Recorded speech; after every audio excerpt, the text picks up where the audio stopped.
The first thing Serafina Hale heard through her bedroom wall was her fiancé laughing at the word accident. The second thing she heard was Lady Corvina Marrow saying, "Snow hides foolish girls very well." Serafina stood in the middle of her chamber with a silver brush in one hand and a hunting boot in the other. The fire had burned low. The mirror showed a woman of 26 in a dark green house gown, hair half braided, face too still. At her feet, 8 royal winter hounds stopped chewing the same stolen slipper and lifted their heads together. Prince Orenvale spoke again on the other side of the carved panel. His voice had the lazy softness he used at council dinners. "She knows the forest paths. Make her trust the western stag trail. The ravine will do the rest." Corvina gave a small, delighted gasp. "You sound almost cruel."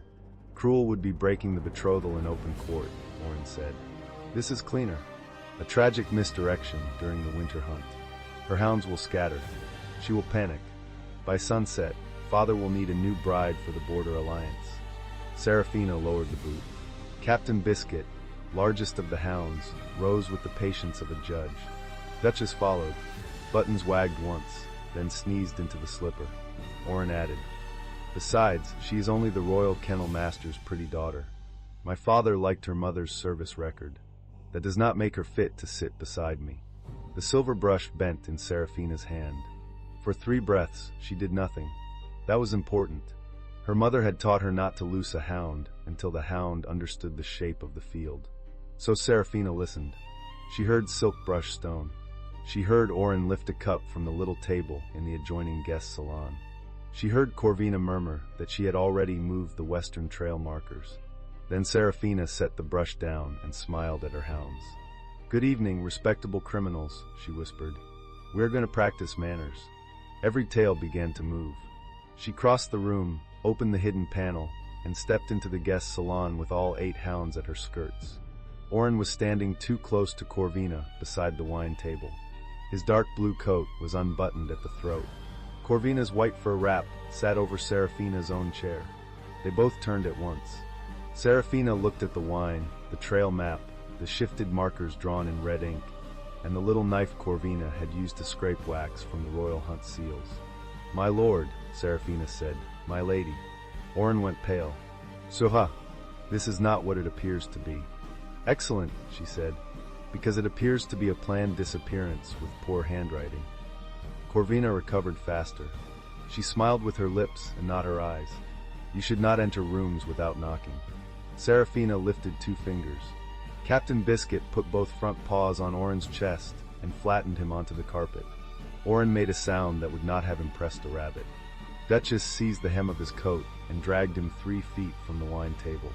Buttons leapt on Corvina's fur wrap and shook it with such moral fury that white hair filled the air. Mutton, who had never respected royalty, placed one enormous paw on Oren's stomach and licked his chin. "Call them off," Oren shouted. "You wanted me lost in a ravine," Serafina said. "I want your collar buttons lost under a settee. We are not the same." Corvina shrieked when Pepper caught the sash of her gown and pulled it loose enough to tangle her ankles. No one was hurt. Only tailoring suffered. The hounds had been trained to catch sleeves, cloaks, straps, and pride. They did their work with frightening cheer. Serafina stepped over Oren's boot and took the trail map. She took the scraped seal knife. She took the little red pouch of false markers from Corvina's hand while the lady was busy trying to save her sleeve from foxglove. Oren tried to rise. Captain Biscuit lowered his head and breathed directly into the prince's face. "He has eaten boiled cabbage," Serafina warned. "Make choices with that knowledge." Oren froze. For one wild moment, laughter climbed Serafina's throat. It was sharp and bright and wrong. She let it out anyway. The sound startled Corvina more than the hounds had. Serafina backed toward the panel. "I will send someone for the furniture. You may want new furniture. Also new souls." "Sarah," Oren said, voice breaking, "you cannot do this. Watch me." She whistled once. 8 hounds released silk, wool, buttons, and dignity. They rushed after her through the panel. Serafina shut it, bolted it from her side, and ran. She laughed down the corridor until the laugh cracked. She laughed past the tapestry of the first winter hunt. She laughed down the servant's stair, while Buttons carried Corvina's fur wrap in his mouth like a fallen enemy banner. By the time she reached the kennels, The laugh had become a sob she could not swallow.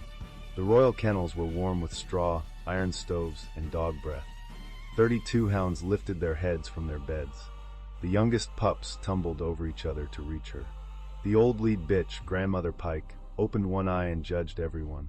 Serafina shut the kennel door behind her and pressed both hands to her mouth. Oren had planned the western ravine. Corvina had moved the markers. The prince had said only the kennel master's daughter. Only pretty, only useful until a cleaner bride appeared. Her knees weakened. Captain Biscuit leaned his weight against her thigh. Duchess pushed her head under Serafina's hand. Buttons dropped the fur wrap and sat on it, proud and unhelpful. Serafina allowed herself 12 breaths. On the 13th, she stood. Crying was permitted. Collapse was not.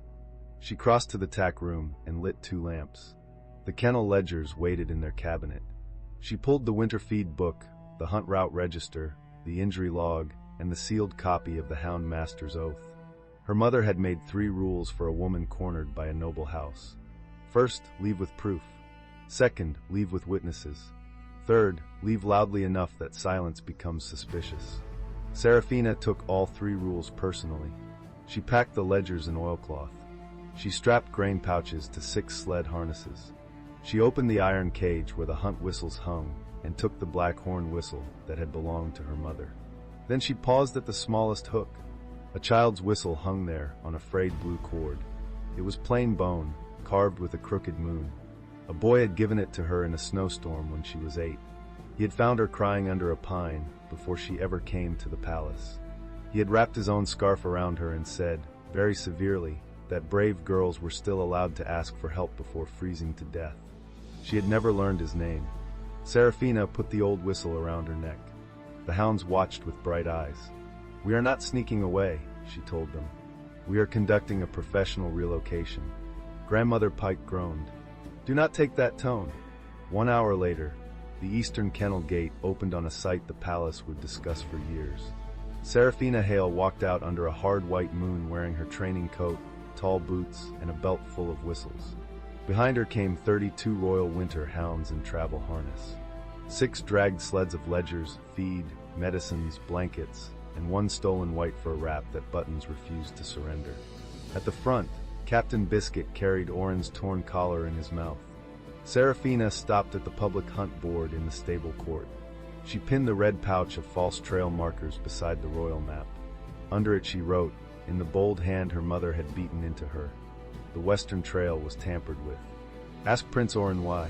After a moment, she added, "Do not feed traitors to the hounds. It upsets the hounds." The stable boys read it twice. One of them whispered, "Mistress Hale, where are you going?" "To the border," Serafina said. "The hounds require fresher company." Captain Biscuit wagged. No one stopped her. By dawn, the palace bells were behind them.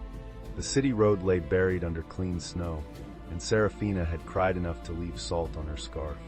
Her hounds moved around her in disciplined waves. Some ran ahead to read the wind. Some guarded the sleds. Buttons kept trying to wear Corvina's fur wrap and falling sideways into drifts. Serafina should have gone south to her mother's cousin. She should have sought a magistrate. She should have stayed in the palace and forced a hearing before Oren could prepare his lies. Instead, she had chosen the border road. The border was where grain shortages were whispered about in the palace kitchens. It was where soldiers wrote complaints that disappeared inside sealed offices. It was where her mother had once said truth traveled faster because hungry men had less patience for court perfume. It was also the road Oren would least expect a kennel woman to take with 32 hounds and several sleds of incriminating paper. At mid-morning, Grandmother Pike stopped beside a frozen ditch and growled. Serafina raised a fist. Every hound halted. The road ahead curved through black firs. Beyond the firs came the low iron sound of horses moving under armor. Not palace riders. The rhythm was heavier, colder, controlled by people who expected ambush and had survived many. Captain Biscuit moved in front of Serafina. "Easy," she said. The first rider appeared between the trees. He was tall even on a tall black horse. A charcoal cloak hung from shoulders built for war rather than court. His hair was black, wind-torn, and swept back from a face cut with hard lines. A scar crossed the edge of his jaw. His eyes were the pale steel gold of an alpha who had stopped asking rooms for permission years ago. Behind him rode 20 border soldiers, all lean, all cold, all watching the hounds with the same wary calculation. The lead rider reined in. Serafina looked up at him. He looked down at her sleds, her hounds, her red eyes, and the stolen fur wrap currently wrapped around Button's middle. "Is this a rebellion?" he asked, "or a kennel exercise with poor paperwork?" Serafina wiped her face with the back of one glove. "That depends who is asking." General Rurik Voss of the Frost March. She stiffened. Every servant in the palace knew that name. The border alpha general was called cold-blooded by people who had never spent a winter without firewood. He had broken raider sieges, dragged 3 corrupt quartermasters to judgment, and once refused to bow to Orin at a feast until the prince apologized to a wounded soldier. Rurik's gaze moved over the hounds again. "And you are?" "Serafina Hale, Royal Hound Trainer. Former fiancé of Prince Orin, unless he has developed courage during breakfast." One of the soldiers coughed. Rurik did not blink. "Former? He planned to lose me in a ravine during the winter hunt. I objected with dogs." The general's horse shifted. Rurik's gloved hand tightened on the reins. "Did you kill him?" he asked. "No." "Did the dogs?" "Also no. They mauled his tailoring."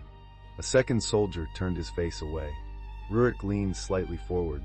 Snow dusted the black sweep of his hair. "You left the palace with every royal hound." "Not every hound," Serafina said. "I left 3 elderly spaniels. They are politically unreliable." For a moment, his mouth changed. It was not a smile. It was the memory of one. Then a cartwheel cracked behind his line. A grain wagon lurched sideways in the road. 2 soldiers jumped down to steady it. One sack fell from the back, burst against a stone, and spilled pale kernels across the snow. Serafina smelled the problem before anyone spoke. The hounds smelled it too. Grandmother Pike lowered her nose. Captain Biscuit sneezed and looked offended.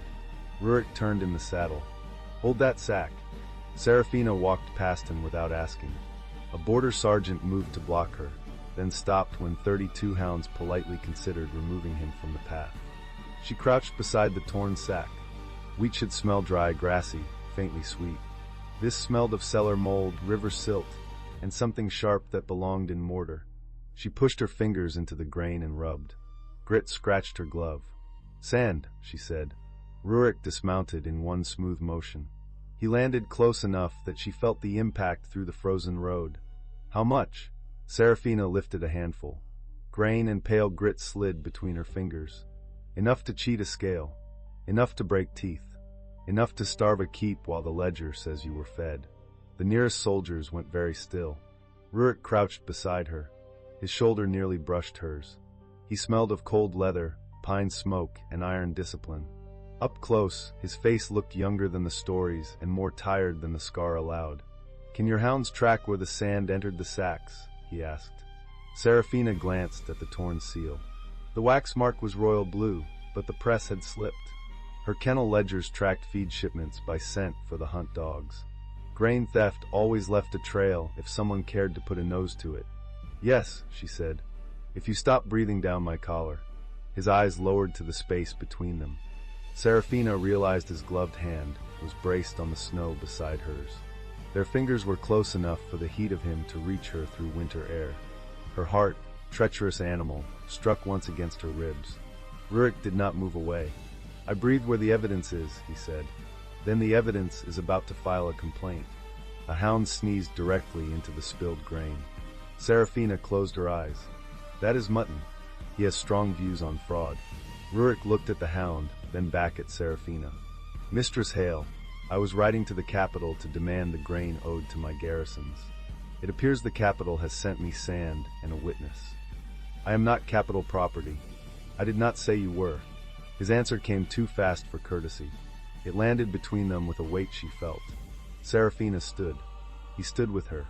Because he was very tall and too close, she had to tilt her head back. Orin had used height as decoration. Rurik wore it like a wall built in a blizzard. "I can help you test the wagons," she said.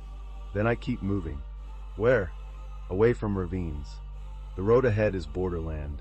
Wolves answer to me there. Hounds answer to me everywhere." One of his eyebrows rose. Captain Biscuit chose that moment to sit on Rurik's boot. The general looked down. Serafina folded her arms. He is negotiating. For what? Possibly your boot. Possibly your soul. He is ambitious. Rurik's gaze returned to her face. The hard line of his mouth shifted again. This time the smile almost survived. Then we should draft terms, he said. The first test took place in the lee of the firs. Serafina cut open 6 sacks from 3 wagons. Rurik watched in silence while she separated wheat, grit, chaff, and seal threads on a square of dark cloth. His soldiers watched her hands with the hungry attention of men whose supper depended on facts. The result was worse than she expected. Every sack held sand. Some held more sand than grain.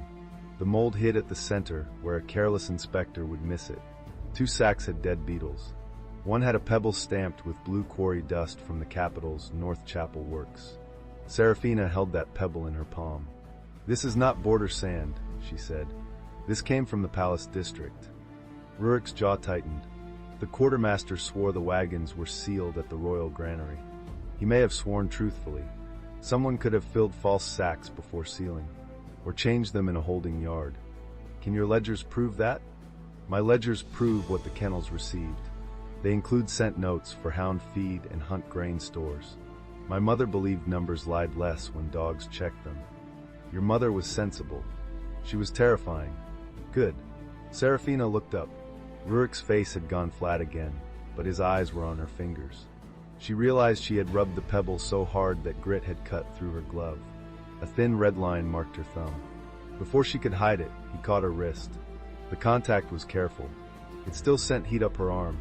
His hand circled her wrist with complete control and no effort. She could feel the difference between restraint and weakness. He had both strength and the decision not to use it. "Small cut," she said. "Open skin in winter is not small. You command armies. Do you inspect every thumb?" "Only the ones holding evidence." His thumb pressed the heel of her glove back. The motion exposed the cut. He took a clean strip from inside his cloak and wrapped it around her thumb with efficient hands. Serafina meant to make a remark. The words left her when his knuckle brushed the inside of her palm. Rurik looked up. The space between them changed. Snow moved through the fir branches. The soldiers' voices faded. His fingers still held her wrist. His eyes had lowered to her mouth for one dangerous beat before returning to her face. "Mistress Hale," he said quietly, "you are shaking." "I walked all night. That is not the only reason." Serafina should have pulled away. Instead, she leaned half an inch closer, angry that he had noticed, angrier that the notice did not feel cruel. "Do you always diagnose witnesses?" "Only when they arrive with 32 hounds, a stolen fur, and evidence of a planned disappearance." "A planned disappearance. Do not inflate my importance. I rarely need to inflate what is already large." His voice had gone lower. It struck under her ribs with an alarming lack of permission. Captain Biscuit sneezed between them. Serafina snatched her hand back. That was late but effective. Rurik looked at the hound. "He objects. He believes bandages should be paid for in dried liver." "Reasonable." The general gave the hound a strip from his saddlebag. Captain Biscuit accepted it with the solemnity of a treaty signing. By noon, Rurik had turned his column toward Frostgate Keep instead of the capital. Serafina objected immediately. "I said I would help test wagons. I did not agree to become a military attachment." "You have no safe lodging on this road," Rurik said. "Prince Oren will send riders. My keep has walls, witnesses, and enough legal clerks to make a liar regret literacy." That sounded almost charming until the clerks. "My charm is rationed. Your soldiers must suffer. They are alive." He said it without pride. Serafina heard the cost under it. They rode with her hound caravan between the grain wagons and the cavalry. Rurik offered her a spare horse. She refused and walked beside the sleds until the road iced over near a narrow bridge. Buttons slipped first. The sled lurched. Serafina grabbed the trace line, lost her footing, and slid toward the bridge rail. Rurik reached her before the hounds could. One arm locked around her waist and pulled her back against his chest. His other hand caught the sled rope. The motion stopped her hard enough to knock breath from her lungs. For one suspended second, Serafina stood pressed against him from shoulder to hip. His cloak wrapped around her side. His body was winter hard and living hot. She felt his breath at her hairline. Still objecting to military attachment? He asked against her ear. Her pulse did something humiliating. I object to bridges that betray women in public. The bridge will be disciplined. Severely? Without mercy. She looked down at his hand spread over her waist. He released the sled rope, but not her. His thumb had landed over the seam of her coat. Through wool and leather, she still felt the pressure of it. "General," she said. "Yes. Your soldiers are watching. They have been ordered to survive worse." Serafina turned her head. His face was close enough that she could see pale frost in his lashes.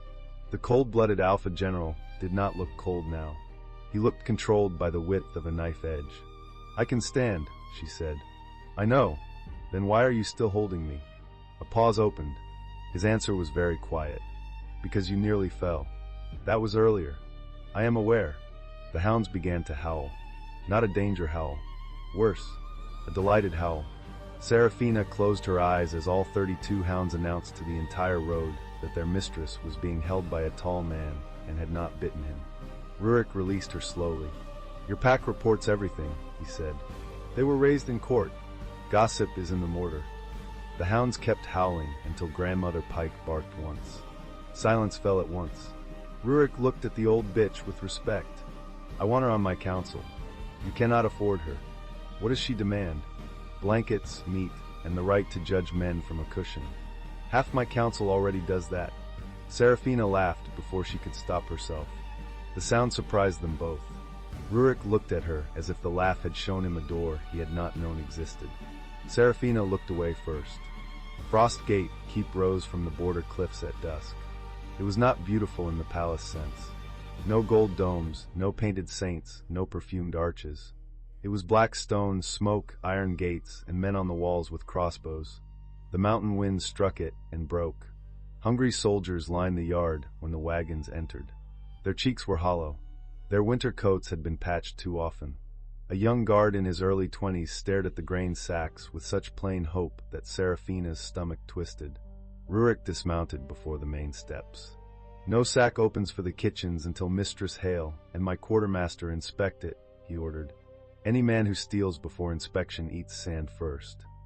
The soldiers managed a tired laugh. A young woman in a brown grain-watch coat pushed through them with a ledger under one arm and a steel staff across her back. Her dark braid was pinned high, her nose had been broken once, and every starving soldier made room for her without being told. "General, if the capital has sent us more rotten wheat, I am feeding the royal seals to the goats." "Grain Watch Captain Marave," Rurik said. "She monitors the border grain line, audits every wagon, and breaks the fingers of men who think hunger is paperwork." "Captain, this is Serafina Hale, Royal Hound Trainer. She found sand in the shipment." Marave looked Serafina up and down. "You brought dogs." "Hounds," Serafina corrected. "They eat." "With enthusiasm." "Then they are soldiers. Welcome." Serafina liked her at once. Marave gave no court bow. She offered Serafina a square nod, then crouched and held one hand toward Captain Biscuit. The hound sniffed her knuckles, sneezed once, and accepted her as a public servant with potential. "He approves," Serafina said. "Good," Marave replied. "I have been rejected by bishops." "I could not survive rejection by a working dog." Rurik said, "Captain Vey is honest, armed, and impossible to flatter." "A rare government office," Serafina said. Marave pointed her ledger at the sacks. "Then let us make it useful before someone important lies at me." Within an hour, the keep yard became an inspection hall. Torches burned in iron baskets. Sacks were opened under guard. Serafina set hounds in pairs to scent mold, silt, and false grain oil. Marave weighed samples, sealed jars, and made every driver say his route aloud in front of witnesses. Rurik stood over the work with the stillness of a locked gate. One wagoner tried to step backward when Duchess found silt under the clean top layer. Marave caught him by the elbow, turned his wrist with neat efficiency, and sat him on a flour barrel before he could blink. "Running makes ink suspicious," she told him. The wagoner swallowed. "I was stretching," then stretched toward the truth. Serafina tried not to laugh and failed. Rurik looked at Marave with the expression of a commander watching a regulation write itself. More than half the shipment was fraudulent. The soldiers did not shout. That was worse. Hunger had already burned the noise out of them. Serafina watched a young guard pick 3 good kernels from a bad sack and place them in his pocket. Not stealing, saving proof that the good grain had existed somewhere before it was taken. Her throat tightened. Rurik saw her looking. "This is why I was riding to the capital," he said. The Frost March paid taxes in silver, timber, and service. The royal granary answered with excuses. Oren knew. "I sent 6 petitions."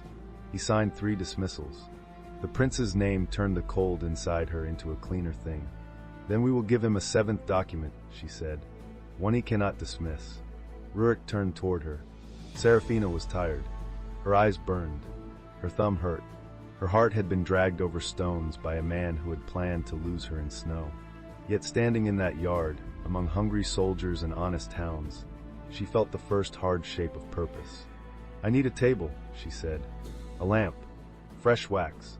Thread from every sack. A map of the capital granary yards.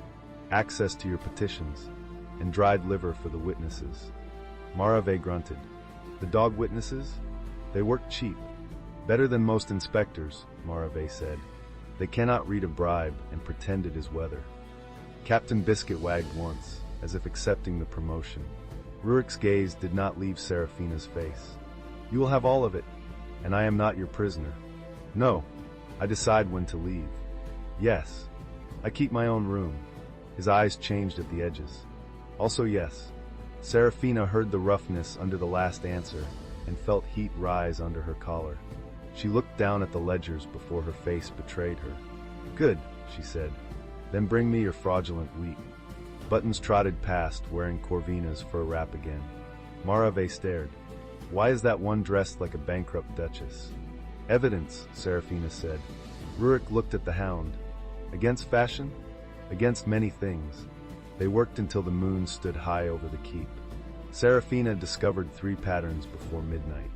First, the worst sacks came from wagons marked with the blue seal of the Royal Chapel District. Second, the thread used to stitch them was not granary hemp, but fine white court cord. Third, each false sack carried a faint scent of rose oil. Corvina Mero wore rose oil. She had spilled it in Serafina's bedroom once, and complained that the hounds had sneezed for a day. When Serafina told Rurik, he did not look surprised. "Lady Mero's father owns warehouses near the chapel works," he said. "Of course he does. Her family also brokers grain contracts." "Of course they do. Prince Oren approved the winter reserve transfer 3 weeks ago." Serafina set down her pen. "Of course he did." The room assigned to the investigation had once been a chapel. It now held maps, sacks, scales, and hounds asleep under every bench. The hearth gave off a hard orange heat. Rurik stood at the long table beside Serafina, one hand braced near her inkpot. He had removed his armor. Without it, he looked less like a fortress and more dangerous. Black wool fit close across his shoulders. His throat was open at the collar, showing a narrow scar near the base. Serafina had not meant to notice. She noticed thoroughly. "You should sleep," he said. "So should you. I sleep when my keep is fed." "Then you have been awake since autumn." "Close." She looked up sharply. That was not a joke. It was an approximation. "General." "Rurik," he said. The name sat in the warm room between them. Serafina looked down at her ledger. "You should not give me your first name while I am holding ink. I may use it to forge something." "What would you forge?" "A requisition for blankets." "Your hounds need more." "My hounds?" "Your soldiers, then." Quartermaster Mara, they classified mine as soldiers. "I am adapting." Rurik leaned closer to read the ledger lines she had marked. His arm brushed hers. Neither moved. "You blush when you are angry," he said. Serafina's pen stopped. "I do not." "You do. That is not useful evidence. It tells me when to stop speaking. And yet you continue, because I also want to see what happens." Her breath caught. The silence turned thick. Rurik's shoulder remained against hers. His hand shifted on the table, not touching her, close enough that one small movement would change the night. Serafina could smell soap on his skin under leather and smoke. She could see a tiny line of exhaustion beside his mouth. "What happens," she said very quietly, "is that I remember I was betrayed this morning." His face changed at once. He drew back by half a step, not in rejection but in discipline. Then I stop. The loss of heat annoyed her. The gentleness annoyed her more. Serafina turned toward him. I did not ask you to freeze. Rurik looked at her for a long moment. Tell me where the line is. I will stand on the correct side. That sounds very noble. It is practical. I do not want to become another man who takes your choices. Her anger softened before she could protect it. The line moves, she said. Today it is somewhere between being held on a bridge and being kissed over forged grain reports. His eyes lowered to her mouth. That is a narrow border, he said. You command borders. Not that one. For 3 breaths, neither of them moved. Then Buttons rolled under the table in his sleep, kicked both hind legs, and struck Rurik's boot with a thud. Serafina exhaled a laugh. Rurik looked down at the hound with calm betrayal. He has opinions, she said. He has terrible timing. No, that was good timing. Terrible timing would have been 2 breaths later. Rurik's gaze returned to her so fast her stomach dipped. Then I owe him dried liver, he said. She did not sleep much that night. Her room was small, clean, and plainly prepared by soldiers who had no idea what women needed but respected blankets. Someone had placed 4 on the bed, 2 on the chair, 1 over the washstand, and 1 on the floor where Captain Biscuit immediately lay down. Serafina took off her boots and sat on the edge of the bed. The old bone whistle rested against her throat. Oren's voice kept returning. Only. The word had teeth. She pressed both fists into the blanket. The tears came without drama this time. They came because she had once wanted a husband who laughed with her at morning hound chaos. She had once imagined Oren watching her train pups and saying he was proud. She had spent years turning his distracted affection into proof of a future. Now that future lay on a salon carpet under Captain Biscuit's paws. The door creaked. Serafina wiped her face. If you are a soldier, retreat. If you are a hound, enter quietly. Grandmother Pike pushed the door open with her nose. Behind her stood Rurik holding a covered cup. Serafina sat straighter. You are not a hound. I brought one as a credential. Grandmother Pike walked in and took the rug. Rurik remained outside the threshold. Marave makes a winter herb drink. It tastes like boiled pine in punishment. It helps with shock. You're selling it poorly. I am honest about beverages. She stood and crossed to the door. He handed her the cup without stepping inside. Steam curled between them. Thank you, she said. His gaze moved over her face. He saw the tears. He did not mention them. There will be riders from the capital by morning, he said. Oren will call you unstable. He will call the hound stolen property. He may claim you attacked him without cause. I left the trail markers on the hunt board. Good. I took the knife. Better. I made his collar a dog toy. This time Rurik did smile. It was small, brief, and devastating. Necessary, he said. Serafina looked down at the cup because looking at him became difficult. I am not unstable, she said. I know. I am angry and embarrassed and apparently wanted dead, but I am not unstable. I know. Do you say anything else? When required. She drank. The herb brew did taste like pine and punishment. She grimaced. Rurik watched her mouth again, then looked away as if the wall required military attention. General, she said. Rurik. Rurik. His name changed the air a second time. Serafina lifted the cup. Thank you for stopping at my door.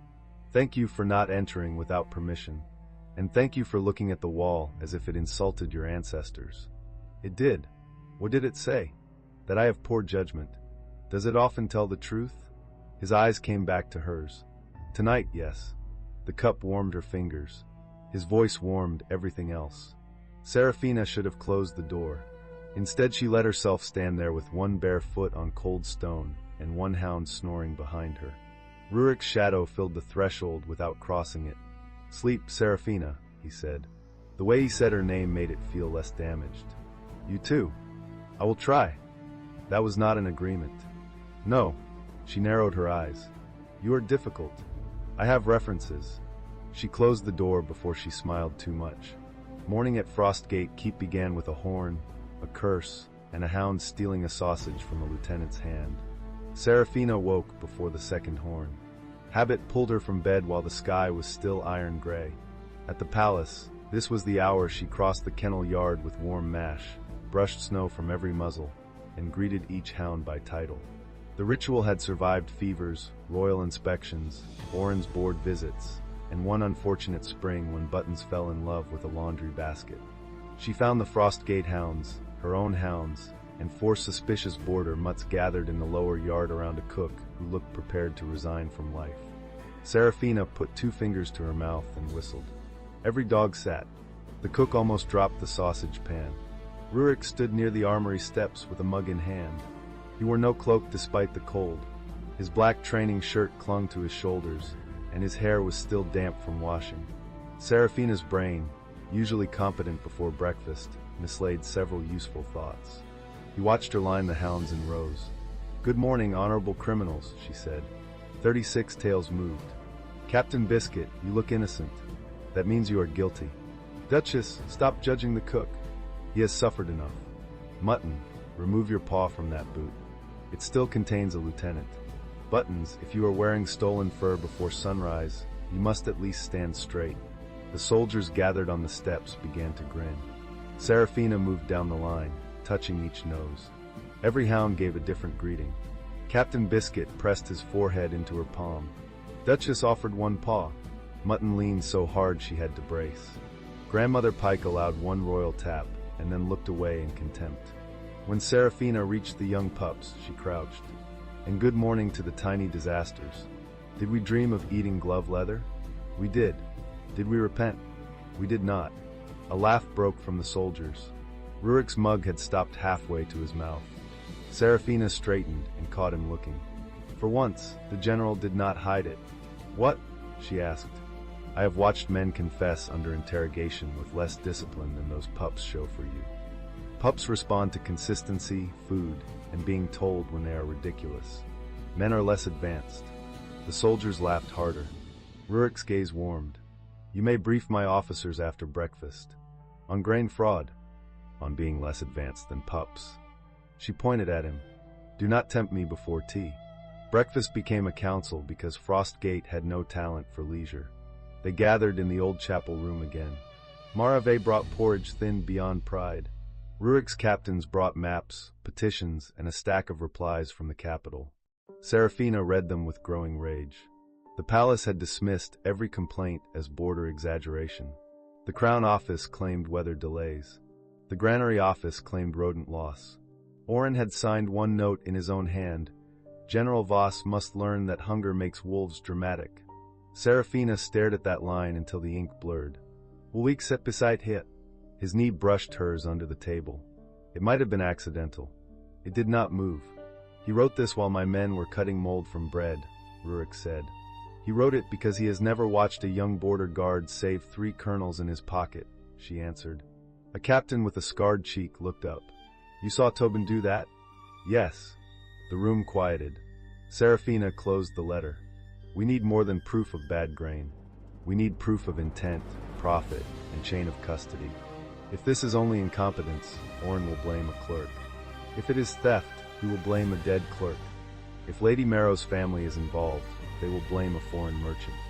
Marave nodded. "Then we need their own numbers." "And scent," Serafina said. "Numbers can be copied. Scent travels poorly through lies." Rurik pointed to the capital map.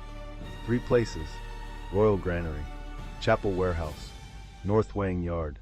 The wagons passed all 3 before coming to us. "The rose oil was in the sacks," Serafina said. "Corvina touched them, or her personal servants did." One officer frowned. "Could perfume cling that long? To court cord, yes. To wax, less so. To hounds, forever, because they are petty archivists." Duchess lifted her head from under the table, as if sighted. Rurik leaned toward the map. His shoulder touched Serafina's again. This time the contact lasted. "If I ride to the capital now, Oren will bar the gates. He cannot bar the winter hunt." Marave's eyes sharpened. Serafina tapped the marked route register. "All noble houses must attend in 3 days. The hunt opens the Old Oath Road. Hounds, riders, grain sponsors, chapel officers, and border envoys gather in one place.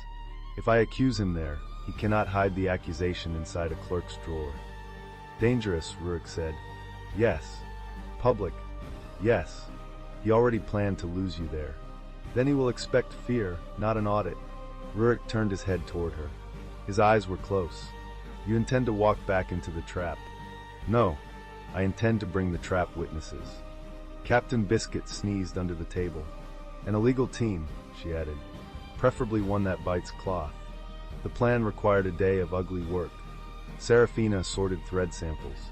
Marave wrote chain of custody statements in a hand so sharp it looked capable of cutting bread. Rurik's captains interviewed wagoners who had been too frightened to speak before. Marave found the turn in the route first. She slapped one inked finger onto the map. Here. Every false wagon stopped at the chapel warehouse after the royal seal was applied. Honest wagons passed straight through. Rotten ones took the pretty road. The pretty road? Serafina asked. The one with guards who call theft logistics. A pattern emerged. Each driver had been told the delay came from Prince Oren's personal hunt preparations. Each received a sealed coin purse from a Marrow steward. Each had also been warned that Captain Vey was a hysterical woman who disliked noble accounting. Marave smiled without warmth. I adore noble accounting. It confesses when you hold it upside down. By afternoon, Rurik sent 3 scouts to intercept one such steward on the road. They returned with the steward, 2 purses, and a face that suggested he had considered running until Captain Biscuit smiled at him. The steward broke in 7 minutes. Serafina did not enjoy the man's fear. She enjoyed his documents. He carried a small coded invoice listing good grain weights, sand weights, and payments to chapel warehouse guards. The largest notation bore Corvina's private mark, a rose pierced by a pin. Beneath it was an instruction. Prince Oren wants the kennel woman away before the hearing. Make sure the western trail remains open. Rurik read the line once. The room grew cold. He gave a written order, Marave said. A stupid written order. She laid the document flat and pinned one corner with her thumb. A fresh bruise darkened her knuckles from the wagoner who had tried to be athletic with the truth. He did not write, I am stealing grain because I am a peacock with a title, Marave said. Sadly, but the order is enough. It moves the western trail open, pulls the hound master away, and sends the chapel warehouse officers to handle the sealed sacks without public weighers. Serafina looked from the order to the map. So Oren did not just want me gone. He needed my hounds gone. Marave nodded.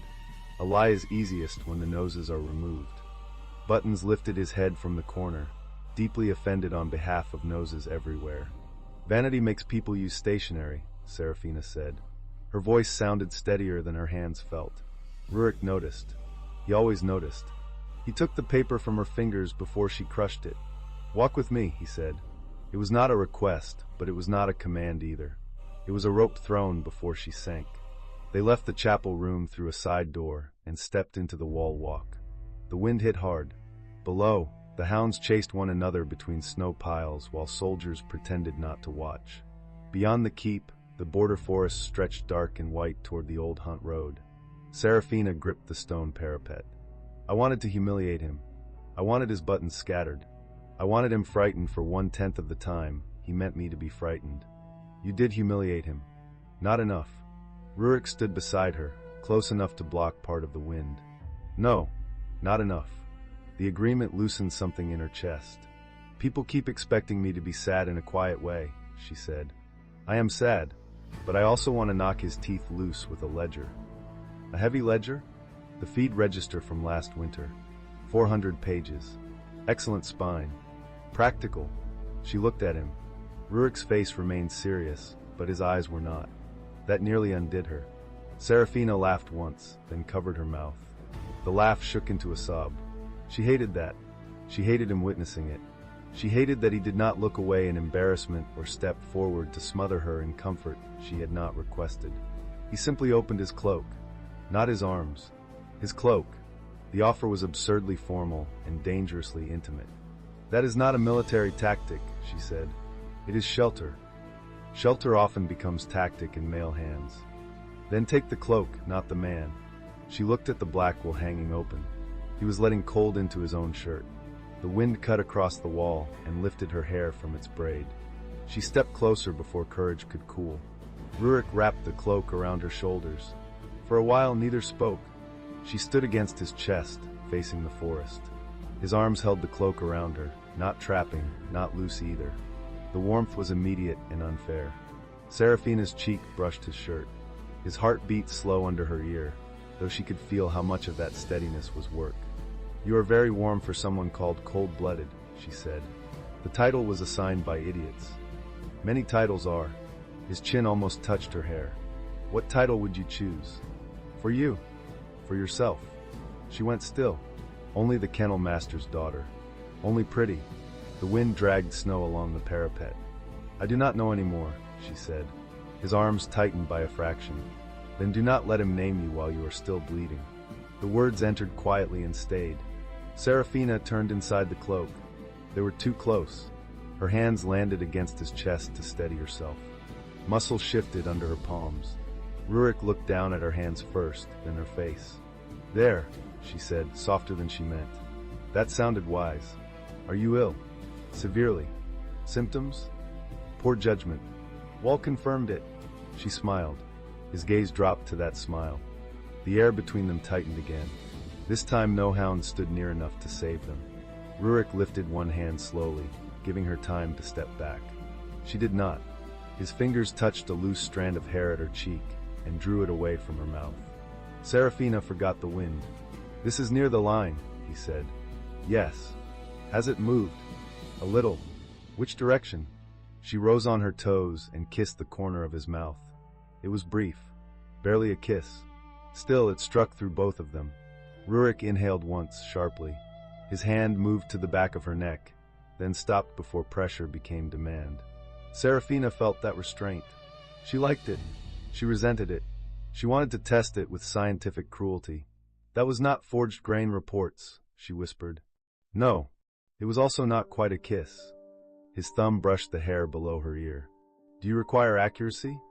"In all investigations." Rurik bent his head. Captain Biscuit barked from the yard below. A soldier shouted. "General," the steward fainted again. Rurik closed his eyes. Serafina dropped her forehead against his chest and began to laugh. 2 breaths later, she said, "I am going to promote that dog to enemy command." "You cannot. He already holds a senior office." The laughter lasted longer than it should have. When it ended, the grief had not vanished. Nothing so convenient happened, but grief no longer held the only chair inside her. That evening, a palace rider reached Frostgate with a sealed order. Rurik received him in the keep hall with Serafina at his right and 32 hounds occupying the lower steps. The rider's face twitched when Buttons sniffed his boot. The order accused Serafina Hale of theft, assault, and emotional volatility. It demanded the immediate return of the royal hounds, the stolen hunt ledgers, and Lady Marrow's white fur wrap. It described Prince Oren's injuries as severe humiliation, though the scribe had crossed out humiliation and replaced it with bruising. Serafina appreciated the first draft. Rurik read the letter aloud without expression. Then he looked at the rider. "Reply," he said. "The hounds are material witnesses in a grain fraud investigation. The ledgers are evidence. The fur wrap is being held by a dog of uncertain allegiance. Prince Oren may petition the Winter Hunt Tribunal if he wishes to dispute custody." The rider swallowed. "My general, His Highness, also says Mistress Hale is not to attend the hunt." Serafina stepped forward. "How thoughtful. Did he mention the ravine?" The rider looked away too fast. Rurik saw it. So did every soldier in the hall. "Ask him," Serafina said pleasantly, "whether he wants me to bring the red trail markers, or whether he prefers to identify them from memory." The rider left at speed. The next day passed in preparation. Serafina trained the hounds to identify 3 scents: chapel quarry dust, rose oil, and mold hidden under clean grain. Rurik assigned soldiers to carry evidence chests and protect witnesses. Marave prepared duplicate ledgers, so no one could steal the only proof. Near noon, Rurik found Serafina in the lower yard teaching border soldiers how to work with the hounds. "Do not shout," she told them. "A hound hears better than your conscience. Keep your hand low. Offer scent cloth flat. Do not wave it in his face unless you want him to think you are the clue." A broad soldier named Jory held out a cloth to Duchess. Duchess sniffed, turned, and sat in front of Rurik. The yard went quiet. Serafina covered her smile. "Interesting." Rurik looked at the hound. Explain. Duchess found the scent on you. What scent? Serafina took the cloth from Jory. It held pine soap, smoke, and the faint iron tang of Rurik's armor oil. Apparently the exercise cloth was not grain fraud, she said. It was you. Jory looked horrified. General, I did not mean to imply you were evidence. Everyone is evidence eventually, Rurik said. Serafina liked that too much.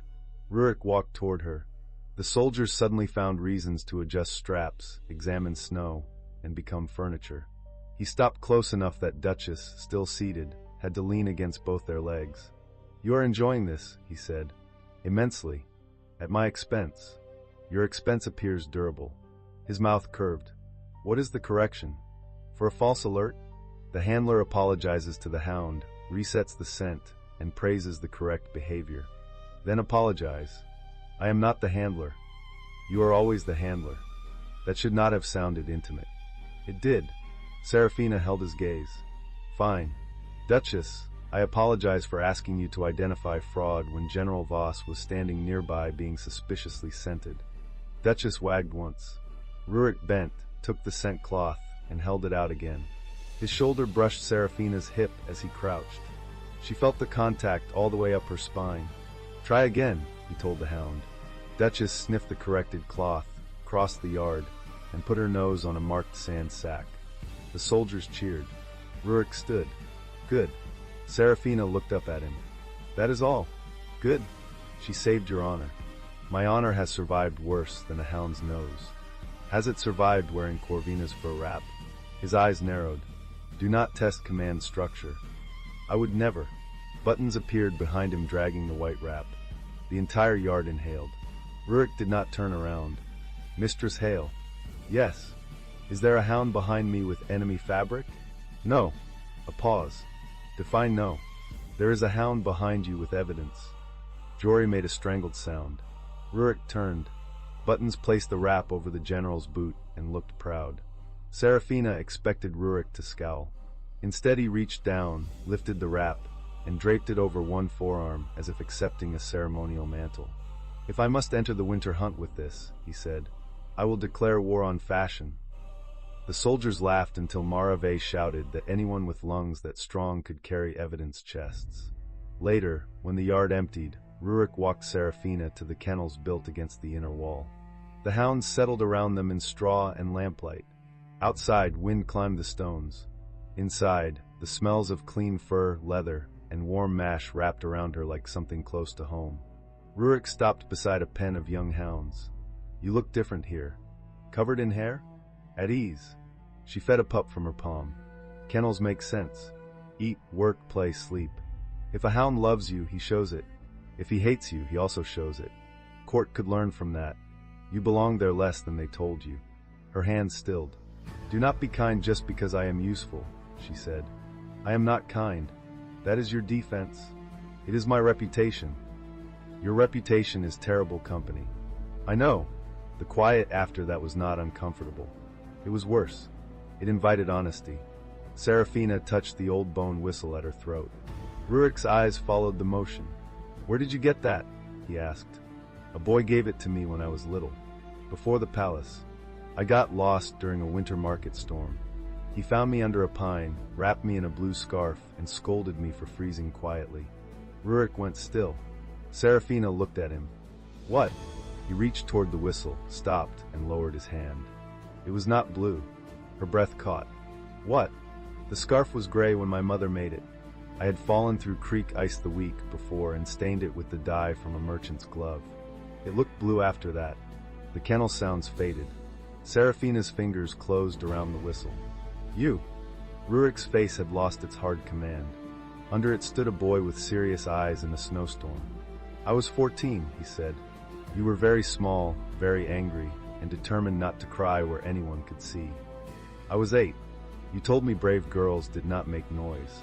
And you said brave girls were allowed to ask before becoming decorative ice. I was not diplomatic. A laugh escaped her, soft and stunned. You were rude. You were freezing. I kept the whistle. His gaze moved over her face in a way that felt almost painful. I looked for you the next morning. The market had cleared. No one knew where the little girl with the hound pup had gone. My mother found me first. She nearly killed 3 guards in one weather vane. Then she took service at the palace 2 years later. I remembered you, he said. The words were plain. They did not feel plain. Serafina leaned back against the rail because her knees had become unreliable. You remembered a lost child? I remembered a girl who corrected my knot while shivering. I tied the scarf badly. You were offended. It was a terrible knot. I improved. His voice had dropped. Serafina looked at the man before her, the general with scarred hands, the alpha who stood at thresholds, the boy who had given her a whistle without asking for anything back. Something in her chest shifted from interest into recognition. Not fate. She did not trust words that removed choice. Recognition was different. Recognition said, "There you are, and I decide what that means." "You saved me once," she said. "Your mother saved you. I found you first. Do not argue with a woman holding 32 witnesses." He stepped closer. "I am not arguing. You look like you are. I am trying not to touch you." The confession struck clean. Serafina's fingers tightened on the rail. "Why?" "Because you learned today that I was part of an old memory that can make a person feel cornered by gratitude. You think too much. Often. Stop for a minute." His eyes darkened. She took his hand and set it at her waist. Rurik went completely still. The touch was over coat and corset and wool, but his fingers spread as if he had been made to hold that exact line of her body and punished for discovering it late. Serafina stepped closer until the toes of her boots touched his. Her free hand rested against his chest. "I am not grateful right now," she said. "I am tired, angry, and choosing badly on purpose." His thumb moved once at her waist. "This is not bad. It may be unwise. Most things worth guarding are." She lifted her face. He bent slowly. This kiss was accurate. It began carefully, because both of them were too aware of what had broken behind her. Then his hand tightened at her waist, and hers slid up to the back of his neck, and careful became something warmer. He tasted of winter herb drink, and restraint finally given a task. Serafina rose higher on her toes. Rurik's other arm came around her back, steady and firm, pulling her closer without taking the choice from her feet. A pup sneezed. Neither of them stopped. Another pup barked. Rurik made a low sound against her mouth that had nothing to do with command. Serafina smiled into the kiss before she could help it. Grandmother Pike barked once. They separated at once. The old bitch stared from her cushion with ancient disapproval. Serafina pressed both hands to Rurik's chest and breathed. That was not 2 breaths later. That was adequate timing. Rurik rested his forehead near hers. "I dislike that hound less now. Her approval is difficult to win." I noticed. The hound settled again. Serafina should have been frightened by how quickly her body had trusted his. She was frightened. She was also alive in a way grief had tried to smother. Rurik touched the whistle cord lightly. "Keep this visible at the hunt." "Why?" "Old border law honors a rescue token. It proves I knew you before court could buy or name you. If Oren claims you manipulated me for protection, I will show that I owed you none and gave it anyway." "You did not owe me protection." "No, and you are not giving it anyway." His eyes searched hers. She tapped his chest. "You are giving me soldiers, clerks, evidence chests, and a very severe quartermaster. I will protect myself in public. You may stand close enough to make stupid people reconsider their hobbies." Rurik's slow smile returned.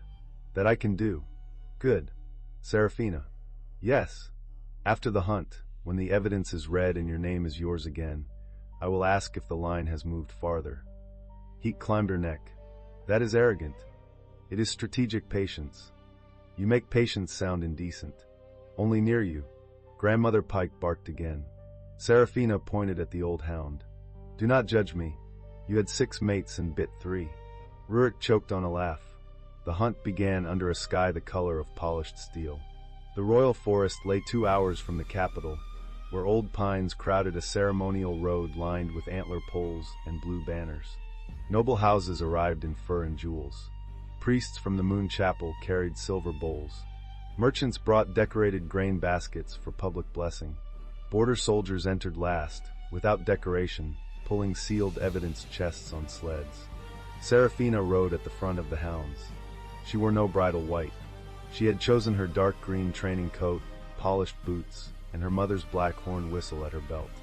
The old bone whistle lay visible at her throat. 32 hounds moved around her in perfect formation. Buttons wore no fur wrap today because Maraveh had locked it in an evidence chest after discovering he had tried to trade it for sausage. Rurik rode beside Serafina on his black horse. He wore border armor under a plain cloak. No jewel marked him. He did not need one. People moved aside because their bodies understood him before their pride did. Whispers rippled through the gathered houses. There she is. She stole the hounds. He brought the border wolf. Prince Oren stood on the high viewing platform beside King Albrecht, Lady Corvina, and the council. Oren's collar sat high enough to hide several bruises. Corvina wore a pale blue gown and a new white fur wrap. Her smile thinned when she saw Serafina. Serafina smiled back. Captain Biscuit showed his teeth in what might have been joy. The master of ceremonies lifted a staff. By royal command, the winter hunt opens with the prince's first trail. Objection, Serafina said. Her voice carried because she had trained hounds across wind for 10 years. The staff faltered. Oren leaned forward. Mistress Hale has no standing to interrupt royal ceremony. She is under accusation for theft and assault. Serafina rode closer to the platform. Rurik stayed at her shoulder, silent and immense. I have standing under the Hound Master's oath, she said. If the hunt trail is tampered with, the trainer may halt the hunt before the first horn. If royal hounds are used to conceal a crime, the trainer may demand witness track before all packs. A murmur moved through the old nobles. They knew the law. They had forgotten it because kennel people rarely had enough power to use it. King Albrecht frowned. He was a broad man with tired eyes and a crown too heavy for his neck. Serafina, child, this is not the time. She flinched at child, then steadied. Your Majesty, Prince Oren and Lady Corvina planned to send me down the western ravine during this hunt. Lady Corvina moved trail markers. Prince Oren approved it. I have the markers, the map, the seal knife, and witnesses. Oren laughed. It sounded practiced. Witnesses? Dogs? Yes, Serafina said. They are less corrupt than men. A dangerous amount of the crowd agreed out loud. Corvina stepped forward. This is a hysterical performance. She attacked us with animals because she could not accept that the prince preferred a more suitable bride. The old wound opened. Serafina let the crowd see it for one heartbeat. Then she closed her hand around the reins. A more suitable bride would not need a ravine. Laughter broke from the lower ranks. Corvina's face tightened. Rurik spoke for the first time. The Frost March also enters accusation. The royal grain sent to my garrisons was cut with sand, mold, and false weight. Evidence links the fraud to chapel warehouses controlled by House Marrow and authorized under the prince's winter reserve order. Oren's gaze snapped to him. General Voss, you overstep. I underfed my temper for 3 months, Rurik said. Do not call that overstep. The border soldiers struck spear, but against the snow.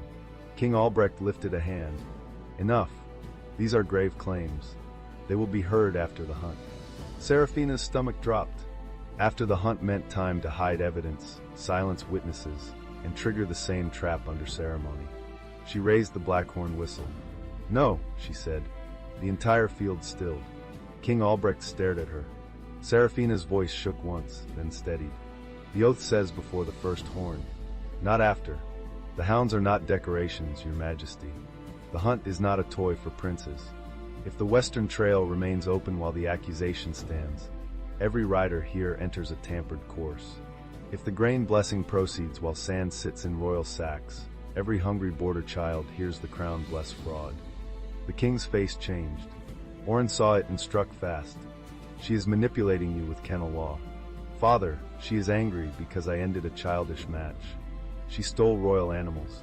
She fled the palace in the night. Serafina dismounted. Snow crunched under her boots.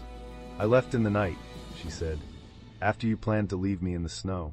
I took ledgers, hounds, and proof. That is not flight. That is transportation of evidence. Rurik dismounted behind her. He did not touch her. She felt him there anyway. The master of ceremonies looked helplessly at the king. Before the king could answer, Corvina smiled again. Then let the hounds track, she said. If Mistress Hale trusts beasts more than nobles, let beasts decide. Serafina did not like how easily Corvina agreed. Rurik's hand brushed the back of Serafina's glove. One brief contact. Warning, not command. Corvina turned to the crowd. Let them track the western markers. If her accusation is true, the hounds will find my scent, yes? If not, she should surrender the hounds and accept a healer's rest. A healer's rest meant quiet confinement. Oren looked relieved. Serafina understood the trap. Corvina had replaced the marker scent. She wanted a simple track because she had cleaned the obvious clue. So Serafina changed the game. Agreed, she said. The hounds will track 3 things everyone can understand. Your rose oil, the Marrow warehouse seal, and the prince's own grain order. We will begin with your new fur wrap, Lady Corvina. Corvina's smile froze. Buttons, sitting beside Mara Vey's evidence chest, perked up with religious interest. Mara Vey stepped forward and opened the first chest. Inside lay the original white fur wrap, sealed in linen, along with Corvina's scraped wax knife and red markers. The crowd leaned in. That is my property, Corvina snapped. Yes, Serafina said. It has been very useful. Buttons wagged as if thanked personally. The king rubbed a hand over his face. Proceed. The hound track became the most watched ceremony in winter hunt history. Serafina gave Duchess the fur wrap scent first. Duchess crossed the snow, ignored Corvina's current wrap, and put her nose on the trail map table beside the platform. Then she pawed at the underside. A clerk lifted the tablecloth. 3 spare red markers were taped beneath the wood. The crowd erupted. Oren shouted. Anyone could have put those there. Correct, Serafina said. So we continue. Mutton tracked the Marrow warehouse seal from the false sacks to a chapel guard satchel. The guard tried to run. Mara Vey moved first, swept his ankle with her staff, caught his collar before his face met the snow, and set him on his knees with insulting politeness. The satchel held seal wax, rose oil, and a payment token marked with House Marrow's rose. Corvina's mother fainted with excellent timing. No one helped quickly. Grandmother Pike tracked the same sour warehouse dust to 2 Marrow wagons parked behind the blessing tent. Under the canvas, good wheat filled the top layer of each display basket. Sand and mold filled the lower sacks meant for public shipment after ceremony. The border soldiers began to shout. Rurik raised one hand. They fell silent, but the silence had claws. Serafina looked at Oren. His face had lost its handsome laziness. Without it, he looked smaller. You signed the transfer, she said. I signed what my officers prepared. And the note about me? She turned to Mara Vey. Mara Vey opened the second chest and handed the steward's order to the king's clerk. The clerk read the line aloud. Keep the kennel woman away from the hearing. Leave the western trail open. Ovi. The field went so quiet Serafina heard harness bells in the far snow. Oren's eyes flicked from the king to the nobles to Rurik. Then they landed on Serafina and filled with a hatred that finally looked honest. You should have stayed grateful, he said. The words carried. Rurik moved. Serafina caught his wrist before he crossed the space. His whole body stopped under her hand. The power in that pause shook her more than movement would have.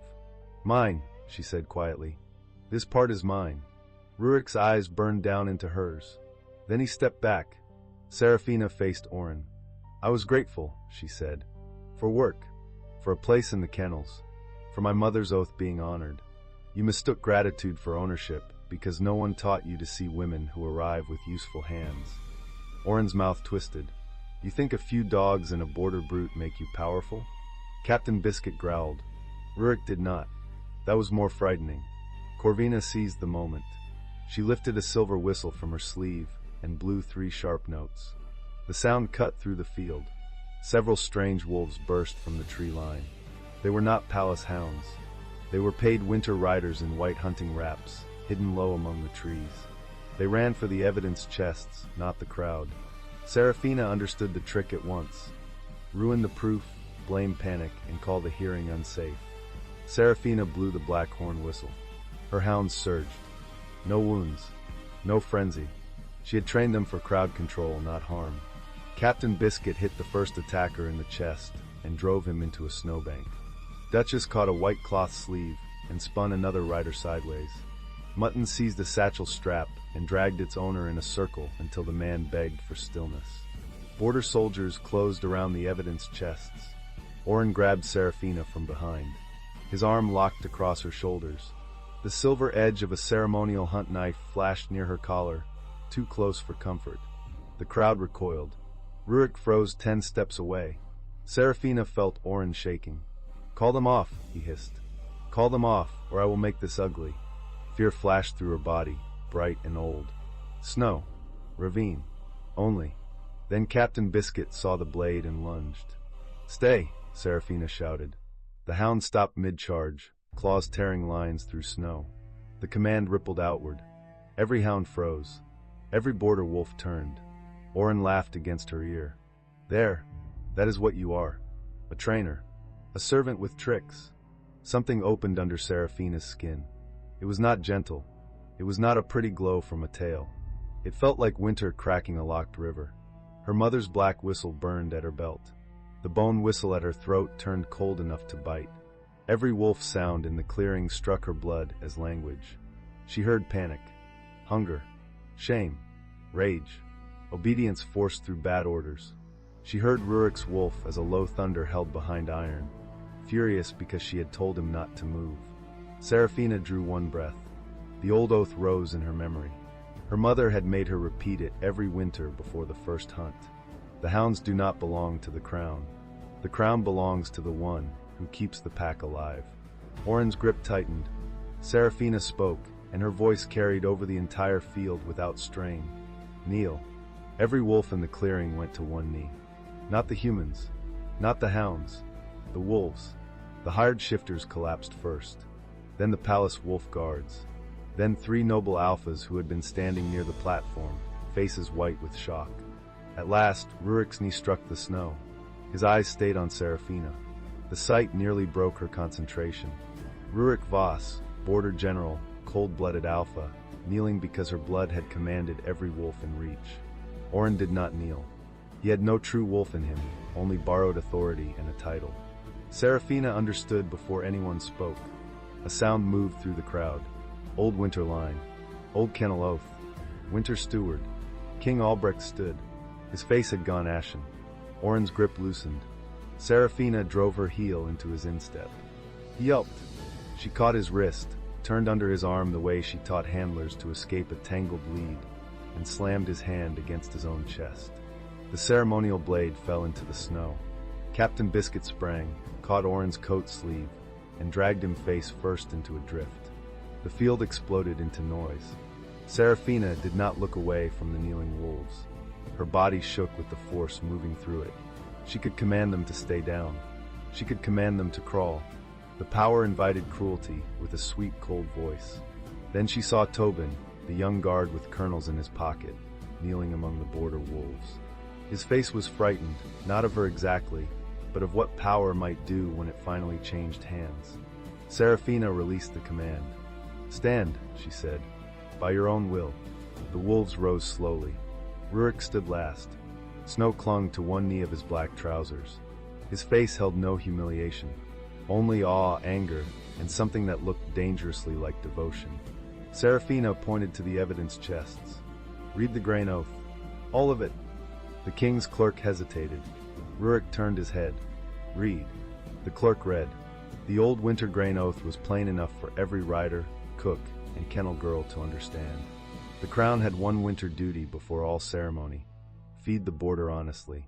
Any heir who stole grain, falsified hunt trails, or threatened the hound master's witnesses lost winter authority before the assembly. At the final clause, the clerk's voice broke. If the crown fails the pack, the winter steward may take charge until the packs choose succession openly. Everyone looked at Serafina. She looked at King Albrecht. The king gripped the rail of the platform. Age had turned him slow, but not stupid. His eyes moved from the fraudulent sacks to the kneeling wolves, to Oren spitting snow while Captain Biscuit sat on his back, to Corvina trying to edge behind her mother. "Your mother," he said to Serafina, voice rough. "Leora Hale. She was not only kennel master." Serafina's throat tightened. "No," the king said. "She was my cousin's child, born of the old winter line. She refused court. I gave her service because she demanded work instead of empty honors." Serafina heard whispers become a roar. Not a hidden princess in silk. Not a girl raised for a throne. A kennel woman's daughter with an old winter claim, public evidence, and 32 hounds who had better manners than the royal heir. Oren lifted his snow-covered head. Father, you cannot be serious. She is a servant. King Albrecht looked at him. Something in the old man's face hardened at last. You are stripped of hunt command, he said. You are stripped of winter reserve authority. You will be confined pending full council judgment. House Marrow's warehouses are seized for audit and repayment to the Frost March. Lady Corvina Marrow is detained for conspiracy, grain fraud, and attempted evidence destruction. His voice carried harder. Every high officer who signed, sealed, ordered, or protected the false grain will stand public judgment under the winter grain oath. If the evidence proves deliberate starvation, the sentence is death. There will be no private pardon behind a velvet curtain. The chapel warehouse officers went white. One granary lord dropped his ceremonial cup into the snow. Marave caught it with one boot before the wine could splash the evidence chest. Littering during treason, she said. Bold. Several terrified clerks laughed before remembering they were terrified. Corvina screamed then. It was not elegant. Buttons barked at her once, offended by the pitch. The king turned back to Serafina. The old law requires a steward. Will you claim it? The field seemed to tilt. Rurik stood 10 steps away, hands loose at his sides. He did not nod. He did not prompt. He only watched her with a face that said he would hold the line whatever she chose. Serafina thought of the palace kennel at dawn. She thought of her mother oiling leather straps by lamplight. She thought of hungry soldiers, false sacks, a boy saving 3 colonels, Oren's hand at her collar, and wolves kneeling because power had finally answered the wrong person in the field. She also thought of the danger. Power did not become clean because it changed hands. Someone had to scrub it daily. Serafina lifted her chin. I will claim stewardship, she said. Not as decoration, not as bride, not as grateful servant. I claim it under the grain oath until the packs can choose openly. First order, Frost March receives full grain from seized marrow stores before sunset. Second, all reserve ledgers become public record. Third, Prince Oren's confinement includes basic food, clean blankets, and no ravines. We are not becoming him. The crowd stared. Then Marave struck her ledger against a shield. One border soldier followed. Then another. The sound spread across the field, shield, staff, boot, spear, hand. It became approval not polished enough for court, but strong enough to shake snow from the banners. Rurik bowed his head. Not a court bow. A border oath. Serafina's eyes stung. Captain Biscuit dragged Oren 3 more inches for emphasis. Enough, Serafina said. The hound released him immediately. Thank you, Oren gasped. Captain Biscuit sneezed into his hair. The first act of Serafina's rule was not dramatic. She signed grain release orders with hands that would not stop trembling. Marave stood on her left correcting totals. Rurik stood on her right, making anyone who approached with nonsense reconsider. Border soldiers loaded seized marrow grain into inspected wagons. Hounds checked every sack before it moved. Court nobles tried to speak to Serafina in the new tone people used for power they had recently mocked. She disliked it intensely. One lord bowed so low his hat feather brushed Mutton's nose. Mutton ate the feather. Serafina signed another order. Put that on the evidence list. Rurik leaned closer.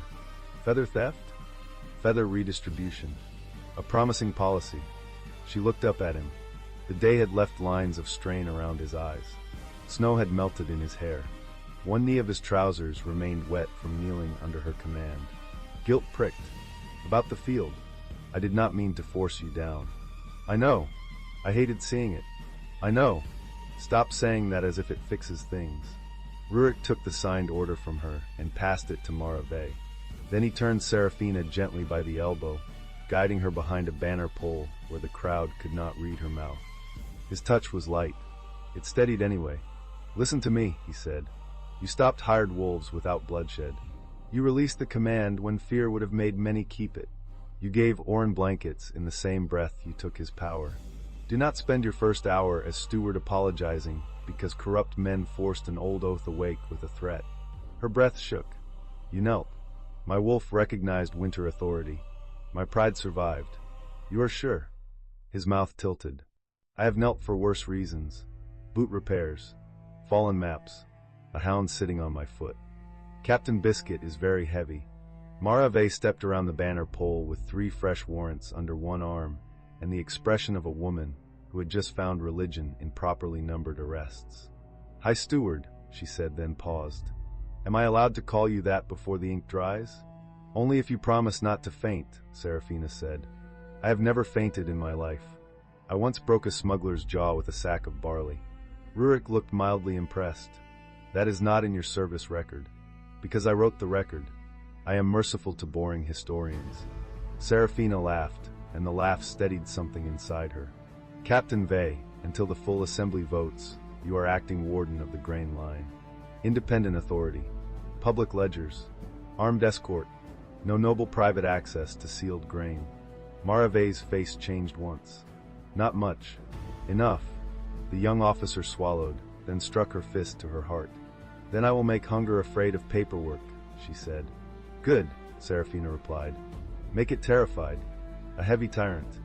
She laughed, then pressed a hand over her eyes. Rurik took that hand and pulled it down. Not roughly, not softly enough to be dismissed. His fingers wrapped around hers. "Look at me." She did. "I am not less because your power answered," he said. "If anything, I am relieved. I have carried too much alone because the crown preferred hungry wolves to inconvenient reports. If you mean to scrub power daily, I will hand you brushes." That struck deeper than any pretty vow could have. That may be the least romantic sentence ever spoken. "I can do better later." "Later?" His thumb moved over her knuckles. "When you are not signing food orders and trying not to faint from bloodline politics."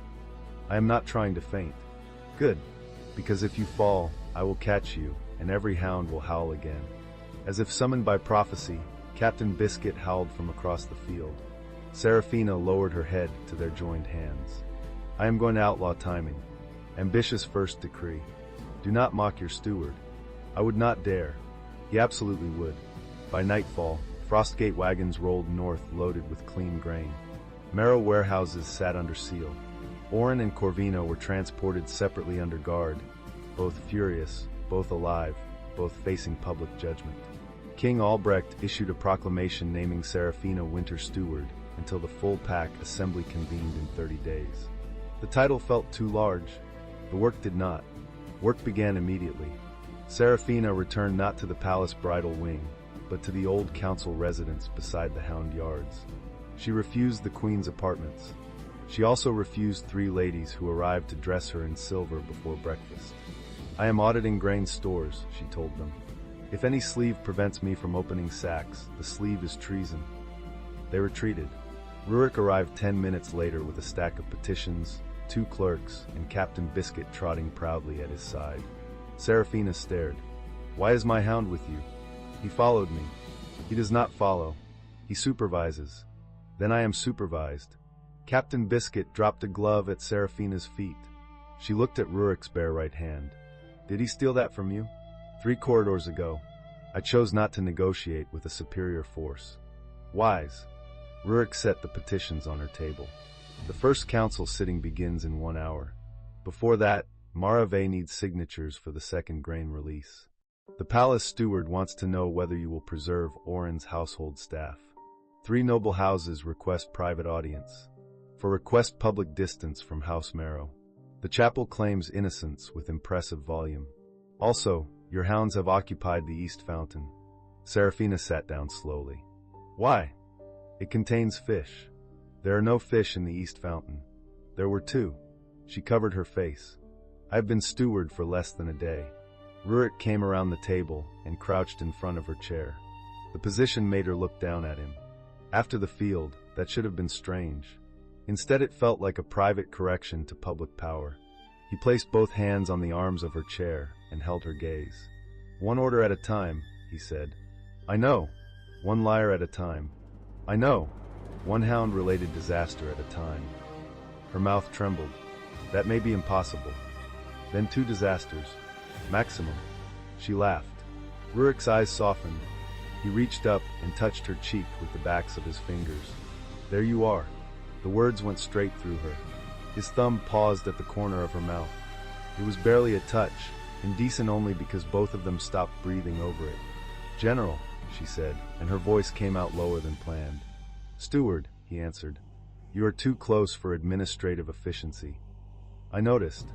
Move back." His eyes dropped to her mouth. "Is that an order?" She should have said yes. Instead, her fingers closed around the front of his coat and held him exactly where he was. Captain Biscuit, apparently recognizing a government crisis, sat down beside the chair and began to pant with open delight. Serafina leaned forward before fear could count reasons. She kissed him in the middle of petitions, stolen gloves, and fish crimes. Rurik rose into it, one hand sliding to the back of her chair, the other settling at her waist with a restraint that was somehow worse than greed. The chair creaked. Serafina made the mistake of opening her mouth against his, and Rurik answered with a sound so low that her knees forgot they were seated. Captain Biscuit made an approving grunt. Serafina broke the kiss first, breathless. "Door. Closed. Clerks. Outside. Hound. Judging. Good. Accuracy matters." Rurik's hand flexed once at her waist. "If I keep kissing you, the clerks will invent a new category of delay." "Let them. You are High Steward. Then I can authorize delays." He laughed under his breath and rested his forehead against hers. For one dangerous second, he looked less like the cold border general and more like a man losing a battle he wanted to lose. For one full second, neither of them moved. Serafina closed her eyes. "I'm going to promote the first person who invents silent paperwork." Rurik's smile appeared against her mouth. "Always." Someone outside cleared a throat, aggressively official. The smile vanished from both of them. Marave's voice came through the wood. "If you two are done establishing diplomatic contact, the grain orders need ink." Serafina turned scarlet. Rurik looked at the door. "Quartermaster." "General." "You heard nothing." "I heard governance." It sounded inefficient. Captain Biscuit barked once. Marave added, "The dog agrees." Serafina dropped her forehead to Rurik's shoulder and laughed until the pressure in her chest eased. 30 days later, the full pack assembly met beneath the repaired antler poles of the winter hunt field. This time, no trail markers had been moved. Serafina checked them herself at dawn with Duchess and 3 board clerks.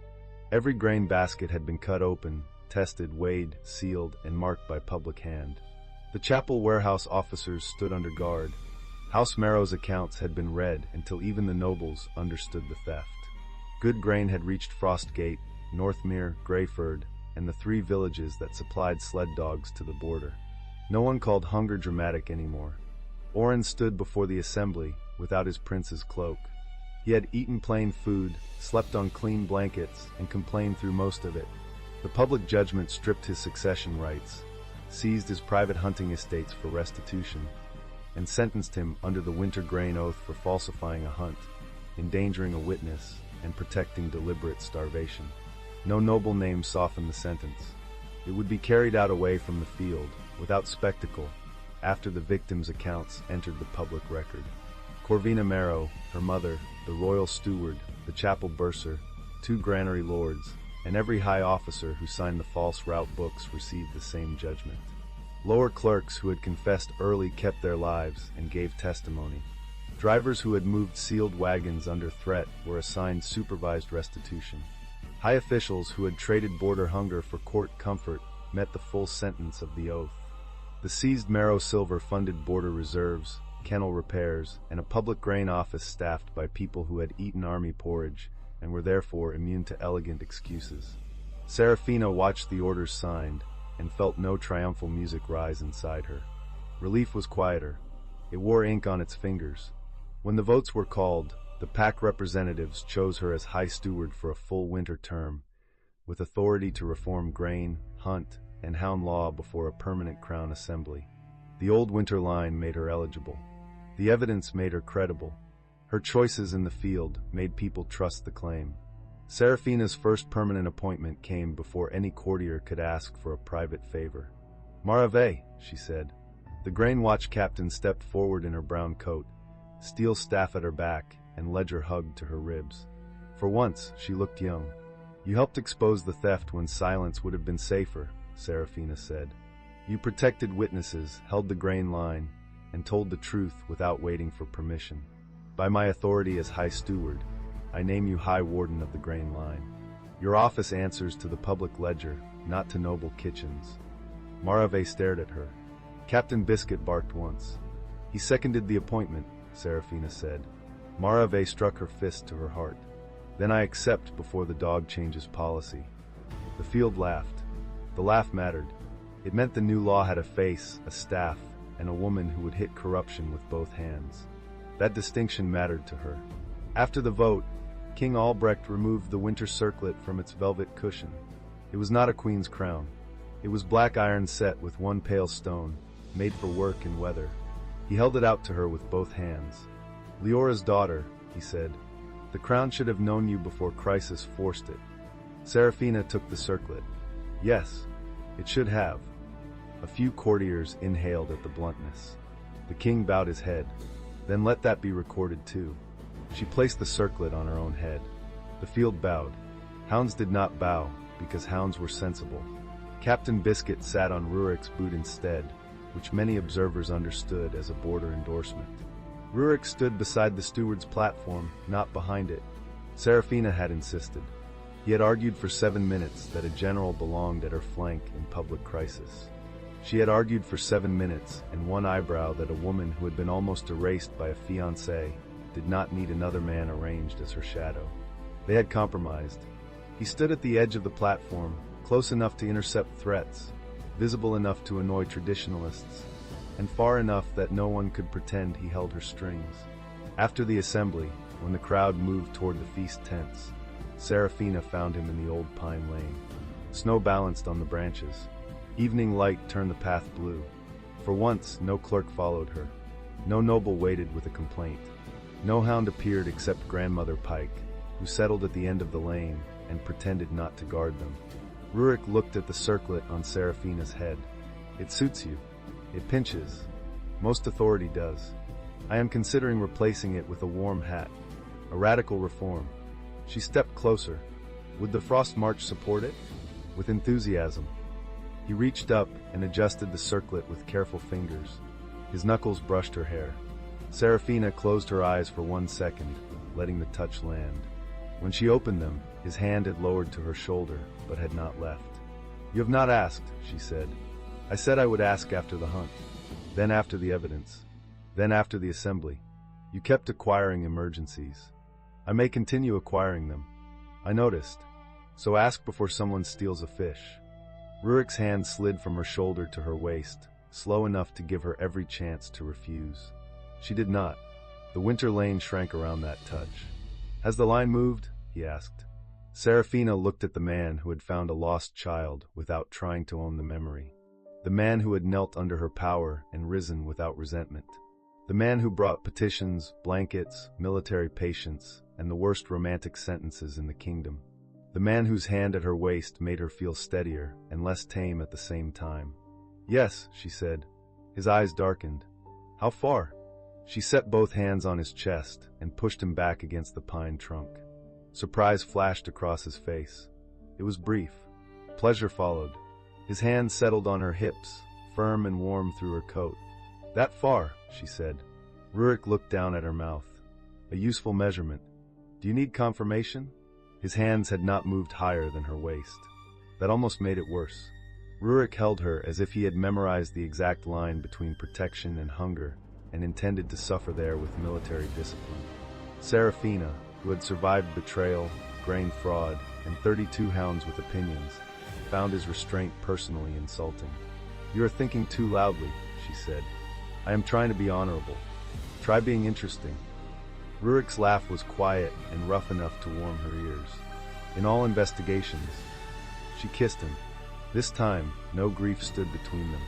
No one had just read an ugly order. No threat waited at her collar. The kiss was not careful in the same way. It was still controlled, because Rurik's control seemed built into his bones, but heat moved through it. His arm wrapped around her waist and drew her close. Her fingers slid into the black hair at his nape. He made that low sound again, the one that turned her knees into poor advisors. Grandmother Pike waited until Rurik's hand had fully tightened at Serafina's waist, until Serafina had made one helpless sound into his mouth, and then barked once from the lane. Serafina did not stop. Rurik smiled against her mouth. Your chaperone objects. She objects to weak follow-through. Then I must respect command. He kissed her again, and for several excellent breaths, governance waited. When they returned to the feast, Marave gave them both a look that could curdle milk. The new high steward has pine needles in her hair, she said. Serafina removed one. Administrative burden. Rurik removed another from his own collar. Forestry consultation. Captain Biscuit stole a roll from the table and dropped it at Serafina's feet. And what is that? Marave asked. Serafina picked up the roll. A tribute from the food office. That dog is going to have a title by spring. He already has one. Rurik looked resigned. Minister of Stolen Bread? Deputy Minister, Serafina said. Grandmother Pike outranks him. The feast laughed around them. Not court laughter, better laughter. Soldiers, kennel girls, clerks, village delegates, and nobles who had learned quickly all shared tables under frost lanterns. The grain bread was coarse and honest. The stew held real meat. Hounds slept under benches with full bellies. At midnight, Serafina slipped from the tent and walked to the kennels prepared for the royal pack. The hounds rose one by one. Captain Biscuit came first, then Duchess, Mutton, Buttons, Foxglove, Pepper, Ash, and all the rest. Grandmother Pike remained lying down, but opened one eye. Serafina crouched in the straw. Good evening, honorable criminals, she whispered. We survive politics. Tomorrow we improve it. Buttons licked her chin. Behind her, the kennel door opened. Rurik entered with 2 bowls of stew and a blanket over one arm. You missed the council toast, he said. Was it good? Terrible. I improved it by leaving. He sat beside her in the straw without complaint. Captain Biscuit immediately put his head in Rurik's lap. Rurik looked down at him. This is an abuse of office. You are learning government. Serafina took 1 bowl. Rurik spread the blanket over her knees, then over his, making no attempt to hide that he wanted the shared warmth. She let him. More than that, she leaned into his side. For a while, they ate in the kennels while the new government danced without them. You will be busy, Rurik said. You will be unbearable. Likely. You will tell me when my counsel is lying. Yes. You will not decide for me. No. You will stand close enough to make stupid people reconsider their hobbies. With pleasure. She looked up, and when I am tired, his arm came around her shoulders. He pulled her into his warmth, not as a rescue, not as a claim, but as a place she had chosen and could choose again. Then I will bring stew, he said, and blankets, and petitions in the morning, after you sleep. Still not romantic. He bent and kissed the corner of her mouth. I love you, Serafina Hale. I am trying not to make that sound like a supply order. Her heart stopped, then restarted with a force that made her laugh softly. You failed, she said, but I love you too. Rurik kissed her properly then in the straw, under the supervision of 32 hounds and 1 ancient judge on a cushion. The kiss tasted of stew, winter, and the strange mercy of being wanted after being underestimated. It did not erase what had happened. Better than that, it met her on the far side of it. Outside, the first clean grain wagons rolled north under guard. At the head of the line rode High Warden Marave, steel staff across her saddle and public ledger sealed at her hip. The road would not belong to hungry excuses again. Behind the assembly hall, bells marked the completed sentences of the condemned high officers. The sound was brief, formal, and cold. No one cheered. Serafina had not asked for spectacle. Justice did not need theater to be final. Inside, the High Steward of Winter rested her head against the Border General's shoulder, while Captain Biscuit snored across both their boots. By morning, there would be reforms, angry nobles, hungry villages, and a fountain that still had to be investigated for missing fish. Serafina would rise before dawn, greet every hound by name, and put her hands on the work of ruling. This time, she would not be only anything. If you enjoyed this story, subscribe for more wolf romance, winter revenge, and stubborn women with dangerous hounds. Welcome to Moonlit Romance Library. Please follow for more stories. Part 1. Ashes and Silence. Serafina Ashgrove returned from the Sanctum Healing Ward with a death sentence in her pocket and found her husband's Old Alliance bride hanging above the hearth in his private chamber. Before she could tell Obsidian Drake that Ashheart Corrosion had given her 4 months to live, He would defend a portrait more fiercely than he had defended his wife in 6 years.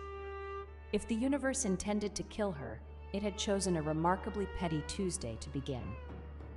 Ash heart corrosion, the healer had said that morning, turning the crystal diagnostic sphere in his weathered hands. Inside it, Serafina's blood sample pulsed with threads of dark silver. Beautiful, actually, if you didn't know what it meant. The decay has already entered your bloodstream and begun affecting your optic channels. I estimate 4 months, perhaps 5 if you avoid all magical exertion. Serafina sat very still on the examination bench. The leather was cold beneath her palms. She counted 3 cracks in the ceiling plaster before she trusted her voice. And if I don't avoid magical exertion? The healer looked at her then. His eyes held the particular pity reserved for those who had already decided their answer. 2 months, maybe less. At the door, a young apprentice healer named Ellen Vale pretended not to listen and failed completely. She was freckled, sharp-chinned, and still young enough to be angry at cruelty before she remembered to be afraid of rank. When Serafina rose, Ellen silently tucked an extra vial of pain tonic into her glove and looked away, as if mercy were a clerical error. She nodded once, precisely the way she did everything. Then she stood, smoothed her heavy wool cloak, charcoal gray, because apparently that was the only color the universe would permit today, and walked out without paying. Not because she couldn't afford it, but because she'd forgotten, which was worse. The cold hit her face like a slap. Good, she needed it. 4 months. She had spent 6 years as the contractual wife of Obsidian Drake, Duke of the Black Dragon Eyrie, Lord of the Dragonbone Mines, Commander of the Sky Cavalry, and Chairman of the Dragon Gold Merchant Consortium. 6 years of being invisible in her own home. 6 years of whispers behind fans. Poor thing, married above her station. He never touches her. Did you see the way she sat alone at the midwinter feast? 6 years of watching her husband look through her as if she were made of glass too thin to bother seeing. The cruelest part was that it had not begun as a prison. In the first winter after their contract, Obsidian had once stepped between her and a courtier's insult with such fierce, awkward tenderness that Serafina had believed he might love her as she loved him. He had looked at her then as if no other woman in the world had ever mattered. That memory was why the betrayal still had teeth. She had spent 6 years, and the universe had decided that was enough. Fine. But she would tell him first. Not because she expected comfort, she had stopped expecting that approximately 4 years ago, but because there were practical matters. The marriage contract had clauses about illness, about inheritance, about the disposition of assets. She was, despite everything, a woman who believed in clean paperwork. The Black Dragon Eyrie sat atop Iron Vein Mountain like a crown of obsidian and dragonbone, its towers carved from the living rock, its halls heated by veins of dragonfire that ran beneath the floors like molten blood. It was beautiful in the way that prisons could be beautiful, all sharp edges and expensive silence. Serafina passed through the lower gates without challenge. The guards barely glanced at her. She had learned, in 6 years, to move through the Eyrie like smoke, present enough to avoid being locked out, absent enough to avoid being noticed. It was a skill that had served her well in her other life, the one nobody here knew about. The one that was killing her. She climbed the central staircase to the Duke's private wing, her boots leaving wet prints on the dragonbone steps. The halls were quiet at this hour. Most of the Eyrie's residents were at the evening meal in the Great Hall, which Serafina had stopped attending 2 years ago after the incident with the soup. The soup had been poisoned, mildly. She had noticed before drinking it. Nobody had believed her. The door to the Duke's bedchamber was ajar. She pushed it open. The room was vast, all dark stone and black silk, heated by a fireplace large enough to roast a horse. Above the fireplace hung a portrait she had never seen before, or rather, a portrait that had been moved from storage to this most prominent position. It showed a woman, golden hair like sunlight through honey, blue eyes wide and dewy, lips curved in a smile so gentle it looked almost apologetic for existing. She wore white, naturally, because women like that always wore white. Celestine Brightmore. The Duke's former betrothed. the woman his family had once displayed as the perfect future duchess before the alliance dissolved. The one whose painted perfection had haunted their marriage bed more effectively than any actual ghost could have managed. Serafina stared at the portrait. Something cold and sharp pressed behind her sternum. Not grief, not jealousy, just the bone-deep exhaustion of a woman who had walked into yet another room that wasn't really hers. She should not have touched the frame. She knew that. But her vision flickered, just for a moment, the edges going gray, and she reached out to steady herself, and her fingers brushed the gilded edge of the portrait. "Don't." The voice came from behind her. Low, cold, resonant, the kind of voice that made lesser nobles stammer and serving girls drop their trays. Obsidian Drake stood in the doorway of his private bath, his dark hair damp, a high-collared black shirt fastened at his throat, his silver-gray eyes fixed on her hand with an expression that might have been anger or might have been contempt. With him, they often looked the same. He was beautiful. She had never denied that. Tall and broad-shouldered, with the sharp bone structure of old dragonblood aristocracy and the particular grace of a man who could shift into something enormous and winged. His jaw was cut glass. His cheekbones could slice paper. Even after 6 years of marriage to him, Serafina occasionally caught herself thinking what a waste before her rational mind caught up. "I wasn't," she began. "Touching her portrait with your grubby little fingers?" He crossed the room in 3 long strides, took her wrist, and moved her hand away from the frame. His grip was not gentle. "I had it restored. The oils on skin can damage the pigment." Serafina looked at her hand. It was perfectly clean. She had scrubbed it raw in the sanctum washroom after the diagnosis, a compulsive habit she'd developed to hide the faint gray discoloration that ash-heart corrosion left on the fingertips. "I came to talk to you," she said. Her voice was steady. She was proud of that. "About what?" He released her wrist and turned away, adjusting his cuffs with the precise irritation of a man interrupted during his evening routine. "If this is about the household budget again..." "I'm ill." He paused, for exactly 1 second. Then he continued adjusting his cuffs. "You're always claiming some ailment or another. Last month it was headaches, the month before fatigue. If you want attention, Serafina, there are less tedious ways to get it." The cold thing behind her sternum pressed harder. "This isn't..." "Is this because of the portrait?" He turned to face her, and now his expression was clear. Contempt, edged with something almost like satisfaction. "You saw Celestine's portrait and decided to manufacture an illness for sympathy? How predictable." "Obsidian. It's your grace in this wing." His silver eyes were flat. "We discussed this." They had not discussed it. He had decreed it. 3 years ago, after she had made the mistake of calling him by name at a banquet, and he had looked at her as if she had publicly urinated on the tablecloth. Serafina drew a breath. The air tasted faintly metallic, her own blood, she realized. The corrosion was active today. She swallowed it. "Your Grace," she said, and the words tasted like copper and ash. "I have been diagnosed with ash-heart corrosion. The decay has entered my blood and my optic channels. I have approximately 4 months." Silence. Obsidian studied her face the way one studies an insect that has landed on one's sleeve, with mild interest and absolute indifference to its survival. "Ash-heart corrosion," he repeated. "A disease of runesmiths and sealcasters, which you are not." She said nothing. "Unless you've been secretly practicing forbidden magic behind my back. Have you?" His voice sharpened. "Have you been dabbling in things beyond your station again?" Beyond her station. She was the last living heir of the Ashgrove rune line, a bloodline so ancient it predated the Dragon Aeries themselves. She could trace, cast, and break dragon rune contracts that would make his court smiths weep with inadequacy. She had single-handedly saved his empire 6 years ago. But he didn't know that. And she was not going to tell him today. "Never mind," she said quietly. "I apologize for disturbing your evening." She turned to leave, made it 3 steps before. "Serafina."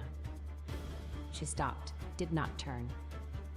"If you're going to be ill," he said, his tone as casual as discussing weather, Do it in the East Wing.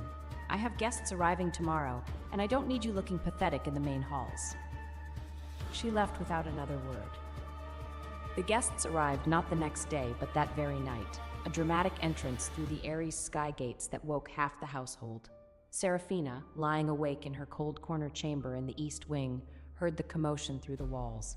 Running feet, excited whispers, the heavy beat of wings in the landing courtyard. By morning, the entire Aerie was buzzing. Celestine Brightmore had returned. Not alone. She came with a child, a small boy of perhaps 4 years, with silver blonde hair and wide blue eyes, and this was the detail that had set every tongue in the Aerie wagging, the ability to produce a flicker of blue dragon flame from his tiny palms. Serafina heard about it from her maid, Marta, the only servant still assigned to her wing, a sturdy woman of 50 who disapproved of everything equally, and therefore couldn't be called biased. "Claims the boy is his Grace's blood," Marta said, setting down a tray of toast and weak tea with rather more force than necessary. "Born after she left," she says. "Raised in secret to protect him from enemies," she says. She sniffed. "If you ask me, which nobody does, a woman who hides a child for 4 years has more to hide than a child." Serafina did not eat the toast. Her appetite had been failing for weeks, another symptom she had been carefully hiding. She drank the tea, which tasted like nothing. Where is the boy now? Main nursery. Already been given the blue silk suite, a personal nurse, and 3 new outfits from the Duke's own tailor. Marta's mouth was a thin line. "You, meanwhile, have 1 maid and a leaking ceiling." "The ceiling isn't leaking." "It will be. I've seen the stain. Give it 2 weeks." Serafina dressed carefully. Heavy charcoal wool, high collar, long sleeves. She pinned her dark hair back with the simple iron clasp she wore daily, avoiding the ornate dragon crest jewelry that had come with the marriage contract and sat untouched in its velvet case. She checked her reflection, pale but composed. The gray discoloration hadn't reached her face yet. Good. She would need to see the boy, not because she was jealous, she was dying, jealousy required a future, but because something about the claim did not add up. Black dragons produced black dragon fire. The obsidian bloodline had never, in 800 years of recorded history, produced blue flame. But she would need to be careful. The Aries residents already saw her as the unwanted wife. If she questioned the child's parentage openly, she would look like exactly what they expected, the bitter woman trying to eliminate a rival's offspring. She left her chamber and walked toward the main wing. The corridors were busier than usual, servants scurrying with fresh linens, courtiers clustering in doorways to whisper. They fell silent as she passed, then resumed at twice the volume behind her. She found the scene in the winter garden. Celestine Brightmore sat on the carved stone bench beneath the frost roses, wearing a gown of white that somehow wasn't wrinkled despite her night of travel. Her golden hair fell in perfect waves. Her skin was porcelain. Her expression was one of fragile bravery, the look of a woman being very strong about something very difficult. The boy sat at her feet, playing with a set of dragon bone figurines. He was beautiful, Serafina admitted. Silver blonde hair, enormous blue eyes, chubby cheeks flushed pink. He made small sounds as he played, and occasionally a tiny lick of blue flame curled from his fingers. Obsidian stood beside Celestine. Not sitting, he never sat in public with anyone, but close enough that his shadow fell across her. His hand rested on the bench back behind her shoulder. Not touching her, but close. He was looking at the boy with an expression Serafina had never seen on his face before. Something soft, something wondering, something that might, in a less frozen man, have been called hope. He had never looked at Serafina like that. Not once. She stopped in the garden archway, took it in, filed it away in the small, cold compartment in her chest where she kept things that hurt too much to examine. Celestine noticed her first. Those blue eyes widened with perfectly calibrated surprise. "Oh, you must be." She looked at Obsidian with a flutter of concern. "I didn't know we would be interrupting." "You're not interrupting anything," Obsidian said flatly, without turning to look at Serafina. Serafina, this is Celestine Brightmore and her son Lucien. He may be my heir. Maybe. At least he had that much caution still. How wonderful, Serafina said. Her voice was perfectly level. Welcome to the Eyrie, Miss Brightmore. Celestine smiled, tremulous, grateful, as if Serafina's welcome meant the world. Please, call me Celestine. I do so hope we can be friends. She reached out a delicate hand. I know this must be difficult for you. Serafina looked at the outstretched hand, then at Celestine's face. The smile was flawless. The eyes were calculating. She shook the hand, brief, professional. Not difficult at all, she said. I hope you find the Eyrie comfortable. She turned to leave, and her vision flickered. Just a moment. Just the edges going gray, the world tilting sideways.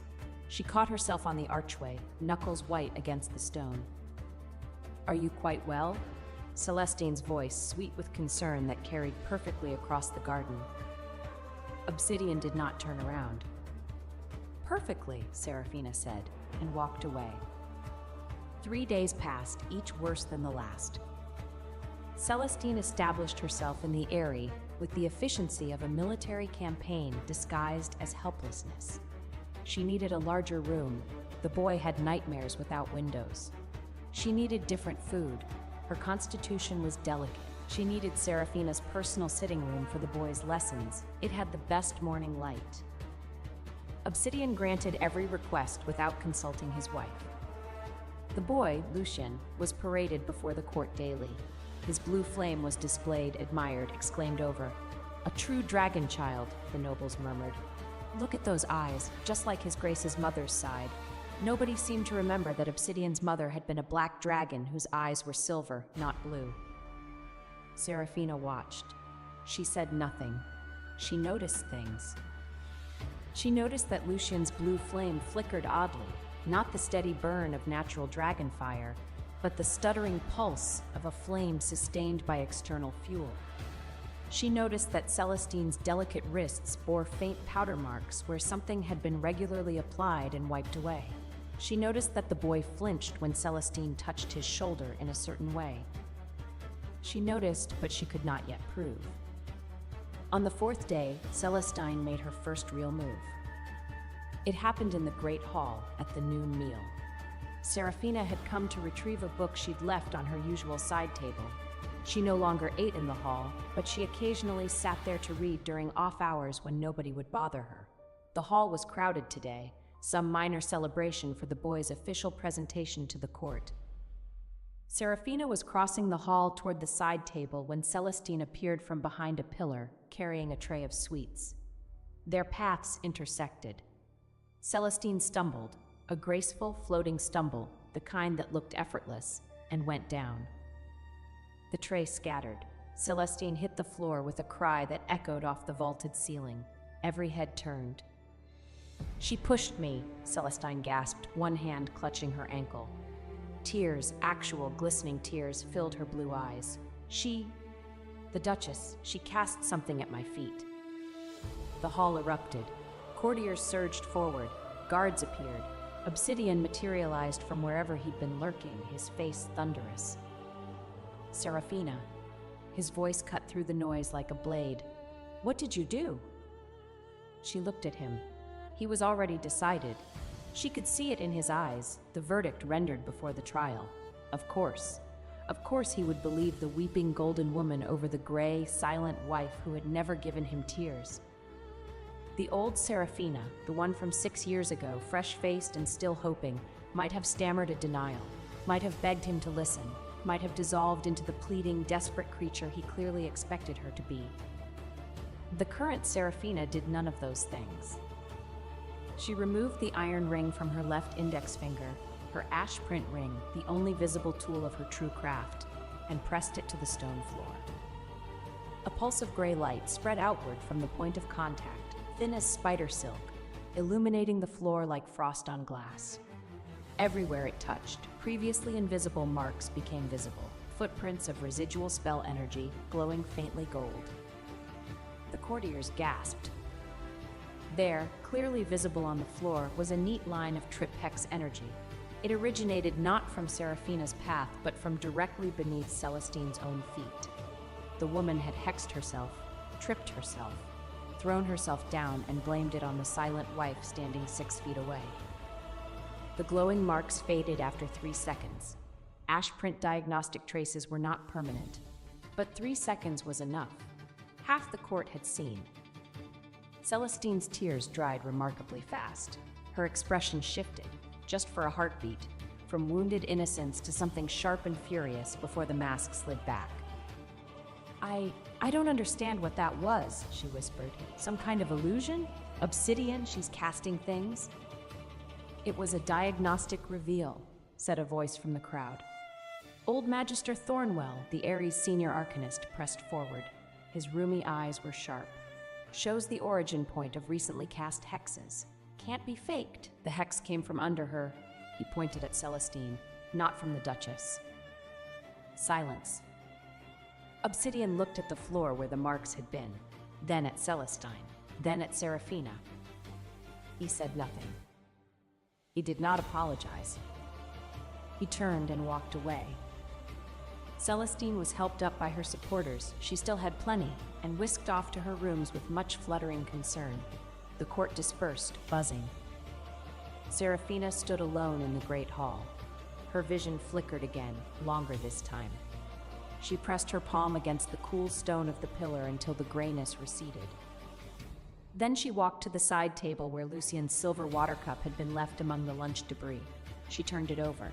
With a movement so small no one would notice, she pressed her ash print ring to the cup's inner base, leaving a blood trace marker that would activate when the cup was next used.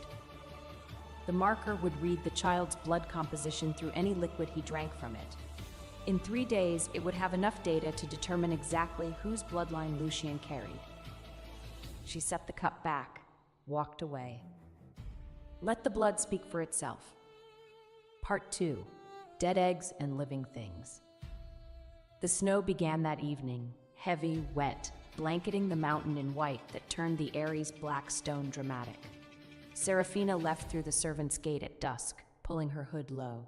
She had an appointment at the Sanctum Healing Ward for a follow-up examination, and she was not going to let anyone see her go. The path down from the Eyrie to the city was treacherous in snow, but she knew every step. 6 years of lonely walks had made her an expert on this particular mountain. She moved quickly, her boots finding purchase on the icy stones by memory more than sight. Her right eye had developed a persistent gray haze that no amount of blinking could clear. The appointment was brief and brutal. The corrosion had advanced since Tuesday. The healer adjusted his estimate downward, 3 months, perhaps 3.5. Is there anything? Serafina began. The only known treatment requires a source of white gold dragonfire, the healer said gently, which, as I'm sure you know, has been extinct for over a century. I'm sorry, Your Grace. She nodded, thanked him, left. The snow had thickened while she was inside. The streets were almost empty, merchants packing up early, lanterns sputtering in the wet wind. Serafina pulled her cloak tighter and turned toward the mountain path. She almost missed it. A pile of refuse beside a merchant's cart. Broken crates, soiled straw, the usual detritus of market day. But something in the pile caught the fading lantern light. A curve. A smooth, oval shape, gray and dull, half buried in dirty snow. An egg. Serafina stopped. It was large, roughly the size of a melon, and completely unremarkable. Gray shell, hairline cracks webbing its surface, no luminescence, no warmth, no sign of the inner fire that marked a living dragon egg. A dead egg, worthless. That's why the merchant had tossed it with the trash. She should keep walking. She had 3 months to live, a marriage to dissolve, a secret identity to protect, and absolutely no time for. Thump. She felt it through her ash print ring.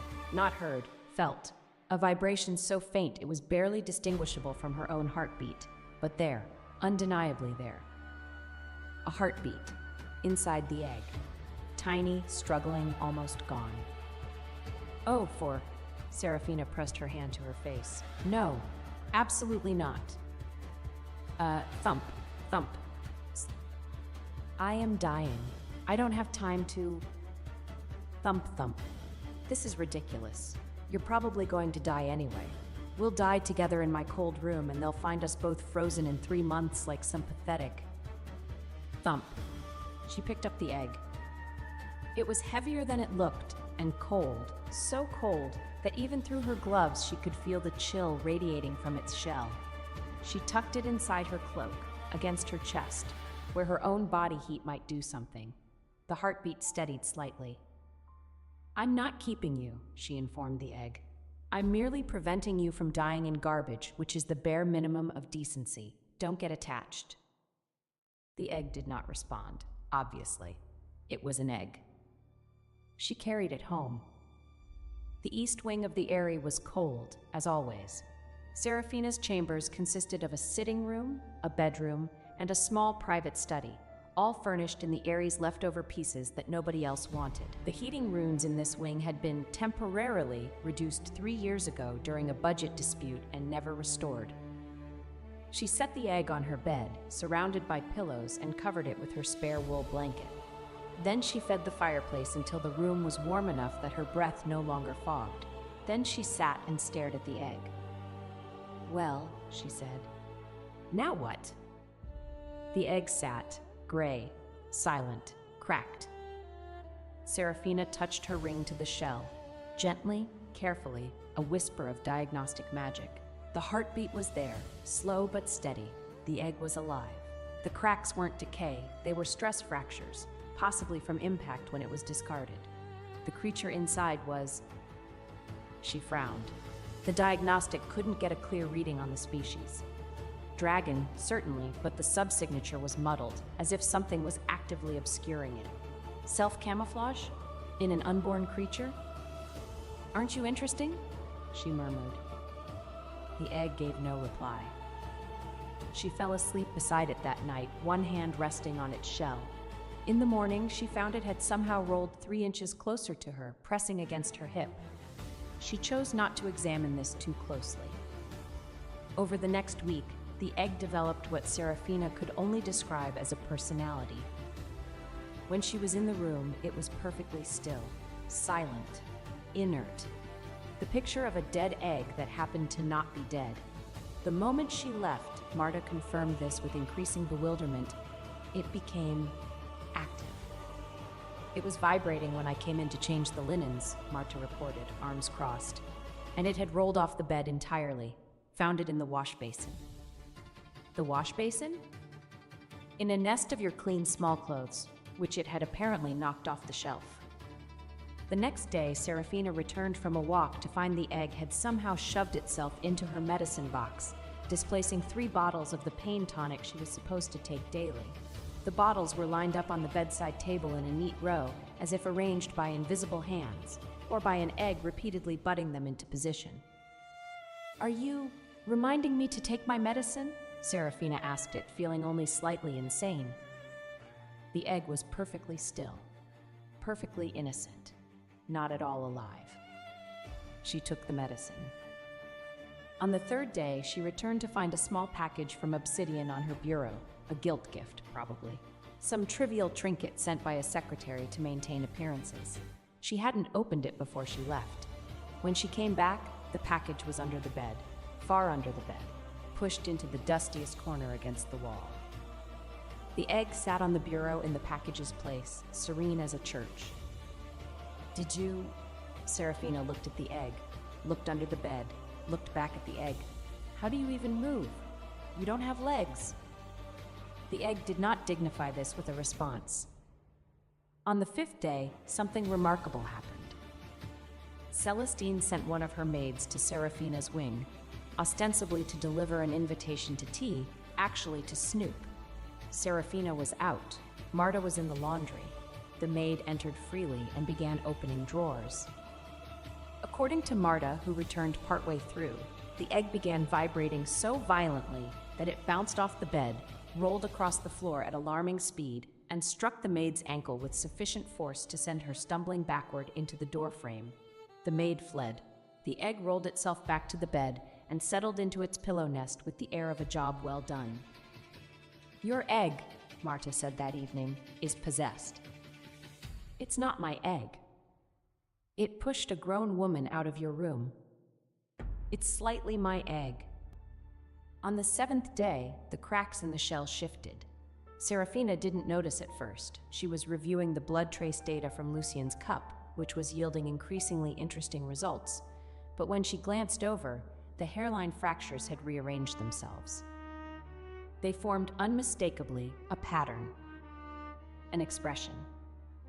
Specifically, the dragon rune symbol for eye-rolling contempt. Serafina stared at it for a long time. "Were you making a face at something specific?" she asked slowly. "Or is this a general commentary?" The cracks shifted. Now they formed, she was not imagining this, a pattern that loosely resembled droopy eyelids and a curled mouth, like a miniature sneer. From the corridor outside, Serafina could hear the distant sound of Celestine's tinkling laugh. "Ah," Serafina said, "the laugh." The egg cracks formed something that might have been a nod. "I agree," Serafina said. "It is insufferable." She went back to her data. The egg settled smugly in its pillows. Obsidian found out about the egg 9 days after its arrival. He came to the East Wing, a rare event that startled Marta so thoroughly she dropped a water pitcher, ostensibly to inform Serafina that her household budget would be further reduced to accommodate Lucien's needs. He delivered this news standing in her doorway without entering, his gaze sweeping the room with the distant assessment of a landlord inspecting a property he planned to sell. His eyes landed on the egg. "What is that?" Serafina did not look up from her book. "An egg." "I can see it's an egg.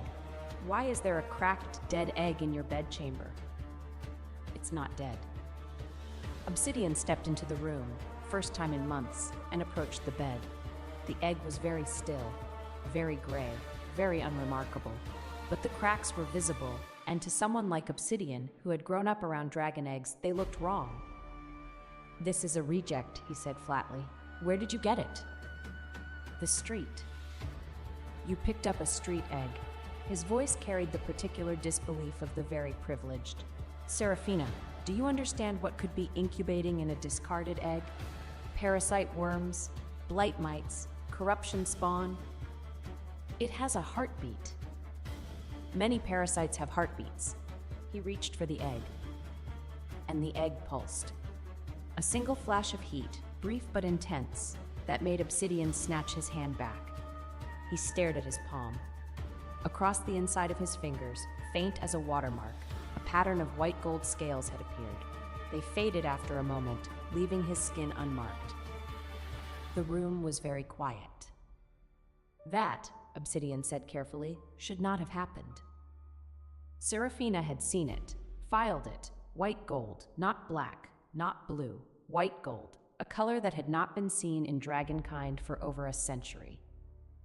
"It's just an egg," she said mildly. "Probably reacting to your dragonfire proximity. You know how unstable damaged eggs can be." Obsidian looked at her. For the first time in a long while, his expression held something other than contempt, uncertainty. It lasted only a moment before his usual mask reassembled. "Get rid of it," he said. "I'll send someone with a purification basin tomorrow. It's clearly contaminated." "No." The word dropped like a stone into still water. Obsidian's eyes narrowed. "No?" "No." Serafina set down her book, stood. She was a tall woman, not as tall as him, but enough that she didn't have to crane her neck when they were this close. "You will not touch this egg.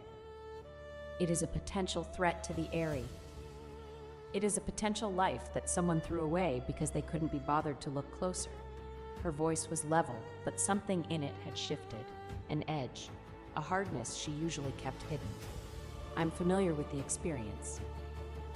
A muscle in Obsidian's jaw tightened. "If you're implying..." "I'm not implying anything. I'm telling you, this egg stays. If your purification squad comes near it, they'll lose the use of their hands for a week." "Is that a threat?" "It's a promise." She held his gaze, steady, unflinching. "You have your heir now, don't you? The golden boy with blue fire. What do you care about one gray egg in a wing you never visit? Obsidian stared at her. Something flickered in his silver eyes, surprise maybe. She had never spoken to him like this. In 6 years, she had been quiet, accommodating, invisible. The sudden steel in her voice was clearly unexpected. Fine, he said at last through his teeth. Keep your dead egg. But if it hatches something that threatens my household. At least if it hatches something dangerous, Serafina said, picking up her book again. It'll be honestly dangerous, not dressed in white and calling itself family. Obsidian went very still. His mouth opened, closed. He turned on his heel and left without another word. The egg, in the silence that followed, emitted a tiny pulse of warmth against Serafina's hip, almost approving. Don't start, she told it. Part 3. The Dissolution. 2 weeks after Celestine's arrival, Serafina finished her preparations. The blood trace data from Lucien's cup was complete. The results were exactly what she'd suspected. The boy's dragon flame signature bore 0 compatibility with the obsidian bloodline. Not partial, 0. Whatever lineage Lucien carried, it was not obsidian Drake's. But she did not reveal this immediately. She was not stupid, and she was not impulsive. If she made the accusation now, it would look like jealousy, like desperation, like the unwanted wife trying to eliminate her replacement. Instead, she sealed the data into the cup's base, a self-activating ash print that would release its findings when examined by the Ares matriarch, Old Lady Obsidian Drake the Elder. The matriarch was many things, imperious, traditional, occasionally cruel, but she was not stupid, and she would not ignore blood evidence. Serafina placed the cup in a velvet pouch and locked it in her desk. Then she took out the document she had been drafting for 3 days. A petition for dissolution of the Dragon Blood marriage contract. In the dragon aristocracy, marriage contracts were not simple unions. They were binding magical agreements sealed in the contract flame basin, enforceable by ancient dragon law. Breaking one required either mutual consent or proof of irreparable breach. Serafina had spent 6 years gathering evidence of breach. She had enough. She reviewed the document one final time.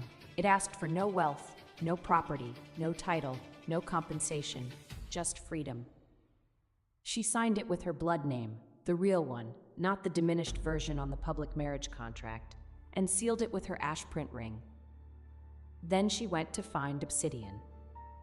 He was in his study. Celestine was there too, of course, curled in the window seat with Lucien, reading to him in her soft golden voice. The picture they made was deliberately beautiful. The family unit, the future, the life Obsidian could have if not for the inconvenient existing wife. Serafina knocked, entered without waiting for permission. "I need 5 minutes of your time," she said, alone. Obsidian looked up from his desk with visible irritation. "Whatever it is, it can wait." "It cannot." She held up the document. "This is a formal petition for dissolution of our marriage contract. It requires your acknowledgement." The room went silent. Celestine's reading stopped. Lucien looked up with wide eyes. Obsidian set down his pen very slowly. "Leave us," he said to Celestine. His voice was flat. Celestine gathered Lucien with visible reluctance and visible satisfaction barely hidden, and swept out, closing the door behind her with a soft click. Obsidian stood, came around the desk, took the document from Serafina's hand and read it in silence. "You're asking for nothing," he said at last. "Correct. No settlement, no property, no ongoing support. I want freedom, not money." He looked at her. His expression was strange, not angry, which she'd expected. Something else, something almost like insult. "This is about Celestine," he said, "not a question. It is about the 6 years preceding Celestine. You're jealous. You've been jealous since she arrived, and now you're using a dissolution petition as, what? Leverage? A threat? You think if you wave this in my face, I'll send her away?" Serafina took a slow breath. The gray was creeping at the edges of her vision again. I am not asking you to send anyone away. I am asking you to let me leave. No, he tossed the document onto his desk. I'm not playing this game. It isn't. You married into the Eyrie. You took my name. You benefit from my protection, my wealth, Your protection? The word came out sharp enough to cut. When have you ever protected me? When was the last time you entered this study and thought I should check on my wife? When was the last time you remembered I existed without someone reminding you? He stared at her. I'm dying, Obsidian. Her voice cracked. Just barely. Just once. I told you that.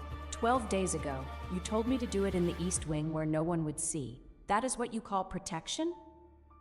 Something shifted in his face. The faintest flicker of, not guilt, not yet, but something close to the precursor of guilt, if guilt were a seed that needed much longer to germinate. You were exaggerating, he said, but his voice was less certain. You're always. Sign the paper or don't. I'll petition the matriarch directly if you refuse. She turned and left.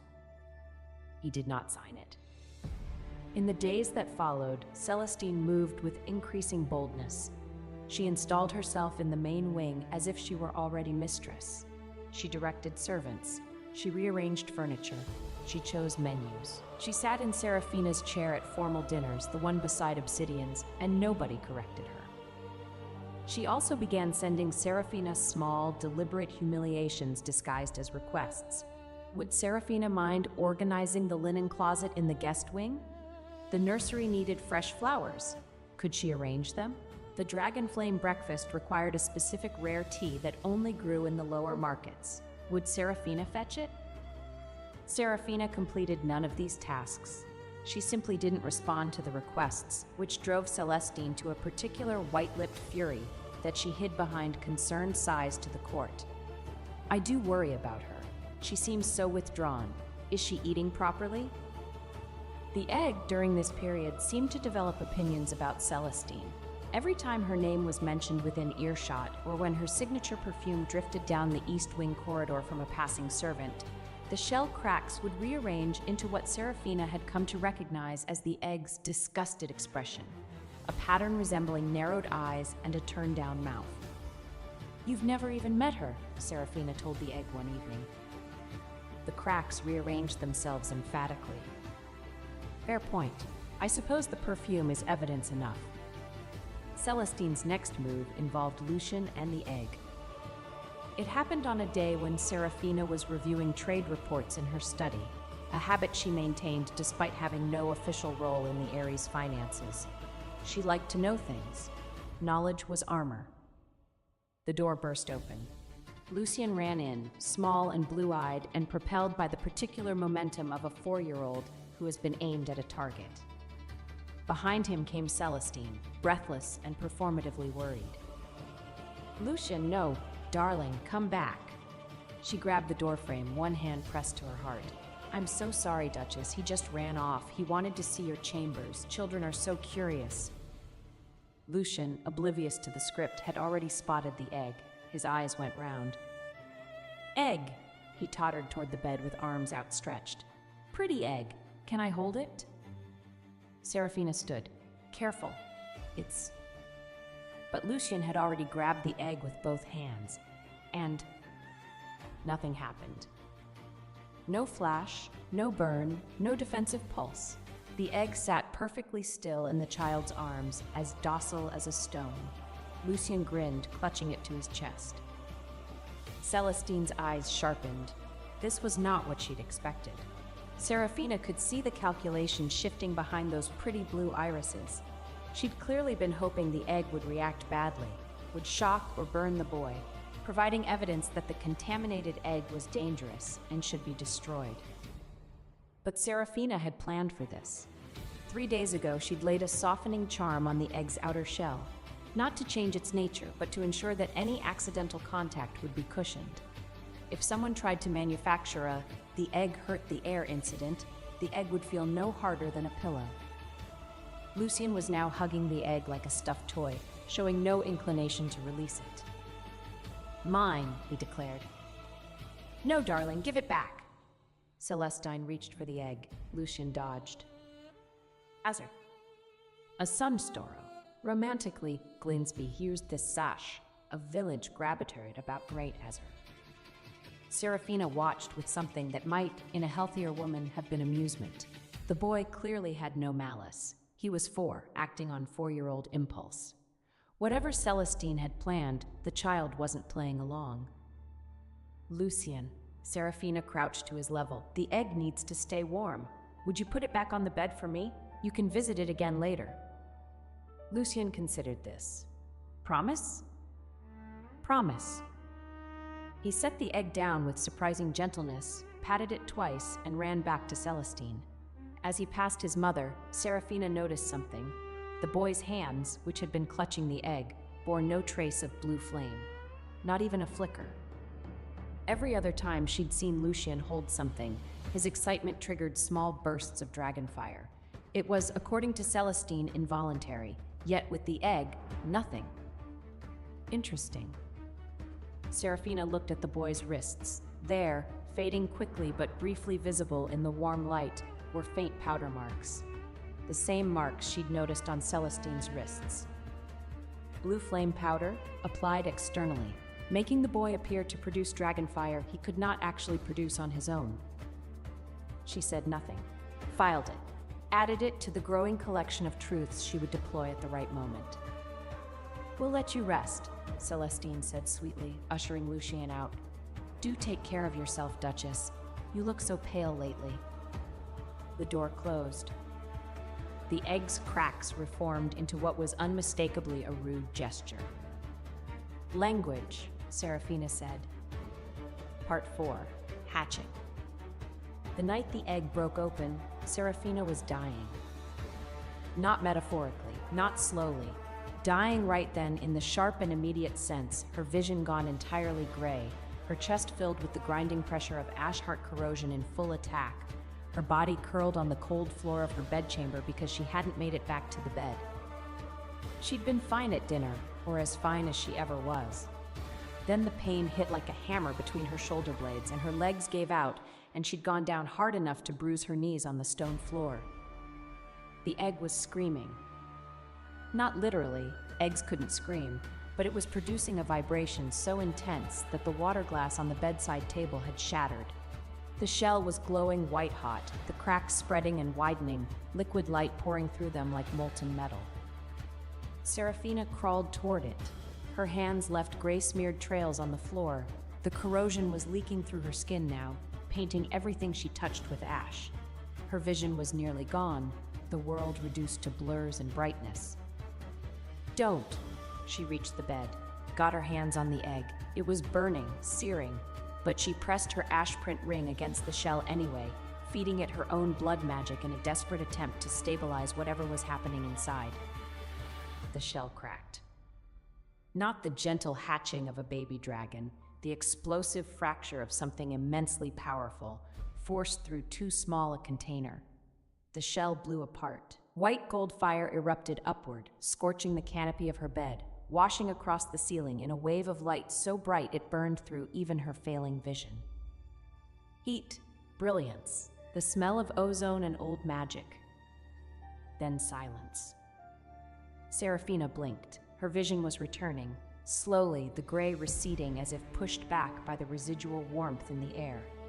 She was still on the floor beside the bed, surrounded by shell fragments that glowed faintly platinum in the darkness. On the bed, where the egg had been, sat a man. There was, embarrassingly, not a stitch of clothing involved. 3 frantic minutes, 1 thrown cloak, 1 overturned chair, and a very firm order through the door about imaginary alchemical fumes later, the impossible stranger sat wrapped from shoulders to ankles in Serafina's heaviest wool cloak. His hair was pale as moonlit ash, his eyes opened gold, and his first hoarse words were, "You're the heartbeat." "You were the egg," Serafina said flatly. "I was in the egg," he corrected.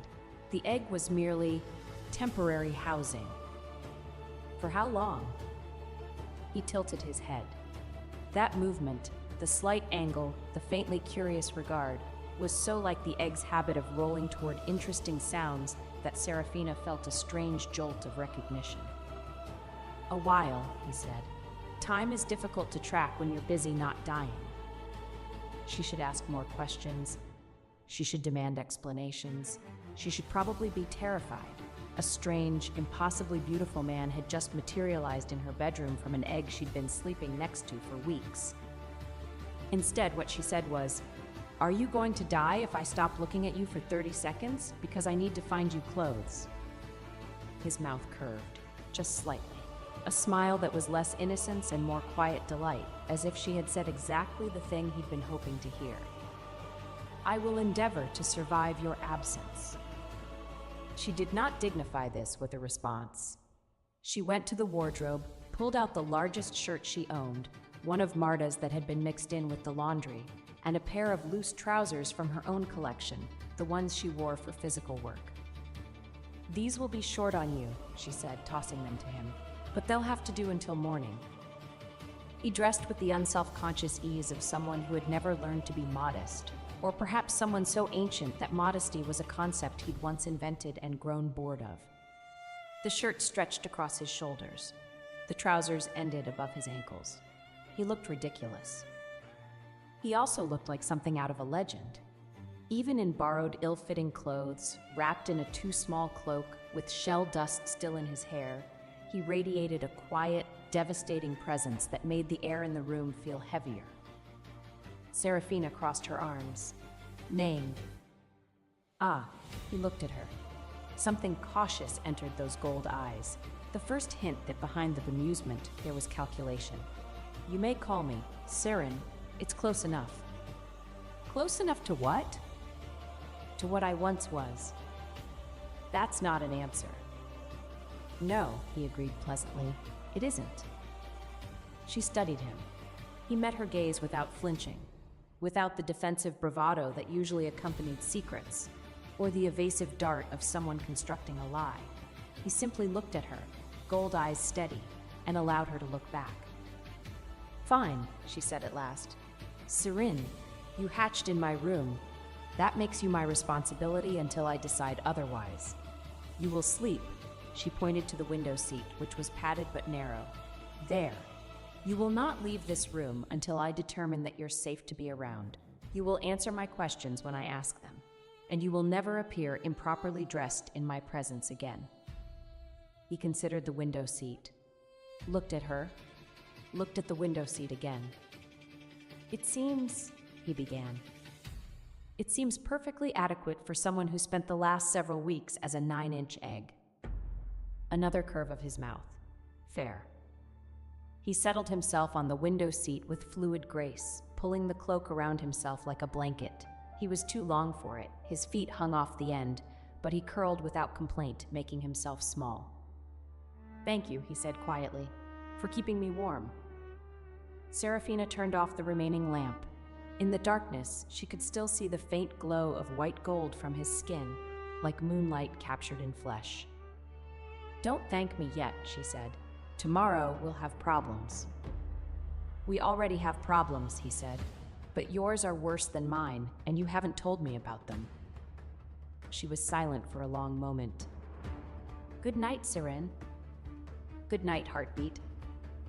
She did not sleep, but she did, for the first time in weeks, feel like the room contained something alive besides her own slow decay. Part 5. The Mask of Weakness. The first 3 days with Siren in the East Wing were an exercise in controlled chaos. He was, on the surface, everything a displaced, newly hatched person should be: confused, grateful, compliant. He wore the borrowed clothes without complaint. He ate the food Marta brought without asking for better. He slept on the window seat without mentioning that it was 3 feet too short. He said please and thank you, and I don't want to be a burden, with such consistent sweetness that even Marta, immune to all charm, occasionally brought him an extra bread roll. It was, Serafina reflected, an absolutely masterful performance. Because she noticed things. She noticed that his confusion was selective. He was baffled by modern cutlery, but instantly understood the defensive runework on her door. She noticed that his compliance was strategic. He deferred to her on every decision, but somehow always ended up positioned between her and the window, the most defensible spot in the room. She noticed that when guards passed in the corridor, his gold eyes tracked their footsteps, cataloging them, and noted the family crests embroidered on the one guard's collar when the door briefly opened for Marta. She noticed that he was not weak, not confused, not harmless. But she also noticed that he had not, in 3 days, made a single move that could threaten her. His performance was aimed outward, at the household, at the situation, at the careful maintenance of being too pathetic to threaten. With her, when they were alone, the mask thinned, not vanished, thinned. "You're watching me figure you out," she said on the third evening, not looking up from her book. He was on the window seat, ostensibly dozing, his eyes opened, gold, clear, not at all sleepy. "Is it working?" he asked. "The helpless act?" "The letting you feel safe act." She set the book down. "I felt safe before. You were an egg. Eggs are inherently non-threatening. And now? Now you're a 6-foot-something man with reflexes that suggest military training, eyes that catalog every person who enters this corridor, and a magical signature I cannot read even with direct diagnostic contact." She folded her arms. "So I feel intrigued and cautious, but not unsafe." Something shifted in his expression. The faint amusement that was his default melted into something more genuine, something closer to surprise. "You're not afraid of me," he said. "Not a question." "Should I be?" He was quiet for a moment, then, "No, but most people would be." Most people didn't spend 6 years married to a man who can turn into a 12-ton flying lizard. My threshold for intimidating is calibrated differently. He laughed, quiet, unexpected, genuine, a sound that seemed to surprise even him, as if he hadn't made it in a very long time. "I like you," he said, simply, directly, as if stating a fact about the weather. Serafina felt heat rise to her face. This was absurd. She was dying. She was 31. She had been married for 6 years to a glacier in man form, and she was blushing because a pretty creature said, "I like you," with the directness of a child. "Go to sleep, Seren."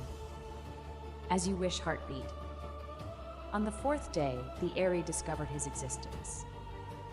It was inevitable. The explosion of light during his hatching had been seen, and while Serafina's dropped lamp excuse had bought time, the servants talked. Rumors spread. A strange man in the Duchess's chambers, a flash of white fire, sounds in the night. By noon, the whispers had reached Obsidian. He came to the East Wing with 2 guards and the expression of a man who has been personally insulted by the universe. Serafina opened the door before he could knock. She'd heard his footsteps on the stairs. "What?" Obsidian said, looking past her into the room where Seren sat on the window seat in his too small clothes. "Is that?" "A guest," Serafina said. "A guest." Obsidian pushed past her. The guards followed. Seren looked up with an expression of wide-eyed uncertainty, the helpless mask sliding into place so smoothly it was almost undetectable. "Where did he come from?" Obsidian demanded. "The egg." Silence. "The egg," Obsidian repeated. "Yes, it hatched. He was inside, as eggs do." Obsidian turned to stare at Seren. Seren stared back with precisely calibrated vulnerability, a young man alone in a strange place, wearing borrowed clothes, clearly malnourished, obviously helpless. "That's impossible," Obsidian said. "Dragon eggs don't produce." He gestured vaguely at Seren's very human-looking form. "Some do," Serafina said. "Ancient bloodlines sometimes." "I don't know what I am," Seren said softly. His voice trembled, exactly the right amount. "I don't remember much. Before the shell, it's all dark. I just know she..." He looked at Serafina with an expression of such transparent gratitude that Marta, standing by the door, actually softened. "She kept me warm. She kept me alive." Obsidian's jaw tightened. He looked at Serafina. "How convenient. A mysterious man emerges from your mysterious egg just as you file for dissolution. You expect me to believe this isn't staged? I expect nothing from you, Serafina said. I stopped expecting things from you years ago. A muscle jumped in Obsidian's cheek. He'll be questioned, Obsidian said. The court arcanist will examine him. If he's a threat. He is my guest. Serafina's voice went flat, hard. He is under my protection. If you want him examined, you will ask my permission first. You don't have the authority. I have the authority of someone who is still, legally, your wife. The East Wing is my domain by contract. My guests are my jurisdiction. Unless you've signed those dissolution papers? She raised an eyebrow. No? Then my authority stands. Obsidian stared at her, then at Sirin, then back at her. You've changed, he said. Not quite an accusation. Not quite anything else. No, she said. I've always been this. You just never looked. He turned, walked out. The guards followed. In the silence, Sirin released a long breath. The mask dropped, the vulnerability dissolving into something cooler, sharper, more amused. Sirin began. An idiot. I was going to say blind, but yours works too. Serafina shot him a look. He met it with perfect innocence, but his gold eyes glittered. The interrogation happened the next day. Magister Thornwell came to the East Wing with his diagnostic tools, a concession to Serafina's authority that clearly galled Obsidian. Serene submitted to examination with the cooperative meekness of a church mouse, coughing delicately at appropriate intervals. Thornwell's findings were inconclusive. High dragon blood, certainly. Ancient lineage. But the specifics are muddled, as if something is suppressing the full signature. He looked at Saren over his spectacles. Can you produce flame? Saren produced a tiny flicker of white gold fire from his fingertip. Just a spark. Just enough to confirm dragon heritage without revealing its full power. Thornwell made notes. Weak fire, probably a minor side branch of some extinct line. Nothing dangerous. Saren coughed again, delicately, shoulders curving inward with just the right amount of fragility. Serafina watched this performance from her reading chair and thought, very clearly, you absolute fraud. After Thornwell left, Sirin straightened from his cough-curved posture and stretched like a cat. That went well. You enjoyed that. I enjoyed being underestimated. His gold eyes cut to her. You enjoy it too. Different method, same principle. She couldn't argue with that. What happened next was gradual, insidious, and, Serafina suspected, entirely deliberate on Siren's part. He made himself indispensable. Not in a dramatic way, not in a way that could be called overstepping, just present, helpful, exactly where she needed him without being asked. When her vision grayed out during her morning preparations, the tea was already at her elbow, warmed to exactly the right temperature. He'd seen her squint at the cup the day before and adjusted. When Celestine sent another of her snide requests via messenger, Saren answered the door before Serafina could, looked at the messenger with his wide gold eyes, and said in his softest, most confused voice, I'm sorry, could you repeat that? The Duchess is what needs organizing. Is there no one else who can? The messenger left without delivering the request. When she coughed, the deep, painful cough that brought flecks of gray to her handkerchief, he didn't fuss, didn't ask, just pushed the medicine bottle an inch closer to her hand, as if it had always been there. You're managing me, she told him one evening when the medicine appeared at her elbow for the third time that day. He was on the window seat, his window seat now with a proper blanket and pillow she'd given him, reading a book he'd found in her study. He looked up with faultless innocence. I'm being helpful.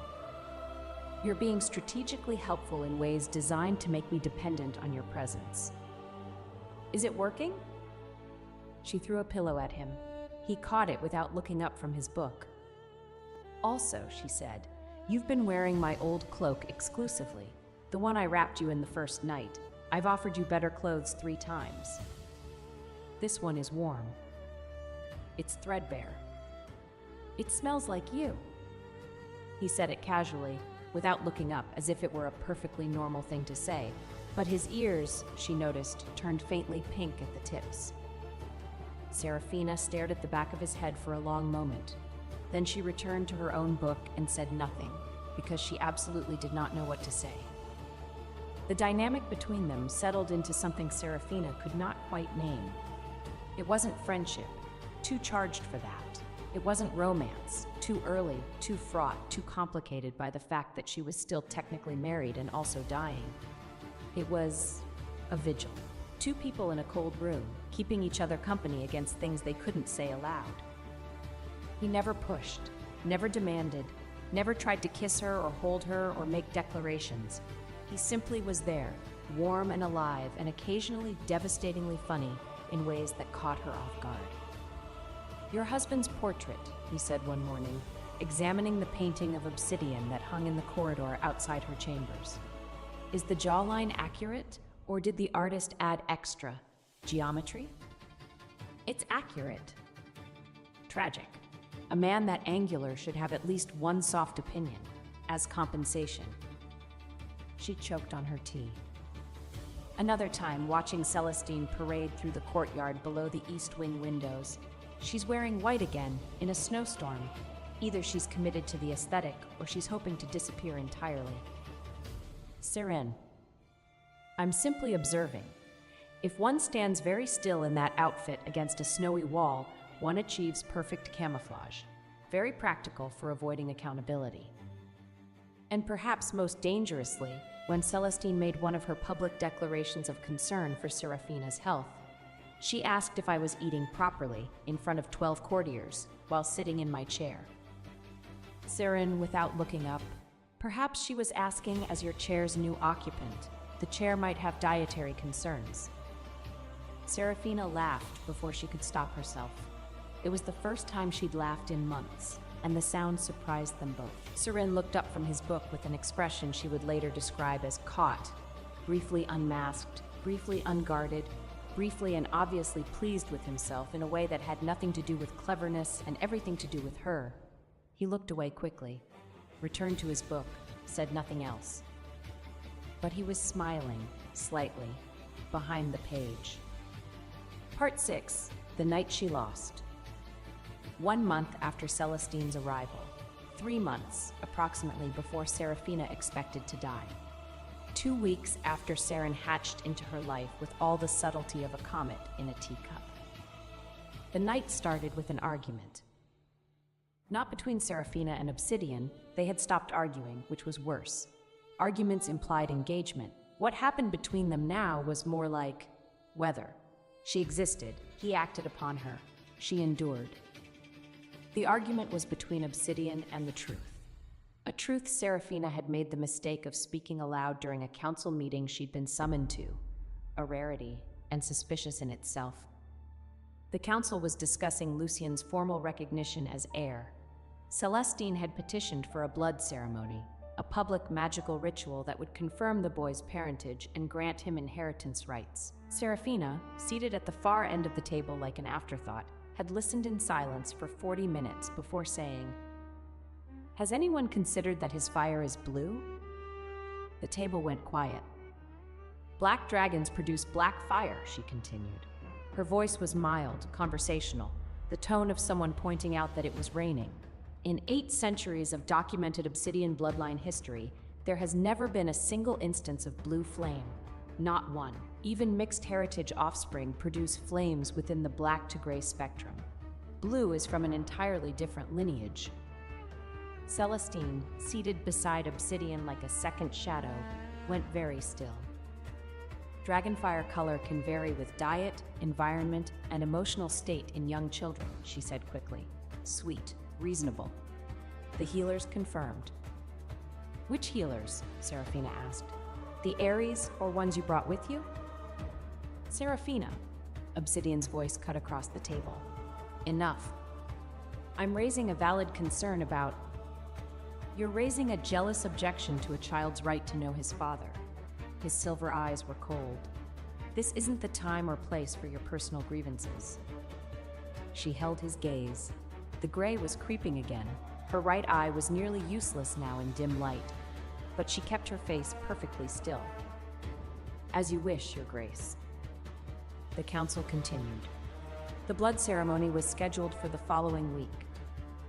After the meeting, Obsidian intercepted her in the corridor.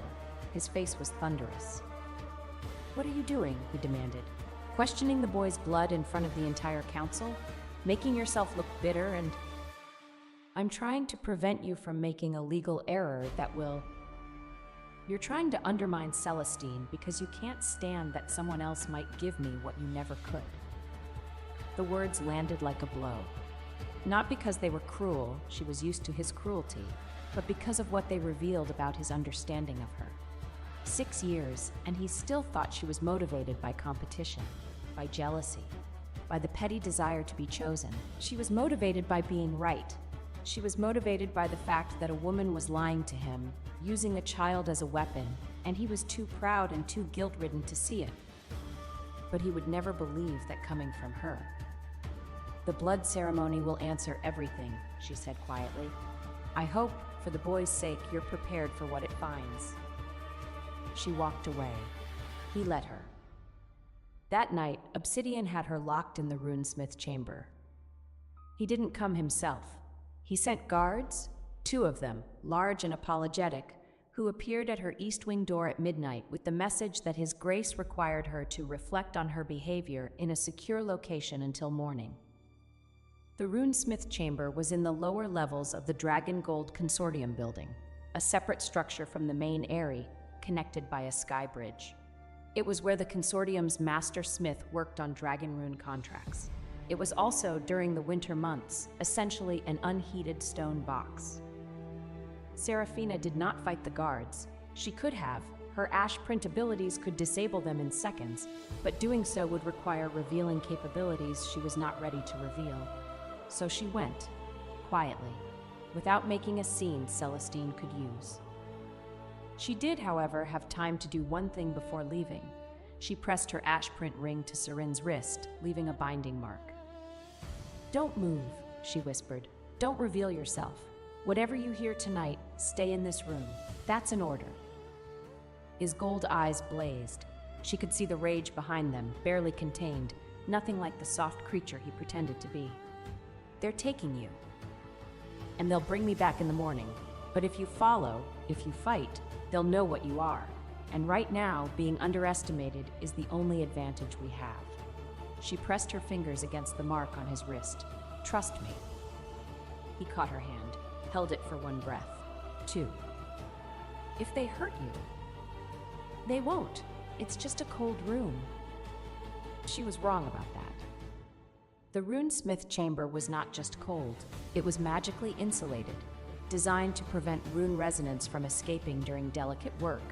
This meant that all ambient magical energy was blocked, including the faint residual dragonfire that heated the Ares floors, including the ambient warmth of any passing spell work. The temperature dropped rapidly once the door sealed. Within an hour, Serafina could see her breath. Within 2, her fingers were numb. The ash heart corrosion, which responded to cold and stress with accelerated attacks, activated fully. The pain was extraordinary, like someone had poured molten glass into her chest and then frozen it there. Her vision collapsed to a pinhole. Her lungs seized. She slid from the workbench to the floor, unable to hold herself upright. And somewhere in the pain and the cold and the darkness, the tiny spark inside her, the one she'd been trying not to acknowledge, the one the healer had tentatively identified just days ago as a dragon imprint, a pre-viable pregnancy, flickered and went out. She knew what had happened before the pain faded. The body knows these things, knows when something that was becomes something that was not, a particular emptiness, a particular silence. She curled on the stone floor and did not cry. She did not have the energy for tears. The cold took everything, took her warmth, her vision, her dignity, her tiny secret hope that she hadn't even allowed herself to name, and left her with nothing but breath, shallow, gray. From outside the chamber, through stone, spell work, and the order she had placed on his wrist, The binding mark on Saren split open. He did not reveal his full nature, but white gold fire clawed through one seam of the warded door. The metal screamed. Heat poured through. He could not shatter the inner lock without exposing what he was to the entire area, so he did the next possible thing. He held the torn seam open with his own blood and forced warmth around her body until her breath stopped fading. Before dawn, he burned a white gold warning into Marta's wash basin and sent every bell in the east wing ringing. It was not enough to save the child. They came before dawn. Marta first, pushing past the guards with the fury of a woman who had been woken by a supernatural fire message and prevented from doing her job all night.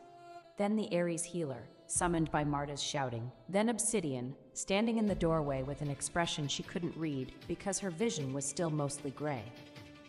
She was carried to the east wing. Examined. The healer found evidence of acute corrosion attack, hypothermic shock, and... There was a dragon imprint, the healer said carefully, looking at Serafina with too much pity. Early stage, very faint. It is no longer viable. Obsidian was not in the room for this conversation. He had been told she was recovering from cold exposure and had returned to his own wing with what Serafina assumed was moderate indifference. She looked at the healer, spoke clearly despite the rawness of her throat. Record it as a diagnostic error, an imprint misread, not a loss. The healer stared. Your Grace. Do it. But His Grace should know. His Grace locked me in a freezing room because I questioned his former betrothed's lies at a council meeting. Her voice was level, perfectly controlled, perfectly dead. I will not give him a grief to perform. I will not give him a guilt to weaponize. I will not become the tragic wife whose suffering finally makes him pay attention. Record it as an error. That's final. The healer recorded it as an error. Serene was at her bedside when everyone else left. His binding mark was still glowing faintly on his wrist. He had obeyed her, stayed in the room, not revealed himself. But the cost was visible. His eyes were bruised with exhaustion, his hands trembling. He'd funneled warmth to her all night through stone and shielding, draining himself to keep her alive. He did not ask what happened. He did not offer condolences or rage or solutions. He sat on the edge of the bed, pulled the old cloak, her cloak, the one he wore constantly, over her shoulders, and stayed. They did not speak. Sometime near midnight, she felt his hand close around hers, warm, steady, holding without pulling. She held back. That was all. Part 7, The Clearing. The days after the chamber were quiet, dangerously quiet, the kind of quiet that precedes earthquakes. Serafina recovered. Her body, what remained of it that wasn't being consumed by corrosion, healed the surface damage. Her vision stabilized at roughly 70%. Her strength returned, gradually, to something approximating functional. But something inside her had shifted. A final tether had been cut. The last thread connecting her to the Aerie, to the marriage, to the faint residual hope that Obsidian might one day see her clearly. Gone. Severed. Not with anger, not with grief, but with the cold clarity of a woman who has looked at the bottom and found it empty. She began preparing. Not for death, though that was still coming, for departure. She wrote letters, updated legal documents, made quiet arrangements with the sanctum regarding her long-term care options. She purchased, through a discreet intermediary, a resting stone placement in the northern peace fields, a burial site for those without family holdings. She did not tell Saren about this, but he knew. She could tell he knew by the way his gold eyes tracked her correspondence, by the tightness around his mouth when she sealed letters with the Ashgrove family crest instead of the Drake one. He said nothing. He did not try to stop her. He simply stayed closer, moved from the window seat to the floor beside her bed without being asked, kept her old cloak wrapped around his shoulders like armor. "You're sleeping on the floor," she said one night, looking down at him from the bed. "I'm comfortable." "You're on stone." "I slept in an eggshell for a century. Stone is an improvement." A century? He looked up at her. Those gold eyes in the firelight were impossible to look away from. Give or take. What are you, really? He was quiet for a long time. Then, what do you need me to be? That's not an answer. No, but the real answer is complicated. And if I tell you now, it changes things. It puts pressure on decisions that should be entirely yours. He sat up, bringing his face closer to level with hers. His expression was the most serious she'd seen it, stripped of performance, stripped of playfulness, stripped of everything but sincerity. I want you to leave this place because you choose to, not because of what I am. She studied him. His face was very close. His breath was warm. When I leave, she said carefully, will you come with me? You haven't asked. I'm asking now. Something broke open behind his eyes, something enormous and barely contained that he'd been holding back since the night he hatched. He closed his eyes, opened them. They were brighter. Yes, he said, anywhere, always. She reached out and touched the edge of his jaw, just the lightest contact, her fingertips against the faint white gold scales at his jawline. He went perfectly still. Then I'll leave soon, she said, and you'll come. Yes. She withdrew her hand. He released a breath he'd clearly been holding for a very long time. Neither of them slept that night, but they were, for the first time, not alone in their wakefulness. Part 8. The Departure. Serafina chose the noon meal. Not because she was dramatic, she was, somewhat, but that wasn't the reason. She chose it because the noon meal was the daily gathering of the entire Airy court. Nobles, merchants, officers, servants, everyone present, everyone watching. She wore her ash print battle dress. Heavy charcoal wool reinforced with dragon bone stays, silver embroidery tracing the old ash grove rune patterns along the hems. It was the formal attire of a runesmith going into battle. Not physical battle, but the kind where every gesture was a statement and every silence was a weapon. She had not worn it since her wedding day. Marta helped her dress in silence, mouth pressed thin, hands steady. When Serafina looked in the mirror, her reflection slightly blurred through her damaged right eye, she saw someone she hadn't been in 6 years. Not the gray ghost of the East Wing, not the silent woman at the end of the table. Someone with edges, someone who remembered how to cut. Ready? Marta asked. Past ready. The great hall was full. The noon meal had become elaborate since Celestine's arrival. Longer, more performative, more obviously designed to showcase the new family. Today was particularly festive.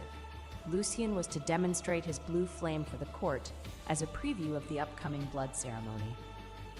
Celestine sat beside Obsidian at the high table, wearing white naturally, her golden hair arranged in a crown of braids that mimicked the ducal coronet. She had positioned herself in what Serafina privately called the wife chair, the seat to the right of the duke, traditionally reserved for the lady of the house. Serafina entered through the main doors. The hall went quiet.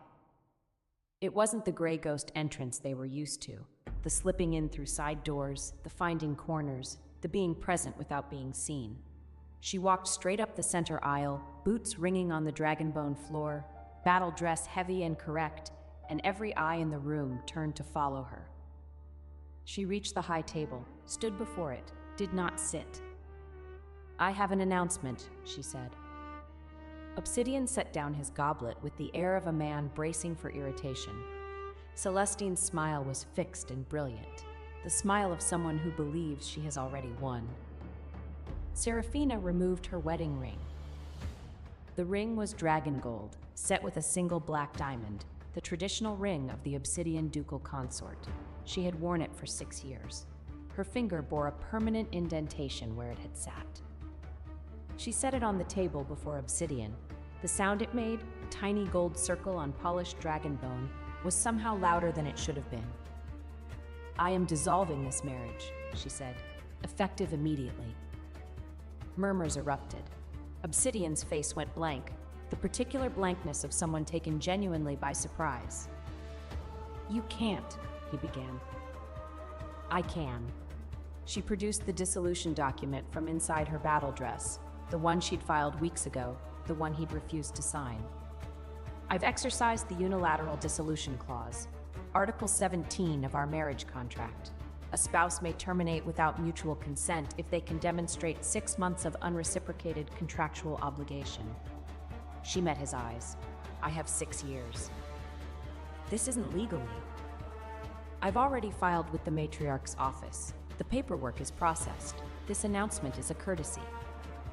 Obsidian stood, his chair scraped back. Serafina. She pulled the second document from her dress.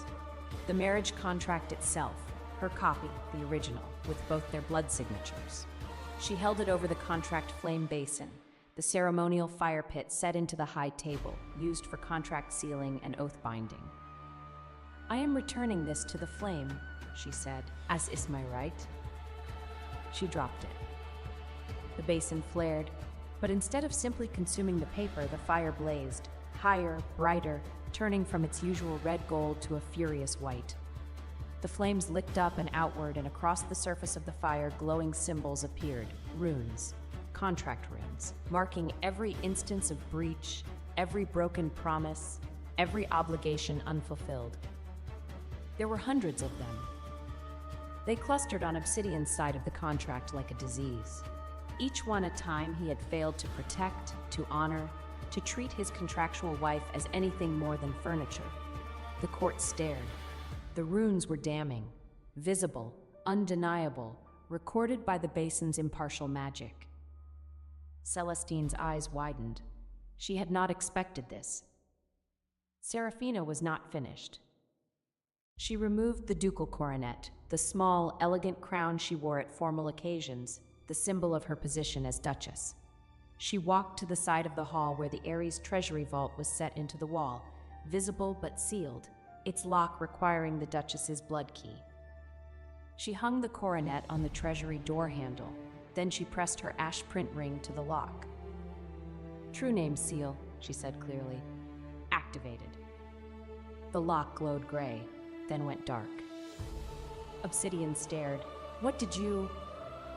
I've sealed the main treasury with my true name, Serafina said, turning back to face the hall. That vault contains the core assets of the Dragon Gold Consortium. My seal cannot be broken by force, by rune smiths, or by your court arcanist. It can only be opened if the Duke of Obsidian Airy publicly acknowledges the true identity of the consortium's master runesmith. She paused. Let it land. The one who saved your empire 6 years ago. Dead silence. Nobody in the hall understood what she meant. Not yet. But Obsidian's face, she watched it change. A crack in the mask.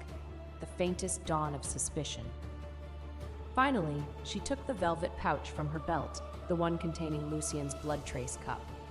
She walked to the matriarch's seat, old Lady Drake, silver-haired and sharp-eyed, watching this entire spectacle with the expression of a hawk who has spotted interesting prey.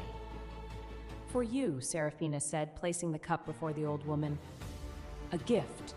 Examine the base at your leisure. I think you'll find the blood ceremony quite unnecessary after you see what's recorded there. Lady Drake took the cup, said nothing, but her ancient eyes gleamed.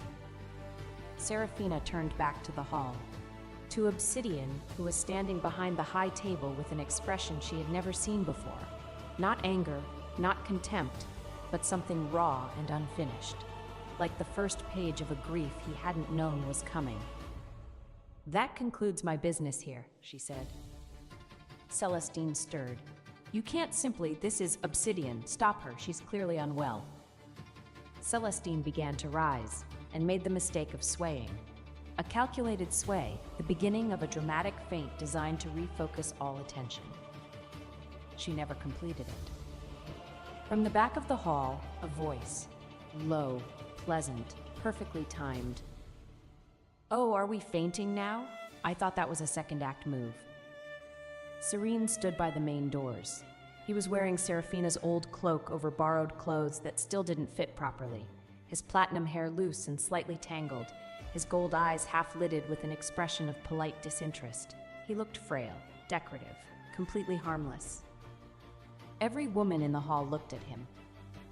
every woman in the hall kept looking. Because despite the ill-fitting clothes and the performative fragility, Surin was, objectively, unmistakably, devastatingly, the most beautiful person any of them had ever seen. The bones of his face caught the light like they'd been carved by a sculptor having the best day of his life. His eyes were gold in the way that sunlight through stained glass was gold. He moved like water, like music, like something that had never needed to hurry in its entire ancient existence.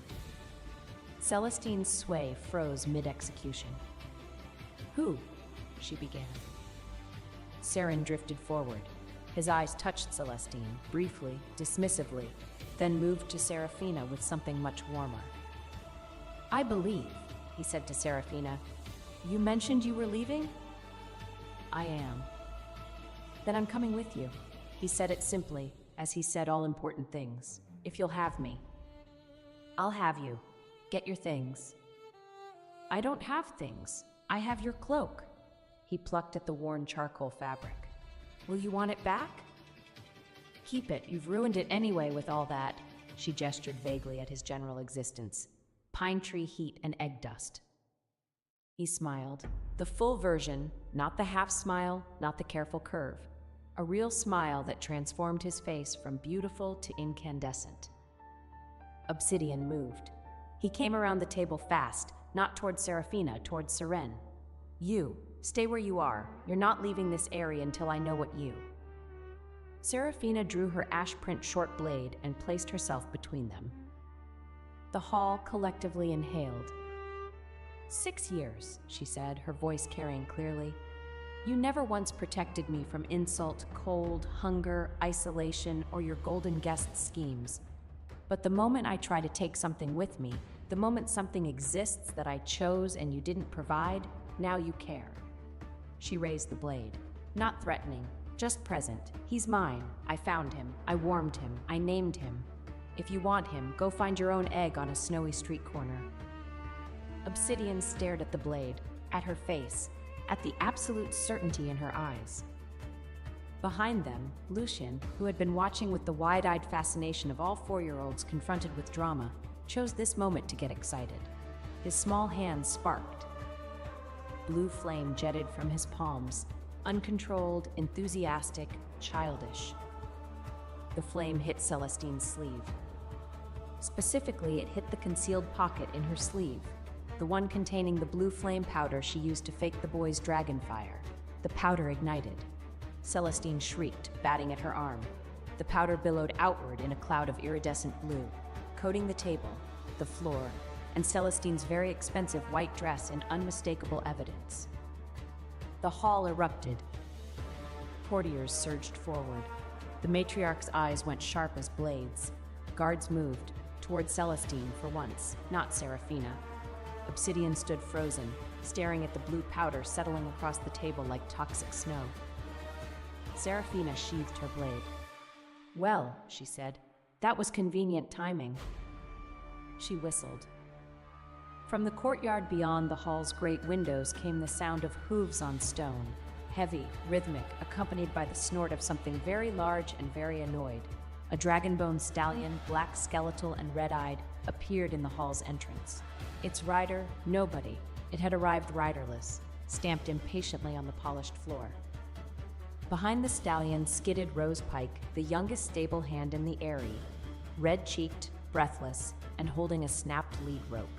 Rose was barely 20 and spoke to dangerous mounts the way other girls spoke to rude uncles. "He bit 2 grooms, kicked a hay cart, and chose her grace," she announced. "I thought it best not to argue with a horse made of bones." The stallion was a creature of magnificent ugliness.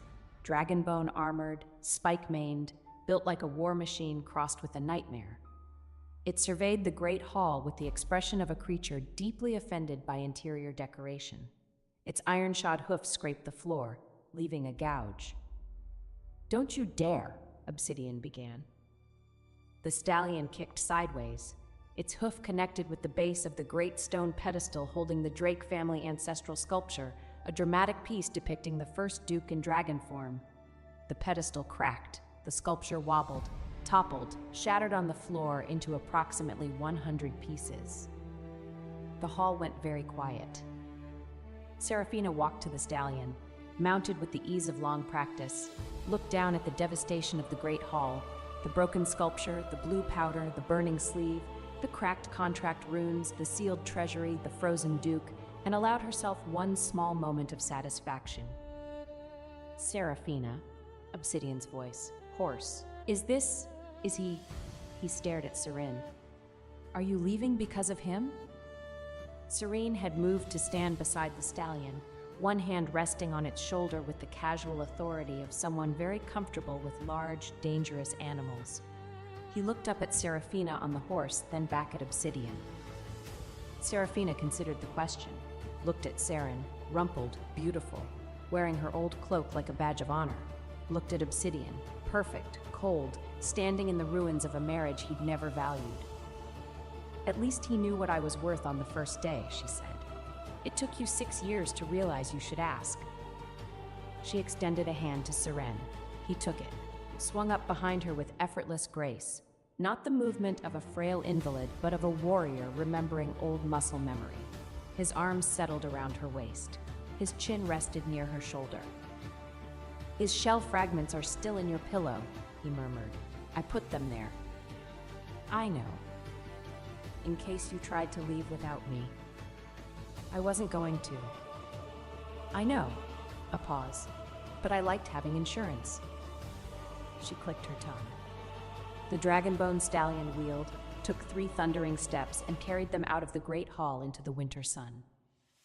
Behind them, chaos, blue powder, broken statues, a sealed treasury, and the faint, growing understanding on one cold duke's face that he had just lost something immeasurably more valuable than a wife. Part 9. What he found. Obsidian Drake had not known what silence sounded like until his wife left. Not the silence of an empty room. He'd had that for 6 years, technically. She was always so quiet, he often forgot she was there. This was different. This was the silence of systems breaking down, of things that had worked seamlessly for years suddenly, catastrophically stopping. It started with the treasury. His steward came to him within hours of Serafina's departure, sweating, pale, holding a sheaf of documents.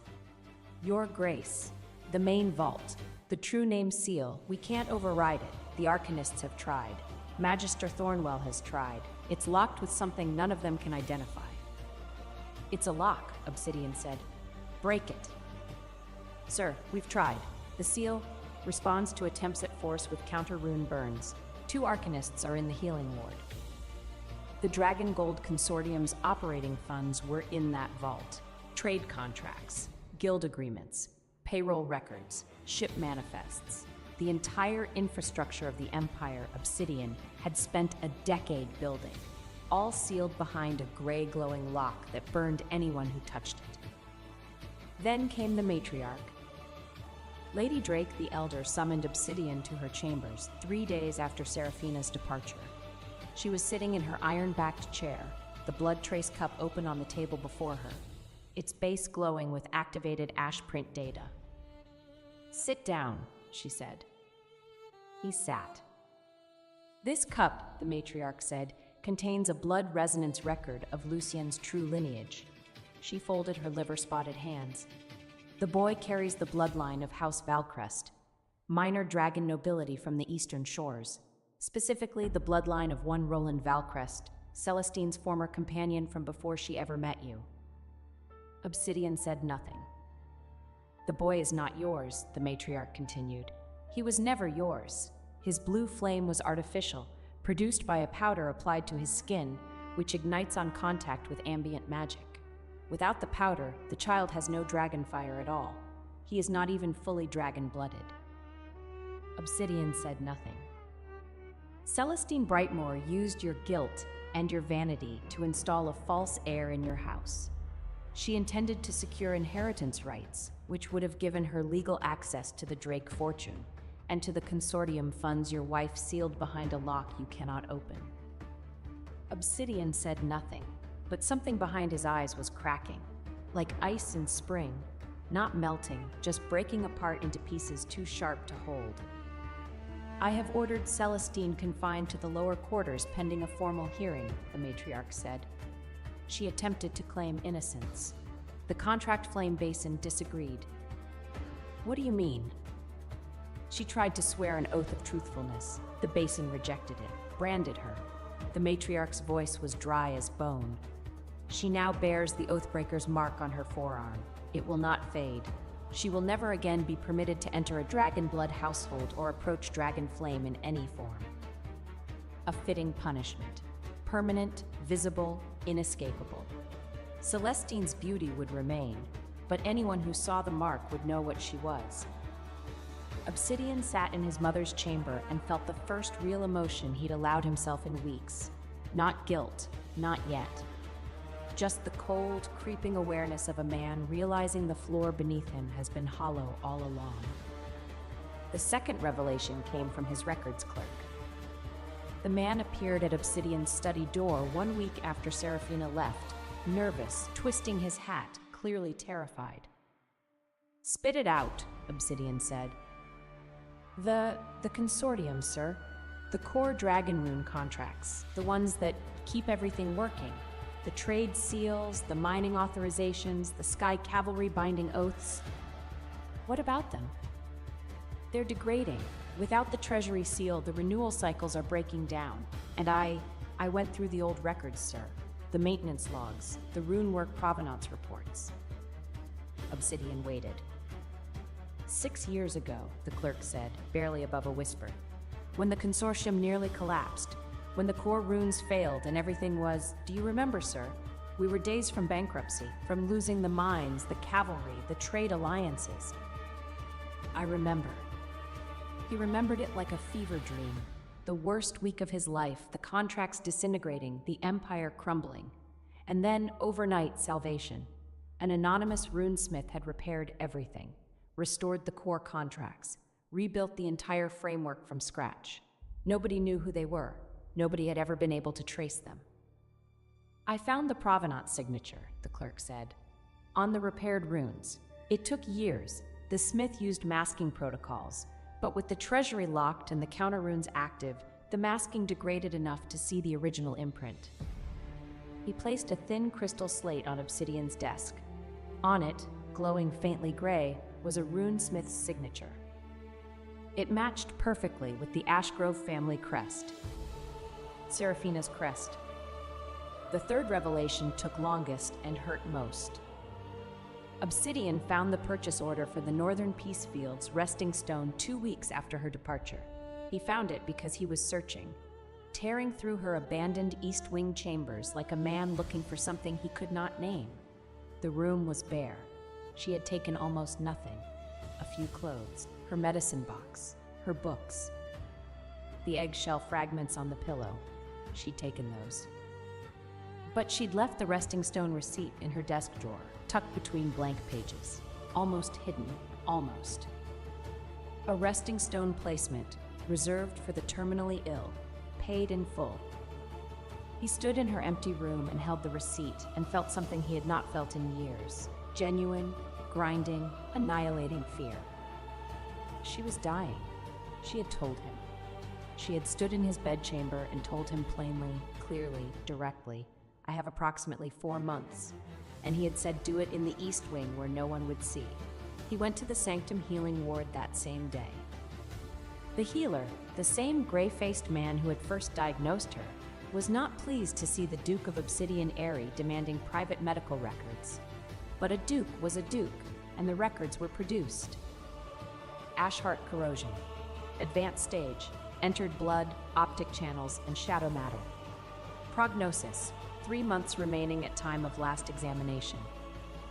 Ellen Vale stood beside the healer with both hands locked around a duplicate slate. She placed it on the table before anyone could decide the truth was too inconvenient for a duke. Her voice shook, but she still said, "That is the original record, Your Grace. I copied it the day she came in. No one asked me to, which is why no one knew to hide it."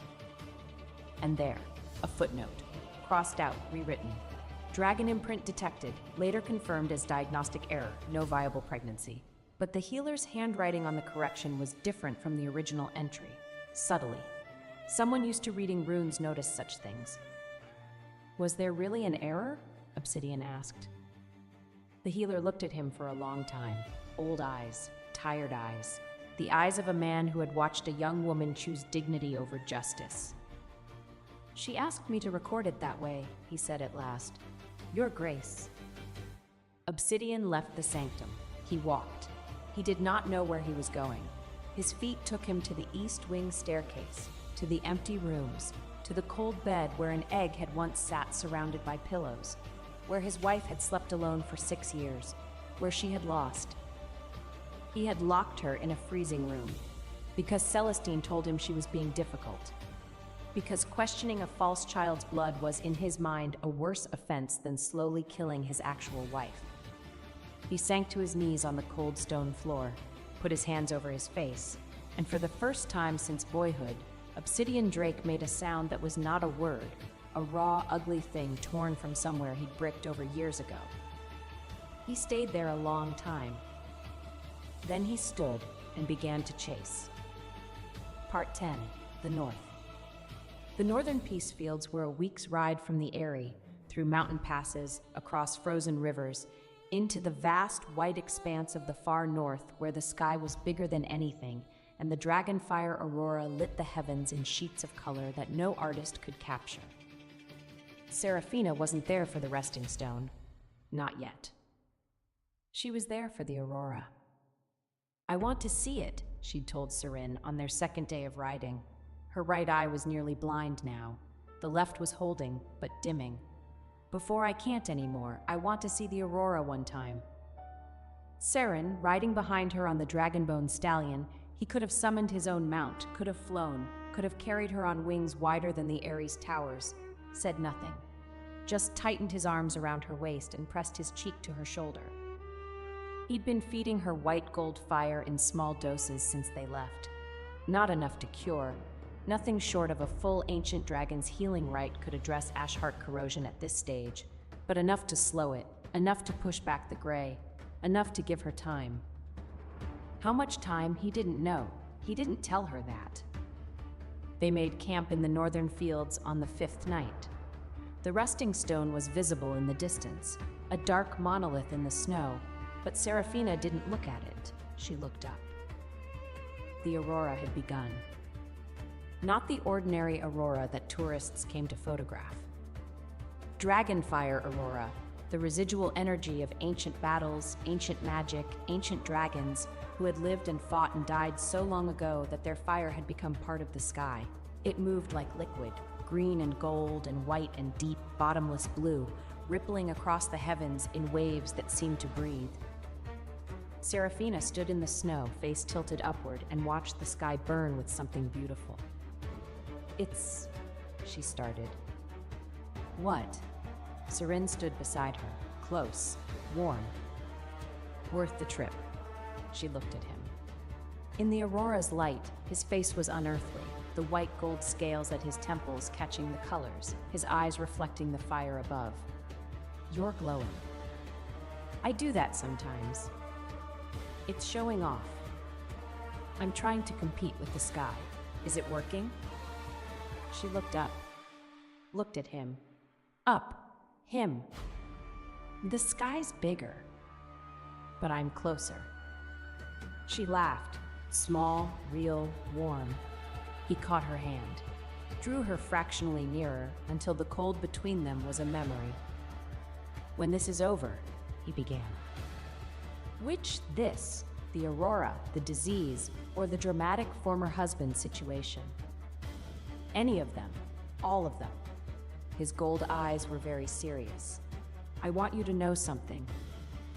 Don't say something irreversible. I'm barely managing reversible things. I love you, he said. Quiet, simple, absolute. I loved you when I was a heartbeat in a shell.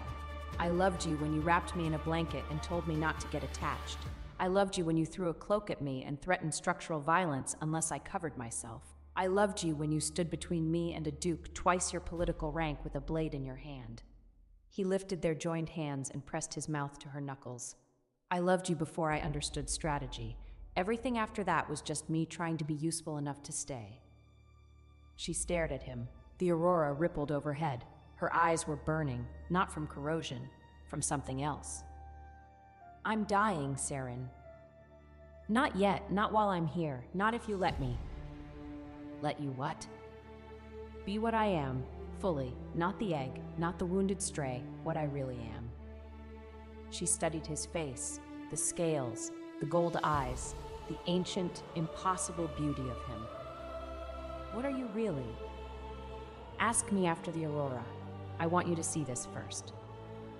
Obsidian arrived on the 7th day. He came with a retinue, Sky Cavalry officers, personal guards, a healer. He came in his full ducal armor, dragon scale black and silver, riding a war dragon that landed in the snowfield with a thunderous beat of wings. He came holding the old marriage contract, not the dissolved one, but a copy from the registry, holding it like a weapon, like a rope. Serafina was sitting by the campfire when he appeared. Saren was beside her, wrapped in the old cloak, gold eyes half closed. He looked sleepy. He looked harmless. He was neither. Serafina, Obsidian's voice carried across the snow. This dissolution is invalid. The unilateral clause requires a 90-day review period. Which I satisfied. She didn't stand. Didn't look up from the fire. I filed the initial petition weeks before the formal dissolution. Your own office stamped it. Check with your clerk. He was closer now. Close enough that she could see his face, and it was different. Changed. The cold mask was still there, but cracked. Lines around his eyes that hadn't been there a month ago, a rawness at the corners of his mouth. He'd been crying. At some point recently, he'd been crying. She could tell. It did not move her. I know what you did, he said. 6 years ago, the rune work, the consortium. I know it was you. Good. Then you can publicly acknowledge it and open your own treasury. I know about the... His voice cracked, barely. The healer told me about what happened in the runesmith chamber. About the diagnostic error? Her voice was ice. Yes, there was an error. The healer confirmed it. It wasn't an error. I know it wasn't. Serafina. He was close now, close enough to touch. He didn't try. I did that to you. I put you there. Yes? She looked up at him then. Her gray-tinged eyes met his silver ones, and she let him see everything. The exhaustion, the damage, the absolute, final closure. You did, and I have decided that it will not be the thing that defines either my death or my life, so I have removed it from the record, from my story, from yours. You can't just... I can. I did. It's done. Serafina, please. What would you like me to do with your please, Obsidian? She stood. She was shorter than him, had always been shorter than him. But in this moment, in the aurora light with her battle dress and her iron-straight spine, she seemed his equal in height. Shall I tuck it away and let it warm me? The way your concern warms me, the way your love, the word was acid, warmed me through 6 years of cold rooms and colder silence? He flinched, actually flinched. Obsidian Drake, who had never flinched from anything in his life. I'm not asking you to forgive me, he said, low, rough. I'm telling you, the contract still binds under ancient dragon law, the review period. The review period, said Saren's voice from behind Serafina, requires confirmation by a dragon of superior bloodline rank. He stood, slowly, unfolding from his seat by the fire like smoke rising, and as he rose, the mask fell away, completely. The white gold scales spread, not just at his temples and upper sleeves, everywhere, along his arms, up his neck, across his cheekbones. His hair lifted in a wind that came from nowhere, platinum white and shimmering. His eyes blazed, not the half-lidded gold of pretended weakness, but the full, searing light of something ancient and enormous. Wings unfurled, white gold, translucent, spanning the width of the campsite, catching the aurora light and refracting it into prisms. The war dragon that had carried Obsidian here made a sound, a low, terrified keen, and dropped to the snow with its head pressed to the ground. The Sky Cavalry officers' mounts did the same. Every dragon, war beast, and fire-blooded creature in the retinue went flat with instinctive, irresistible submission.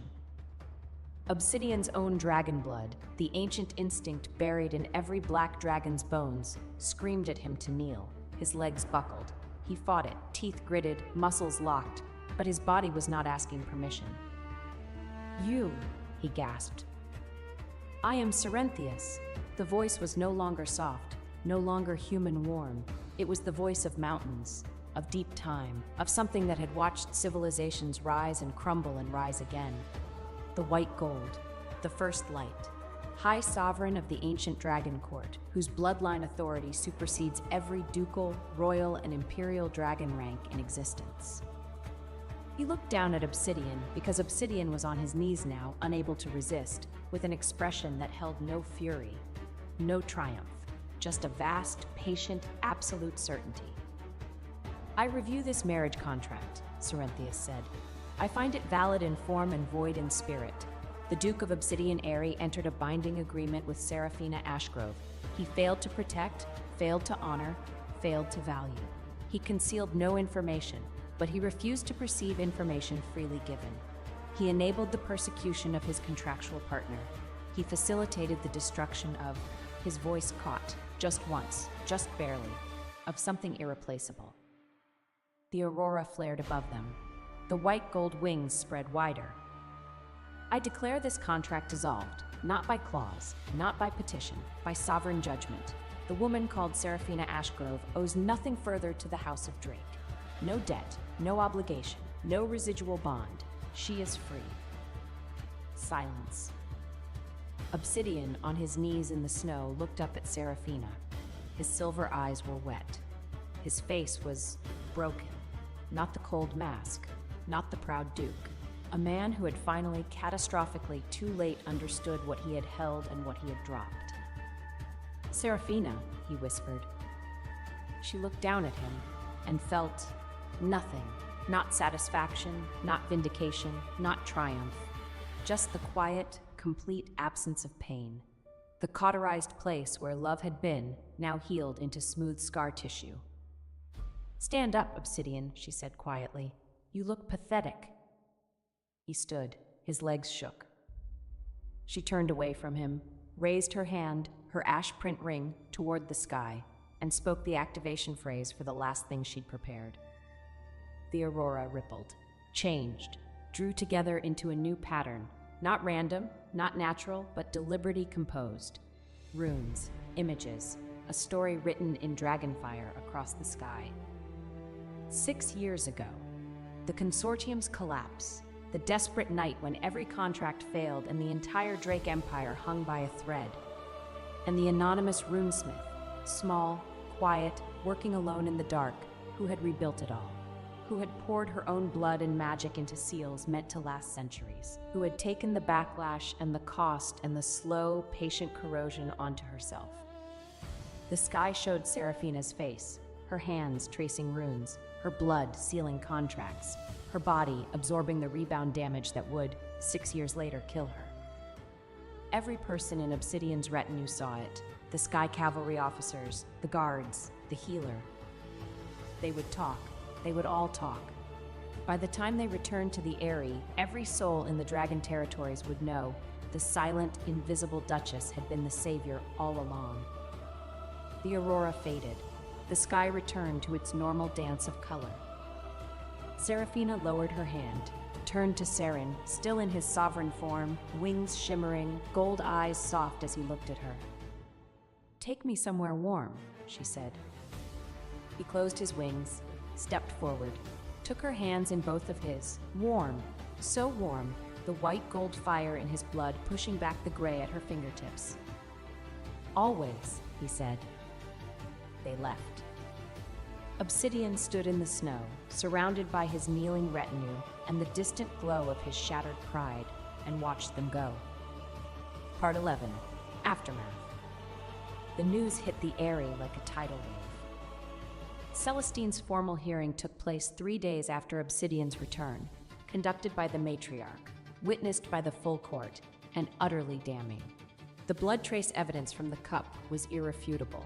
The blue flame powder, recovered from Celestine's quarters in quantities sufficient to supply a small army, was presented as physical evidence.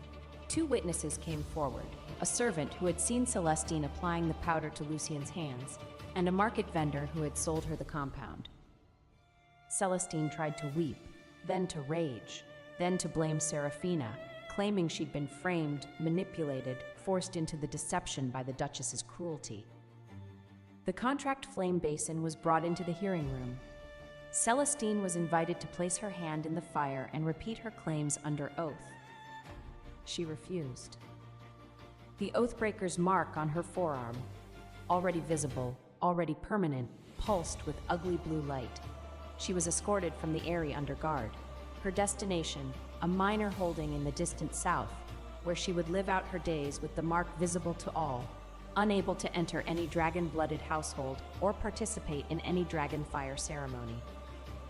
She was given no farewell, no sympathy. The court that had adored her turned its back with the efficient cruelty of the very fickle. Lucien was another matter. Serafina had left instructions with the matriarch, quiet, unsigned, but clearly in her hand. The boy was not responsible for his mother's choices. He should be placed with a reputable foster family, his true parentage disclosed to him gently when he was old enough to understand. He should be given a small trust fund, Serafina specified the amount, and access to education. He should not be used as a political pawn by anyone for any purpose ever again. The matriarch, who respected competence above all things, followed the instructions to the letter. Obsidian opened the treasury on a Thursday. It required a public statement, a formal acknowledgement before the court that the Dragon Gold Consortium's salvation 6 years ago had been the work of Serafina Ashgrove, runesmith, sealcaster, last heir of the Ashgrove line, that she had worked anonymously, that she had never been compensated, that her husband had never known, never asked, never bothered to look at the woman beside him and wonder if she might be more than the quiet ghost he'd made her. He made the statement. It cost him everything, his pride, his reputation, the careful image of self-made power he had cultivated for a decade. The treasury lock glowed gray, then faded, then opened. Inside, everything was as it should be, except for one addition. A small envelope placed at the front of the vault, sealed with the Ashgrove crest. It contained a single piece of paper. On it, in Serafina's neat hand, "You're welcome." In the weeks that followed, Obsidian Drake became a different man. Not a good one, not yet, perhaps not ever, but a different one. He dismissed the advisors who had encouraged his coldness. He reorganized the consortium with transparency clauses. He visited the East Wing and did not leave. He sat in her empty room. He touched the pillow where the egg had been. He read the books she'd left behind: philosophy, rune theory, a worn copy of a romance novel with a cracked spine suggesting it had been read many times. He did not chase her again. He understood, finally, belatedly, with the brutal clarity of a man who has run out of self-deception, that chasing was not the same as earning, that he had no right to her forgiveness, her time, or her presence, that the most honorable thing he could do was live with what he'd done and become someone who would not do it again. Whether that person would ever deserve a second look from her was not his decision to make. It was hers. Part 12, The Road Ahead. Serafina and Saren traveled north. Not aimlessly. There were places.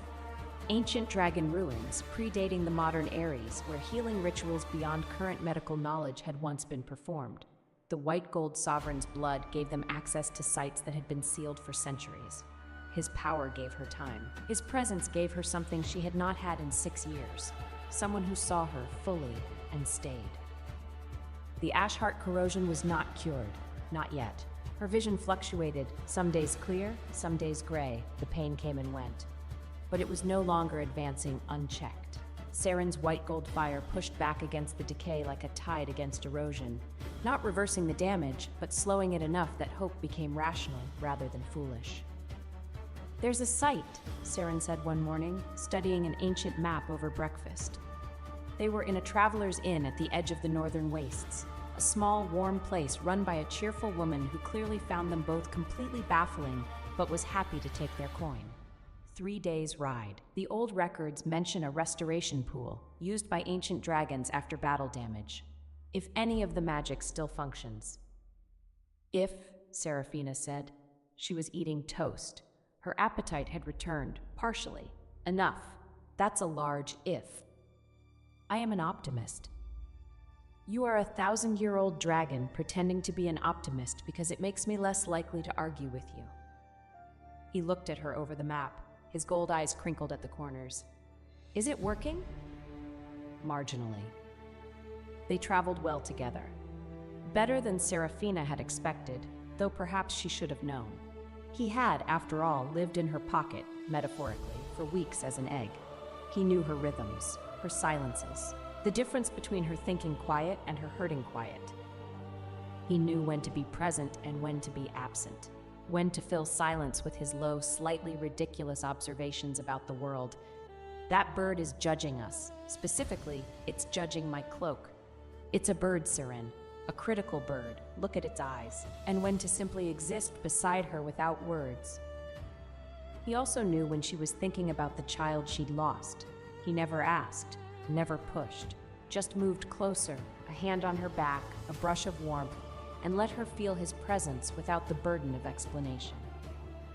You're doing it again, she said one evening, sitting by a fire in the ruins of some ancient structure. Doing what? Being perfect in ways specifically calibrated to make me attached to you.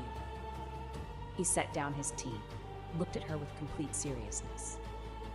Would you prefer I be imperfect? I'd prefer you be honest about whether this, she gestured between them, is strategy or sincerity. He was quiet for a moment. The fire crackled. Shadows moved on stone walls carved with runes so old even Serafina couldn't read them all. When I was in the shell, he said softly, I could hear you. Not words, feelings. I could feel your heartbeat, your warmth, your sadness. He looked at the fire. I was dying. My injuries were severe, from the old war. I had sealed myself to heal, but the healing wasn't working. I was fading. Then what happened? You picked me up, he said it simply, as if it were simple. And your warmth, your magic, your care did what centuries of self-healing couldn't. It wasn't strategic, what you did. You just refused to let something die alone on a street corner. He met her eyes. I fell in love with you before I could see your face. Everything after that, the strategy, the performance, the letting you protect me, was just trying to stay close enough to matter to you.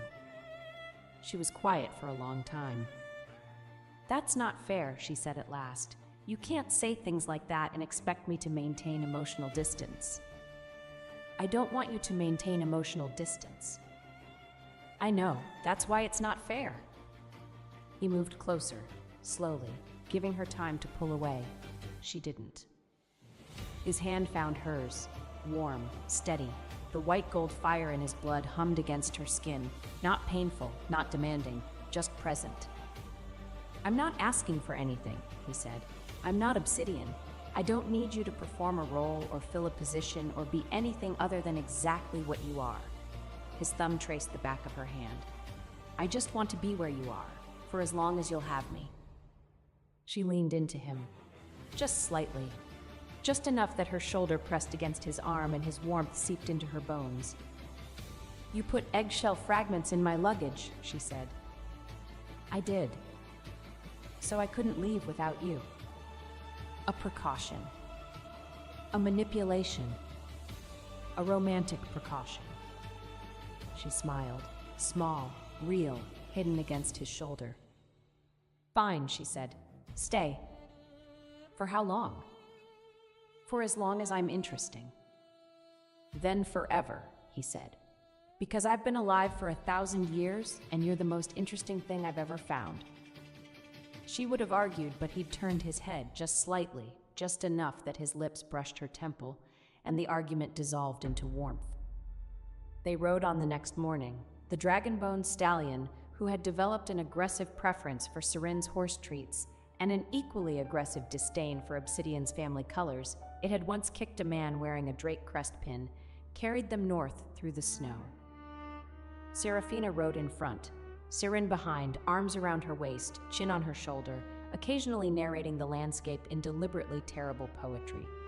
That mountain looks like a nose, a majestic nose, the nose of a god who sneezed and created geography. Her right eye was still dim, her left was clear. The pain was manageable. The future was uncertain, but no longer empty.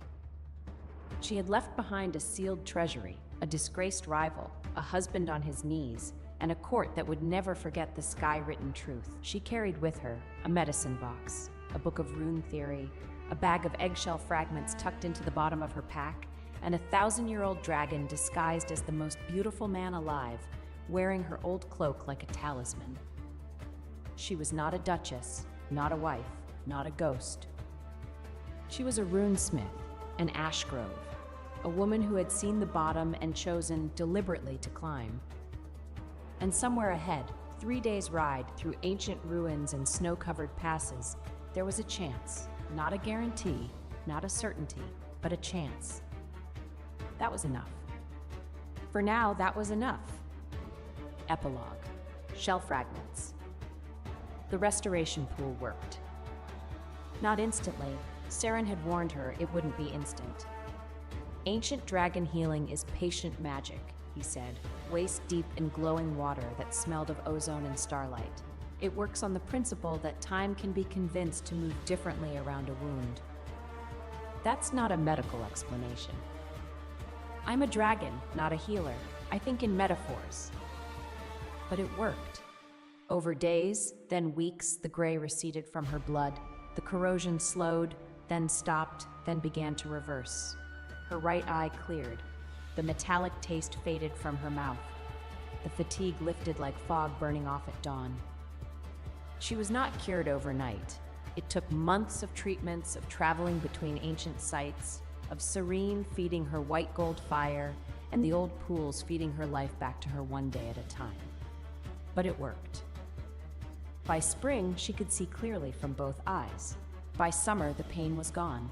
By autumn, the healer she visited, a different one in a different city far from the Eyrie, pronounced her in remission. Whatever you've been doing, the healer said, studying her blood sample with undisguised amazement, keep doing it. I'll try, she said. It mostly involves letting a dragon fuss over me. She built a life, not in the Eyrie, never again there, but in the world.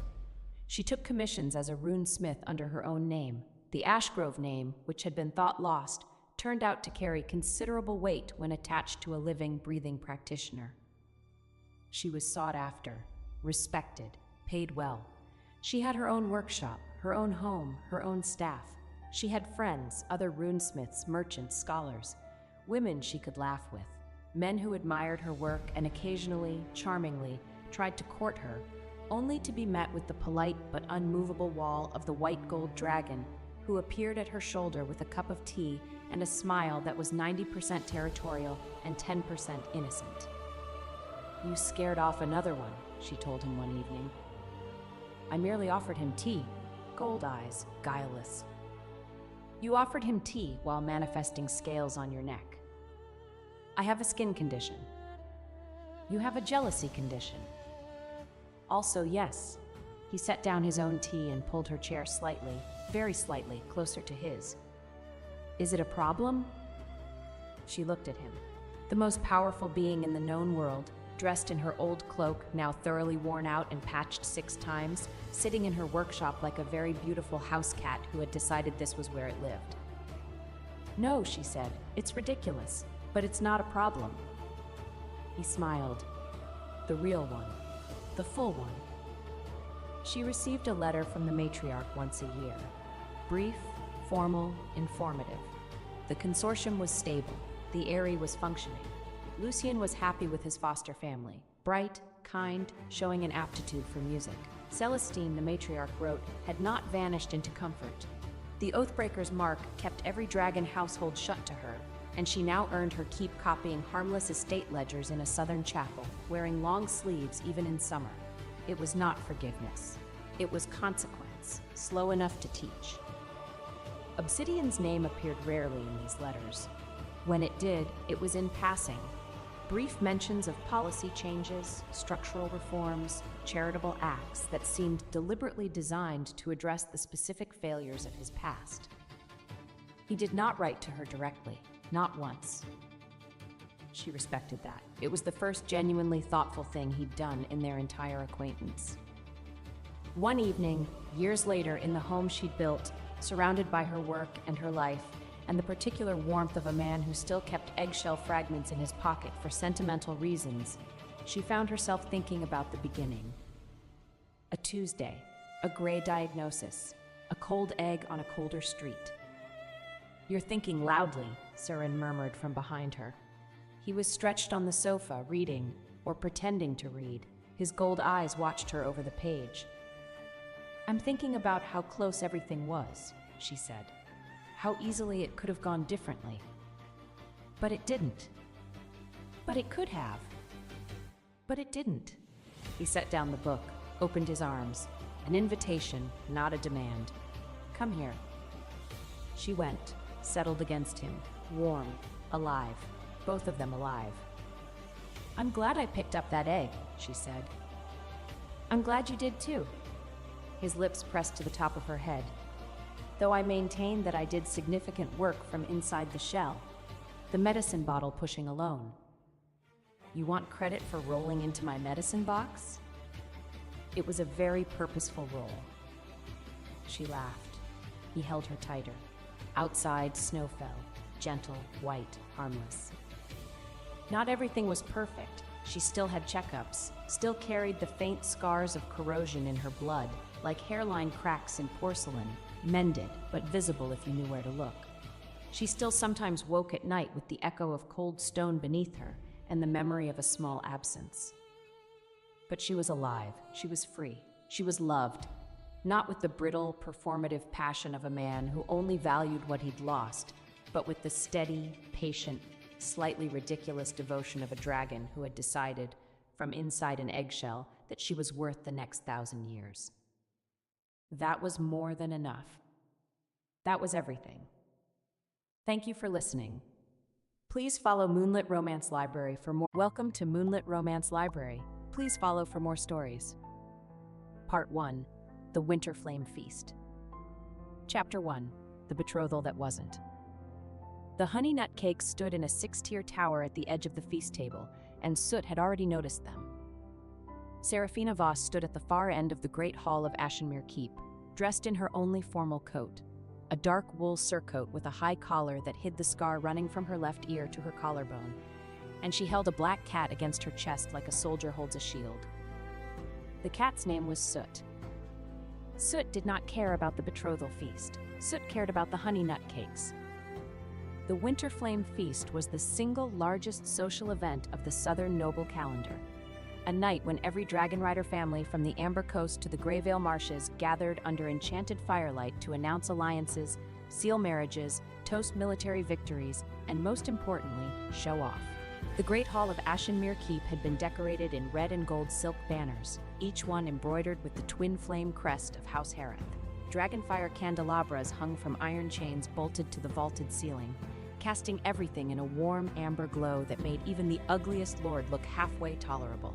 Long tables ran the length of the room, loaded with roast venison, spiced wine, crystallized ginger, and towering over it all, the honey nut cake display, which was meant to be served after the betrothal announcement. The betrothal announcement. Serafina shifted her weight from one boot to the other. Her boots were military issue. They had mud on them. She had not had time to clean them, because she had ridden 6 days straight from the northern frontier to be here. And when she had arrived at the keep 3 hours ago, the servants had looked at her as though she were a stray dog that had wandered in through the kitchen. No one had prepared a room for her. No one had laid out a dress. No one had told her that the seating arrangement had been changed and her place at the head table had been given to someone else. She had found all of this out by standing in the doorway of the great hall and watching a red-haired woman in a scarlet silk gown take the chair beside Aldrich Hareth, the chair that was supposed to be hers. Aldrich. Herr Betrothel. Her former betrothed, apparently. She watched him now from across the room. Aldrich Herath was, by any honest measure, a handsome man. Tall, broad-shouldered, with a strong jaw and dark copper hair swept back from a high forehead.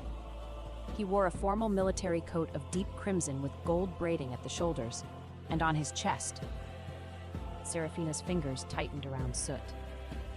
On his chest, he wore 3 medals: the Iron Fang for holding the Greyvale Bridge, the Silver Gate for the defense of Thornwall, and the Winterflame Star for the 3-day siege of Dragonfire Pass. Those were her medals. She had earned every single one of them on the frontier, leading her cavalry through fire and blood and frozen mud, and Aldrich Herath had taken them off her record and pinned them to his own coat like decorations for a feast. Soot's ears flattened. The cat could feel the tension in her arms. "Easy," Serafina murmured.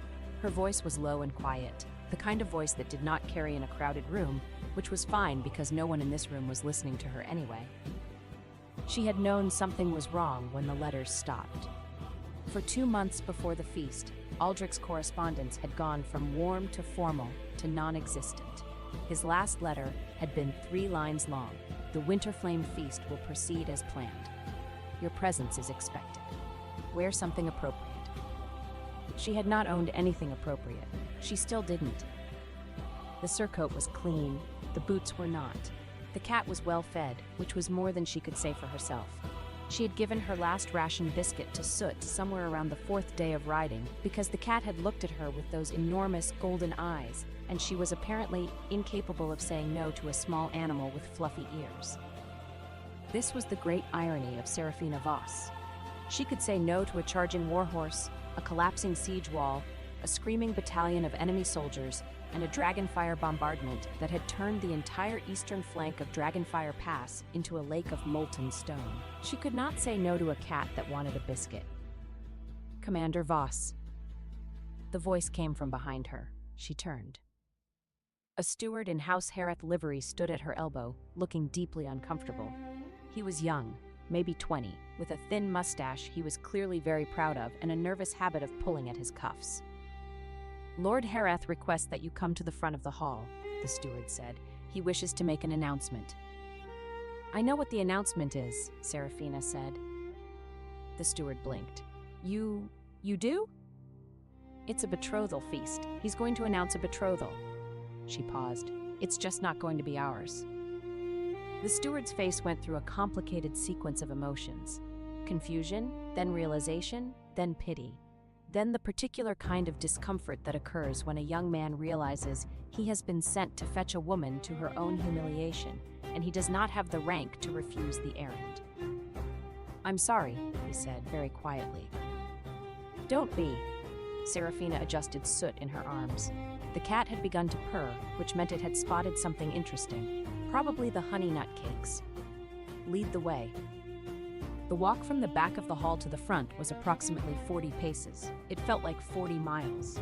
Serafina kept her eyes forward, her chin level, her shoulders square. She had learned a long time ago that the way you carry yourself matters more than what you're wearing, and what she was carrying right now, beneath the calm exterior, beneath the mud-caked boots and the high-collared surcoat and the purring cat, was a cold, heavy certainty that settled in her stomach like an iron weight. He was going to reject her publicly, in front of everyone. She had considered briefly not coming to the front of the hall.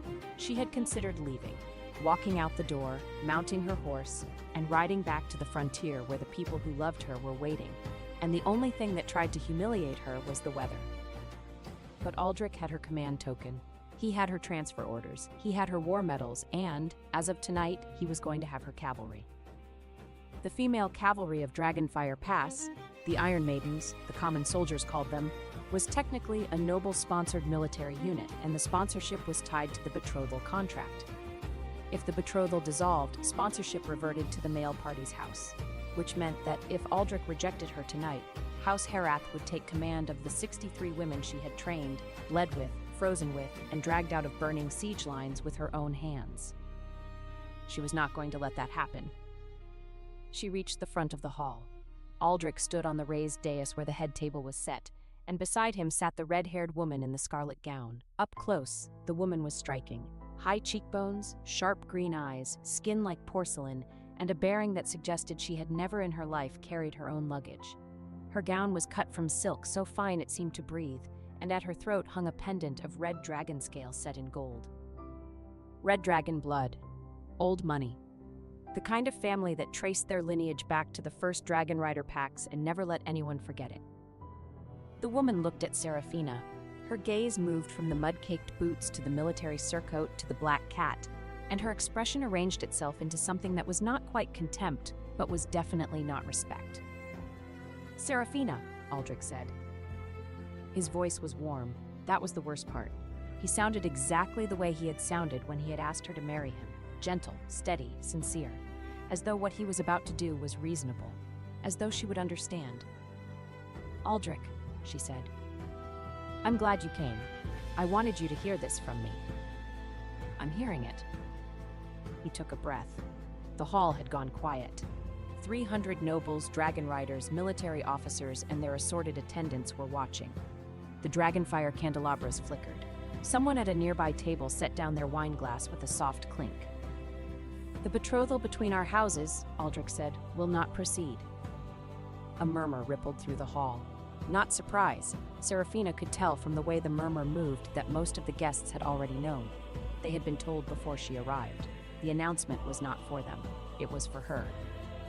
"I have the highest respect for your service to the kingdom," Aldrich continued. "Your courage on the frontier is beyond question. But a marriage is not a battlefield, and I must choose a partner who is suited to—" He hesitated, searching for the right word. "Say it," Serafina said. Aldrich's jaw tightened. "I will not marry a blood-stained battle axe." The hall went completely silent. Soot stopped purring. Serafina looked at Aldrich Herath, at the man she had loved for 3 years, the man she had written letters to from frozen siege camps, the man she had imagined building a life with when the wars were over. And she felt the last thread of that love snap cleanly, like a bowstring cut with a sharp knife. It did not hurt the way she expected. It hurt the way an old wound hurts when you finally pull the stitches out. A bright, clean sting, and then nothing. "All right," she said.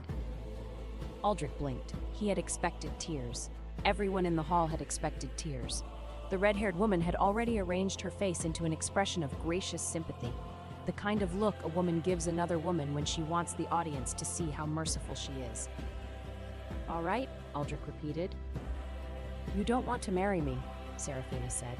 "I heard you. I understand the words. They were not complicated." A ripple of uncertain laughter moved through the nearest tables. Aldrich's expression shifted.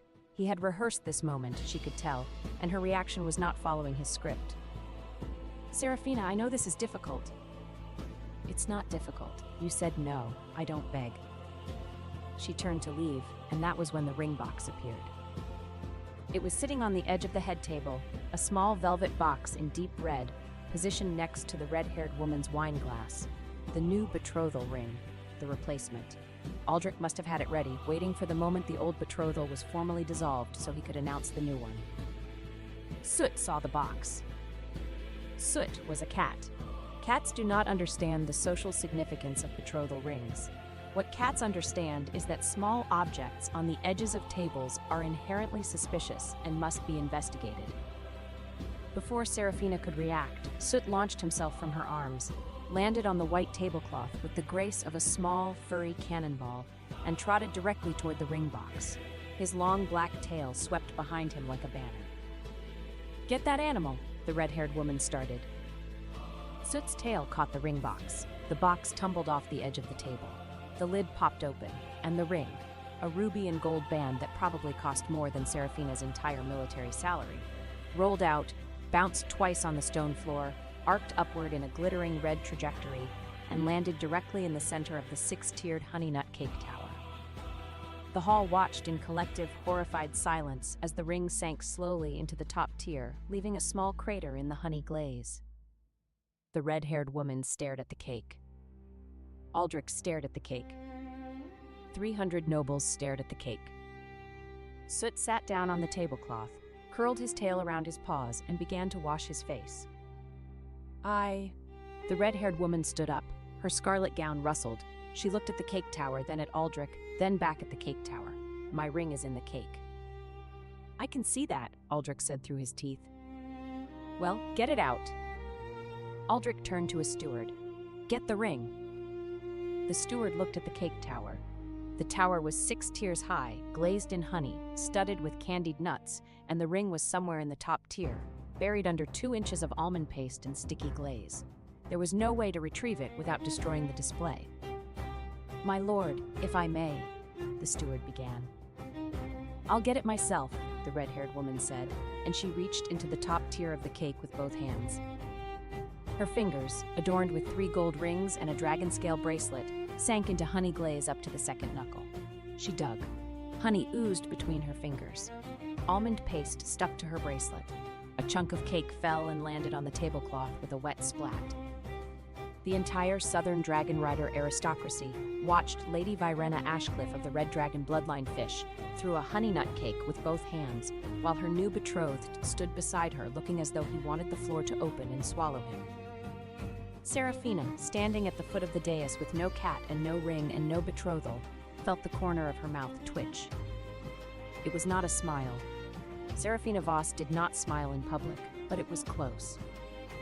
Got it, Virena announced, pulling the ring free.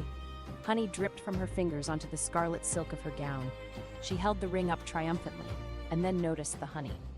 On her hands, on her bracelet, on her gown, on the edge of her chin, where she had accidentally touched her face. A single candied almond was stuck to her left earlobe. Aldrich closed his eyes. At the nearest table, someone made a noise that might have been a cough, but was definitely a laugh. It was at this precise moment, while Virena Ashcliffe was standing at the head table with honey on her chin and an almond on her ear, while Aldrich Hareth was visibly reconsidering every life decision that had led to this moment. And while Soot was calmly eating a piece of cake that had fallen on the tablecloth, that a man at one of the side tables reached for the black cat. Filthy animal, the man muttered. He was a minor lord, red-faced from wine, with the thick hands of someone who had never done manual labor but liked to pretend he had. Someone should drown it. His hand closed around Soot's scruff. Soot yowled. Serafina moved. She did not think about it. 3 years on the frontier had burned away the gap between thought and action. Her body moved the way a blade moves when the hand is trained, and she was across the distance in 2 steps, one hand catching the man's wrist, the other sweeping the scabbard of her sword across the back of his knees. The minor lord went down. His knees hit the stone floor with a crack that echoed through the silent hall. His wrist was locked in Serafina's grip, bent at an angle that was not quite painful, but was 1 degree away from it. She plucked Soot from his other hand, tucked the cat against her side, and held the man's wrist for 1 breath, 2 breaths, 3 breaths. Long enough for every person in the hall to see that she had not struggled, had not hurried, had not broken a sweat. Then she let go. The man scrambled backward, cradling his wrist. The laughter died. The hall was silent again, but it was a different kind of silence now. Not anticipation, not amusement. This was the silence of 300 people remembering, all at once, that the woman standing at the foot of the dais was not a rejected bride. She was the blade of the gate, the woman who had held Dragonfire Pass for 3 days with 63 cavalry soldiers against a force 5 times their number, and the only reason half of them were alive to attend this feast was because she had stood between their lands and destruction and refused to move. Serafina set Soot on her shoulder. The cat settled there like he belonged, his tail curling around the back of her neck. She looked up at Aldrich. "My sword," she said. Aldrich stared at her. "What?" "My sword, my frontier command token, my war medals, and the transfer order for my female cavalry." "Serafina, this is not the time. You dissolved the betrothal. The sponsorship clause is void. My cavalry is mine, my medals are mine, my command token is mine. I want them back, now." "The transfer has already been processed." "Processed by whom?" Aldrich's mouth opened and closed. Beside him, Virena was wiping honey from her fingers with a cloth napkin and watching the exchange with the sharp attention of a woman who has realized that the evening's entertainment has changed direction. "The transfer was filed with the Southern Military Authority this morning," Aldrich said carefully. "The cavalry of Dragonfire Pass has been reassigned to House Herath's direct command." "This morning," Serafina repeated. Before the betrothal was dissolved, before you announced it tonight. Another murmur. This one was different, darker, uneasy. Filing a military transfer before the formal dissolution of a betrothal was technically legal, but it was also the kind of move that made people look at you sideways, because it meant you had planned the rejection in advance and moved to seize the military assets before the other party could object. Aldrich had planned this. He had planned to reject her, and he had planned to take her cavalry, and he had timed it so that by the time she found out, the paperwork would already be done. Serafina felt her disaster sense pulse. It came the way it always came, a cold wash across the back of her skull, a ringing in her ears like a distant bell, and then the lines. She could see them, faint golden threads overlaid on the real world, marking stress points, weak links, imminent failures. It was not magic, not exactly. The military physicians had called it hypervigilance, a survival adaptation from too many years of anticipating siege collapses and ambush angles. Serafina called it useful. Right now, the lines were showing her something interesting. The Great Hall's winter flame hanging frame, a massive iron and oak decorative structure suspended from the ceiling above the dais, hung with banners and dragonfire lamps, was supported by 4 chains. 3 of the chains were solid. The 4th, the secondary support chain on the far left, was not. She could see the stress fracture running through the 3rd link. She could see the slight sway that indicated the bolt had worked loose. She could read the path of the falling frame as clearly as a battlefield map. If the chain failed on its own, the whole structure would swing sideways, crash into the dais, and take out the head table, the cake display, Aldrich, Virena, and approximately a dozen other nobles. 3 breaths. Serafina drew her sword. The hall gasped. Aldrich stepped back. 2 guards near the dais reached for their weapons. Serafina did not attack anyone. She turned, measured the angle, and threw. The sword spun through the air in a clean arc and struck the weakened secondary chain, 2 links above the stress fracture. The chain snapped, not where it was about to fail, but where she had cut it, at a controlled point. The hanging frame lurched, swung on its remaining 3 chains, and came down at a controlled angle, crashing into an open area to the right of the dais where no one was standing. It landed on the Dragonbone display. House Herath's Dragonbone display was a large glass and oak case positioned at the edge of the dais, filled with what Aldrich's family claimed were authentic, ancient dragon bones recovered from their ancestral territory. The bones had been a centerpiece of the family's prestige for 3 generations, proof of their dragon rider heritage and their connection to the old wars. The hanging frame smashed through the glass case, the dragon bones scattered across the stone floor, and as they scattered, something became very clear to everyone in the hall. The bones were fake. They were carved from cattle bone and painted with mineral dust to look like dragon-scale marrow. The paint flaked off on impact, revealing the pale yellow of ordinary cow femurs beneath. Silence. Deep, absolute, mortifying silence. A repair craftsman near the far wall, a thin, nervous man in a leather apron who had been standing by in case any of the decorations needed adjustment during the feast, went pale. The maintenance funds, someone said. A lord from a nearby table, standing up, pointing at the scattered fake bones. House Herath received a grant from the Southern Military Authority for the upkeep of the Dragonbone collection 3 years running. Where did the money go? All eyes turned to Aldrich. Aldrich's face had gone from furious to bloodless. He looked at the fake bones, then at the craftsman, then at Serafina, who was standing in the wreckage with her hand out. Her sword had embedded itself in the wooden frame. She pulled it free, checked the edge, and sheathed it. Your maintenance grants were embezzled, she said, by your household, and those, she nodded at the fake bones, are cow. The craftsman, under the combined gaze of 300 nobles, cracked. It was Lord Herath's steward, he blurted. He told me to replace the bones 2 years ago and keep silent. The maintenance funds went to the household treasury. I have the receipts. I kept them. I kept all of them. The hall erupted. Serafina walked through the chaos. She stepped up onto the dais, past the shouting nobles and the horrified stewards and the scattered fake dragon bones, and she stopped in front of Aldrich. He was taller than her. He had always been taller than her. But right now, with the wreckage around them and the truth about his family's fraud spreading through the hall like fire through dry grass, he seemed smaller than she had ever seen him. "My sword," she said again, "my command token, my war medals, and my cavalry transfer order. I'm taking them now." "You can't. The betrothal is dissolved. Your sponsorship claim is void because it was filed before formal dissolution, which violates Article 12 of the Southern Military Code.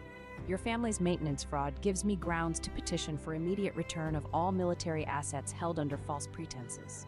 I will have my cavalry back tonight, or I will file a formal grievance with the Southern Military Authority tomorrow morning, and I will bring the craftsman, his receipts, and every person in this hall who just watched your fake dragon bones fall apart." Aldrich looked at her. For a moment, just a moment, she saw something in his eyes that might have been regret, or it might have been the realization that he had made a terrible, irreversible mistake. "Fine," he said. He turned to his steward, a different steward, not the thin man in the apron, but the head of household, a stocky man with a gray beard and panicked eyes, and gave a short, sharp order. The steward hurried away and returned with a leather chest. Inside the chest were her command token, a bronze disc stamped with the seal of Dragonfire Pass, her war medals, the Iron Fang, the Silver Gate, the Winterflame Star, all three of them, the real ones, not the copies Aldrich had been wearing on his coat, and the cavalry transfer order still unsigned. Serafina took the chest. She tucked it under her arm, the same way she held Soot, firmly, protectively, with the certainty of someone who would not let go. She looked at the medals on Aldrich's coat, the copies. He was still wearing them. She did not say anything about them. Not yet. She turned and walked down from the dais.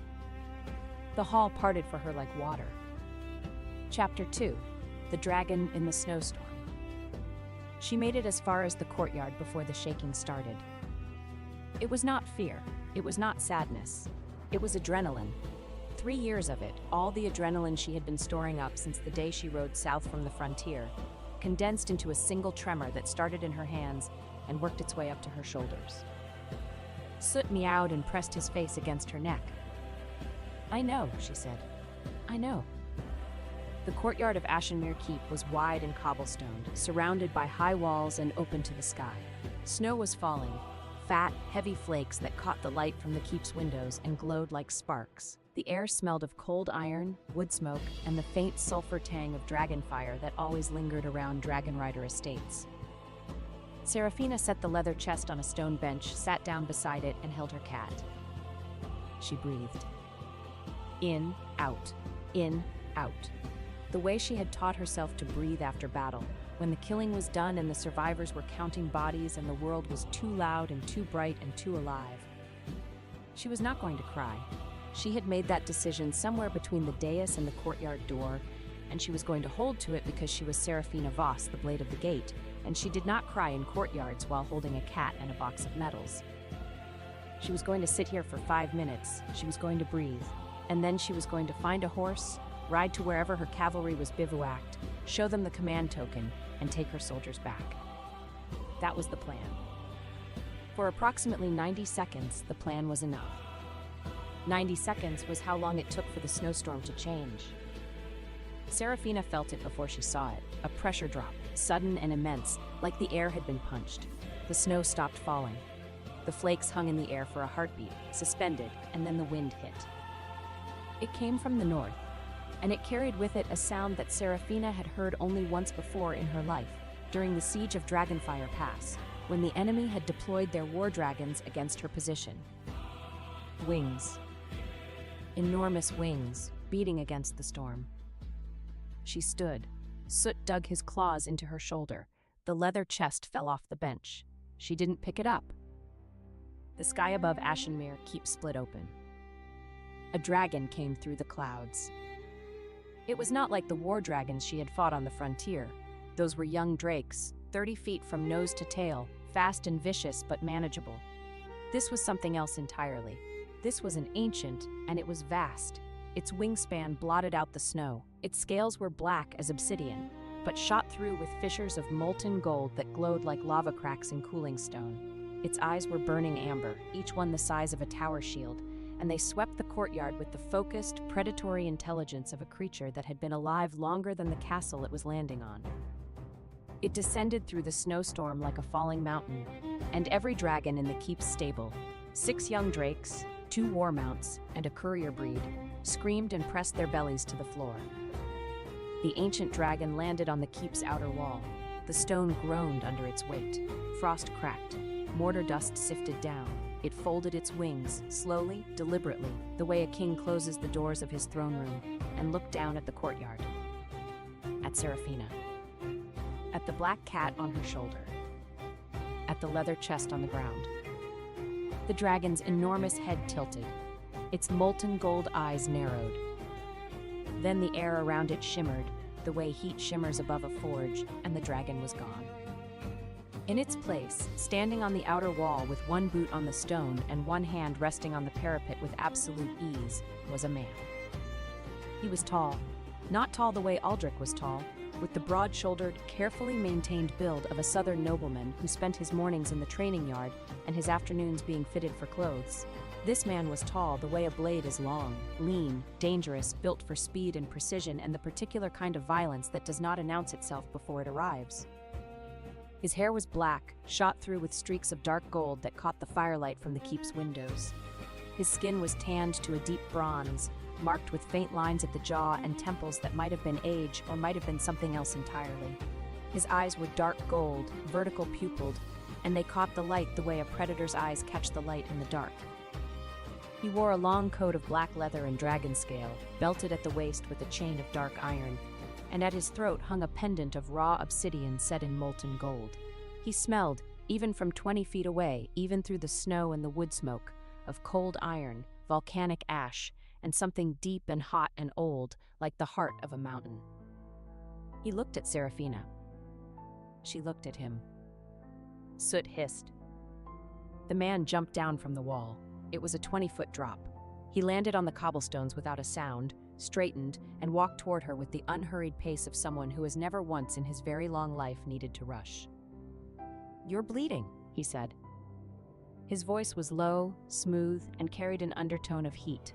Not warmth precisely, but the kind of radiant energy that comes off cooling metal. It was the voice of someone who was used to being listened to and did not particularly care whether you wanted to or not. Serafina looked down. He was right.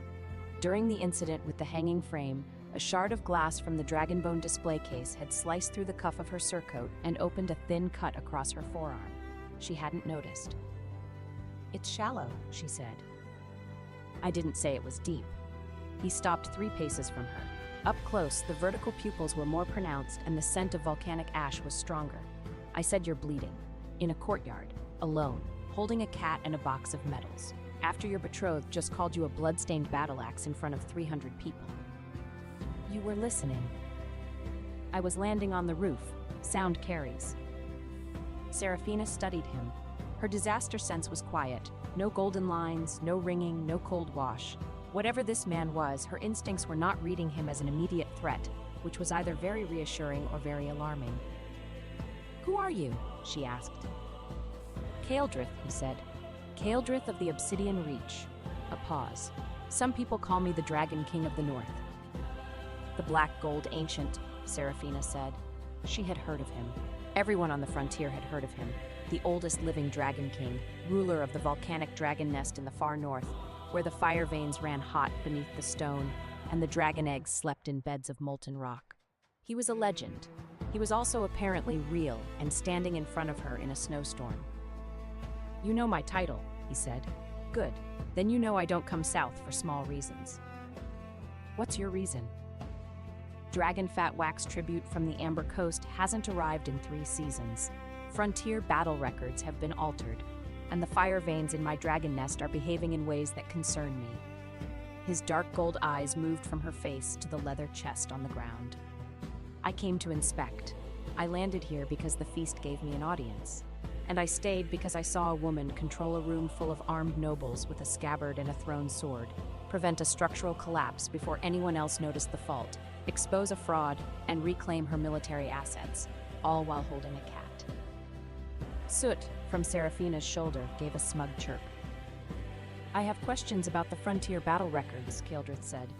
And I have a problem in the north that requires someone with sharp eyes, fast reactions, and, he glanced at the cut on her arm, a tolerance for getting hurt. Are you offering me a job? I'm inviting you to the Northern Dragon Nest to investigate the fire vein abnormalities. Your disaster sense is well known on the frontier. My disaster sense is well known everywhere, Serafina said flatly. The Southern nobles call me a disaster bringer. The Southern nobles call you many things. Most of them are inaccurate. He stepped closer, not aggressively, but with the deliberate, measured movement of someone testing a boundary. I watched you in that hall, Commander. You saw the chain 3 breaths before it failed. You chose the angle that would bring the frame down safely. You controlled the collapse. That's what disaster sense does. No, that's what you do with disaster sense. The ability is a tool. The judgment is yours. His eyes held hers. Come north. Bring your cat. Bring your sword. Bring your cavalry transfer order if you need it processed by an authority higher than the Southern Military Code. Serafina considered this. She considered the fact that she was standing in a snowstorm with no horse, no lodging, no allies in the Southern Court, and a freshly dissolved betrothal. She considered the fact that her cavalry was still technically under House Herath's jurisdiction until the transfer order was formally reversed. She considered the fact that the man standing in front of her was the most powerful Dragon King on the continent, and he was offering her exactly what she needed: a position, an authority, and a reason to leave the South behind. She also considered the fact that he was, objectively, the most striking man she had ever seen, and she was absolutely not going to think about that right now. Conditions, she said. His eyebrows rose. Conditions. I bring my cat, my sword, and my cavalry transfer order. I receive an independent tent, a military position, and direct access to the fire vein sites. I am not a maid. I am not a collectible. I am not a decoration for your court. I will work as a military officer, or I will not work at all. Kildrith looked at her for a long moment. The snow fell around them. The wind caught his coat and hers, sending them snapping in opposite directions, his black, hers dark gray, both of them sharp against the white. Then the corner of his mouth curved. It was not a smile. It was the expression of someone who has found something rare and is deciding how much to let the owner know it. Agreed, he said. All conditions. Then he accepts. Good. He turned toward the keep gate. We leave at dawn. Try not to bleed on my dragon. He walked away into the snow. Soot, on Serafina's shoulder, made a low, contemplative sound. The sound a cat makes when it is not entirely sure what just happened, but is willing to go along with it as long as there is food involved. Serafina picked up the leather chest, held it against her side, and looked at the keep behind her. Through the windows, she could see the winter flame feast continuing. The shouting, the chaos, the scattered fake dragon bones. She could see Aldrich at the head table, trying to restore order. She could see Virena wiping honey from her hands. She could see the stewards scrambling. She turned her back on all of it. Let's go find a warm corner, she told Soot. We have an early morning. Chapter 3. The Departure. Dawn came gray and cold, and Serafina met it standing in the courtyard with her old campaign chest on one shoulder, her sword on her hip, her command token in her coat pocket, and Soot in a sling she had fashioned from a spare horse blanket.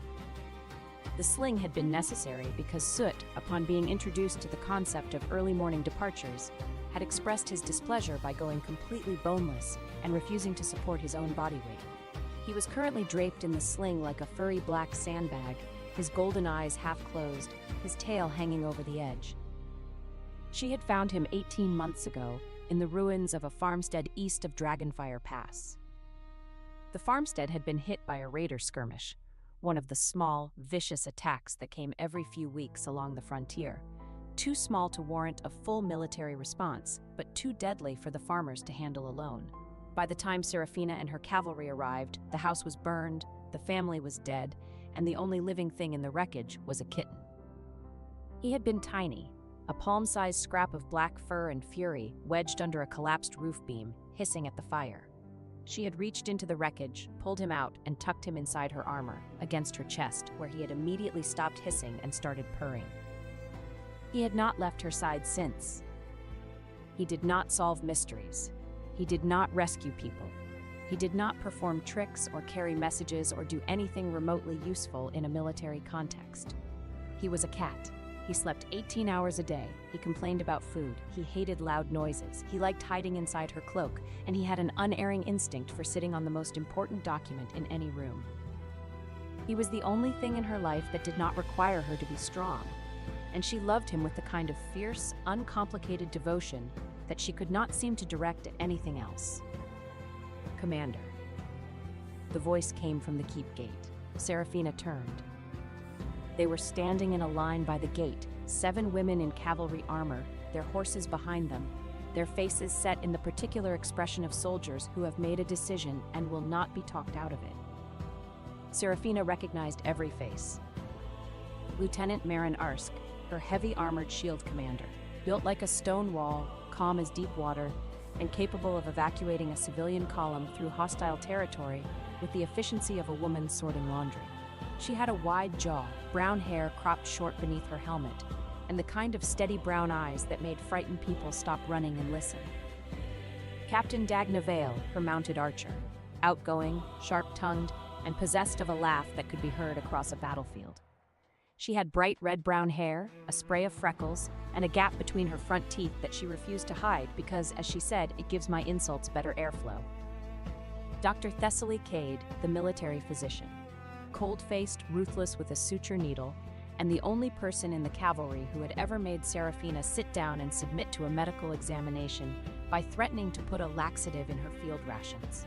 She was thin, precise, with steel-gray hair pulled back tight and spectacles that she peered over the top of when she wanted someone to feel judged. Behind them were 4 more.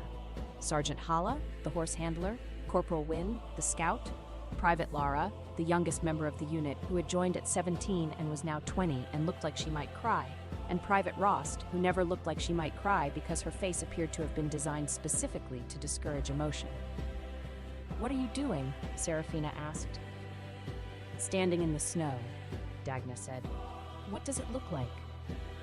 "It looks like 7 soldiers who are supposed to be in their bivouac." "We were in our bivouac," Marin said.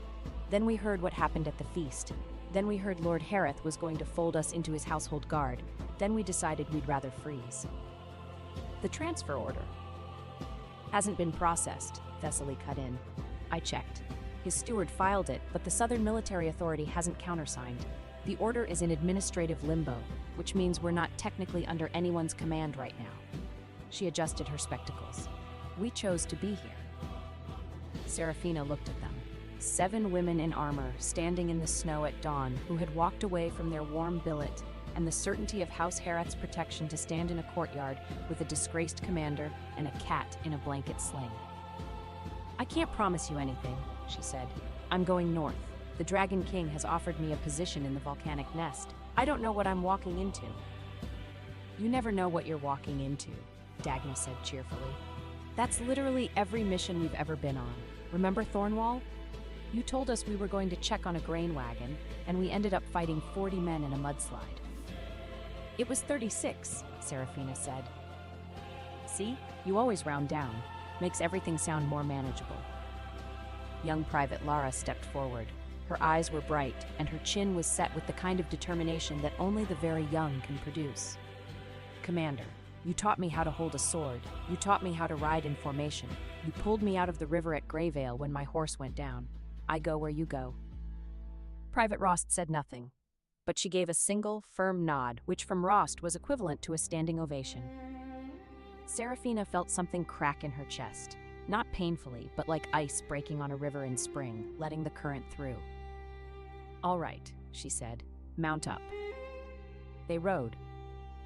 The road north from Ashenmere Keep wound through frozen fields and bare oak forests, and as they passed through the village at the base of the keep, Serafina saw them.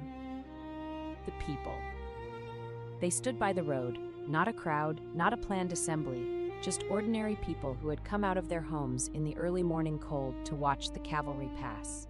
A salt-selling widow named Bren, whose grain wagon Serafina had saved from raiders 2 winters ago, stood by her market stall with a bag of dried meat and a loaf of bread, which she pressed into Dagna's hands as they passed. An old gate craftsman named Torvald, who had been at the 3-day siege and knew the truth about what had happened there, stood at the village crossroads and saluted as Serafina rode by.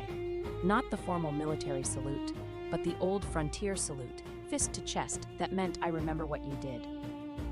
A one-armed veteran named Paul, who had lost his arm at Greyvale and had kept Serafina's old command token for her when Aldrich Stewart had tried to confiscate it months ago, stood in his doorway and called out, "Give them hell, Blade!" A tavern mistress named Goethe, who had kept hot soup ready for the cavalry every time they rode through, pressed a wrapped clay jug of spiced cider into Serafina's hands and whispered, "You come back, you hear? You come back and we'll have a real feast, not like that noble circus." And a boy, maybe 10, dark-haired, thin, with the sharp, watchful eyes of someone who had learned too young that the world was dangerous, ran alongside Serafina's horse for 50 yards, keeping pace with the determination of a child who has decided that this is important. "You saved my mother," he shouted. "At Thornwall. She said to tell you. She said—" He was running out of breath. "She said you're the bravest person she ever met, and she's sorry she couldn't come today, because she's minding the goats." Serafina looked down at him. She reined in her horse for one moment, leaned down and said, "Tell your mother I remember her. Tell her the goats are more important than seeing me off. And tell her—" She paused. "Tell her to stay warm." The boy beamed, fell behind, and stood in the road waving until the cavalry was out of sight. They rode on. Behind them, the snow began to fall harder. Ahead of them, the sky was dark, not with clouds, but with wings. The black-gold ancient dragon descended through the snowstorm like a falling star. His wingspan cast a shadow across the road that turned the morning into twilight. The cavalry horses whinnied and shied. Only Serafina's mount held steady, because Serafina's mount had been trained on the frontier and had seen worse. The dragon did not land. He flew low overhead, his molten gold fissures casting amber light across the snow, and then he was past them, climbing north, opening the path. Dagna, riding beside Serafina, stared after the dragon with her mouth open. "Commander," she said. "Yes." "That's the Dragon King." "Yes." "The black gold ancient Dragon King." "Yes, Dagna." "He's very large." "He's a dragon." "He's very handsome."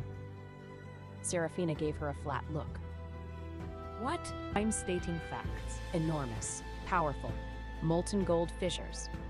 Also," Dagna leaned in with the expression of a woman who is about to make a terrible observation.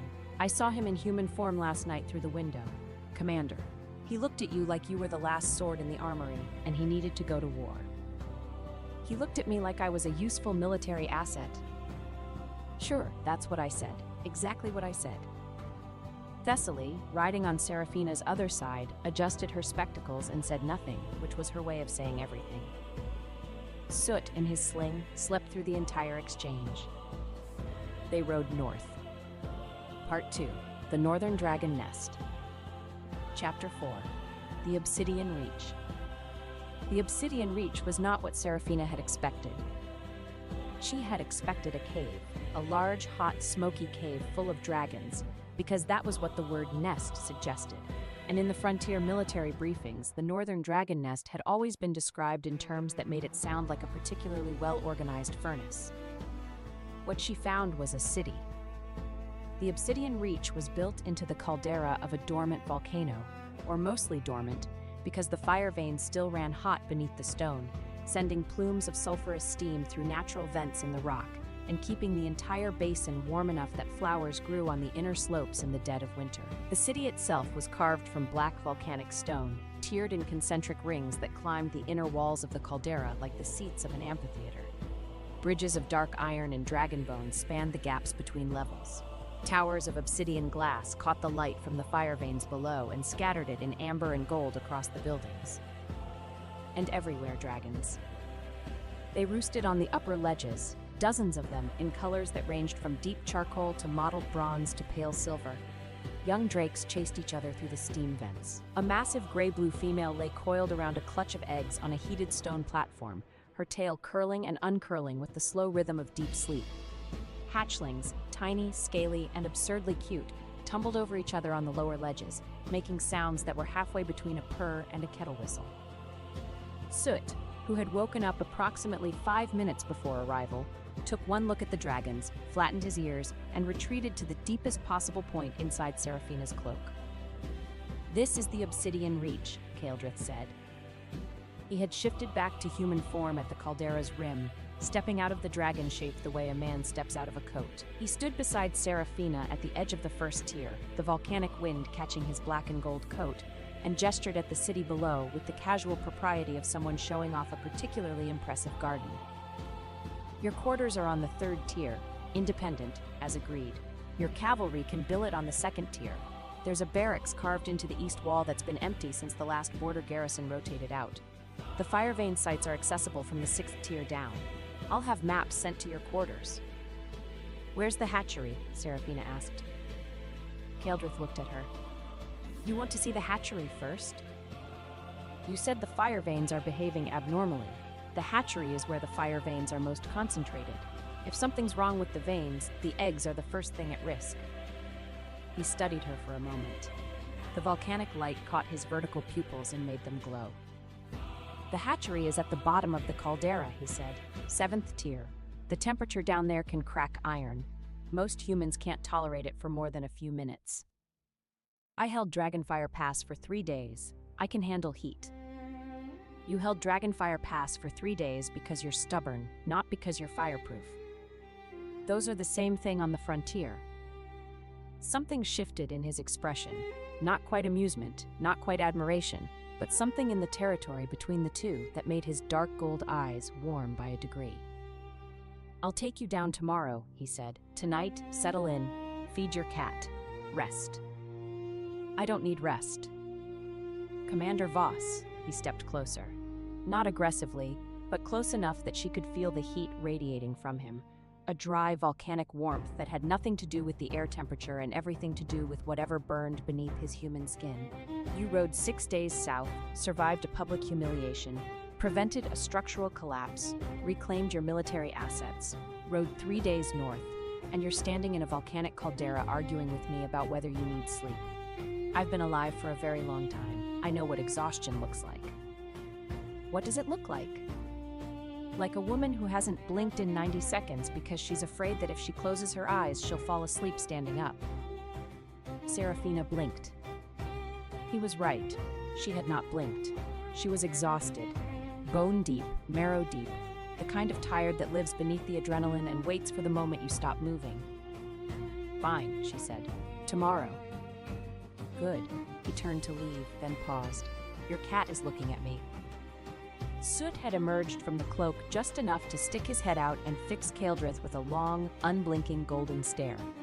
It was the stare of a cat who is evaluating a new presence in his territory and has not yet decided whether it constitutes a threat or simply an inconvenience.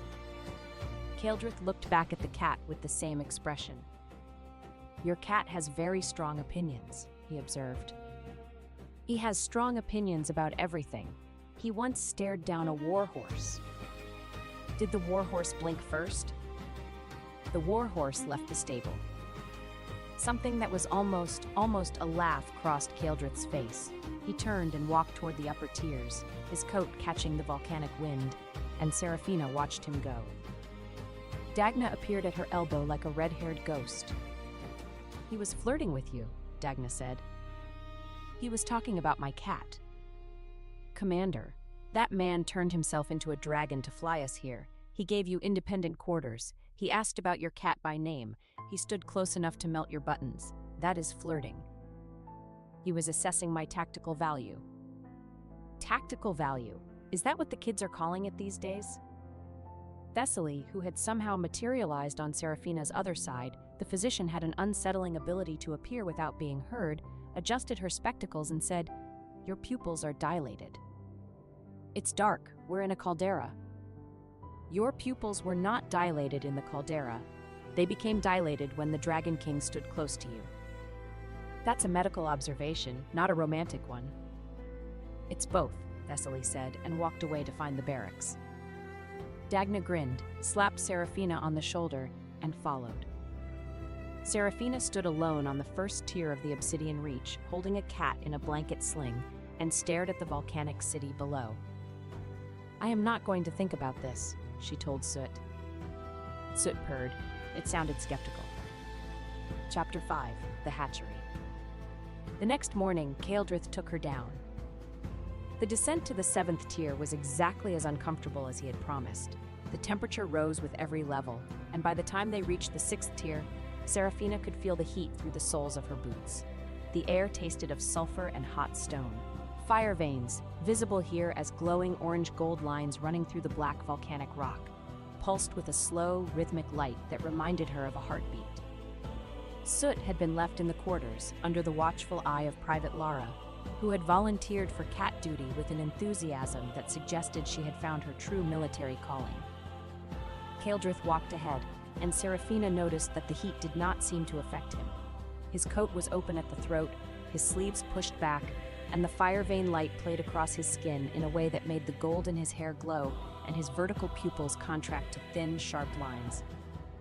"The fire veins feed the hatchery," he said as they descended the final staircase, a narrow spiral carved into the living rock, wide enough for one person. He went first. She followed. The walls pressed close, and the heat was a physical presence, thick and heavy. They've been stable for centuries. 3 months ago, they started fluctuating. Random surges, pressure drops, temperature spikes. The eggs are sensitive to changes in the fire vein flow. If the flow destabilizes, the eggs stop developing, Serafina finished, or they develop wrong. He glanced back at her. "You know about dragon egg incubation?" "I know about siege logistics. Same principle.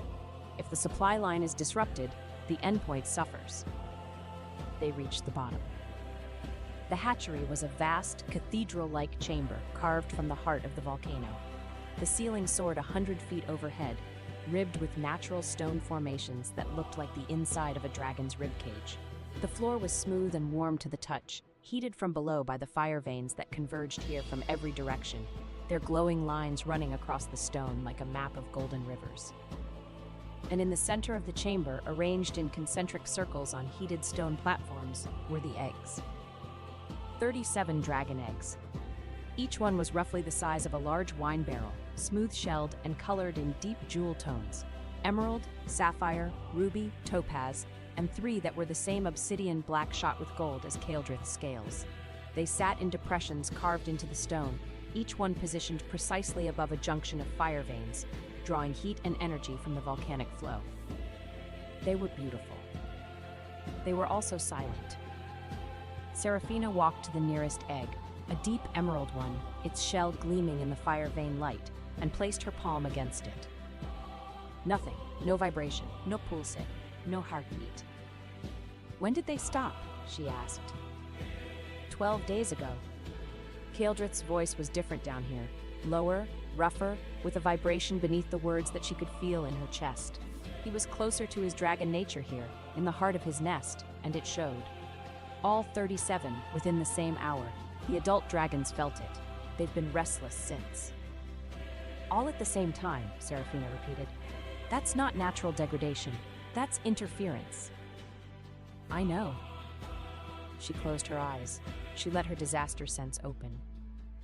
It came slowly this time, not the sharp, sudden pulse of imminent danger, but a gradual unfolding, like opening her eyes underwater. The golden lines appeared, overlaid on her vision, tracing paths through the stone, the fire veins, the eggs, the air itself. She saw the fire veins. She saw the flow. She saw where the energy should be moving, smooth, rhythmic, feeding each egg junction with a steady pulse of volcanic heat, and she saw where it wasn't. There was a blockage. Deep beneath the hatchery floor, at the convergence point where the major fire veins met, something was disrupting the flow. The golden lines in her vision twisted around it like water around a stone in a river, and the energy that should have been feeding the eggs was being diverted, pulled sideways, redirected, siphoned off through a channel that didn't belong. Someone had built a channel into the fire veins, deliberately, recently. And the energy that was being siphoned through that channel was not clean volcanic heat. It was something darker, hotter, and wrong, a resentment fire, heavy with the psychic residue of violent death, the kind of spiritual contamination that accumulated on battlefields where many people had died badly. She knew that energy. She had felt it at Dragonfire Pass, at Thornwall, at Greyville. It was the death energy of southern frontier soldiers, the ones who had died in battles that should never have happened, in sieges that could have been prevented, under commanders who had ignored her warnings. Someone had gathered that death energy and pumped it into the dragon nest. Her eyes snapped open. Golden cracks flickered across her irises, bright enough to cast light on her own cheeks. The ringing in her ears was sharp and immediate. "The fire veins have been sabotaged," she said. "There's an artificial channel beneath the convergence point, redirecting energy, and the energy being pushed through it is resentment fire, battlefield death energy, from the southern frontier." Kaeldrith went very still. "How much?" he asked. "Enough to poison 37 eggs." "Source?" "Someone collected it. Gathered it from the frontier battlefields, Dragonfire Pass, Thornwall, probably Greyvale too. Concentrated it, built a channel to inject it into your fire veins." She pressed her palm harder against the silent egg. "If the hatchlings absorb that energy, they won't develop normally. They'll hatch feral, aggressive, uncontrollable." "Someone is trying to weaponize my hatchlings." "Yes." The air in the hatchery changed. The heat, which had been oppressive but stable, suddenly surged, a wave of raw thermal energy that rolled across the chamber like a physical blow. The fire vein lines in the floor flared from amber to white gold. The stone groaned. Seraphina's disaster sense screamed. She looked at Kaeldrith. He was standing 10 feet away, and he was not human anymore, not fully. His eyes had gone entirely gold, pupilless and blazing. The air around him shimmered with heat distortion. His hands, at his sides, were clenched into fists, and from between his fingers, molten gold light seeped like blood from a wound. He was angry. And when a black gold ancient dragon king was angry inside his own volcano, the volcano noticed. "Kaeldrith," Seraphina said. The heat surged again. A crack appeared in the stone floor near his left boot, and fire vein light poured through it. "Kaeldrith." She walked toward him. The heat was intense. She could feel it on her face, on her hands, pressing against her like a wall. Her disaster sense was showing her the lines. The stress fractures spreading through the hatchery floor, the fire vein pressure building beneath the stone, the eggs, still silent, still dark, but now sitting in a chamber that was rapidly becoming a furnace. If he didn't pull back, he would damage the nest himself. She reached him. She was close enough to touch. The heat was almost unbearable. Her skin felt tight, her eyes stung, her lungs ached with every breath. She put her hand on his arm. The contact broke through. His eyes snapped to hers, gold on gold, his blazing and featureless, hers threaded with the fine golden cracks of her disaster sense. For a moment they stood like that, inches apart, her hand on his arm, his volcanic fury contained by the pressure of her fingertips. The heat receded. Slowly, like a tide pulling back, the temperature in the hatchery dropped. The fire veins dimmed to their normal amber. The crack in the floor sealed itself, the stone closing over the light like a healing wound. Kaeldrith's eyes contracted, the vertical pupils returning, the gold settling from blaze to burn. He looked at her hand on his arm, then he looked at her. "You walked into that," he said. His voice was rough, raw, like metal scraped against stone. "You were about to crack your own hatchery floor. And you thought the correct response was to walk closer to the thing that was cracking it. The correct response was to interrupt you before you damaged your own eggs. I interrupted you. By touching me. By touching you." He stared at her. The silence stretched. The fire veins pulsed beneath their feet, slow and steady, back to their regular rhythm. "Most people run," he said finally. "When I lose control, most people run." "I don't run," Seraphina said. "I'm not built for running. I'm built for standing in front of things." Something crossed his face, complex, layered, not entirely readable. He looked at her hand, still on his arm. She realized she had not let go. She let go. "We need to find the artificial channel," she said, as though she had not just touched a man who had been 2 degrees from erupting a volcano. I can trace it with my disaster sense, but I'll need time, and the heat down here will limit how long I can maintain the sense without overloading. How long? 20 minutes, maybe 30 if I pace myself. Then we work in shifts, 20 minutes on, 40 off. I'll regulate the temperature around you. You can do that? I am the volcanic dragon nest, the fire veins answer to me. When I'm not, he paused, cracking my own floor. Was that self-deprecation? From the ancient dragon king? That was almost humble, Serafina said.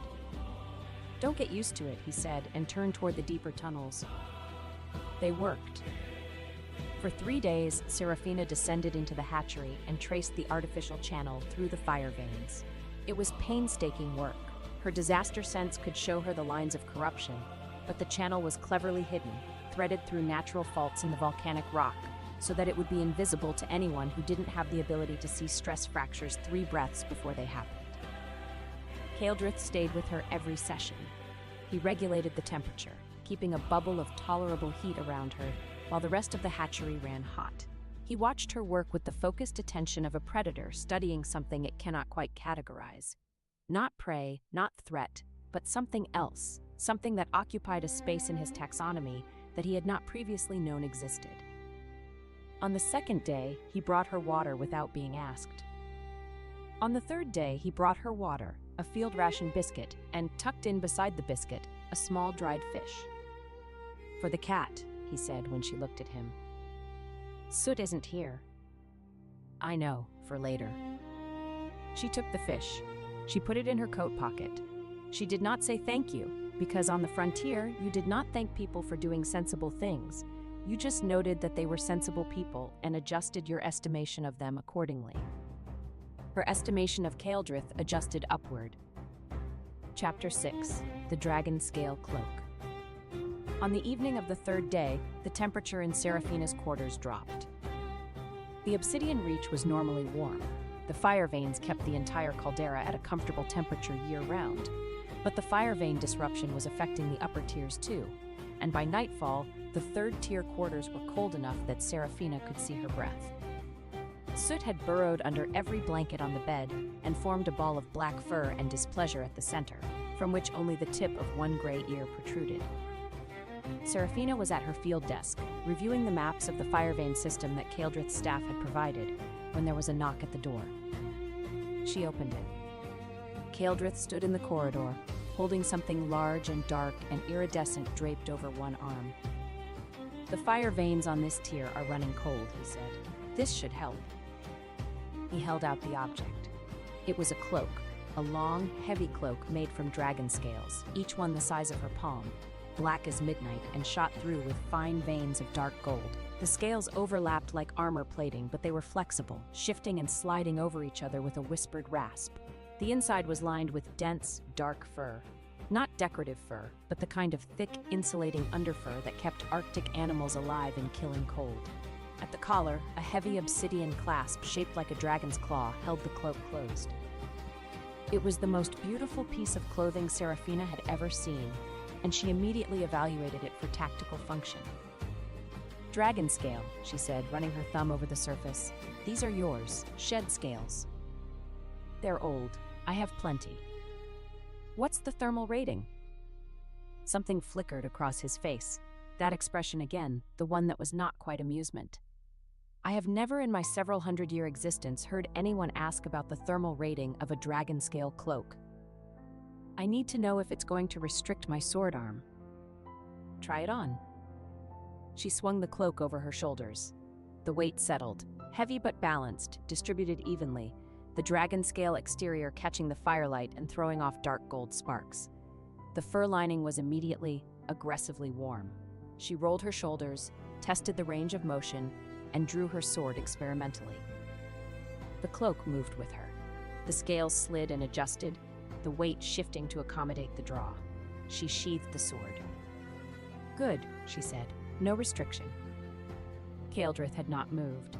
He was standing in the doorway, watching her with an intensity that had nothing to do with thermal ratings. The clasp is wrong, he said.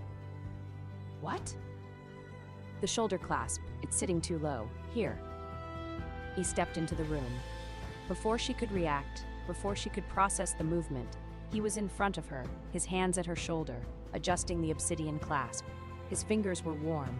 His face was very close to hers, close enough that she could see the fine, dark gold lines that ran through his irises, like fire veins in miniature. She could smell volcanic ash, cold iron, and something underneath both that was purely him, warm, metallic, dangerous.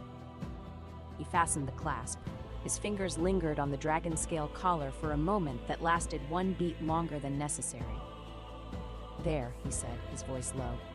"Better." She looked at him. He was close, very close, close enough that if she leaned forward... "Will it affect my sword arm?" she asked. He looked at her for a long, unreadable moment. Then the corner of his mouth curved. "No, Commander, it will not affect your sword arm."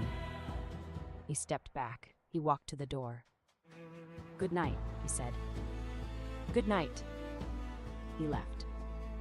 Serafina stood in her quarters wearing a dragon-scale cloak that smelled like volcanic ash and the ancient Dragon King, and she did not understand why her heart was beating faster than it did in combat. Soot emerged from the blanket pile, observed the cloak, sniffed it, and sneezed. "It's just a cloak," Serafina told him.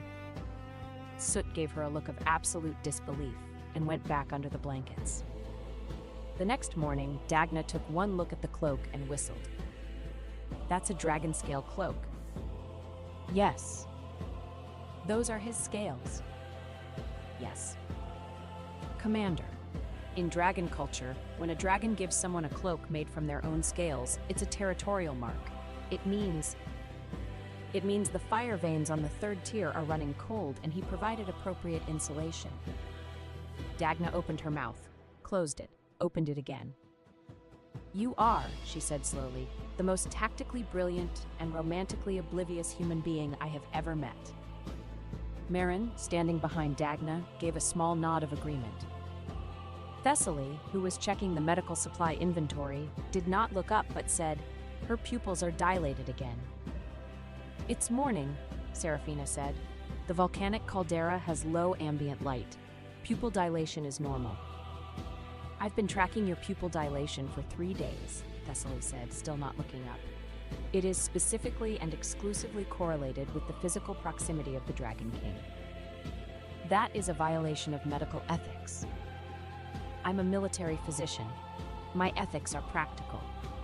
Thessaly finally looked up, peering over her spectacles. "Commander, I have seen you face charging cavalry, collapsing siege walls, and a dragonfire bombardment without a change in baseline vitals. The Dragon King makes your pupils dilate, your pulse increase by 12 beats per minute, and your respiration shorten. These are not combat stress responses. These are attraction responses." "I am going to the hatchery now," Serafina said, and left before anyone could measure anything else. Chapter 7. The Snow Ridge. The fire vein investigation was interrupted on the 5th day by a crisis. A flight of 8 young dragons, adolescents not yet fully trained, each one about 30 feet from nose to tail, had been scrambled by a set of orders that Kaeldrith had not issued. The orders, delivered by Messenger Hawk, bore what appeared to be his seal, and they directed the young dragons and their riders to patrol the northern snow ridge, a high mountain pass that separated the obsidian reach from the frozen wastes beyond. The problem was that the snow ridge was currently in the grip of a massive storm, a blizzard so intense that visibility was measured in feet, not miles. And a flight of young, inexperienced dragons in a blizzard was a recipe for collisions, disorientation, and avalanches. The problem beyond the problem was that the false orders had been deliberately designed to get those dragons killed. "Who has access to your seal?" Serafina asked. They were on the first tier, and the wind was screaming over the caldera rim, carrying snow and ice. Below them, the dragon stables were in chaos, riders shouting, dragons screaming, handlers running. 3 people, Kaeldrith said. His voice was controlled, but beneath the control she could feel the heat building. "My chancellor, my war chief, and my seal keeper. All 3 are accounted for, and all 3 deny issuing the orders." "Then someone forged your seal." "The seal is dragon bone and obsidian. It can't be forged by anyone who doesn't have access to dragonfire." "Then someone with access to dragonfire forged it. How many people in your court can produce dragonfire?" He looked at her. The implication was clear: anyone with dragon blood. And dragon blood ran through half the noble families of the kingdom. "We'll find the forger later," Serafina said. "Right now, there are 8 young dragons in that storm, and they need to come home." "I'll go." "You can't go alone. You're too large. An ancient dragon in a blizzard creates turbulence. The young ones won't be able to fly near you without being thrown. You need someone on your back who can read the storm and direct the riders." "You're volunteering."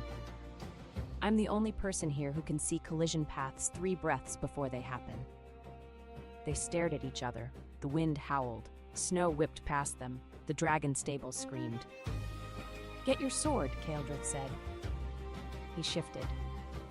The transformation was faster than she expected. A rush of heat, a ripple of black gold scales expanding outward like a wave, and then the man was gone and the dragon was there, enormous and ancient and burning with inner fire.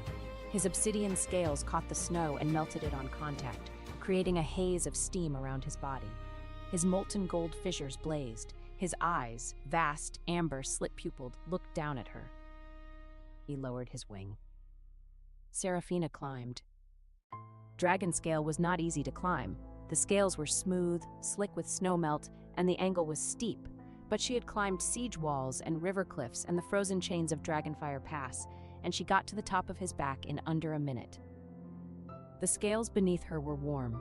The heat radiated up through her boots, through the dragon scale cloak, into her bones.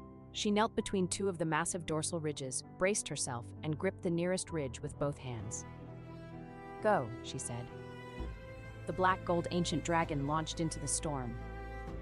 The blizzard hit like a wall. Wind, snow, ice, everything at once, screaming around them with a force that would have torn a lesser rider from her mount. Serafina pressed close to the dragon's back. Her eyes narrowed against the driving snow and opened her disaster sense.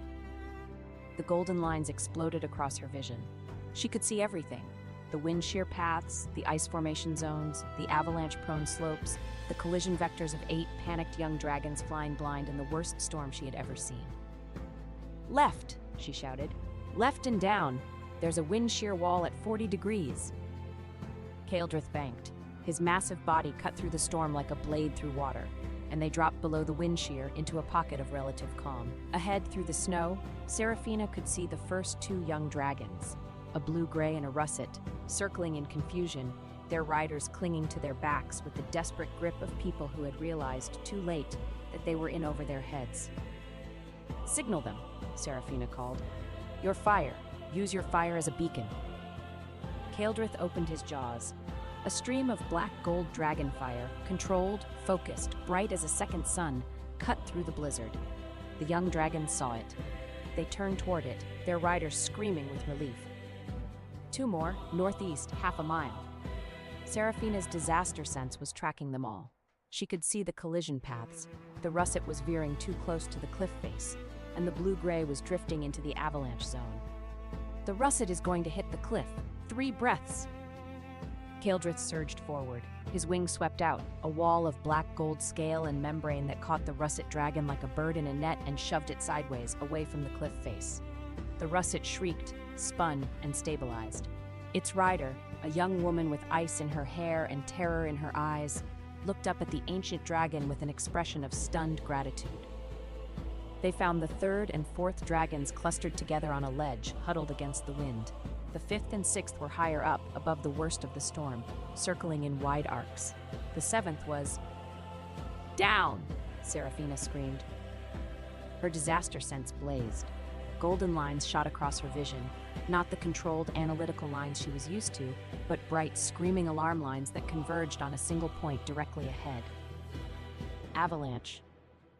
The entire eastern face of the snow ridge was coming down, a wall of white, 100 feet high, moving faster than a galloping horse. The 7th dragon was directly in its path, and its rider was unconscious, slumped forward over the dragon's neck. Kaeldrith dove. The ancient dragon plunged through the storm with a speed that should have been impossible for something his size. The wind screamed. The snow blinded. Serafina felt the gravity shift, felt her body lift from the dragon's back, and she grabbed the dorsal ridge with everything she had. They reached the seventh dragon 3 seconds before the avalanche. Kaeldrith's wing swept out again, this time not pushing but shielding, a canopy of black gold scale that covered the young dragon and its unconscious rider. The avalanche hit. Snow and ice slammed into the wing with a force that shook the ancient dragon's entire body. Serafina felt the impact through the scales, through her bones, through her teeth. She slipped.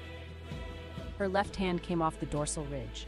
The wind caught her, sucked at her, pulled her sideways, and for one horrible second she was sliding, her boots scraping across the scales, the blizzard reaching for her. Kaeldrith's wing caught her. Not the wing that was shielding the young dragon, the other one.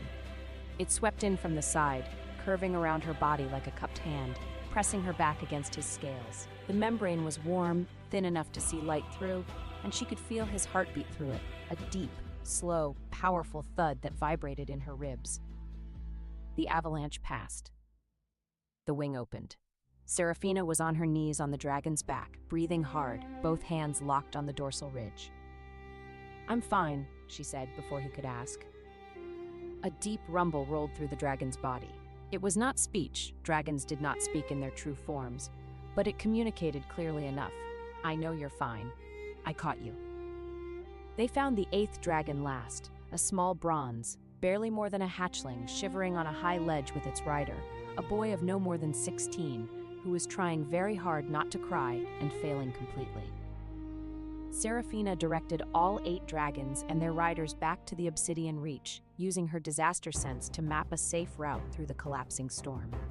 They flew in formation behind the ancient dragon, his fire lighting the way, his presence calming the young drakes enough to keep them flying straight. When they landed in the caldera, the riders stumbled off their dragons and dropped to their knees in the snow, shaking and exhausted and alive. Kaeldrith shifted back to human form. He was breathing hard. Even ancient dragons felt the strain of a blizzard rescue. And there was a cut on his left arm, just below the elbow, where a shard of ice had found a gap in his scales during the avalanche impact. "You're hurt," Serafina said. "It's shallow." She took his arm, pushed back his sleeve, and looked at the wound. It was shallow, a clean cut, already closing, because dragon-blooded physiology healed faster than human, but it was still bleeding, dark blood with a faint golden sheen. She pulled a field dressing from her coat. She always carried one. 3 years on the frontier had taught her that, and began wrapping the wound. She worked quickly, efficiently, with the practiced hands of someone who had treated injuries in every possible condition: darkness, rain, mud, snow, and the screaming chaos of active battle. Her hands were not gentle, they were competent. "You treat wounds the way you treat armor," Kaeldrith observed. He was watching her hands. His voice had the low, rough quality it took on when he was close to the dragon's side, the heat vibration, the depth. "Your bones are harder than armor," Serafina said, tying off the dressing. "I had to use twice the pressure." "Is that a compliment?" "It's a structural observation." He looked at her. She looked at him. The caldera wind blew snow between them. His arm was still in her hands. Her fingers were still on the dressing, still on his skin, warm, golden-sheened, radiating heat that she could feel through the bandage. "Commander Voss," he said. "What?" "You are, without question, the most peculiar woman I have ever met." "I've been told." "And I have existed for several hundred years. The competition was not insignificant." She let go of his arm. She stepped back. She adjusted the dragon scale cloak on her shoulders. The clasp was slightly loose from the flight, and she refastened it without thinking. He watched her fasten the clasp with an expression that, if she had been paying attention, she might have recognized as the look of a man who is falling and has decided not to fight it. She was not paying attention. Dagna was, though. From across the landing platform, the archer captain nudged Marin, pointed at the two of them, and mouthed, "He's gone." Marin nodded. Chapter 8, The Volcanic Observatory. 2 nights later, Serafina could not sleep. The fire vein disruption was getting worse. Her disaster sense had been prickling all day, not the sharp alarm of imminent danger, but the low, persistent itch of something building, something growing, something that was not yet critical, but would be soon if they did not find and destroy the artificial channel. She got up, dressed, buckled on her sword, and went to the 6th-tier fire vein access point. She had been studying the vein maps for 3 days and had identified a potential observation point, a natural chamber where several major fire veins converged, which would give her the best angle for tracing the artificial channel to its source. She had planned to go there tomorrow during a scheduled session with Kaeldrith.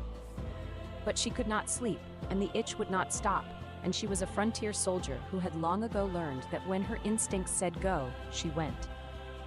The 6th tier was deserted at this hour. The corridors were dark, lit only by the amber glow of fire veins running through the walls. The air was hot and dry, tasting of sulfur and ancient stone. She found the chamber. It was larger than she expected. A natural cavern, roughly circular, with a domed ceiling of smooth black stone.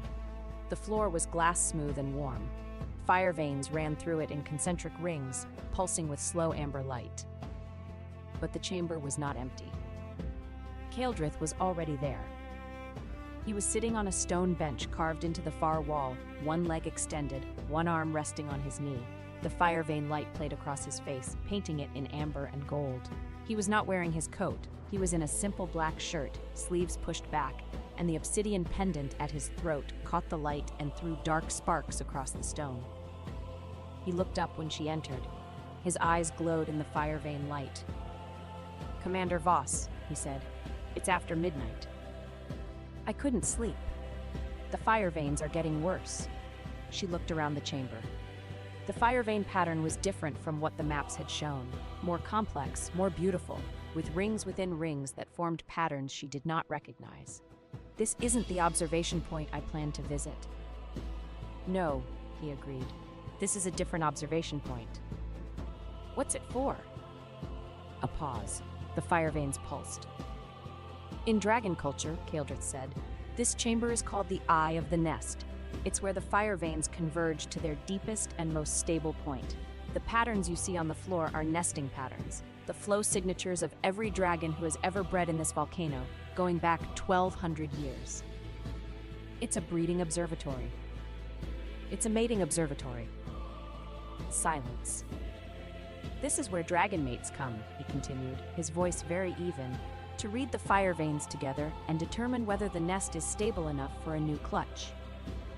Serafina looked at the chamber. She looked at the fire vein patterns. She looked at the stone bench. She looked at Kaeldrith. "I came here to inspect defensive lines," she said. "I know.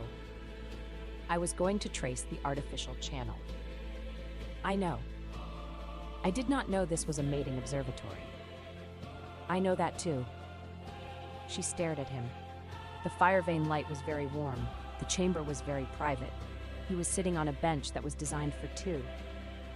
"Do you often invite military officers to inspect your mating observatory after midnight?" she asked. "I have never in my life invited anyone to this chamber," he said. "I was here alone. You walked in. On a direct route from the 6th-tier access point. Which happens to pass through this chamber, yes. A route that was on the map you gave me. The map I gave you showed all accessible chambers on the 6th tier. This is an accessible chamber on the 6th tier. Kaeldrith. Commander. Did you put this chamber on my map because you knew I would come here?" He looked at her for a long moment. The fire veins pulsed. His dark gold eyes held hers. "I put this chamber on your map," he said, "because you deserve to see the most beautiful part of my home.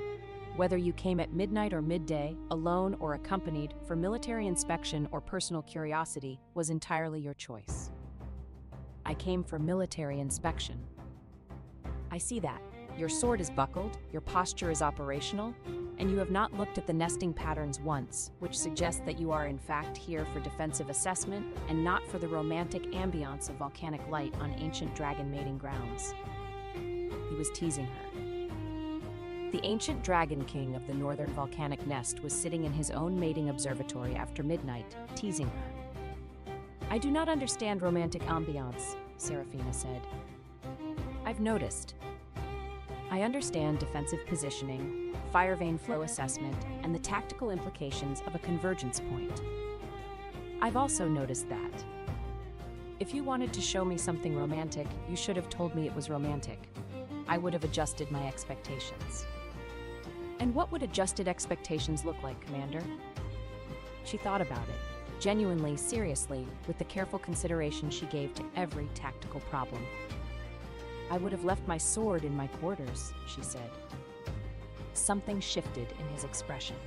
The teasing edge softened, the dark gold eyes warmed, not with fire vein light, but with something internal, something that had nothing to do with volcanoes and everything to do with the fact that she had just told him, in her own blunt, literal, completely unromantic way, that she would have come unarmed if she had known he was waiting.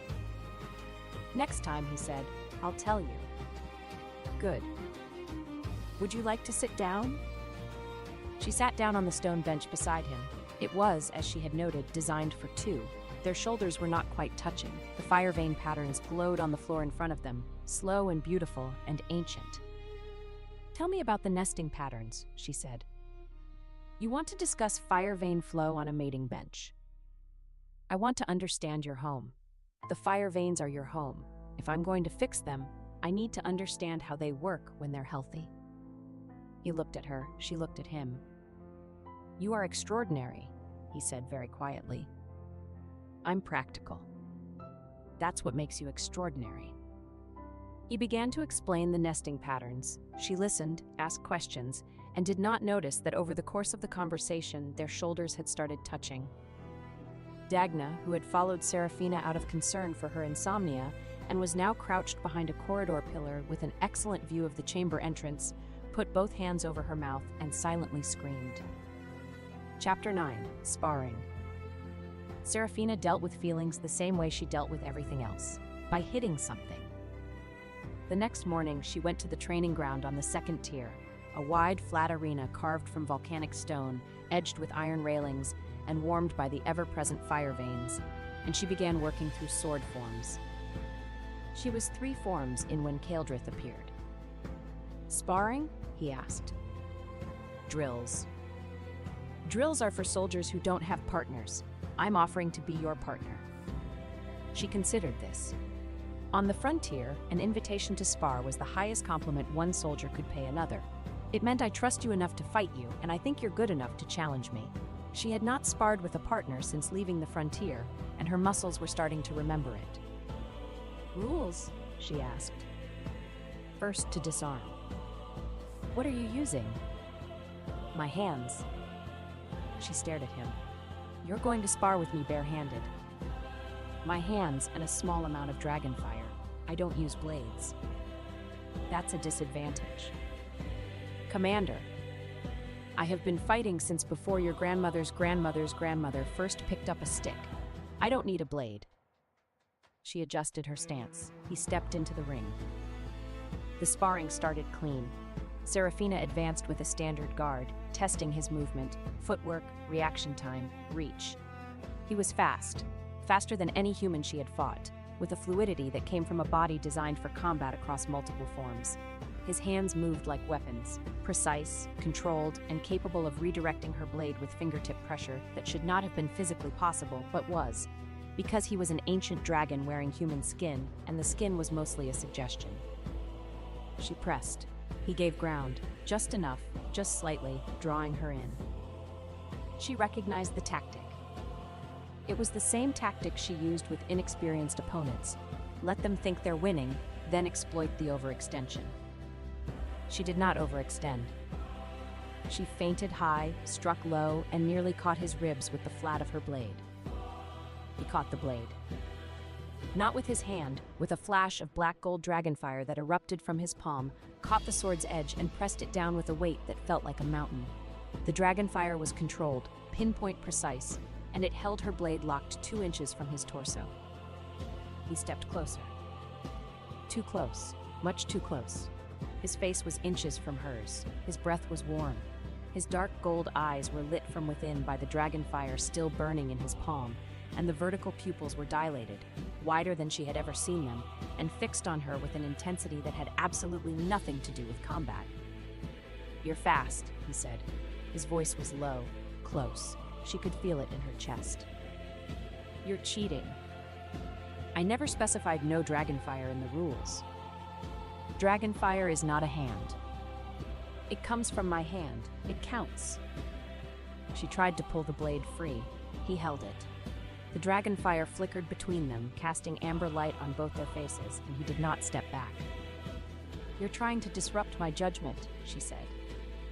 He leaned in, a fraction of an inch, but she felt it like a thunderclap. "Is it working?" he murmured. Yes, it was working. Her pulse was elevated. Her breathing was short. The fire vein light and the dragon fire and the proximity were doing something to her autonomic nervous system that Thessaly would have had a field day measuring. She did not say any of this. "Adjust stance," she said to herself, and she shifted her grip, dropped her weight, and drove the blade up and sideways with a twist that broke the dragonfire lock and almost caught him across the jaw with the flat. He ducked. His eyes widened. The dragonfire flickered out. "Almost," he said. He was smiling now, not the controlled, cryptic curve she had seen before, but a genuine, surprised, delighted smile, the smile of someone who has not been nearly struck in the face for a very long time and has forgotten how exciting it is. "Again?" she said. Again. They sparred for an hour. By the end of it, she had almost disarmed him twice, and he had almost disarmed her 3 times, and neither of them had scored a clean win, which meant they were either perfectly matched or perfectly distracted. Serafina suspected it was both. Chapter 10: The Disaster Brand. The truth about Serafina's reputation came out on the 7th day. She had been tracing the artificial channel with her disaster sense, going deeper each session, pushing the ability further than she usually allowed herself. The sessions were intense. 20 minutes of focused concentration in a volcanic hatchery, her eyes threaded with golden cracks, her ears ringing, her body running cold despite the heat. On the 7th day, she pushed too far. The golden lines exploded across her vision, not the controlled analytical overlay she was used to, but a cascade, a flood, as if every stress fracture and fault line and imminent failure in the entire volcano had lit up at once. She saw everything. The cracked fire vein junctions, the blocked channels, the artificial sabotage, the thinning walls of the hatchery, the sleeping eggs, the restless adult dragons above, the structural weaknesses in the caldera rim, and something else. Something that stopped her breath. She saw Kaeldrith. Not the man standing 10 feet away, regulating the temperature around her. She saw the future. 3 breaths ahead, 5 breaths, 10. And in that future, the fire vein backlash reached a critical point, and the ancient Dragon King lost control, and the volcano woke, and the nest burned. The greatest disaster her sense had ever shown her was not an enemy, it was him. The vision shattered, the golden lines collapsed. The ringing in her ears became a roar, and the world tilted, and suddenly she was not in the hatchery anymore. She was at Dragonfire Pass, on the 3rd day of the siege, the walls crumbling around her, the fire raining down, and her soldiers were dying, and she could see every single death, 3 breaths before it happened, and she could not stop them all, she could never stop them all. Serafina. A voice. Not the siege, not the fire. Hands on her shoulders, warm, steady. "Serafina, come back." She blinked. The hatchery reformed around her, the eggs, the fire veins, the cathedral ceiling. She was on her knees on the heated stone floor, and Kaeldrith was kneeling in front of her, his hands on her shoulders, his face inches from hers. The golden cracks in her eyes were bright, bright enough to cast light on his face, bright enough that she could see their reflection in his dark gold pupils. The disaster energy was leaking out of her, spilling into the air around her like heat shimmer, and the fire veins in the floor were reacting to it, flickering, surging, destabilizing. "I can see the fire bowls," she said. Her voice sounded far away even to her own ears. "They're going to go out. One by one, I can see." The first fire bowl went out, then the second, then the third. The hatchery began to dim. Around them, the dragon egg attendants backed away. Even the hardened volcanic workers, men and women who lived their lives in the heat of the deep tiers, felt the wrongness in the air and retreated. Kaeldrith did not retreat. He moved closer. Black gold dragonfire bloomed from his hands, not the aggressive combat fire he had used in sparring, but something deeper, older, a resonance fire that matched the frequency of the fire veins themselves. It flowed from his palms into the air around Serafina, meeting the disaster energy that was leaking from her and absorbing it, containing it, pressing it back. The fire bowls steadied. One by one, they relit. Kaldrith's forehead was close to hers, not touching, but close enough that she could feel the heat of his skin, the rhythm of his breathing. His dragon fire wrapped around them both like a cocoon, black and gold, humming with a frequency that she could feel in her teeth. "Stay with me," he said. His voice was barely above a whisper. "Not the pass, not the siege. Here, stay here." The golden cracks in her eyes began to fade. The ringing in her ears dimmed. The disaster energy pulled back, retreating into whatever deep place inside her it lived when it was not active. She was breathing hard. Her hands were shaking. She was cold, deeply, bone-achingly cold, despite the volcanic heat, despite the dragon fire, despite the warm hands on her shoulders. "I saw you," she said. "I know. The fire vein backlash. If it reaches critical, you'll lose control. The volcano. I know. You're the biggest disaster in this nest." He looked at her. His eyes were steady, dark gold, vertical pupilled, ancient.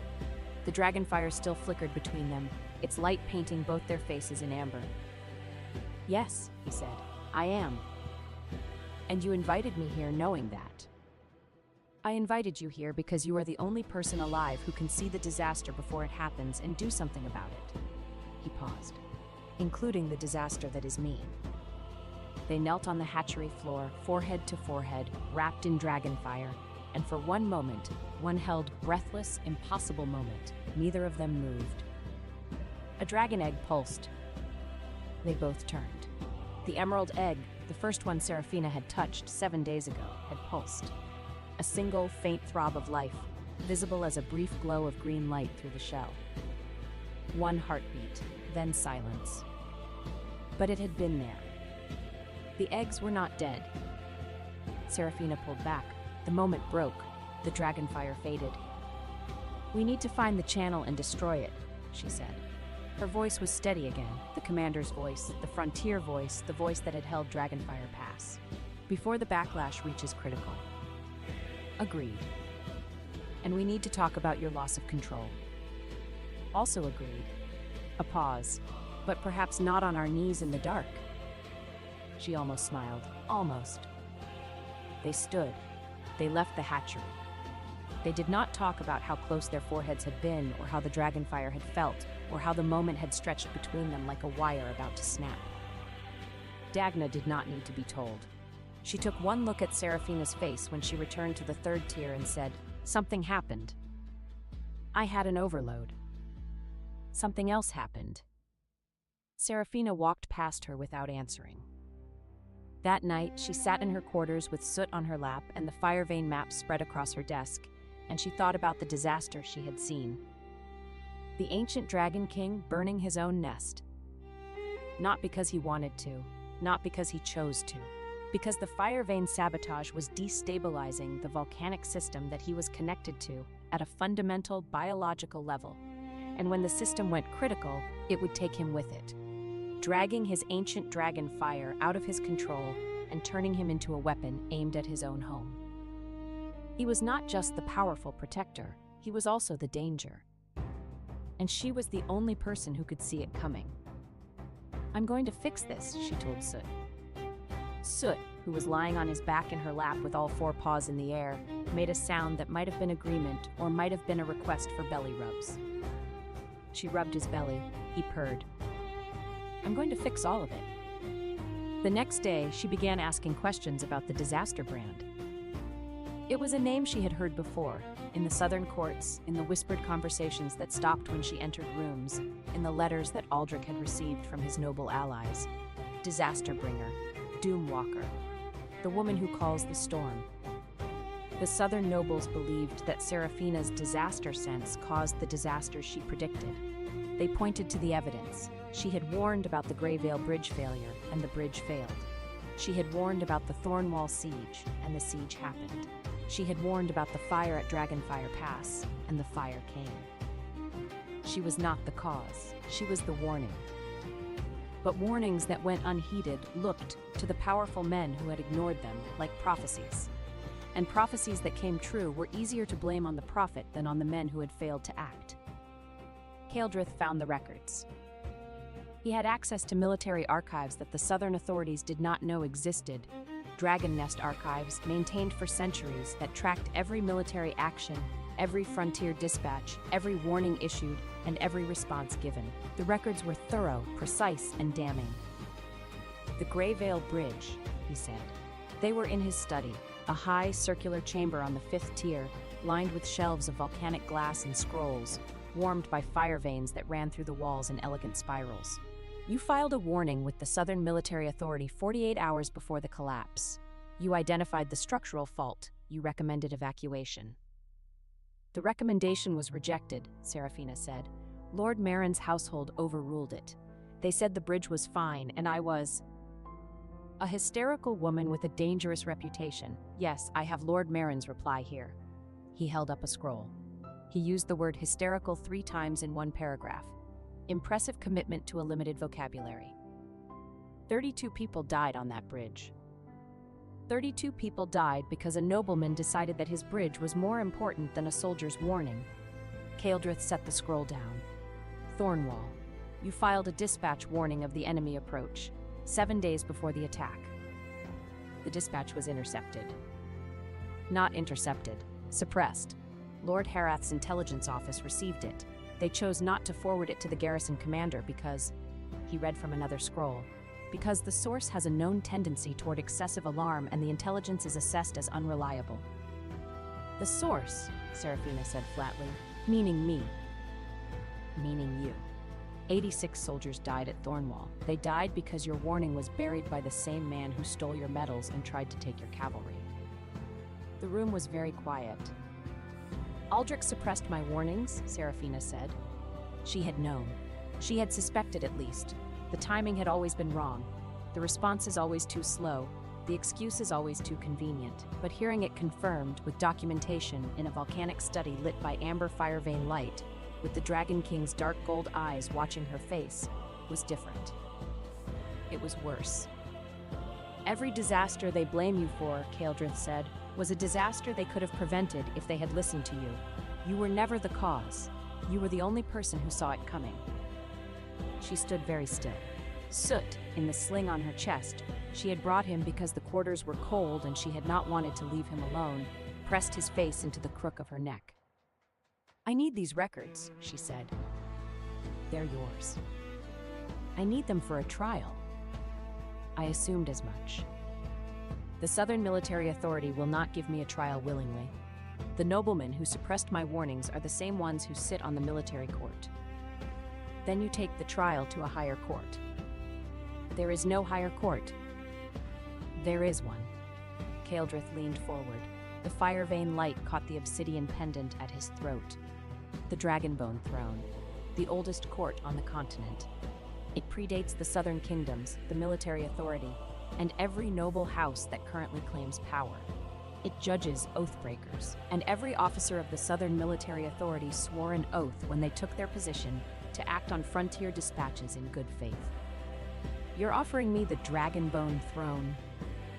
I'm telling you it exists and that you have grounds to petition it. The decision to petition is yours. She looked at him, the ancient Dragon King, sitting in his volcanic study, offering her the most powerful judicial tool on the continent as casually as if he were offering her a cup of tea. Why are you helping me? She asked. The question seemed to surprise him. Not because it was unexpected, but because the answer was obvious to him and he had not realized it was not obvious to her. Because you are right, he said, and they are wrong, and I have existed long enough to find the combination of courage and injustice to be personally offensive. That's very noble. I'm not noble. I'm a dragon. We don't do noble. We do territorial, possessive, and occasionally vindictive. He paused. In this case, I am being vindictive on your behalf, which is a distinction I am choosing to view as growth. She looked at him. He looked at her. Thank you, she said. She meant it. She did not say thank you often. On the frontier, gratitude was a currency you spent carefully, and when she said it now, she meant every letter. Something shifted in his expression. The sharpness softened. The ancient, dangerous, flirtatious Dragon King looked, for one moment, like a man who had been told something he did not know he needed to hear. "You're welcome," he said. And then, because he was Kaeldrith and he could not let a sincere moment stand without testing its edges, "Do you always thank people with the same expression you use to acknowledge a well-built fortification?" "It's my only expression. I've seen you use at least 2 others. One of them involves your eyebrow." "That's not an expression, that's a muscle spasm." "It's a very articulate muscle spasm." She left the study before she said something she could not take back. Part 3. The War. Chapter 11. Old Soldiers. The message arrived on the 9th day. A hawk from the south bearing the seal of House Harith, carrying a scroll that was not addressed to Seraphina but to Kaeldrith as Lord of the Obsidian Reach. Seraphina was not supposed to see it, but Kaeldrith's chancellor, a grizzled, one-eyed dragon rider named Varoth, who had fought in the old wars and had a deep, personal respect for frontier soldiers, brought it to her first. "You need to read this, Commander," Varoth said. His one good eye was hard. "Before the king does." Seraphina read it. The scroll was from Aldrich Herath. It was addressed to Kaeldrith, and it was phrased in the elaborate, carefully worded style of Southern diplomatic correspondence, which meant that every sentence was a weapon wearing a silk glove. The substance was this. Aldrich had detained 12 members of Seraphina's old cavalry, the soldiers who had not joined her at the Winterflame departure, the ones who had been in the bivouac when the transfer order was being disputed. He had taken them into House Harith custody, ostensibly for administrative processing, and he was holding them in the keep's lower garrison. He was not calling them prisoners, he was calling them guests under protective care. But the meaning was clear. He was using them as hostages. And the price for their release was simple. Seraphina must withdraw any petition to the Dragonbone throne, surrender her claim to the female cavalry's independent status, and publicly acknowledge that her military achievements had been performed under House Herath's command and authority. If she refused, the 12 soldiers would be court-martialed for desertion and sentenced under Southern military law, which permitted, among other punishments, public flogging and indefinite detention. Seraphina set the scroll down. Her hands were steady, her face was calm. Inside her, something was burning. "How long have they been held?" she asked. "The hawk took 4 days to fly north," Varoth said, "so at least 4 days, possibly longer if Herath waited before sending the message." "Who are the 12? Varoth named them. Seraphina knew everyone. Corporal Annis, who had taught new recruits how to ride in formation. Sergeant Bray, who had organized the grain supply at Thornwall. Private Kesley, who was 19 years old and had joined the cavalry because her mother had been killed by raiders, and Seraphina had found her hiding in a burned village and promised her she would never have to hide again. 19 years old. Seraphina stood up. She walked to the window of the guest chamber where Varoth had found her, and she looked out at the volcanic caldera, the tiers, the bridges, the steam vents, the dragons on the upper ledges. "He's forcing a choice," she said. "My trial or my soldiers. That's the intent. If I withdraw the petition, they go free. But the truth about the suppressed warnings stays buried. The disaster brand stays on my record, and the cavalry becomes his permanently. Yes. If I continue the petition, he courts-martial them. 12 soldiers punished for my choices." "Commander, how is the trial date set?" "The Dragonbone throne convenes in 14 days. Petition must be filed 7 days before. That gives you 1 week to decide." 1 week. 1 week to choose between her innocence and her soldiers' safety, between truth and loyalty, between the justice she deserved and the people she had sworn to protect. Seraphina Voss looked at the volcanic sky and made her choice in 4 seconds. "I'm going to do both," she said. She went to Kaeldrith. She found him in the treasure chamber, a vast underground vault on the 4th tier where the Dragon King kept his hoard. Seraphina had not been in the treasure chamber before, and her first thought upon entering was that it looked less like a vault and more like a museum that had been organized by someone with very specific tastes and absolutely no sense of moderation. Gold coins were stacked in precise towers along the walls. Gemstones, Rubies, sapphires, emeralds, diamonds the size of eggs, were sorted by color and cut in shallow stone trays.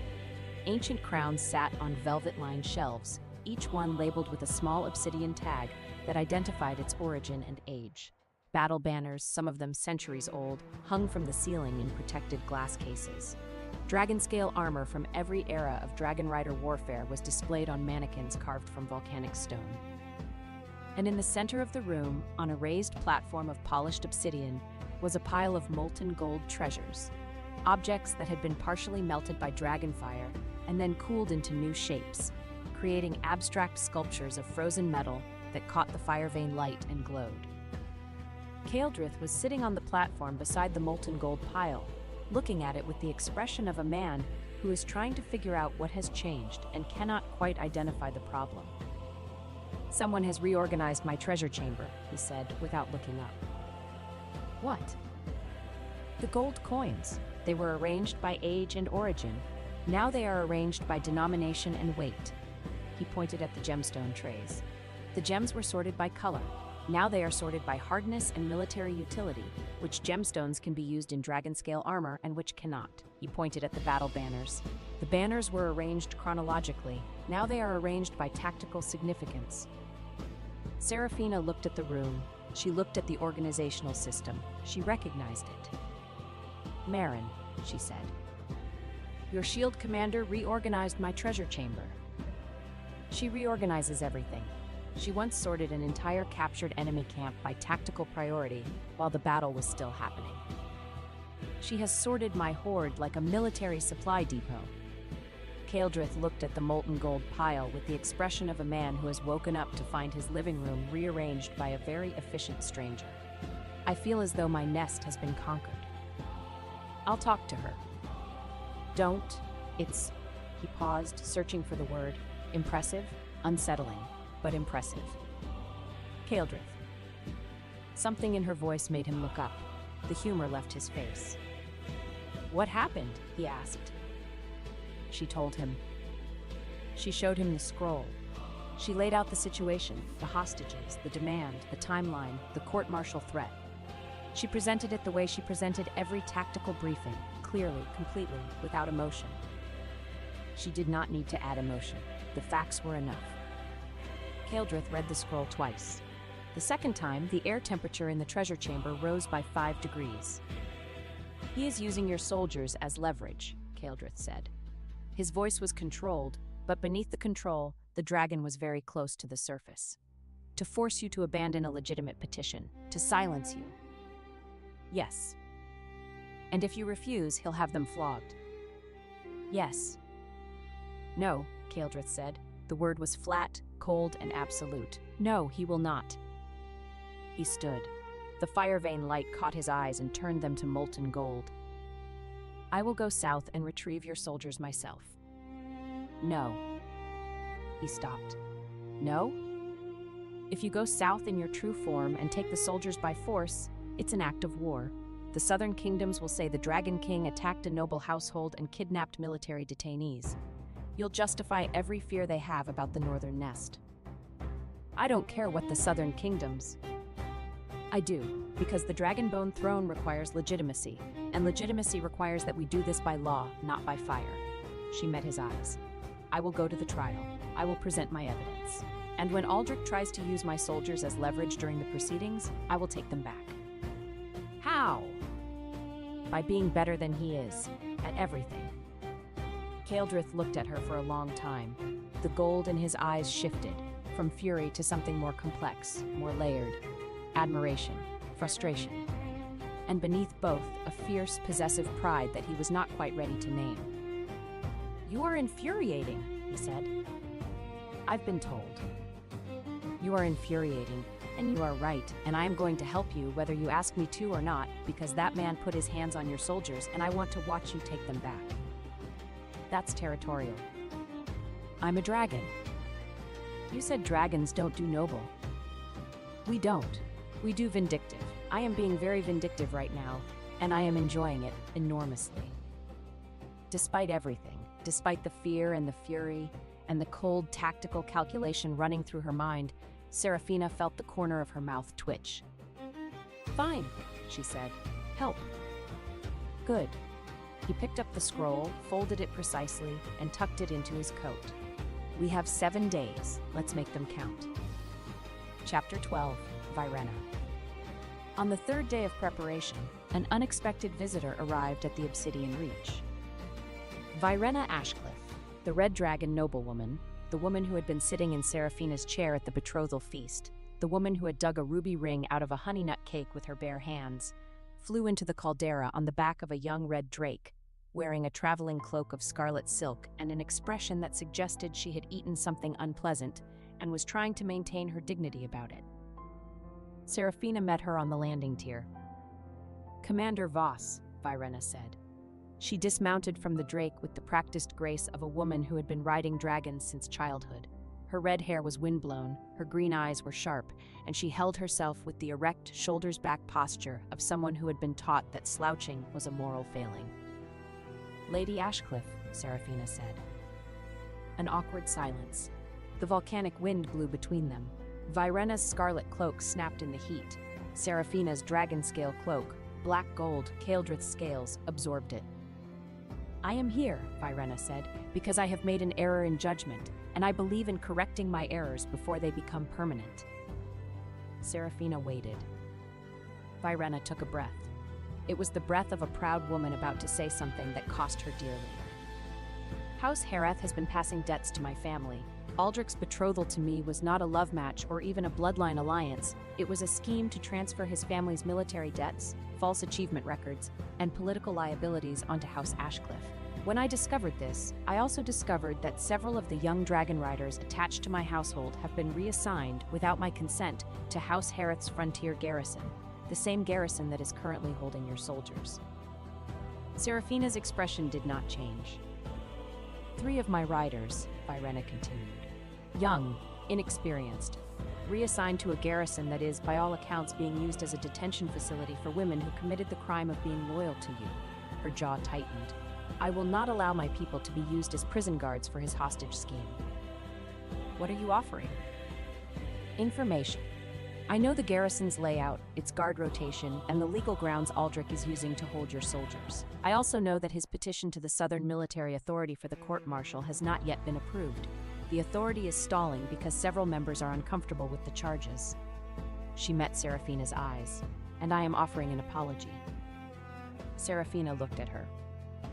"At the betrothal feast," Virena said, "I sat in your chair. I wore the ring meant for your hand. I looked at you and I saw a crude battlefield woman who had no place in noble society. I was wrong. You are a commander, and I treated you as a rival, and that was beneath both of us." The volcanic wind blew. "Apology accepted," Seraphina said. Virena blinked. "That quickly?" "I don't hold grudges. Grudges take time. I don't have time." She paused. "You said you know the garrison layout." "I have it memorized." "Can you draw it?" "In detail." "Come with me." She turned and walked toward the tactical chamber. Virena followed, her scarlet cloak streaming behind her. Behind them, Dagna leaned against the landing tier railing and watched them go. "Well," she said to Marin, "that's unexpected." "The commander has a talent for turning enemies into allies," Marin said. "Remember the supply master at Greyvale? She tried to have us arrested. 6 months later, she was running our grain line. That was different. That was logistics. This is," Dagna gestured at Virena's retreating back, "this is a dragon-blooded noblewoman who had honey on her chin 2 weeks ago." People change. People with honey on their chin change faster. It's a humbling experience. Chapter 13. The Return South. On the 7th day, they flew south. The formation was unusual. The black-gold ancient dragon at the head, carrying Seraphina, Dagna, and Marin on his back. Behind him, Virena on her red drake. Behind Virena, 7 soldiers of the female cavalry, mounted on sturdy northern horses that had been trained to march through volcanic terrain and were therefore unfazed by almost everything. Thessaly rode with the cavalry, her medical kit strapped to her saddle, her spectacles firmly in place, and her expression suggesting that she expected to have patience before the day was over. Soot rode in his sling on Seraphina's chest. He had adjusted to dragon-back travel with the adaptability of a cat who has decided that if his human is going to do ridiculous things, he might as well be comfortable during them. They reached the southern court in 2 days. The Dragonbone throne was not located in Ashenmere Keep. It was housed in a separate structure, an ancient stone amphitheater built into a hillside overlooking the Amber Coast, where the Dragon Rider packs had first been sworn centuries ago. The throne itself was carved from the bones of a great dragon who had died in the founding wars.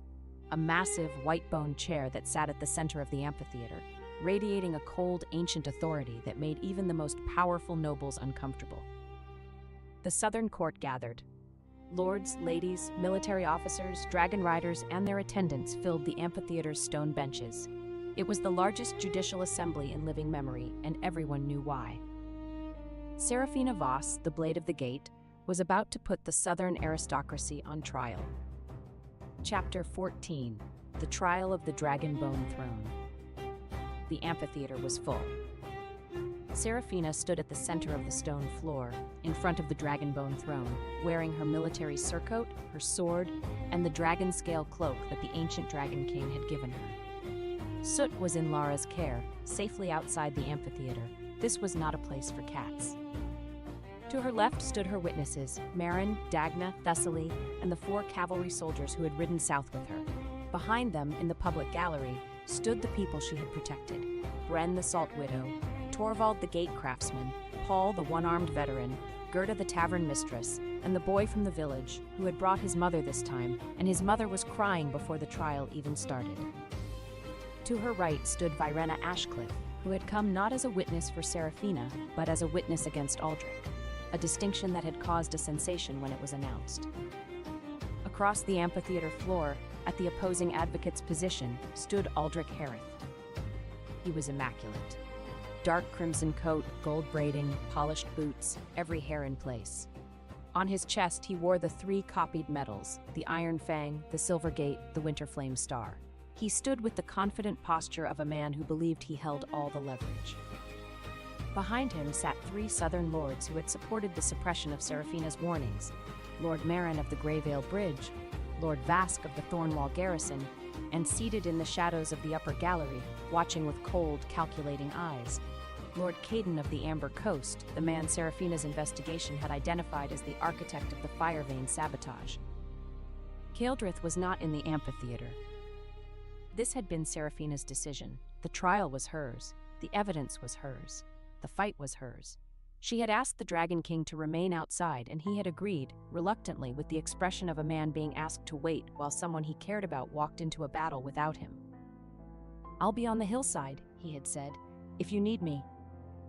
"I won't need you." "If you want me, I'll handle it." Serafina. It was the first time he had used her name without the title. She had stopped walking. "Come back with your shield or on it," he had said. "But come back." She had looked at him, at the dark gold eyes, the vertical pupils, the face that was ancient and dangerous, and, in that moment, frightened for her. "I always come back," she had said.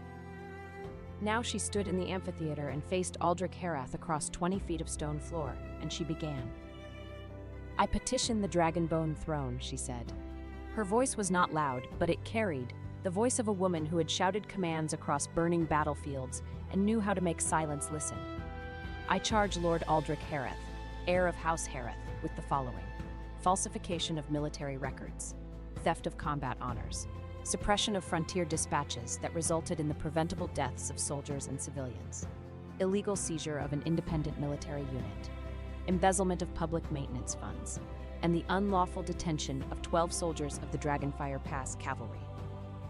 The amphitheater was very quiet. Aldrich stood with his hands clasped behind his back, his expression arranged in the confident, slightly patronizing calm of a man who has been told he will win and has not considered the alternative. "Commander Voss's charges are rooted in personal bitterness over a dissolved betrothal," he said. His voice was smooth, practiced, and deeply sincere. The voice of a man who had studied public speaking the way soldiers study sword work. "She was a fine frontier officer. I have always said so. But the dissolution of our engagement has understandably caused her distress, and that distress has manifested as..." I present evidence item 1, Serafina said. She did not wait for him to finish. On the frontier, you did not wait for the enemy to finish their charge before you responded. You cut them off at the point of maximum vulnerability. Varoth, who had insisted on serving as her legal courier despite having only one eye and a deep personal dislike for Southern courts, stepped forward and placed a leather folder on the stone evidence table. This is the original dispatch I filed with the Southern Military Authority 48 hours before the collapse of the Grayvale Bridge, Serafina said.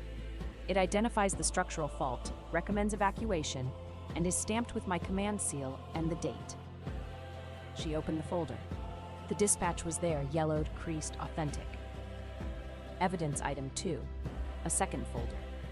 The response from Lord Marin's household rejecting the evacuation recommendation. The rejection is signed by Lord Marin's intelligence officer and uses the phrase excessive alarm to describe my warning. Lord Marin, in the upper gallery, shifted in his seat. Evidence item 3, a third folder, the Thornwall dispatch, filed 7 days before the enemy attack, received by House Herat's intelligence office, never forwarded to the garrison commander. She looked at Aldrich. Your signature is on the receipt log, Lord Herath. You received my warning. You chose not to act on it. 86 soldiers died. The amphitheater stirred. A murmur, low, dark, spreading through the benches like smoke. Evidence item 4. A stack of scrolls, each one sealed with the obsidian seal of the Northern Dragon Nest. Dragon Nest archive records confirming the full timeline of frontier dispatches, their receipt, and the subsequent suppression of each warning by Southern noble households. These records, Aldrich began, were maintained independently by the Dragon Nest archive for over a century, Serafina said. They cannot be altered, destroyed, or forged because they are inscribed in volcanic glass by dragonfire. They are the most reliable records on the continent. She presented the evidence methodically, precisely, without flourish. The disaster sense warnings, the suppressions, the deaths, the embezzled maintenance funds, confirmed by the craftsman's receipts, the fake dragon bones, the illegal cavalry transfer, filed before the betrothal dissolution. Aldrich's confidence began to crack. It was not obvious. He was too well trained for obvious. But Serafina could see the cracks, the way his hands tightened behind his back, the way his jaw worked between sentences, the way his eyes moved, not to the evidence, but to the upper gallery, where the 3 Southern lords were sitting with increasingly rigid expressions. He was looking for support. He was not finding it. Virena delivered her testimony next. The debts passed to House Ashcliffe, the young riders reassigned without consent, the hidden financial liabilities. She spoke with the cold, cutting precision of a woman who had been betrayed by an alliance she had entered in good faith and was not inclined toward mercy. The commoner witnesses spoke last.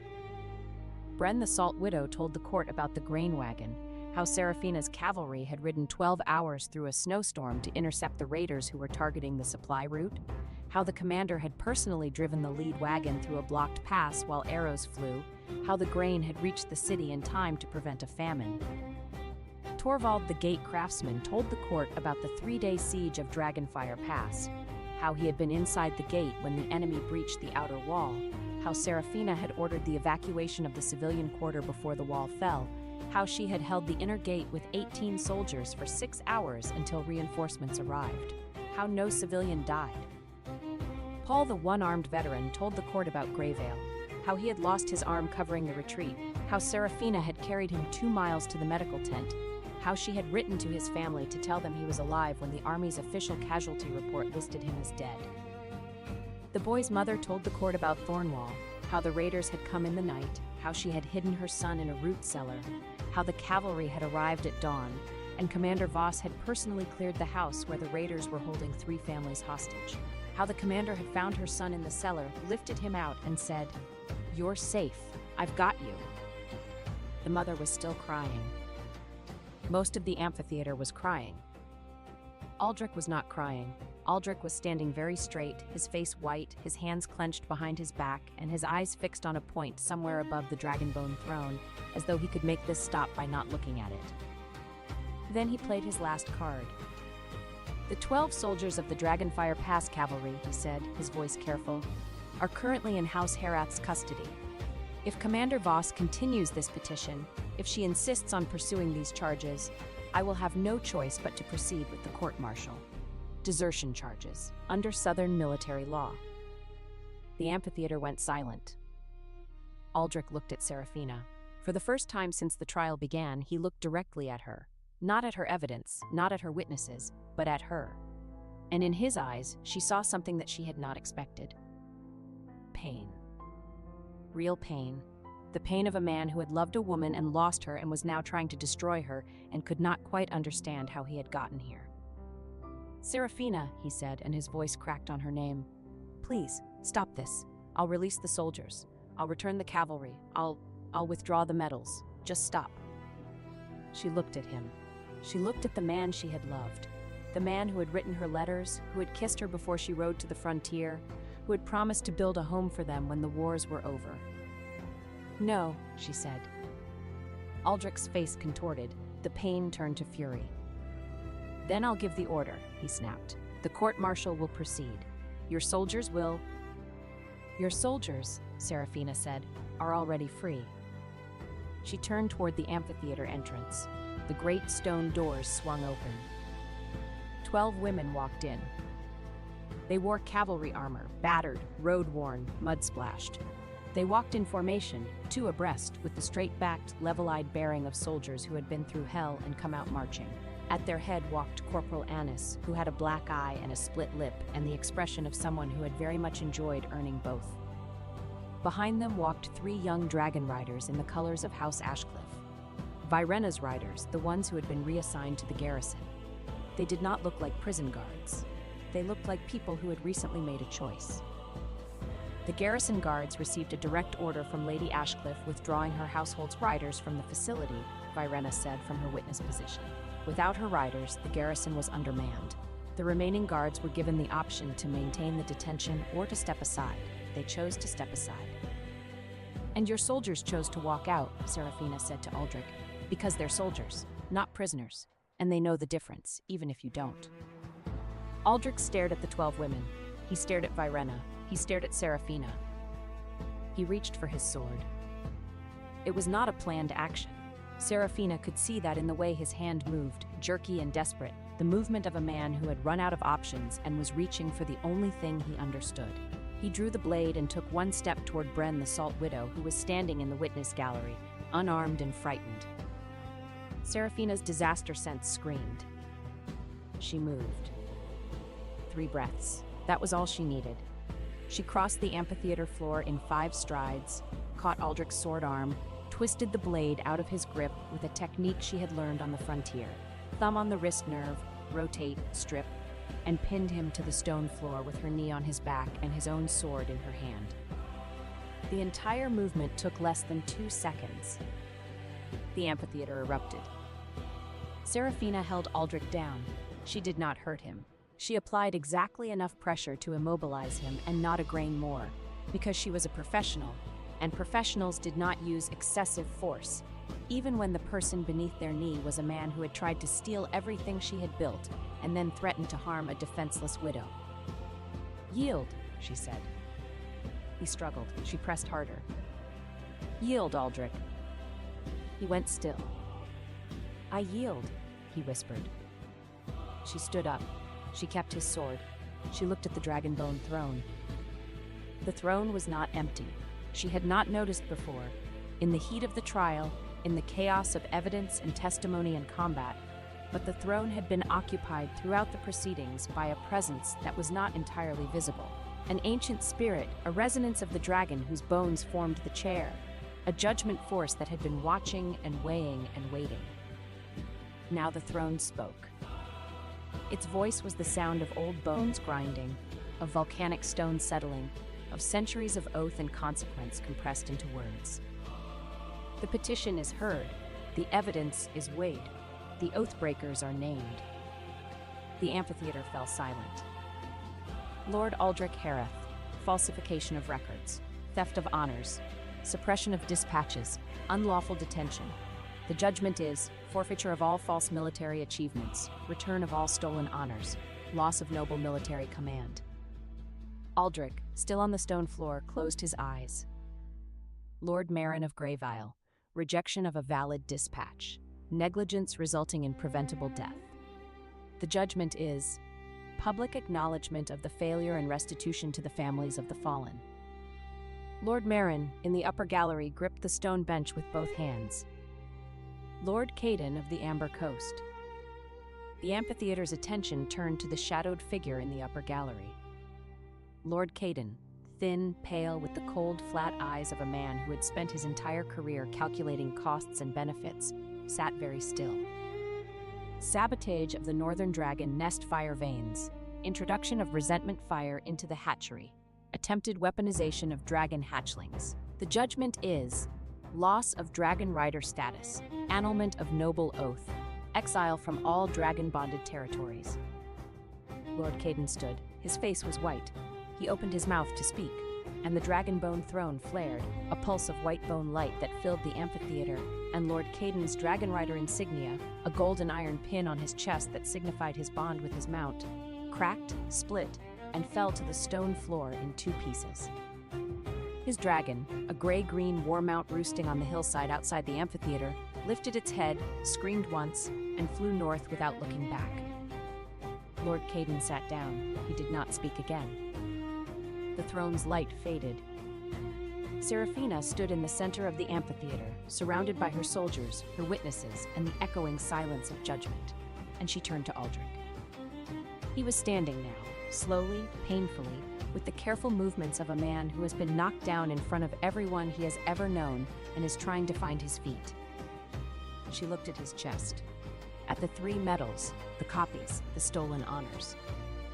"Return them," she said.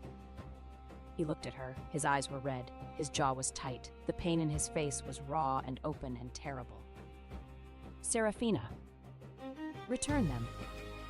His hands shook. He reached up and unpinned the first medal, the Iron Fang. He held it for a moment, looking at it, and then he placed it in her outstretched hand. The Silver Gate. He unpinned it slowly, placed it beside the Iron Fang. The Winterflame Star. This one took longer. His fingers fumbled with the pin. He was shaking badly enough that the metal slipped twice before he caught it. When he finally freed it from his coat, he held it in his palm and stared at it as though he were trying to memorize it. Then he placed it in her hand. 3 medals, 3 battles, 3 victories that were hers, that had always been hers, that she had earned with her blood and her soldiers' blood and the blood of the enemies who had come to destroy everything she protected. She closed her hand around them. She did not humiliate him. She did not gloat. She did not say, "I told you so," or "You should have listened," or "You lost." She simply took what was hers, turned to face her cavalry, and held the medals up. The 12 rescued soldiers saluted. The 7 who had ridden south with her saluted. Marin, Dagna, Thessaly, Lara, Rost, they all saluted, fists to chests, the frontier salute. In the public gallery, Paul, the one-armed veteran, saluted with his remaining arm, tears running down his face. The boy's mother stopped crying, stood straight, and placed her hand on her chest. Seraphina pinned the medals to her own coat, where they belonged. Chapter 15. The Steward's Punishment. The trial's secondary judgments were administered the following morning. The steward of House Herath, the head of household, the stocky man with the gray beard who had facilitated the embezzlement of the Dragonbone maintenance funds, was brought before the Dragonbone throne for sentencing. His punishment was practical, uncomfortable, and deeply satisfying to watch. He was fitted with a full set of heavy volcanic fireproof work gear, the kind worn by the lowest-ranking maintenance workers in the Obsidian Reach, consisting of a thick leather suit with iron reinforcements, heat-resistant boots that weighed approximately 8 pounds each, a face shield of darkened glass, and heat-resistant gloves so thick that picking up a cup of water required both hands and significant concentration. He was then assigned to chain repair duty in the volcanic dragon nest for a period of 1 year. Chain repair duty involved descending into the hottest chambers of the volcano, where the fire veins ran just beneath the surface, and manually inspecting, repairing, and replacing the iron chains that supported the hatchery platforms, the fire vein access points, and the temperature regulation gates. It was brutally hot work, physically exhausting, and universally considered the worst job in the Obsidian Reach. The steward, sweating heavily inside his fireproof suit, was escorted out of the amphitheater by two of Kaeldrith's guards. As he passed Seraphina, she said, "The chains are important. Don't skip the maintenance." He did not respond. The face shield made it hard to tell whether he was glaring or simply trying not to faint from the heat. Chapter 16: The Oath Before the Throne. The amphitheater emptied slowly. The nobles filed out in small, stunned groups, speaking in low voices. The witnesses returned to their lodgings. The cavalry gathered outside, where Private Lara was waiting with Soot, who had spent the entire trial sleeping in a sunbeam on the amphitheater steps and had not contributed to the proceedings in any way. Seraphina stood alone in the amphitheater, in front of the Dragonbone throne. The throne was quiet now, its ancient presence faded, its judgment rendered, its light dimmed to a faint glow in the bone-white surface. It was just a chair again. An old, enormous, beautiful chair made from the bones of something that had once been alive and powerful and was now gone. She touched the armrest. The bone was smooth under her fingers, cool despite the southern sun.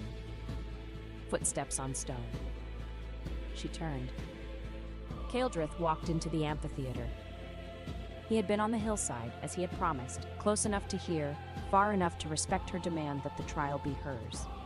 He was in human form, wearing the black leather and dragon-scale coat, the obsidian pendant at his throat catching the late afternoon light. His hair was wind-tossed from the hillside. His dark gold eyes were fixed on her. He walked across the stone floor, past the evidence table, past the witness positions, past the place where Aldrich had drawn his sword and she had put him on the ground, and he stopped in front of her. They looked at each other.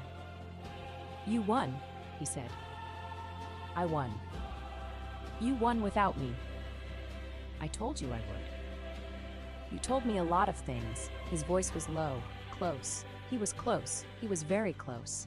"You told me you don't run. You told me you don't beg. You told me you always come back. I told you the truth. You always tell the truth. It's extremely inconvenient." She looked at him. The afternoon light was warm on the stone, on the bone throne, on his face.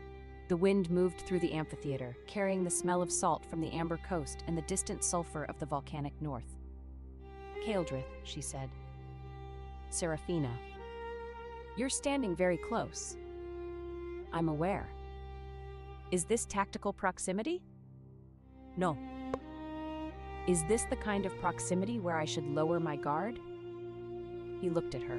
The dark gold eyes held hers, ancient, deep, burning with a fire that had nothing to do with volcanoes and everything to do with her. "Yes," he said. She did not step back. She did not reach for her sword. She did not evaluate threat levels or calculate escape routes or activate her disaster sense. For the first time in 3 years, Seraphina Voss did not prepare for combat. Kaeldrith kissed her. It was not a gentle kiss. It was not a tentative kiss. It was the kind of kiss that a man gives when he has waited for a very long time, longer than he wants to admit, longer than his pride will acknowledge, and the waiting is over. His hand came up to the side of her face. His fingers were warm, always radiating that deep volcanic heat. His other hand settled at her waist, over the dragon-scale cloak, over the belt where her sword hung, and he pulled her closer with the confident, possessive certainty of someone who does not ask for permission, because the answer is already in the way she is not moving away. She did not step away. She kissed him the way she did everything, directly, seriously, without hesitation. Her hand came up to the back of his neck. His hair was soft under her fingers, softer than she had expected from a man who could turn into obsidian and molten gold. She could feel the heat of him through the coat, through the armor, through the layers of cloth and leather and dragon scale that separated them. The Dragonbone throne glowed behind them, a faint, warm, amber light that was not judgment but something older. Acknowledgement, approval. The ancient dragon whose bones formed the chair, recognizing the oath that was forming between the two people standing before it. Kaeldrith broke the kiss first. He pulled back just far enough to look at her, her face, her eyes, the 3 medals on her coat. "That," he said, "was not a reward." "I didn't think it was. That was 2 people who have earned each other." She looked at him. The most powerful dragon king on the continent. the most dangerous man she had ever met. The first person in 3 years who had looked at her and seen not a weapon, not a disaster, not a problem to be managed, but a woman who was extraordinary, precisely because she was exactly what she appeared to be. "Agreed," she said. He smiled. It was the real smile, the surprised, delighted, unguarded one that she had first seen during sparring, when she had almost hit him in the face. "I should inform you," he said, "that in dragon culture, a voluntary vow before the Dragonbone throne constitutes a preliminary oath bond." "What does that mean?"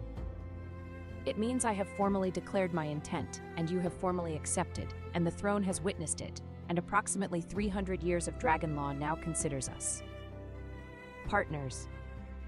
"I was going to say entangled, but partners works." "Good." She adjusted the dragon scale cloak on her shoulders. "Partners do patrols together. Are you available for a fire vein inspection tonight?"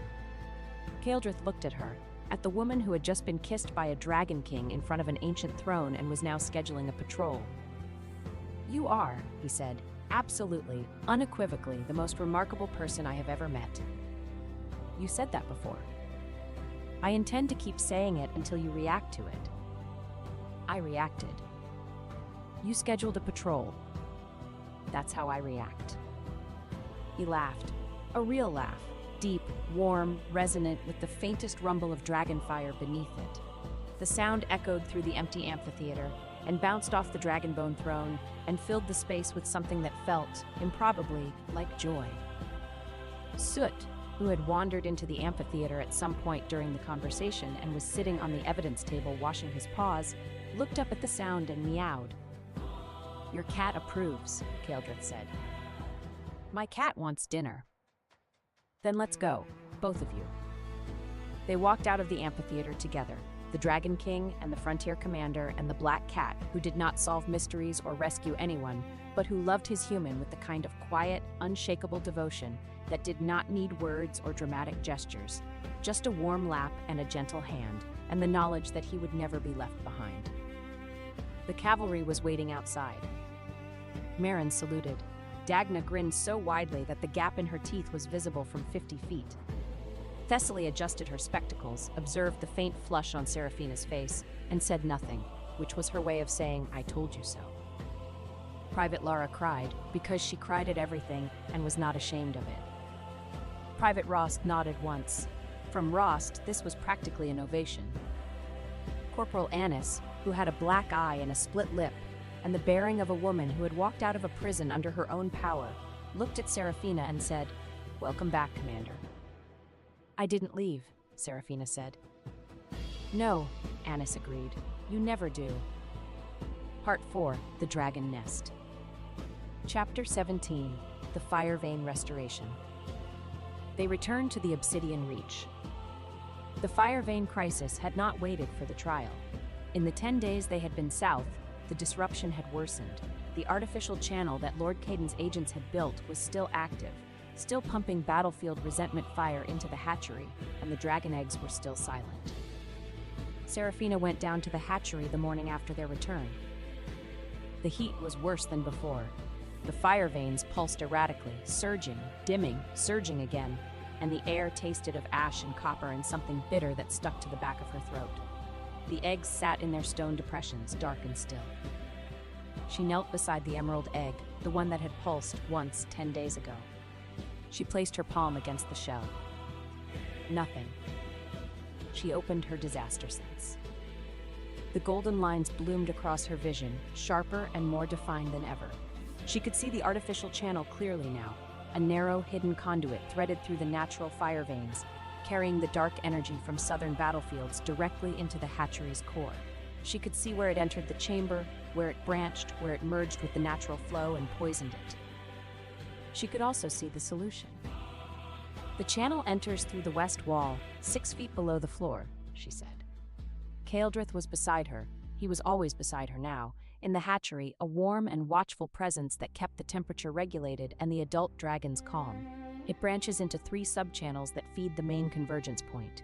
If we can sever the entry point and redirect the flow, the resentment fire will have nowhere to go, Kaeldrith said.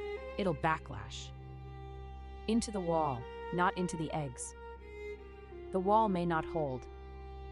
Then you hold it. He looked at her. You want me to use my dragon fire to contain a resentment fire backlash inside a volcanic wall while you sever the channel? Yes. If I lose control. You won't. Serafina, you saw the future. You saw what happens if I saw what happens if you're alone. She met his eyes. The golden cracks were bright in her irises. You're not alone. I'm here. I can see the disaster lines. If the backlash pushes you toward the edge, I'll see it 3 breaths before it happens, and I'll pull you back. By touching me. By whatever it takes. He stared at her. The hatchery pulsed around them, hot, unstable, alive with ancient fire. You trust me that much, he said. I trust you with my soldiers, my cat, and my fire vein patrol schedule. Trusting you with a volcanic backlash is just the next step. The corner of his mouth curved. Your scale of trust is very specific. I'm a practical person. Yes, you are. They began. Serafina descended to the west wall, guided by her disaster sense. The channel entry point was hidden behind a natural rock formation, cleverly disguised, professionally built. Lord Caden's people had known what they were doing. They had spent months constructing this, threading it through the natural faults, timing it to go active after they were safely away. She drew her sword. The blade had been forged on the frontier from iron and dragon scale alloy, strong enough to cut volcanic rock if you hit it at the right angle with enough force. She hit it at the right angle with enough force. The entry point shattered. The channel screamed, a sound that was not physical but psychic. The compressed fury of dead soldiers forced through stone conduits, finally released. The resentment fire erupted from the severed channel like blood from a wound, a gout of dark red-black energy that slammed into the west wall with enough force to crack the stone. Now! Serafina shouted. Kaeldrith stepped forward. Black gold dragon fire erupted from his hands. Not the controlled, precise fire he used in sparring, but the full, ancient, volcanic force of a dragon king unleashing his power inside his own nest. The dragon fire hit the resentment fire and contained it, wrapping around it, pressing it back against the wall, sealing it inside the stone. The wall shook. The fire veins surged, the temperature in the hatchery spiked, hot enough to make Serafina's armor plates glow at the edges, hot enough to sear the air in her lungs. She watched Kaeldrith through her disaster sense. The golden lines showed her his state, the energy flowing through him, the strain on his control, the edge between mastery and catastrophe. He was close. The resentment fire was fighting him, pushing back, feeding on the volcanic energy that flowed through his body, trying to pull him over the edge into the loss of control she had seen in her vision. 3 breaths. She saw it coming. The golden lines shifted, a cascade failure, a surge, the moment where the resentment fire would overpower his control and the volcano would wake. 2 breaths. She moved. 1 breath. She reached him. She grabbed his arm, not gently, not carefully, but with the full grip strength of a frontier soldier who had held onto a siege wall with one hand while pulling wounded soldiers up with the other. The contact broke through the fire. Her disaster sense met his dragon fire, and for one impossible moment, the two energies resonated. Gold on gold, her sight and his fire, human instinct and ancient dragon power, meeting at a frequency that neither of them had known existed. The resentment fire collapsed. It died not with a bang, but with a whimper, the compressed fury of dead soldiers dissolving, releasing, letting go. The dark energy dissipated into the volcanic stone and was absorbed, neutralized, returned to the earth. The fire veins cleared. The flow resumed, smooth, rhythmic, healthy. The amber glow returned to the hatchery floor, pulsing with the steady heartbeat of a living volcano. And the eggs began to beat. One by one, starting with the emerald egg and spreading outward in concentric rings, the dragon eggs pulsed with life. Shells glowed. Heartbeats thudded. Slow, strong, undeniable. The silence that had hung over the hatchery for weeks broke like ice on a spring river, and the chamber filled with the sound of 37 dragon hearts beating in unison. Serafina and Kaeldrith stood in the center of the chamber, her hand still on his arm, surrounded by the glow of living eggs. You pulled me back, he said. I told you I would. You always tell the truth. It's easier than lying. Lying requires creativity. I don't have time for creativity. He looked at her hand on his arm. He covered it with his own. Thank you, he said. She nodded.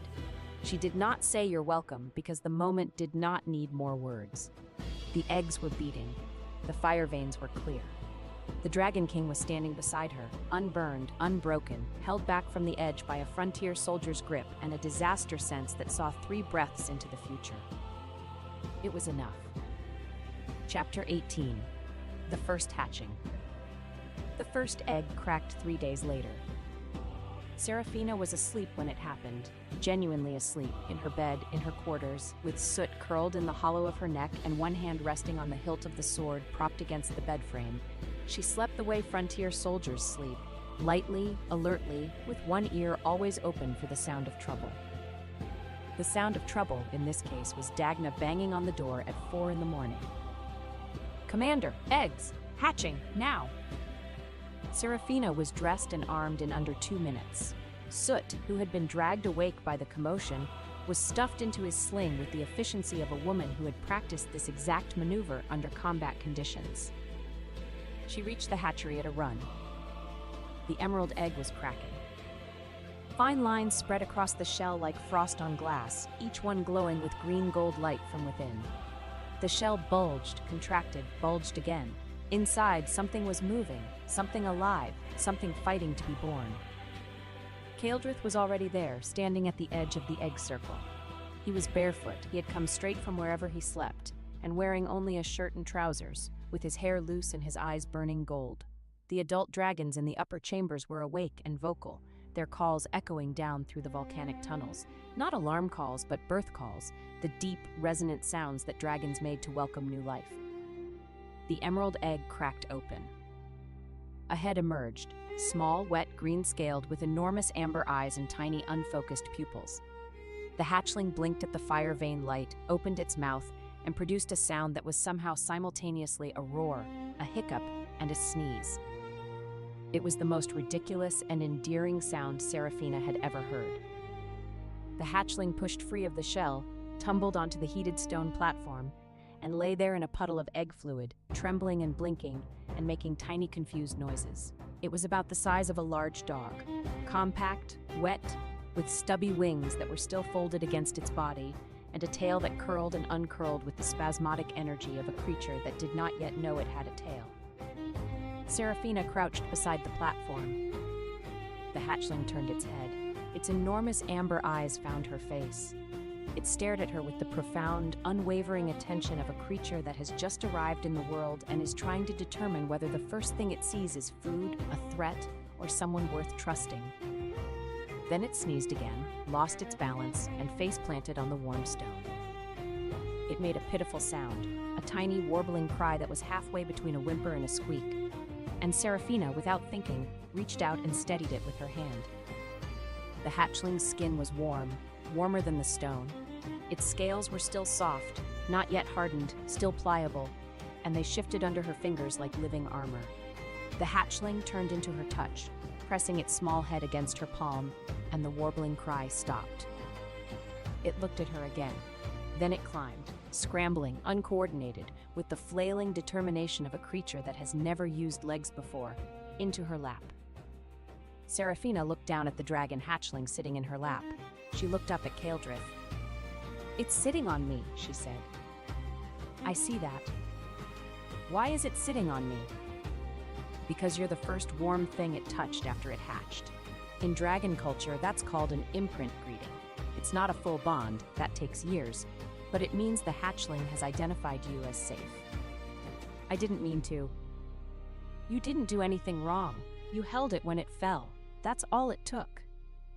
The hatchling yawned. It was an enormous yawn for something so small, a wide, pink-gummed, toothless stretch that revealed a tiny, flickering tongue. Then it tucked its head under Serafina's arm and went to sleep.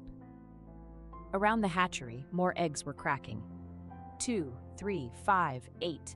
The hatchings came in waves, the shells splitting open one after another, releasing tiny, wet, bewildered creatures into the warm, amber light of the restored fire veins. Attendants moved among the platforms, catching hatchlings, checking vitals, wrapping the weakest ones in heated cloths. The adult dragon's birth calls reached a crescendo, a thundering chorus of ancient voices that shook the stone walls and resonated in Seraphina's chest like a second heartbeat. Kaeldrith stood in the center of it all, his eyes blazing gold, his hands open at his sides, and the fire veins beneath his feet pulsing in rhythm with the birth calls. He was magnificent, the Dragon King in his element, surrounded by new life, his power flowing through the volcanic stone and feeding the hatchlings with the warmth they needed. He looked at Seraphina, who was sitting on the hatchery floor with a sleeping dragon in her lap and an expression of total bewilderment. "Welcome to the nest, Commander," he said. One by one, as the hatchlings found their feet and began to explore the chamber, they gravitated toward the platforms where the fire vein flow was strongest. But several of them, 3, then 4, then 5, made their way to Seraphina instead, drawn by the warmth of the hatchling in her lap, or by the residual energy of her disaster sense, or simply by the instinct that told them this person was safe. By the end of the morning, Seraphina was sitting on the hatchery floor with 5 dragon hatchlings piled in her lap, one on her shoulder, and one attempting to climb her leg. Soot, who had escaped the sling at some point during the proceedings, was perched on the nearest stone platform, watching the hatchlings with the appalled expression of a cat who has discovered that his human has been collecting new animals and has not consulted him about it. A hatchling, a small bronze one with copper-tipped wings, approached Soot, sniffed him, and sneezed fire. The sneeze was tiny, a puff of smoke and a brief spark that singed approximately 3 hairs on Soot's tail.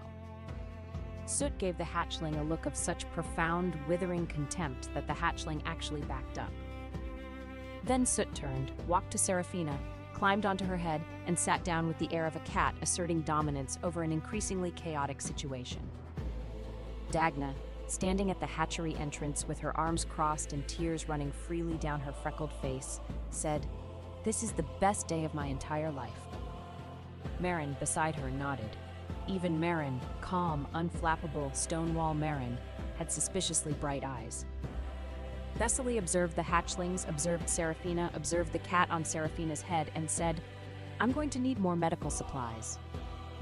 Chapter 19, The New Decree. The weeks that followed were the busiest of Seraphina's life, and she had held Dragonfire Pass for 3 days, so that was saying something. The Dragonbone Throne's judgment rippled through the southern kingdoms like a stone dropped in still water. Lord Caden was exiled. Lord Marin paid restitution. Aldrich Hareth lost his military command and retreated to his family's country estate, where, according to Virena's intelligence network, he spent most of his time staring at the wall and drinking expensive wine. Seraphina did not feel satisfaction at this news. She did not feel pity either. She felt the clean, clear absence of a weight she had been carrying for 3 years, and she put it down and walked forward. She had work to do. The female cavalry, the Iron Maidens, was whole again. The 12 rescued soldiers were folded back into the unit, and the 7 who had ridden north with Seraphina were given field commendations by the Dragonbone Throne. The total strength was now at 63, the full original complement, and they were training daily on the 2nd tier of the Obsidian Reach. But Seraphina wanted more than training. She wanted official recognition. The Iron Maidens had always been a noble-sponsored unit, funded, equipped, and commanded under the patronage of a southern noble house. That patronage gave the sponsoring house the right to reassign, disband, or transfer the cavalry at will. It was this clause that had allowed Aldrich to attempt his seizure, and Seraphina was determined to close the loophole permanently. She drafted a petition to the Southern Military Authority, and simultaneously to the Dragonbone Throne, requesting that the Iron Maidens be reclassified as an independent frontier guardian force, funded by the Crown, commanded by its own officers, and answerable to no noble sponsor. The petition required signatures from a frontier commanding officer, a Crown representative, and a recognized dragon authority. Seraphina had the first signature, her own. The Crown representative took some work. She rode south, met with the King's Chancellor, presented her case, the trial records, the commoner testimony, the Dragonbone Throne's judgment, and after 4 hours of argument, received the second signature. The third signature was easy. She walked into Kaeldrith's study, placed the petition on his desk and said, "Sign this." He read it. He looked at her. He signed it. "You didn't even negotiate," she said.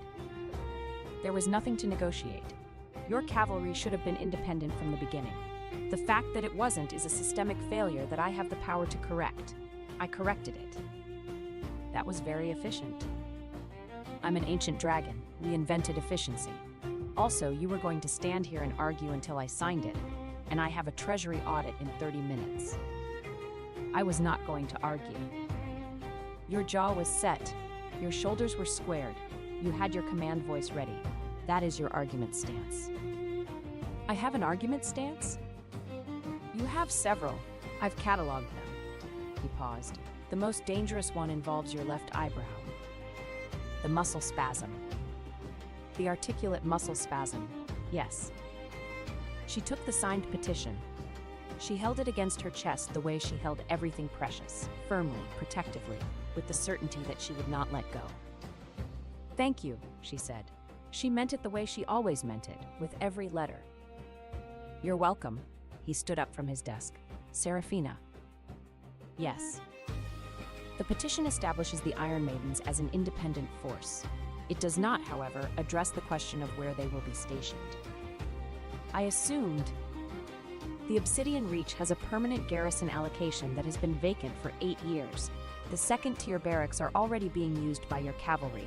The fire vein system requires ongoing monitoring by someone with disaster sense capabilities, and the hatchlings appear to have collectively decided that you are their favorite human. She looked at him. "Are you offering me a permanent posting?" she asked. "I am offering you a permanent posting, a title, and a formal position in the Dragon Nest's military structure. War Commander of the Northern Reach, Royal Protector of the Dragon Nest, Oathbound General of the Obsidian Caldera." That's 3 titles. I like titles. I collect them, like crowns. He gestured at the treasure chamber, visible through an adjacent doorway. "Would you like a crown? I have 47. "I don't want a crown." "What do you want?" She thought about it. The same careful, serious consideration she gave to every question. "I want my soldiers, my sword, my cat, the fire vein patrol schedule, and..." She paused. This was harder. This was the part she was not good at, the part that required words she did not have practice saying. "I want to be here." "Here in the Obsidian Reach?" "Here with you." The study was very quiet. The fire vein light played across the walls in amber spirals. The obsidian pendant at Kaeldrith's throat caught the light and held it. He walked around the desk. He stopped in front of her. He raised his hand and very gently fastened the dragon scale cloak clasp at her shoulder, the same gesture he had made the first night in her quarters when he had adjusted the clasp and stood too close and she had asked about her sword arm. "The cloak," he said, his voice low, "the oath before the Dragonbone Throne, and now this. What about them?" In dragon culture, 3 voluntary gestures of acceptance constitute a binding oath. "You're telling me we've been forming an oath." "I'm telling you that if you accept the posting, and you accept the cloak, and you accepted the oath, which you did clearly, then by the laws of the Obsidian Reach, we are oath-bonded partners, war commanders, equals." "Equals," she repeated. "Not owner and possession, not protector and protected. Equals. That is how dragon oath bonds work. Both parties stand." She looked at him, at the dark gold eyes, the dangerous face, the ancient, powerful, fiercely territorial, unexpectedly gentle dragon king who had flown her north in a snowstorm, given her his scales, fought beside her in a volcanic hatchery, and waited on a hillside while she won her own trial. "I accept the posting," she said. "Good. I accept the cloak. It looks better on you than it would on anyone else. And I accept you." He kissed her again. This time it was slower, less urgency, more certainty. The certainty of 2 people who had fought battles together, who had faced fire together, who had stood on the edge of a volcanic disaster and pulled each other back, and who had decided, clearly and deliberately and without reservation, that this was the beginning of something neither of them intended to let go of. Soot, who had followed Serafina into the study because he followed Serafina everywhere, jumped onto the desk, sat beside the ink pot, and demanded supper with the grave seriousness of a royal auditor. Kaeldrith looked at the cat, then at the ink pot still standing upright by a miracle, and said, "Your cat is auditing my table manners." "He does that." "The audit is with the Greyvale Marshes." "Is it important?" "Less important than supper, apparently." "Then it's fine." He looked at her. She looked at him. The cat looked at both of them from a puddle of ink, and for one moment, in a volcanic study lit by fire veins and filled with ancient treasures and the smell of spilled ink, everything was exactly as it should be. Chapter 20, The True Name. On the night of the winter solstice, the longest night of the year, when the fire veins in the obsidian reach burned brightest, and the dragon herd gathered on the upper ledges to sing the old songs that shook the caldera walls, Kaeldrith spoke his true name. They were on the first tier, overlooking the volcanic city. The sky above the caldera was black and thick with stars. Below them, the fire veins painted the stone tiers in rivers of amber. The dragons sang, a deep, resonant, wordless chorus that vibrated in the stone and the air and the bones of everyone who heard it. Soot was sleeping in the quarters, having been firmly excluded from the ceremony on the grounds that the last time a small animal had been present during a dragon solstice, a squirrel had panicked and set fire to a banner. Serafina stood at the caldera's edge, wearing the dragon scale cloak, her 3 medals pinned to her coat, her sword at her hip. The dragon song vibrated through her boots, through her legs, through her chest, matching the rhythm of her heartbeat. Kaeldrith stood beside her. He was in formal dragon rider attire, black and dark gold, with the obsidian pendant at his throat and a crown of twisted iron and volcanic glass on his head. It was the only crown she had ever seen him wear, and it looked as though it had been forged in fire and never properly finished, which she suspected was intentional. He was not a man who valued polish. He valued things that worked. In dragon culture, he said, a true name is given once. It is the name that exists beneath all other names, the name that holds the core of what a dragon is. It is not spoken lightly, it is not spoken publicly, it is spoken only to the one person the dragon trusts beyond all others. Serafina looked at him.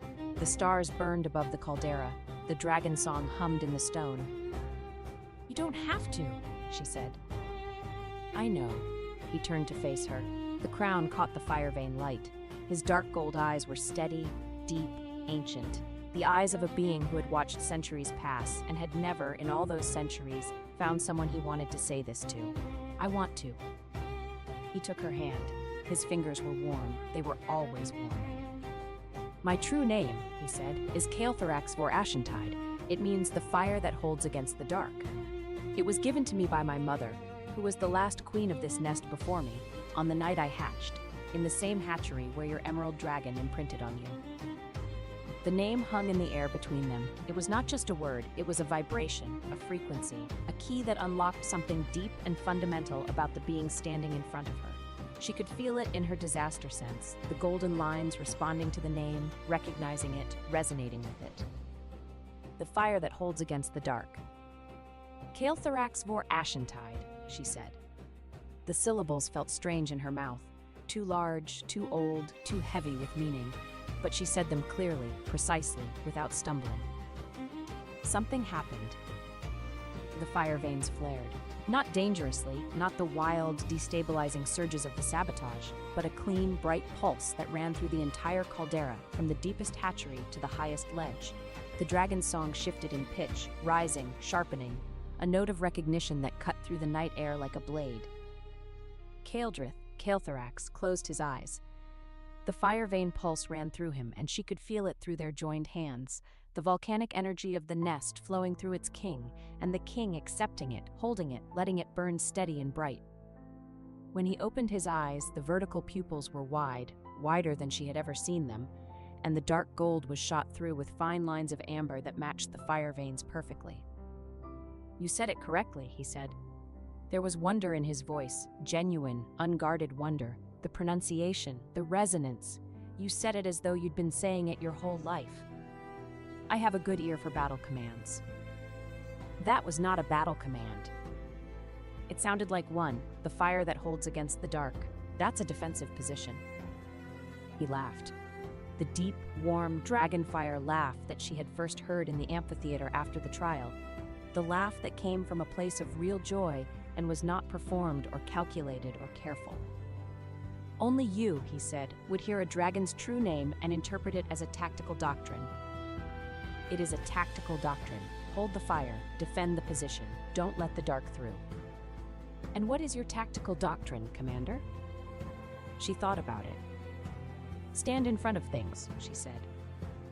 That's not a doctrine, that's a personality. It's both. He raised their joined hands.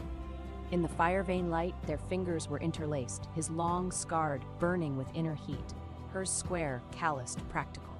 Two hands that had held swords and shields and broken things and put them back together. I give you my name, he said. The formal words, the oath words, the dragon words, older than the nest, older than the caldera, older than the mountains. I give you my fire, I give you my hold against the dark, and I ask for nothing in return except what you choose to give. She looked at their hands, she looked at his face. She looked at the stars above the caldera and the fire veins below and the dragons singing on the ledges and the city carved from volcanic stone that had become, in the space of a few weeks, the closest thing to home she had ever known. I don't have a true name, she said. I'm not a dragon. I'm a frontier soldier with a disaster sense and a cat. You don't need a dragon name, you need your own. Serafina Voss, commander of the Iron Maidens, Blade of the Gate, war commander of the Northern Reach. She paused. That's a lot of names. Pick the one that's truest. She thought about it. She thought about all the names she had been given. By the military, by the frontier, by the people she had saved, by the people who had called her a disaster, and the people who had called her a hero. She thought about the name on her father's forge, the name on her mother's grave, the name she had written on every dispatch and every warning and every report that had been suppressed and ignored and buried. Serafina, she said. Just Serafina, that's the true one. Then I give my name to Serafina, just Serafina, and I ask her to keep it safe, not because it is fragile, but because it is hers. She tightened her grip on his hand. I'll keep it, she said. I keep everything I'm given. Ask my supply officer. Your supply officer reorganized my treasure chamber. She keeps things too. It's a unit trait. The dragon song crested. The fire veins blazed. The stars burned cold and bright above the warm volcanic dark. And on the first tier of the obsidian reach, two people who had been alone for a very long time stood together and held on. Epilogue, 1 year later. The Emerald Dragon, now named Viranthos, because Serafina had let Private Lara choose the name, and Lara had chosen something from a book of ancient legends that she kept in her saddlebag, was the size of a large horse. He was also sitting on the second-tier barracks roof, and he would not come down. Viranthos, Serafina said, standing in the courtyard below with her hands on her hips and her commander's voice at full volume. Get down! Viranthos looked at her, his enormous amber eyes, much larger now than when he had been a wet, trembling hatchling face-planting on the hatchery floor, blinked slowly. His emerald scales gleamed in the morning light. His tail, which was draped over the edge of the roof and dangling approximately 6 inches from Dagna's head, twitched. He did not get down. He's testing you, Kaeldrith said. He was leaning against the courtyard wall, arms crossed, watching the proceedings with the expression of a man who has raised approximately 900 young dragons and is enjoying watching someone else deal with it for a change. He's been testing me for 6 months. Young dragons test their bonded humans for the first 3 years. It's how they learn boundaries. He knows the boundaries. He's choosing to ignore them. Also, a dragon trait. We're very good at selective hearing. Serafina gave him a look, the left eyebrow look, the one he had described as an articulate muscle spasm. I was not referring to myself, he said. You ignored my patrol schedule 3 times this week. I modified your patrol schedule. There is a difference. You modified it by removing every patrol that takes me more than an hour away from the nest. I modified it based on current threat assessment and optimal resource allocation. You modified it because you don't like me being gone for more than an hour. A pause. Both things can be true, he said. Varenthos, apparently bored with the conversation, spread his wings, still slightly too large for his body, giving him the awkward, gangly look of a teenager who had not yet grown into his limbs, and glided down from the roof. He landed in the courtyard with a heavy thud, folded his wings, and walked to Serafina with the exaggerated casualness of a creature pretending it had always intended to come down. She scratched the ridge above his left eye. He closed his eyes and made the purring kettle sound that dragon hatchlings made when they were happy. Soot, watching from the courtyard wall, made a sound that was distinctly not a purr. It was the sound of a cat who has been displaced as the primary animal in his human's life and has feelings about it. Serafina picked up the cat with her free hand, tucked him into the crook of her arm, and continued scratching the dragon's eye ridge with the other hand. "You're going to have to share," she told both of them. Soot glared at Varenthos. Varenthos glared at Soot. There was a tense moment, a silence charged with the ancient primal energy of two animals competing for the same human's attention, and then Varenthos leaned forward and licked Soot's head. Soot's expression was indescribable. It was an expression that combined outrage, horror, confusion, and the deep existential crisis of a cat who has been licked by a dragon and does not know how to categorize the experience. Dagna, watching from the archway, made a sound that was part laugh and part sob. "That's the most beautiful thing I've ever seen." "It's a dominance display," Thessaly said, adjusting her spectacles. She had a clipboard. She always had a clipboard now. She had been tracking the hatchling's development, the cavalry's health metrics, and, Serafina suspected, the ongoing dataset of Serafina's pupil dilation in Kaeldrith's presence.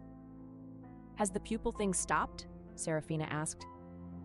"No," Thessaly said, "but it's stabilized.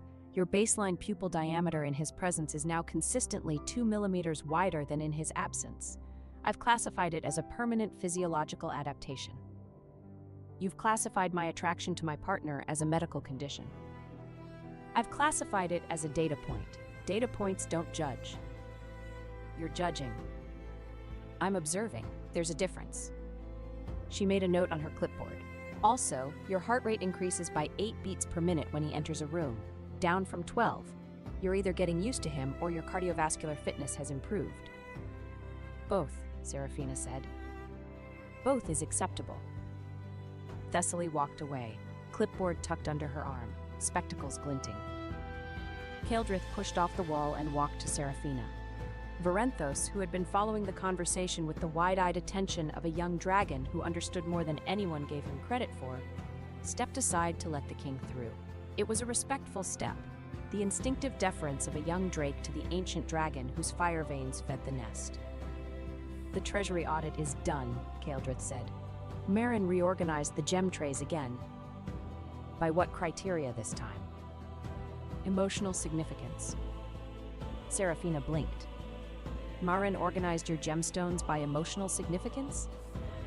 "She created categories, strategically important, historically relevant, given as gifts," and he paused, with the expression of a man who is not sure whether to be touched or alarmed.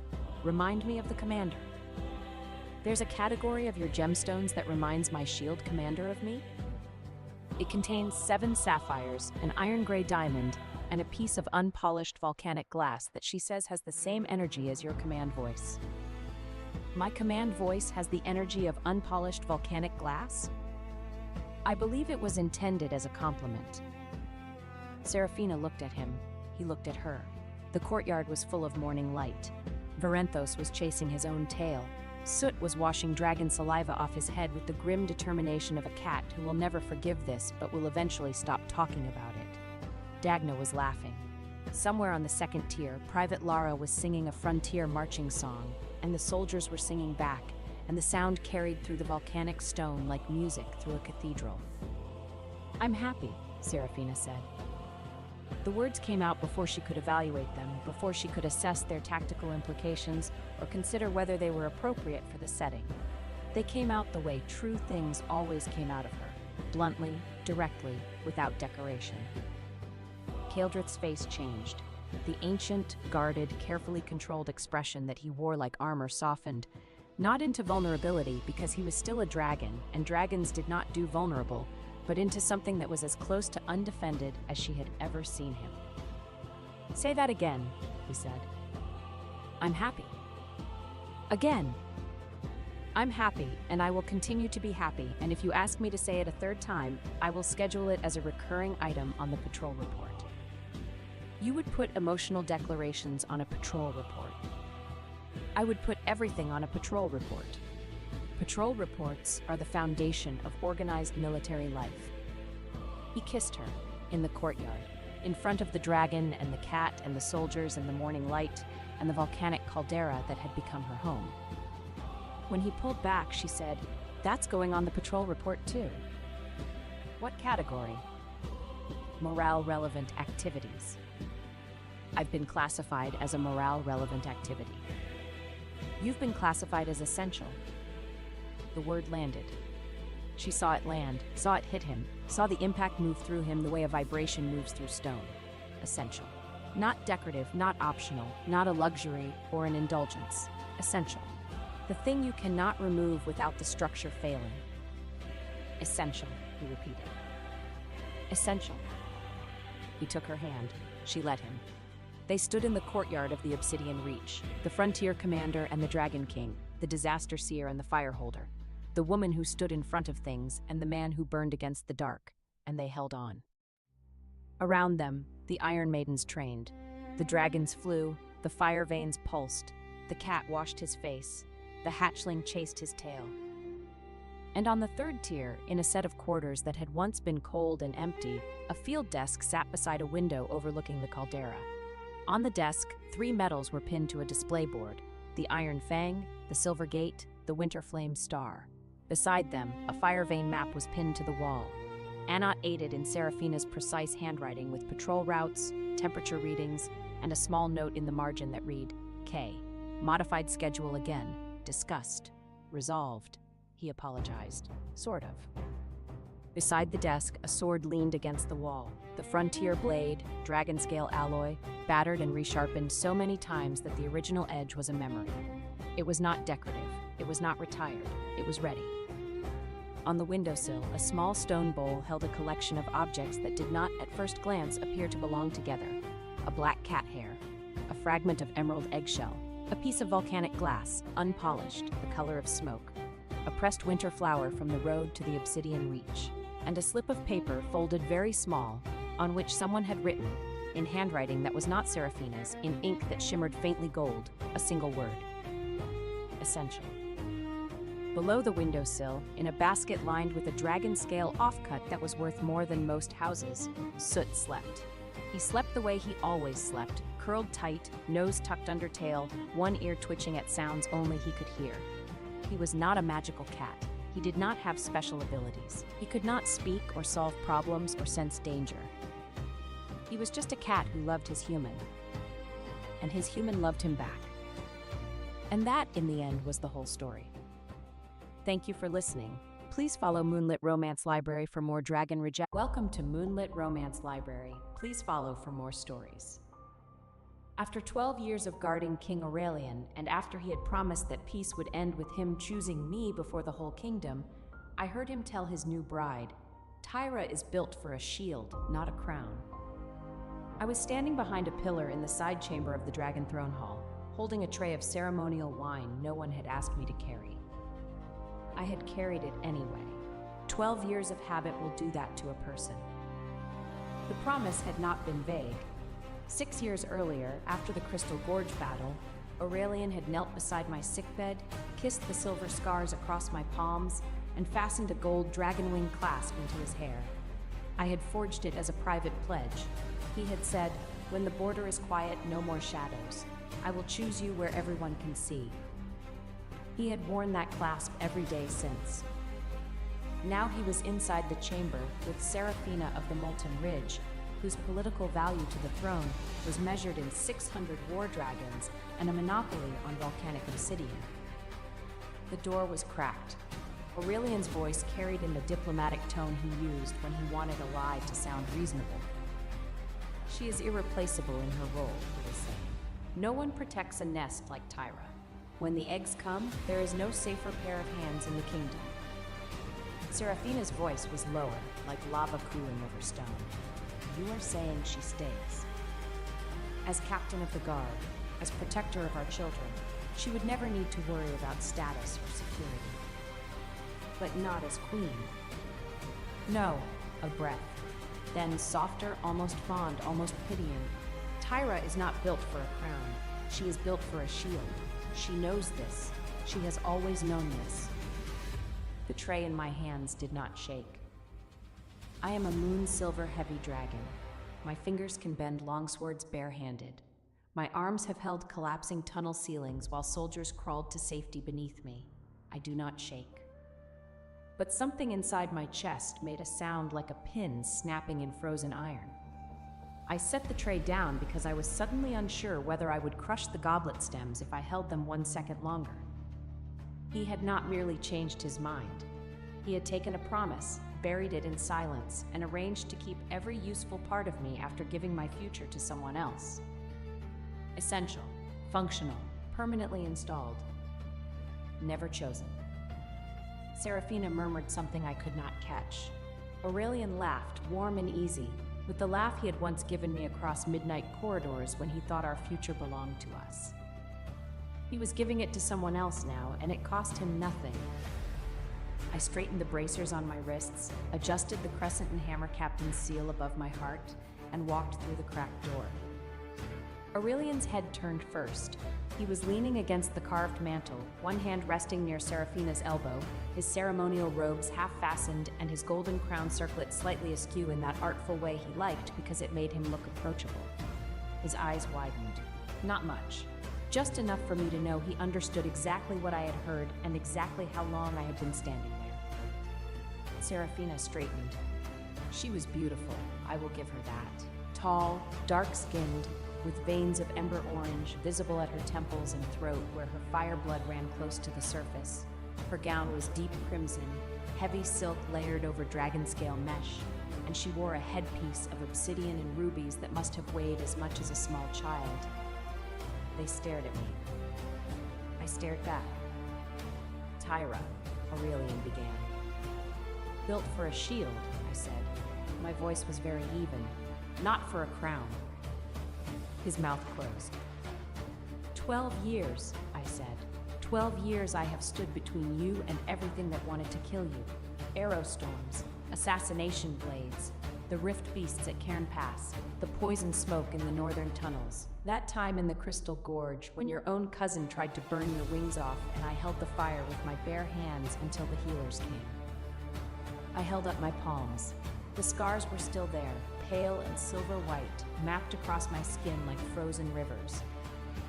I did not do those things because I was built for them, I said.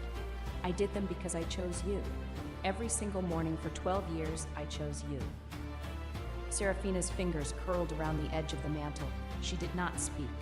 She was watching me the way one watches a boulder that has begun to roll downhill. But you, I stepped closer, and Aurelian stepped back, and I saw the flinch, and I hated it. Hated that he flinched from me when I had never once raised a hand against him. Hated that he thought I might now when I never would.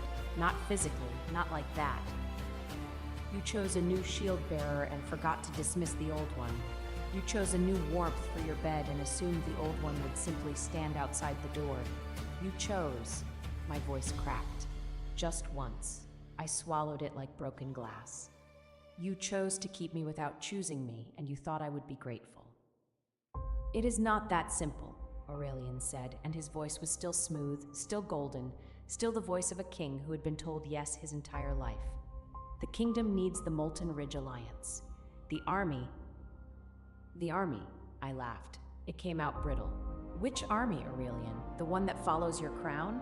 Or the one that follows the person who has been leading dawn drills, sealing wing armor, pulling soldiers out of sky rifts, and standing in front of every blast meant for their king for over a decade? He did not answer. I turned to Serafina. She met my gaze without dropping it, which I respected, even through the fury. You know what you are getting, I said to her. A king who keeps people like furniture. Make sure your contract specifies what happens when he finds a newer model. Her jaw tightened, but she said nothing. I looked at Aurelian one final time. He was so handsome it hurt.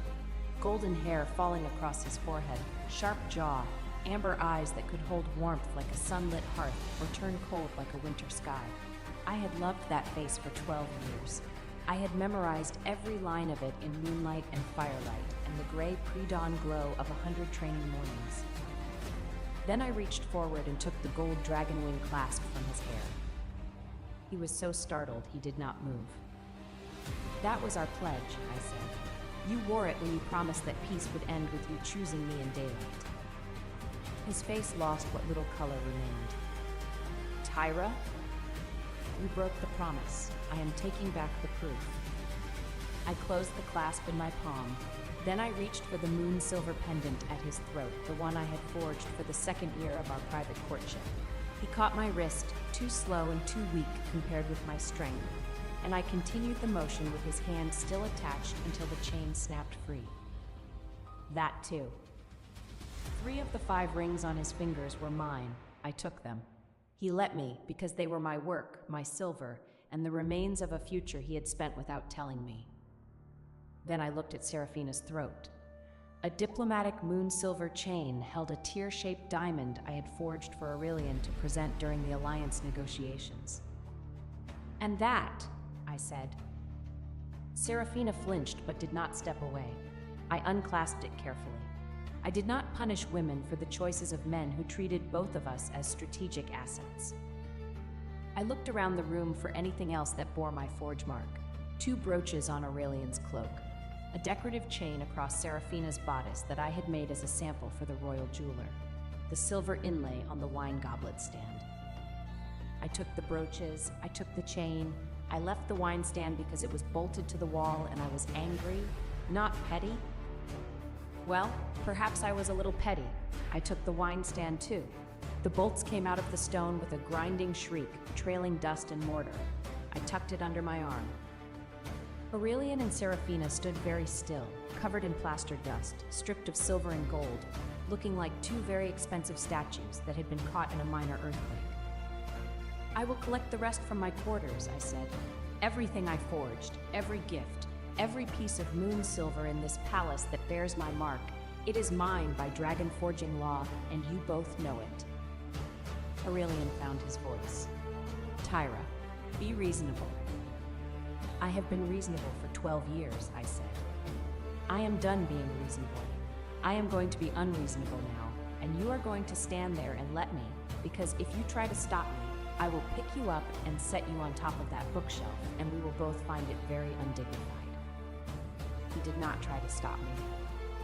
I left the side chamber with a wine stand under one arm, a pouch full of jewelry, and a silence behind me so complete I could hear the plaster dust still settling on their shoulders. My quarters were 3 doors from the king's chamber. They had always been close because I was his shield, and shields are kept within arm's reach. I packed everything. Not just the gifts and the jewelry and the forged materials, everything. My armor, 4 sets, each one hand-forged for different moon phases. My weapons, the moon hammer, which only I could lift, which had sealed 2 rifts and broken the siege door at Cairn Pass. 3 longswords, a shield that could expand to cover 4 soldiers. A collection of throwing daggers with moon silver edges that glowed faintly even in the drawer. My personal forge tools, my books, my maps, my savings. 12 years of captain's pay, barely touched, because when you sleep across your king's threshold, you do not have much opportunity for shopping.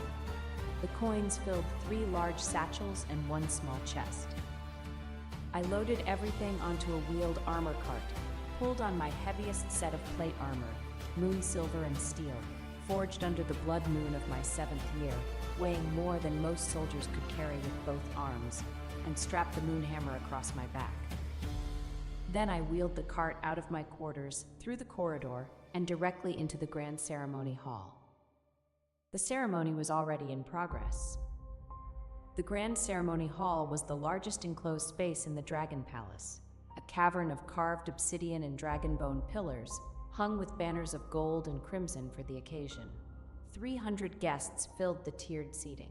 The ceremonial platform at the center held Aurelian, Seraphina, the dragon high priest, and 6 fire dragon guards in full ceremonial armor. My entrance was not subtle. Moon silver plate armor makes a distinctive sound on obsidian floors, a clear, ringing note like a bell struck underwater. The wheels of the armor cart added a lower rumble, and the moon hammer on my back caught the light of every ceremonial torch and reflected it back as a pale silver glow that swept the room like a slow lighthouse beam. 300 heads turned. One man in the northern guest tier did not look shocked. He was tall, black-haired, dressed in plain dark armor among lords wrapped in ceremony gold. His eyes caught the torchlight with a cold silver gleam. He watched me, not Aurelian, with the still attention of someone seeing a battlefield reveal its true commander.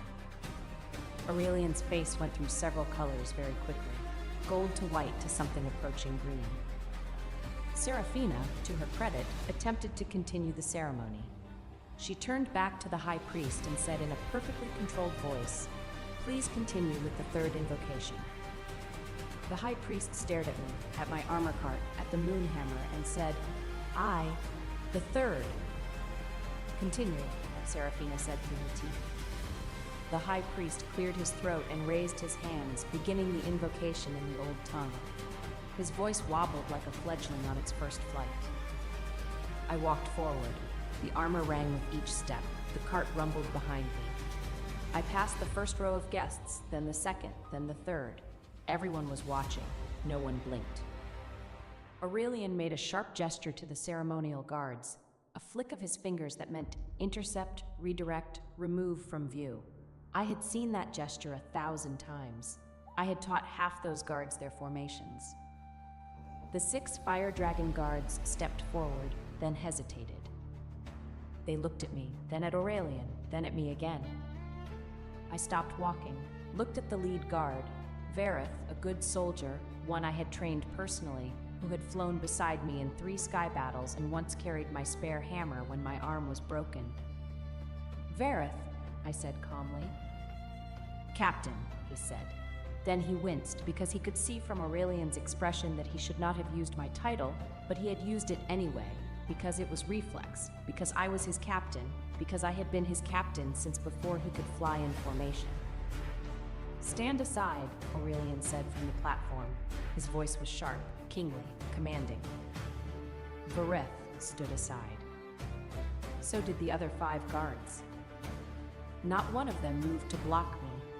They shifted to the edges of the aisle like water parting for a stone, and I walked through the gap they made with my armor cart rumbling behind me and the moon hammer gleaming on my back. I reached the base of the ceremonial platform, looked up at Aurelian, at Seraphina, at the high priest who was still mumbling the third invocation with his eyes closed, as if hoping the entire situation would resolve itself through faith. I reached up and unclasped the captain's seal from above my heart, the crescent and hammer badge forged in my own silver, under my own moon. I set it on the edge of the platform with a clear, final clink. "I resign," I said. My voice carried perfectly in the acoustics of the grand hall. 300 guests heard every word. Effective immediately. 12 years of service to the Dragon Crown concluded. My personal property. I gestured to the armor cart. Leaves with me. My forge work remaining in the palace will be collected by courier within 3 days, as is my right under the dragon forging law. Silence. Then I turned and walked back up the aisle, pulling my armor cart, wearing my heaviest armor, carrying the moon hammer, the weapon that had saved this kingdom 4 times over, and not one person in that hall moved to stop me. Not one. I was halfway to the great doors when I heard a ceremonial chain strike the floor. Vareth stepped into the aisle behind me, then another soldier did the same, then a third. "Any soldier who follows her abandons the crown," Aurelian called from the platform. Vareth turned. His face was pale, but his voice did not shake. "The Iron Ridge distress beacons have gone unanswered for 6 months, Your Majesty. We are answering an active border call." That changed the silence in the hall. Everyone knew the beacons existed. Everyone knew I had brought 14 reports to the council. Aurelian could order arrests, but doing so before 300 witnesses would mean admitting he intended to stop soldiers from answering a danger he had refused to face. He did not give the order. At the outer gate, 43 soldiers placed their palace duty tablets into the gate captain's box and signed themselves onto a 30-day emergency border response. It was not yet a permanent desertion. It was a lawful answer to an unanswered call, and everyone, including Aurelian, understood that 30 days would be enough for them to decide whom they truly served. Some wore ceremonial armor. One still carried a plate of ceremony food. None had proper winter gear. They followed me onto the northern road because I had trained them, bled for them, repaired their wing armor, and remembered the names of the soldiers the palace listed only as numbers. I had not recruited them. I had simply walked toward the danger. They chose to walk too. The northern road at night was cold. By the second hour, my breath was visible, and the soldiers behind me were huddling into ceremonial cloaks. We made camp in the ruins of an old watchtower at the base of the Iron Ridge Mountains. The main rift was visible from there, a wound in the heavens that pulsed with infected light. It had appeared 6 months earlier. The Crown had debated it for 5 months and sent no one. I had reported it 14 times. Aurelian had said the alliance negotiations were more pressing. Near midnight, the clouds swallowed the moon. The moon hammer went cold against my back.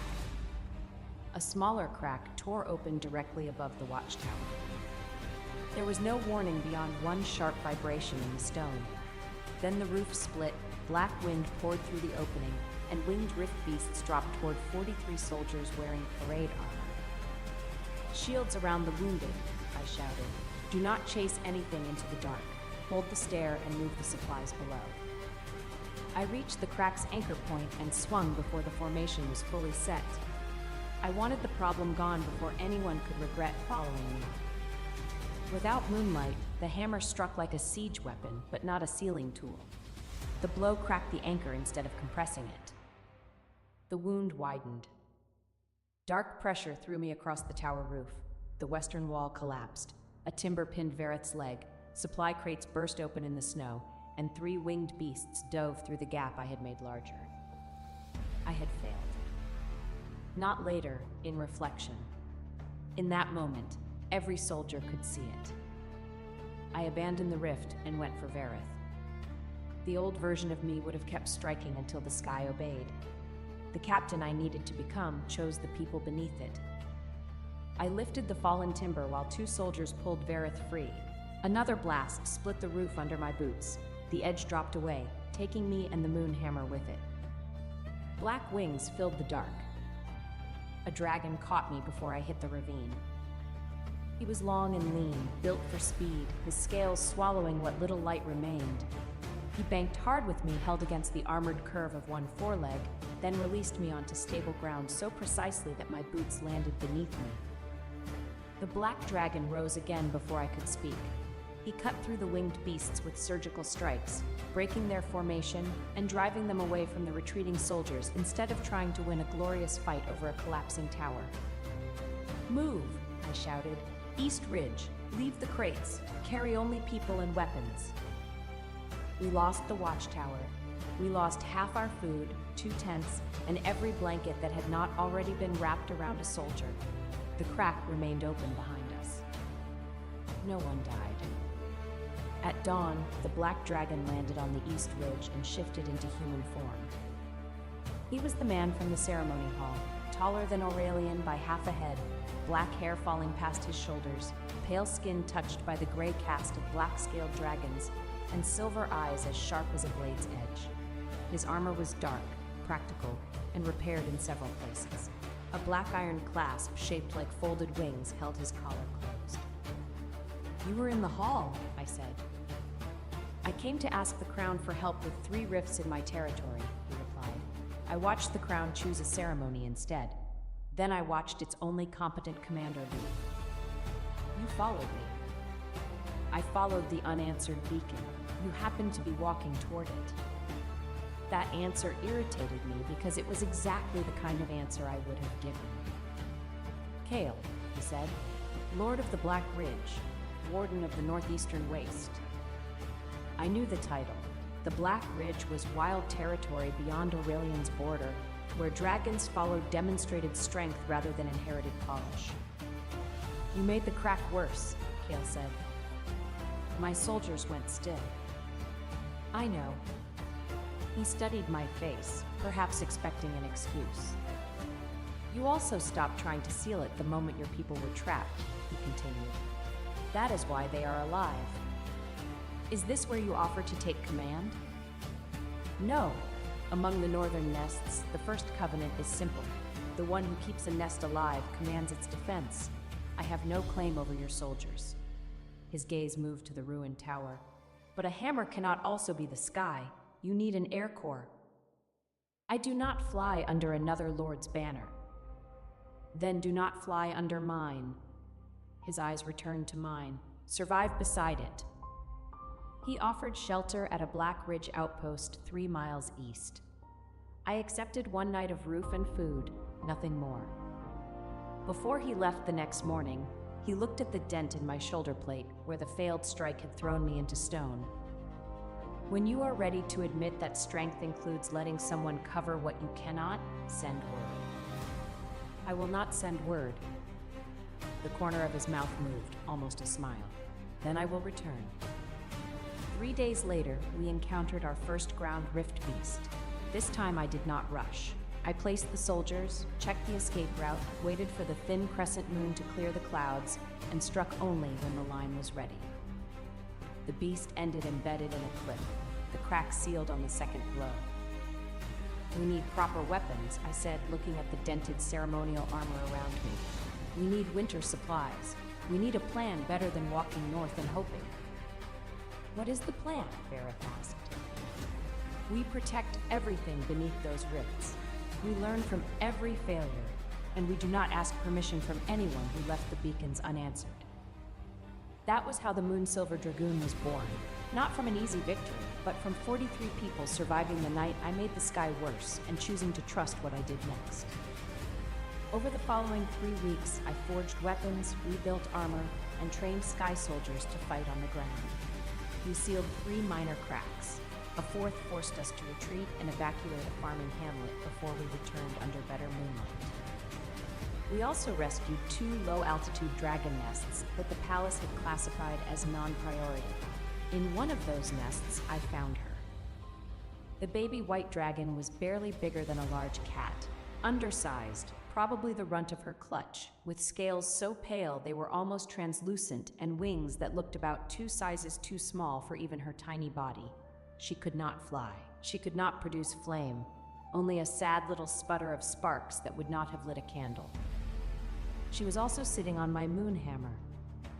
I had set the hammer down after sealing the crack near her nest, and when I turned back, she had climbed on top of it and was pressing her belly against the metal with an expression of absolute contentment. The moon hammer retains heat for hours after a sealing strike, radiating a gentle warmth that apparently, to a fire-deficient baby dragon, felt like the best thing in the world. Off, I said. She looked at me. Her eyes were enormous, iridescent blue, the color of glacier melt, and she did not move. I need that, I said. She tucked her tiny legs underneath herself more firmly, flattened her inadequate wings against the hammer's handle, and made a sound that was half purr, half squeak. Vareth appeared beside me. Captain, I think she likes you. She likes my hammer. Same thing, in her mind, probably.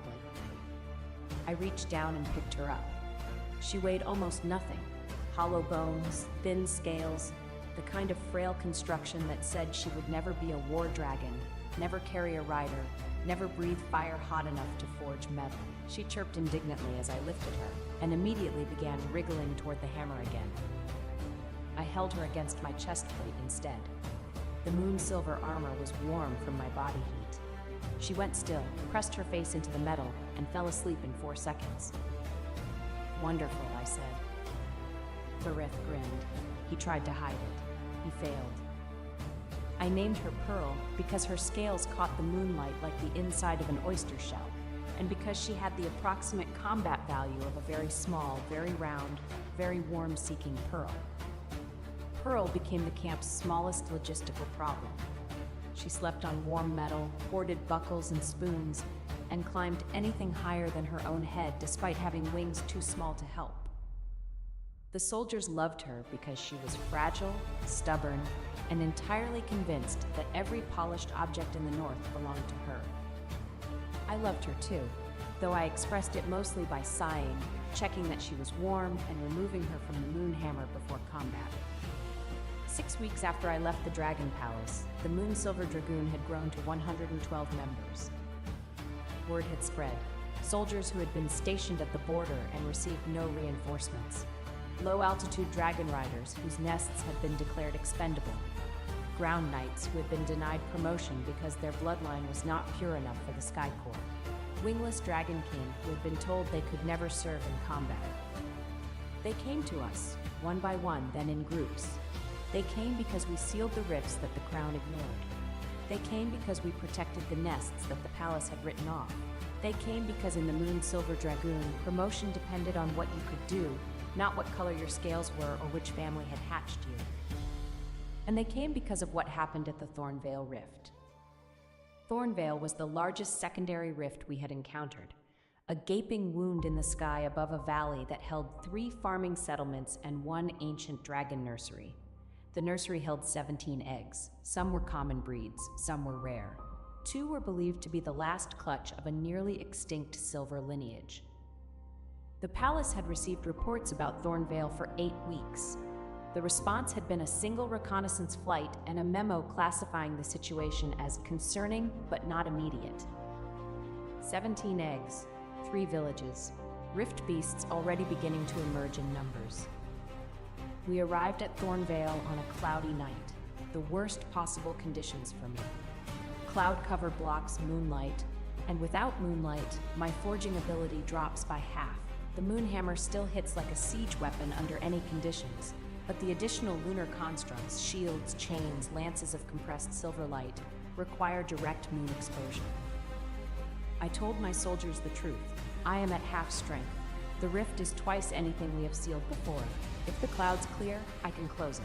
If they do not, I can damage it enough to slow the flow, but not seal it completely. And the beasts? Ferret asked. We hold the line until I can strike the core, however long that takes. They nodded. Every single one. We were in position around the rift when the first wave came through. Not 1 beast, but 12, pouring from the wound like oil from a broken lamp. My soldiers held formation, ground shields locked, lances up. I moved through the center, swinging the moon hammer in controlled arcs that sent beasts crashing into cliff walls, into the valley floor, into each other. But 12 became 20, and 20 became 30, and the clouds did not clear. It was during the 3rd wave, 40 beasts, some larger now, some winged, that the sky overhead suddenly split with a sound like tearing silk, and something enormous came through the main rift. Not a beast, a presence. The rift was trying to expand, to tear itself wider, and the energy concentrated at the core was pulsing in a rhythm that meant it was building toward a rupture that would triple its size. If it ruptured, the valley was lost, the villages, the nursery, 17 eggs. I looked up through the chaos of combat, through the beasts and the dust and the dark, and I saw a gap in the clouds, not large, moving fast. A sliver of moonlight racing across the sky like a silver arrow. I had maybe 4 seconds. I left the ground line, ran through the beast swarm, hammer raised, took a hit from something clawed that raked across my shoulder plate and scored the moon silver deep enough to spark, ignored it. Reached the base of the rift where the energy was densest, where the pulsing was loudest, where the air tasted like metal and wrong. The moonlight hit me. 4 seconds. That was all I had. I raised the moon hammer, drew every shred of lunar energy the sliver of light could provide, felt my dragon fire ignite in my core, channeling through the silver metal, converting to something that was not fire and not light, but both at once. I swung. The hammer connected with the rift's core. The sound was not a sound, it was a pressure, a compression of everything in the air, the ground, the bones of my body, into one single point of absolute impact. The rift cracked, not wider, inward, like ice breaking toward a center, like glass shattering in reverse. The wound in the sky collapsed on itself, folding, shrinking, sealing. The beast screamed, a unified shriek of disconnection, and dissolved into dark vapor as their anchor point closed. Then the clouds covered the moon again, and I was standing in the dark with the hammer still raised, and my arms shaking and absolute silence around me. 112 soldiers behind me. 17 eggs safe beneath us. 3 villages untouched. The silence lasted 3 breaths. Then someone cheered, then everyone cheered. And somewhere in the dark, a baby white dragon, who had been stuffed inside Vareth's cloak for safety, chirped with delight and accidentally set his collar on fire with one of her pathetic little sparks. It was a very small fire. Vareth put it out with his hand. But it was technically Pearl's first successful flame, and the soldiers celebrated it as if she had just leveled a fortress. News of Thornvale traveled fast. Not because I sent messengers, because the farmers talked, the nursery keepers talked, the low-altitude patrols who had witnessed the rift close talked. And within 2 weeks, every dragon nest, border settlement, and sky route outpost between the palace and the northern waste knew that the Moon Silver Dragoon had done what the Dragon Crown had refused to do. Aurelian sent an emissary on the 3rd week. A formal courier in gold and crimson livery, carrying a scrolled document sealed with the royal fire mark. The document contained several politely worded paragraphs that amounted to, "Return to your post. Your resignation is not officially accepted. The Crown acknowledges your border service and will credit it to your record. Report to the captain's wing within 14 days." I read the document in front of the courier. Then I folded it neatly, used it to prop up the uneven leg of my field desk, and told the courier he was welcome to stay for dinner if he liked venison. He stayed for dinner. He did not go back. The second emissary arrived a week later. This one carried a different message, less polite, more commanding. The Crown formally orders the return of all military personnel currently operating without authorization under the banner of Tyra of the Moon Silver. I read this one too. Then I asked the emissary to hold it up while I used it as a target to demonstrate a new throwing technique to my recruits. 7 moon silver daggers later, the document was pinned to a tree in a pattern that, if you squinted, looked like a rude gesture. That emissary also stayed for dinner. It was on the night after the second emissary that Kale returned, exactly as he had said he would. A black dragon circled above our camp 3 times and settled on the ridge. This time, I knew the shape of his wings.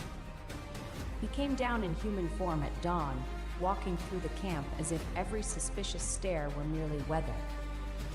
I was repairing Vareth's wing joint on a supply crate. Pearl slept on my left gauntlet. The moonhammer leaned beside me. Kale stopped in front of me. His silver eyes moved from the repaired armor to Pearl, then to the new patrol map pinned behind my shoulder. "You sealed Thornvale," he said, "with 112 soldiers holding the line. You learned from Greyglass. I dislike repeating mistakes in public." That almost smile appeared. "I have 3 rifts in my territory. Each is larger than Thornvale. I have speed and soldiers. I do not have the force to close a core. You want to hire me. I want an alliance, joint command, your ground force, my air corps. You control the surface and every ceiling strike. I control the high sky. Neither of us subordinates the other. And when we disagree, we argue until one of us produces a better reason. That sounds exhausting. I have been told I am persistent." Pearl woke, saw the black iron wing clasp at his throat, and launched herself at his chest. He caught her with both hands. She immediately began working at the clasp pin with the concentration of a master thief. "She remembers you," I said. "She remembers metal." Same thing, in her mind. "It is not removable," he said. 14 seconds later, Pearl had the clasp in her mouth. I took her from him, extracted the clasp from her jaws, and handed it back. His fingers brushed mine. Brief, accidental, not irrelevant. I will consider the alliance, I said. First, you fly with us at the gorge crack tomorrow. Show me what your speed is worth when the ground line depends on it. Moonrise? Moonrise. He refastened the clasp and turned to leave. Kale. He looked back. At Grey Glass, you caught me. That did not give you command over me. I know. Good. It gave me an excellent view of how heavy that hammer is. I threw a wing bolt at him. He caught it without looking.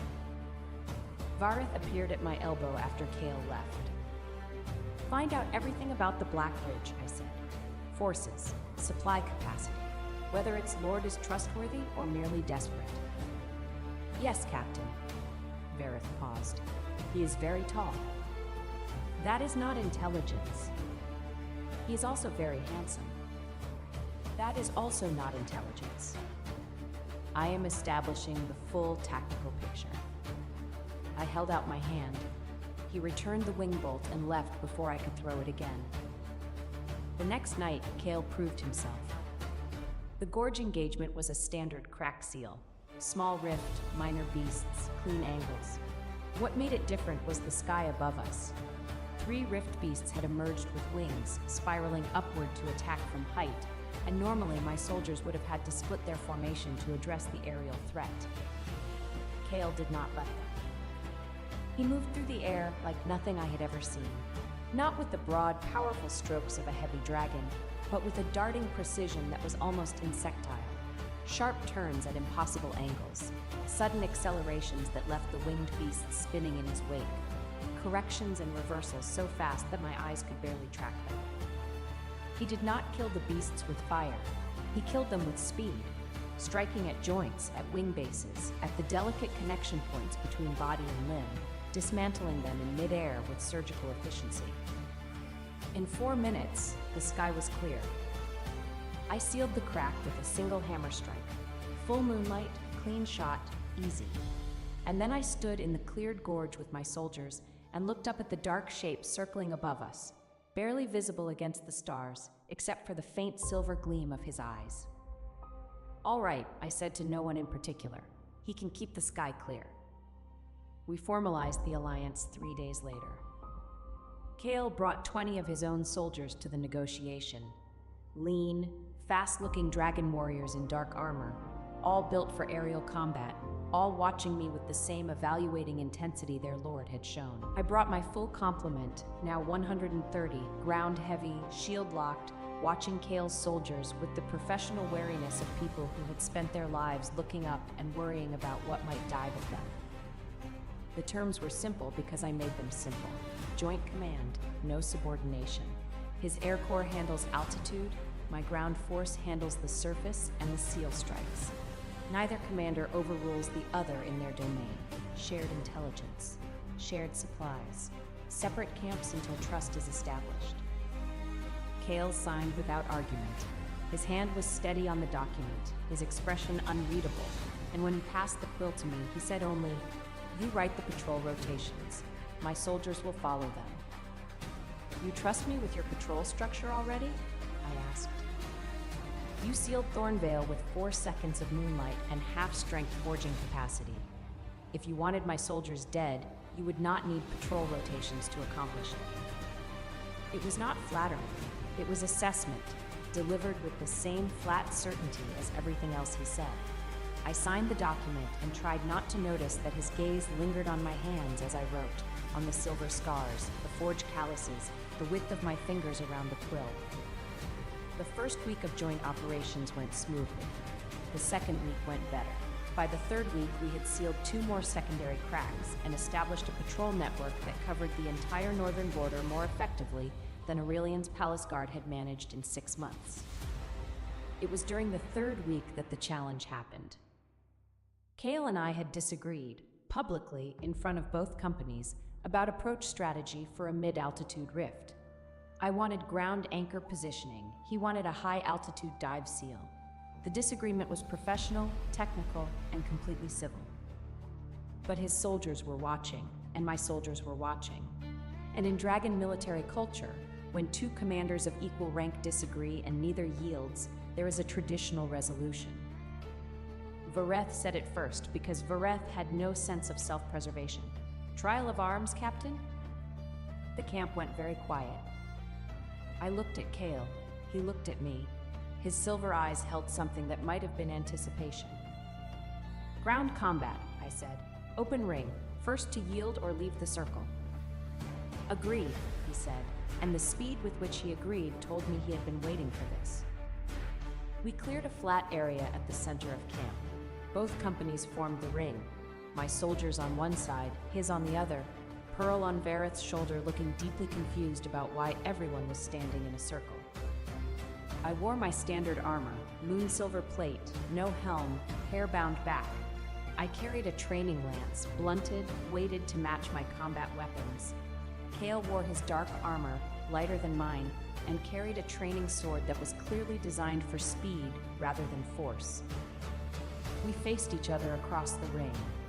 The torchlight made his black hair look like polished obsidian and cast his features into sharp relief. The cut of his jaw, the straight line of his nose, the silver of his eyes catching the firelight and throwing it back cold.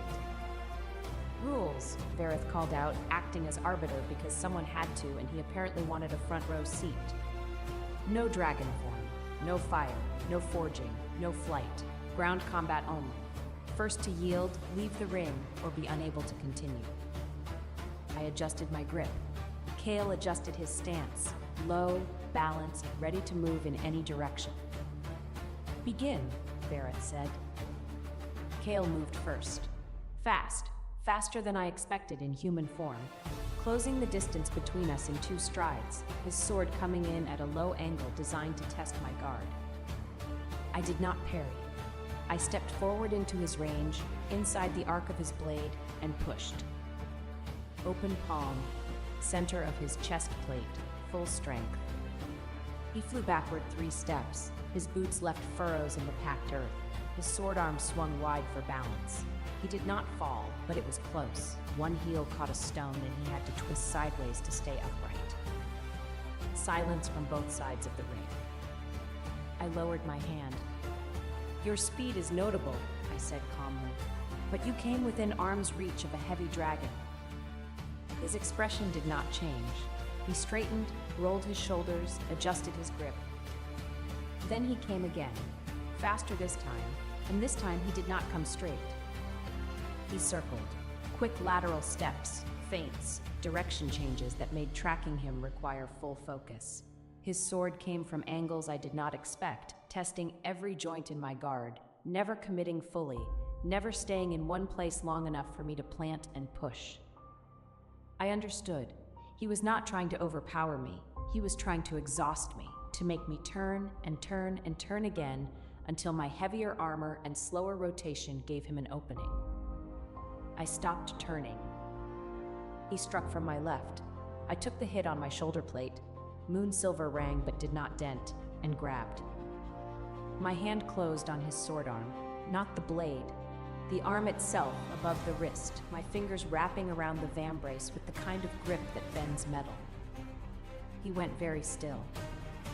I pulled him forward, off balance, into my space. His feet left the ground for a moment, just a moment, and then I set him down again, firmly, 3 feet closer to the ring's edge. Yield? I said. His face was inches from mine. His breath was slightly accelerated, barely, not enough for most people to notice, but I noticed because I was holding his arm and I could feel his pulse in the metal of his vambrace. His silver eyes were wide, not with fear, but with something else, something sharp and bright and focused entirely on me. No, he said. He twisted. Not away, into me, using my grip as a pivot point, his free hand coming up to catch my collar plate while his body rotated. It was a grapple technique designed for lighter fighters, using the opponent's own grip as an anchor. Clever, but I weighed more than he expected. We struggled, properly struggled, boots scraping earth, armor grinding against armor, his speed against my force, his angles against my stability. He could not break my grip. I could not pin him long enough to push him from the ring. We turned, locked together, each trying to find the leverage the other was denying. And then his foot hooked behind my ankle. It was a good technique. My weight was committed forward. He dropped, pulled, and I went down, but I went down holding him, and we both hit the ground with a crash of metal that silenced the watching soldiers. I landed on top. For one frozen moment, we were entirely too close. His back was against the packed earth, my armored weight pressing him down, our faces separated by less than a handspan. His black hair had come loose from its tie and was spread across the ground. His chest was moving with quick, controlled breaths. His silver eyes were looking directly into mine, and there was something in them, not defeat, not anger, something that looked like discovery. "You are heavier than you look," he said very quietly. "You are faster than I expected," I replied, equally quiet. A beat of silence. "I yield," he said. Then even more quietly, so only I could hear, "This time." I released him, stood, offered my hand. He took it, his grip was strong, his palm warm through the gauntlet leather, and I pulled him to his feet. The camp erupted. My soldiers cheered. His soldiers looked at each other with expressions ranging from disbelief to grudging respect to something that, on one young soldier's face, was definitely amusement. Cale straightened his armor, brushed dirt from his hair. His expression was perfectly controlled, the same flat calm he always wore, but there was a slight tension in his jaw that might have been irritation or might have been something else entirely. "The ground approach," he said, loud enough for both companies to hear. "We will use the ground approach for the mid-altitude rift." I nodded. "And your aerial feint for the secondary cracks above it." Agreed. He extended his hand, a formal shake, alliance reaffirmed, dispute settled. I shook it. His fingers tightened fractionally on mine, brief, barely perceptible, and then released. That night, I overheard one of his soldiers compiling what they called evidence that the Lord did not actually lose. The list, which they were recording on a piece of spare parchment, included uneven ground favoring the heavier combatant, training sword was improperly weighted, the Lord had eaten a large lunch, the torchlight was in his eyes, and, my personal favorite, the stone that caught his heel was suspiciously placed. I did not tell them I could hear. I went back to my tent and smiled at the dark.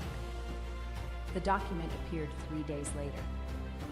Cale's lieutenant, a lean, sharp-faced woman named Riven who flew reconnaissance and had a voice like gravel over glass, delivered it to me with an expression of long-suffering tolerance. "He wanted me to tell you," she said, "that the wind conditions during your match were suboptimal and created an unfair drag coefficient on his lighter armor." I looked at the document. It was titled, in precise handwriting, "Factors Contributing to Anomalous Outcome in Training Exercise 7. Below the title was a detailed paragraph-by-paragraph analysis of wind speed, ground moisture content, ambient temperature, armor weight differential, caloric intake differences, and remarkably, the angle of the moon.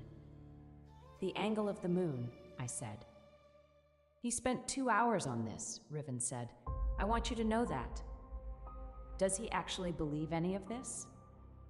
She gave me a look that communicated volumes. "He is my lord. I serve him faithfully. I am not required to answer that question."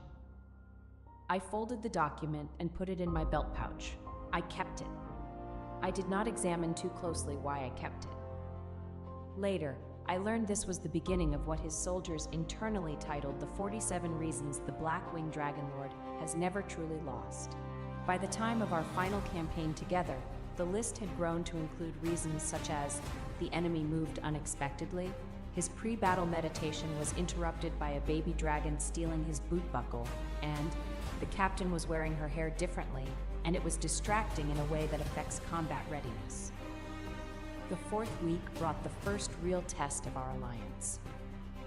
A major rift, not a crack, not a secondary wound, but a true sky tear, opened directly above the settlement of Ashvale, 30 miles northeast of our patrol border. This was not our territory. It was not Aurelian's territory. It was contested ground, unclaimed, unprotected, home to 600 civilians and a dragon nursery that held 43 eggs. The rift opened at dawn. By midday, beasts were pouring through in numbers we had not seen since Thornvale. By evening, the settlement's own guards had been overwhelmed and refugees were fleeing south. We mobilized within the hour. Kale's Air Corps flew ahead, fast, high, scouting. My ground force marched at double speed, which for soldiers in Moonsilver Plate meant a pace that shook the road. We reached Ashvale by nightfall and found the settlement half abandoned, the remaining civilians barricaded in the stone granary, and the dragon nursery's doors sealed shut with a desperation yell that told me whoever was inside had decided they were not leaving. The rift above was massive, 3 times Thornvale. The energy pouring from it was visible as a dark haze, and the beasts were emerging in waves, 12 to 15 at a time, reforming for another push every 20 minutes. "Can you seal it?" Kale asked. He was beside me at the settlement's edge, in human form, watching the rift pulse against the stars. His voice was calm, but there was tension in the set of his shoulders. I looked at the moon, 3/4 phase. Good, strong enough for major forging, if the sky stayed clear. "Yes," I said, "but not from here. I need to be directly beneath the core, which means being in the center of where the beasts emerge." "Yes." "How long for the strike?" "1 full breath, maybe 2. I need to plant, charge, and swing without interruption." He was quiet for a moment. Then, 2 breaths. I can give you 2 breaths." I looked at him. In the dark, his silver eyes were almost luminous, catching starlight, reflecting it back with an intensity that made my chest do something complicated. "How?" I asked. "By being faster than everything else in the sky," he said it simply. "Not boasting. Fact. I will draw them. Every beast with wings I will pull to me. You get your 2 breaths. Strike the core. And if they overwhelm you?" "They will not." "Kale." "They will not." He looked at me directly, and the certainty in his expression was absolute. Not arrogance, conviction. 2 breaths. That is all you need. I will give them to you. I held his gaze for a long moment. The moonlight caught the planes of his face, sharp jaw, straight nose, the slight curve of his mouth that was neither smile nor frown, but something watchful and certain and entirely focused on me. "Then we go," I said. "Now, before the next wave." He nodded, turned away, then paused, turned back and said very quietly, almost casually, "Do not get hit while I am not watching." And then he shifted. The transformation was fast, faster than any I had seen. One moment, a tall man in dark armor. The next, an enormous black dragon, lean and angular, with wings like cut glass and scales that absorbed the starlight rather than reflecting it. He was built for speed, even in dragon form. Long neck, narrow body, wings proportionally massive, tail thin and rudder-like. He launched upward without sound. No roar, no declaration. Just an explosion of movement, and then he was gone, a black arrow into the black sky, visible only when he crossed the face of the moon. I charged. Ground force behind me, shields locked, lances ready.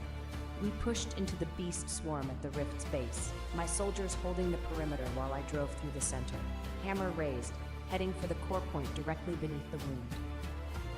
Above me, I heard the beasts react, heard their shrieks change from hunger to alarm, heard the whistling of displaced air as something moved through them at impossible speed, cutting, striking, drawing them away from the ground, pulling them into the sky where they could not reach me.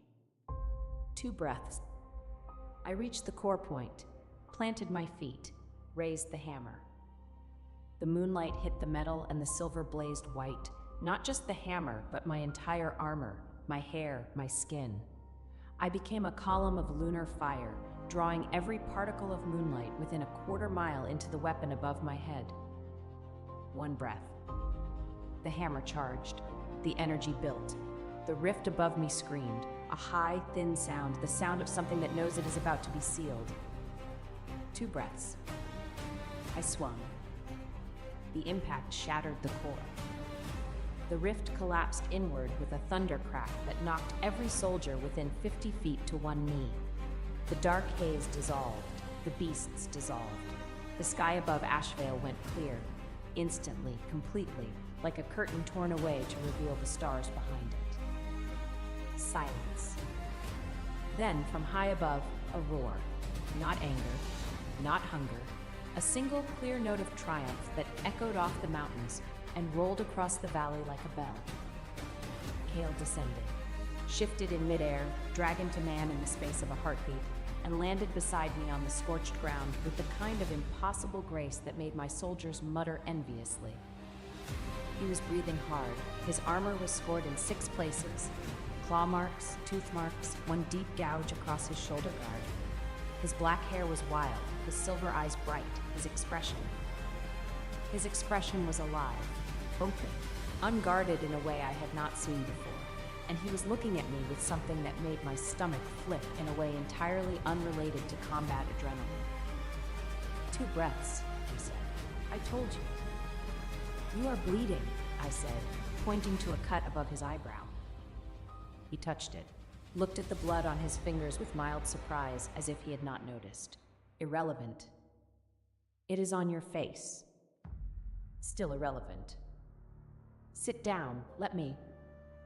I am not sitting down in front of 200 soldiers. I have a reputation.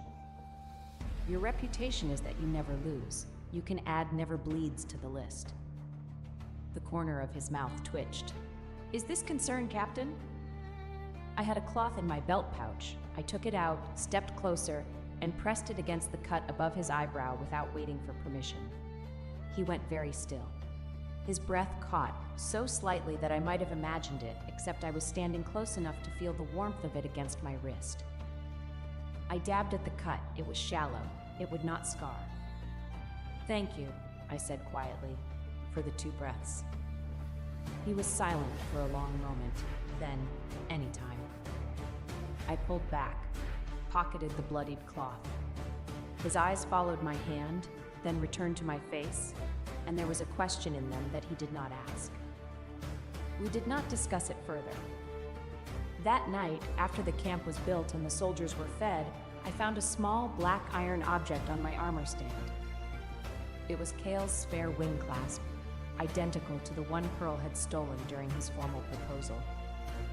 There was no note, no explanation, just the clasp, placed carefully where I would find it, and when I looked across the camp to where Kale's tent stood dark and silent, I saw the faintest flicker of silver in the shadows.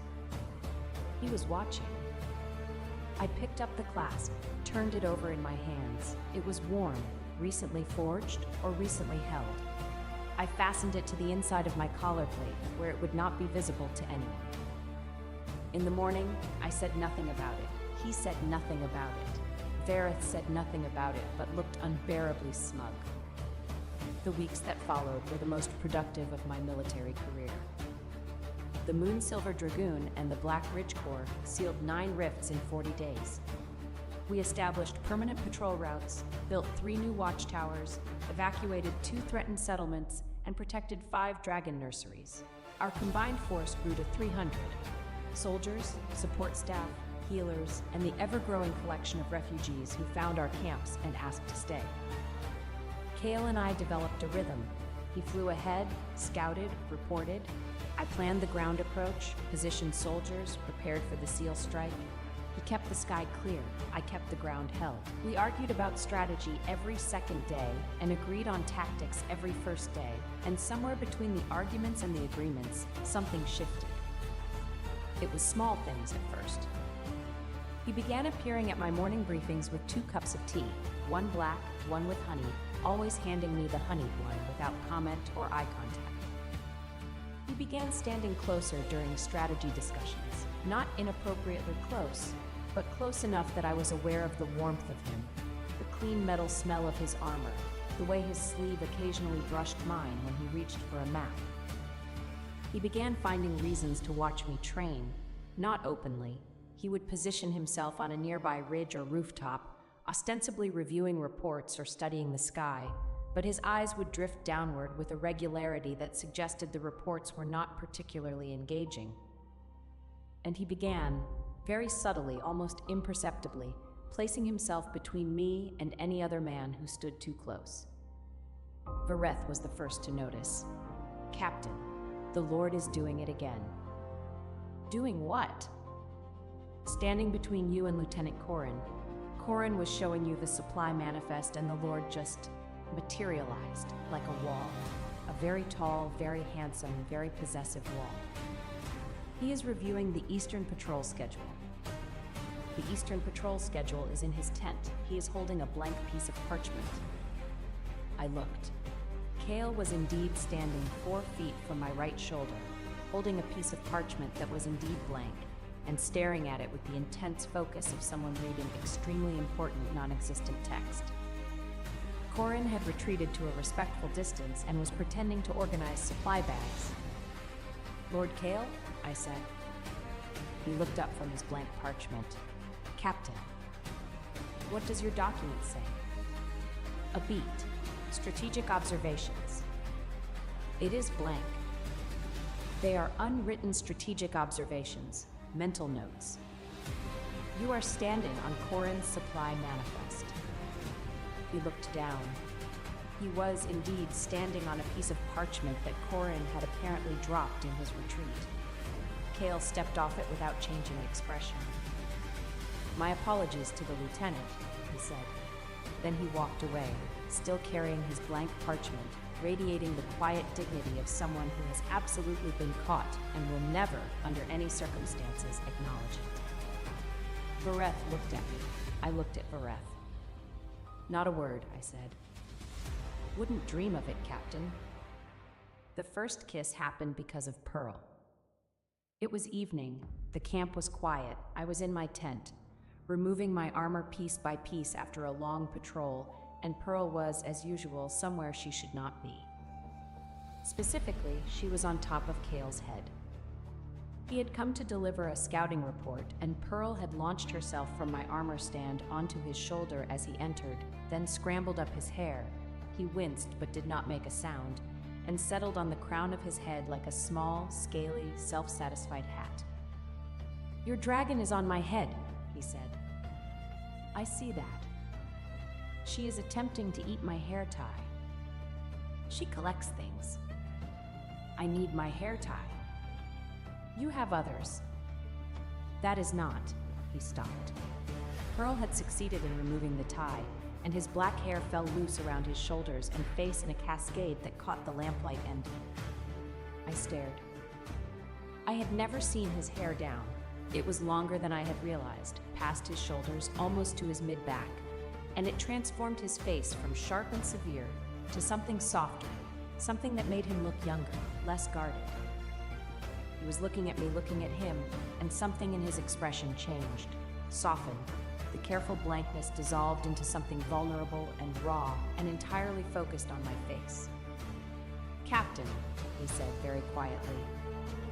"Your hair is down," I said, because apparently my brain had stopped producing useful words. Pearl took my tie.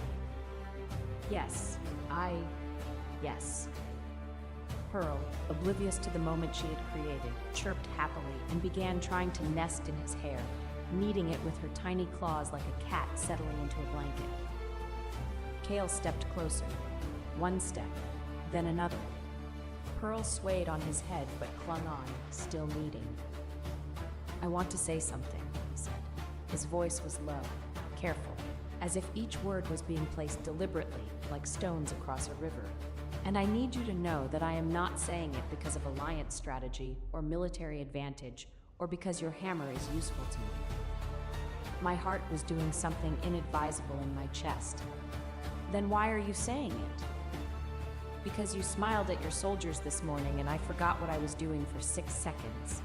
Because you lifted a supply cart one-handed yesterday and I walked into a tent pole. Because you asked me if I was cold last week and no one has asked me that since I was a child." I could not breathe. "I am saying it continued, still quiet, still careful. Because I would like to be near you for reasons that have nothing to do with rifts or patrols or sealing cores. I would like to be near you because you are you, and I... A pause. Something moved in his throat, a swallow, a catch.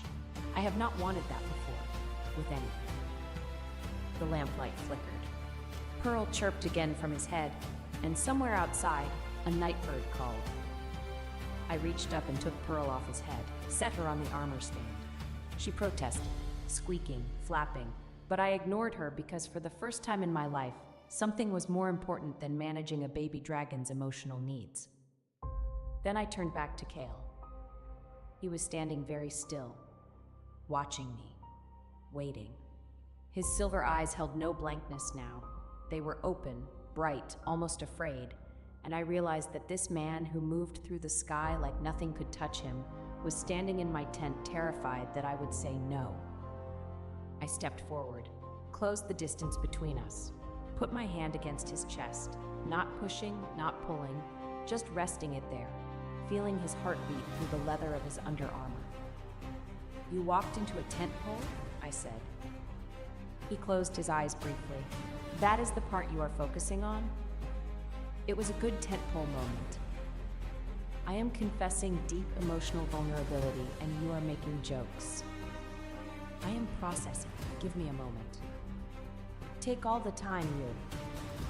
I kissed him. Short, firm, my hand still on his chest, his heart hammering against my palm, his breath stopping entirely for the duration.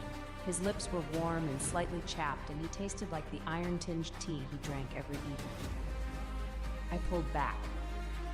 His eyes were wide, his lips were parted, his hands were at his sides, frozen, as if he did not know what to do with them.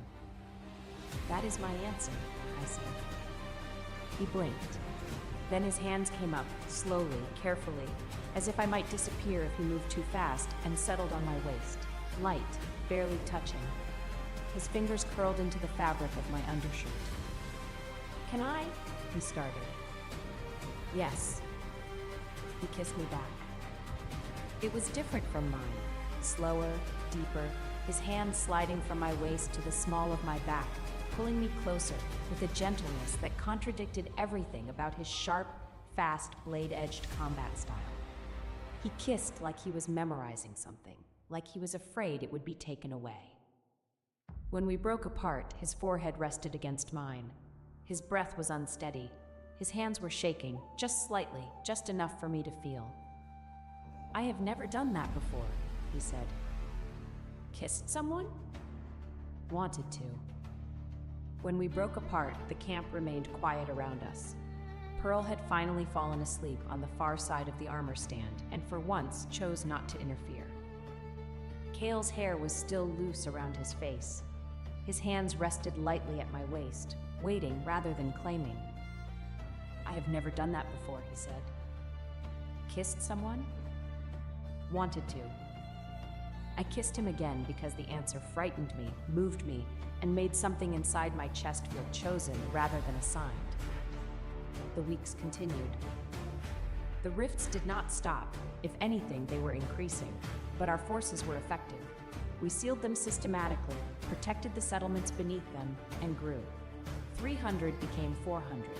Soldiers came from everywhere, from border posts, from small lords' retinues, from the palace itself, quiet deserters who appeared at our gates in the night and said, "We heard you protect everyone, even the ones without wings." Aurelian's third emissary arrived during this period. This time it was not a courier, but a full diplomatic envoy. 6 officials, 12 guards, 1 very nervous scribe. The message was different again. The Crown proposes formal reintegration. Captain Tyra is offered the rank of general, command of the northern forces, full pension and property restoration. Conditions: return to palace jurisdiction, submit patrol plans for royal approval, surrender independent command structure. I read it aloud to my officers. Then I looked at Kale, who was sitting in the corner of the command tent, holding a cup of tea with an expression of polite disinterest that was not fooling anyone. "Response?" Vareth asked. Tell the crown, I said, that the Moon's Silver Dragoon answers to the people it protects, not to a palace that forgot those people exist. The envoy left. The scribe stayed. He said our supply organization was fascinating and asked if he could take notes. We let him. It was 2 days after the envoy's departure that the trouble started. A messenger arrived from the south, not from Aurelian's palace, but from the Molten Ridge, from Seraphina's family. The message was short. Fire Mountain military forces, acting under Alliance authority, have begun securing dragon nurseries in contested territories. Nurseries will be relocated to Fire Mountain oversight for protection and proper classification. I read it 3 times. They were taking nurseries, dragon eggs, unhatched lives, moving them from their ancestral locations to Fire Mountain control, where they would be sorted by breed value and allocated according to political usefulness. How many? I asked the messenger. 3 nurseries already, 2 more targeted within the week. Which 2? He told me. One of them was Ashvale, the nursery we had saved, the one with 43 eggs. Something cold settled in my stomach. Not anger, not yet. Something older. Something that remembered being told, "You are not built for a crown, you are built for a shield," and understanding now what that meant in strategic terms. I was always meant to do the protecting, while someone else decided what was worth protecting. "Kale," I said. He was already fastening his armor. Outside the tent, his pilots were moving into strike formation. "Who ordered an attack?" I asked. I did.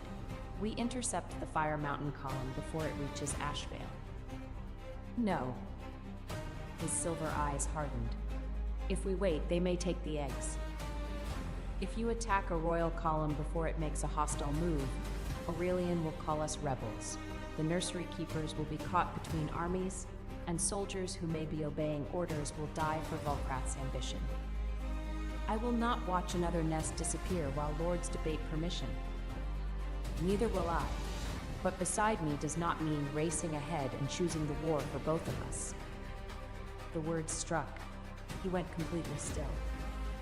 For years, Kale had protected the Black Ridge by moving faster than anyone could fail.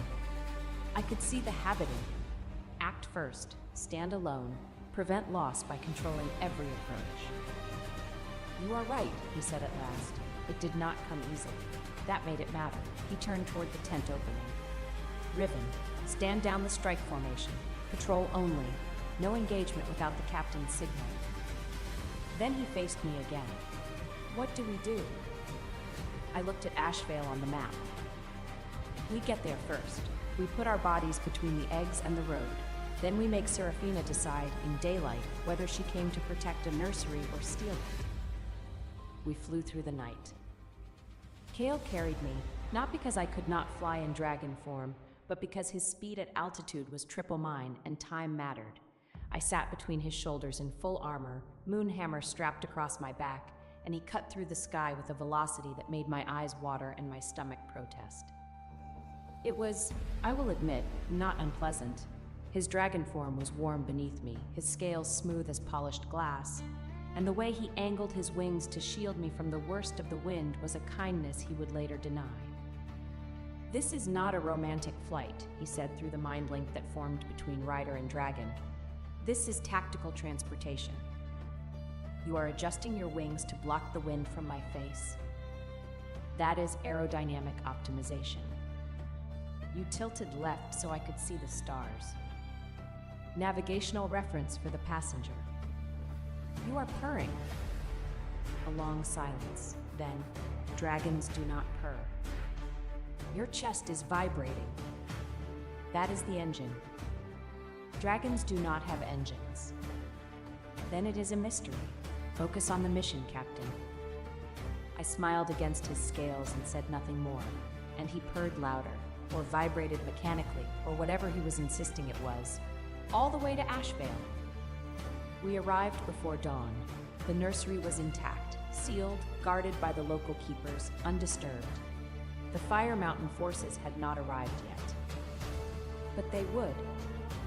I posted soldiers at every approach. Kale's Air Corps took the sky in rotating patrols. I sent word to the nursery keepers. No one relocates these eggs without the agreement of their attending mothers and the local settlement council. Then we waited. The Fire Mountain delegation arrived at midday. 50 soldiers in crimson armor, 2 diplomatic officials, and Serafina. She rode at the head of the column on a fire drake, her obsidian and ruby headpiece catching the sun, her crimson robes flowing like liquid flame.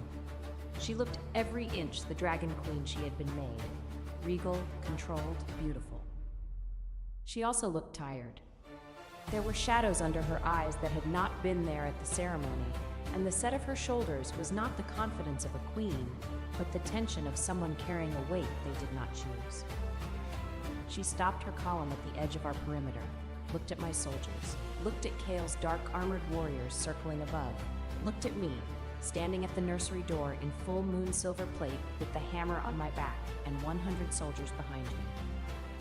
"Tyra," she said. "Lady Serafina," I replied. "These eggs are to be relocated under royal authority." "These eggs are staying because their mothers and keepers refuse relocation," I said. "They asked for our protection, and we answered." "The crown supersedes an independent force," Serafina replied. "A crown cannot call confiscation protection while the mothers bar the door.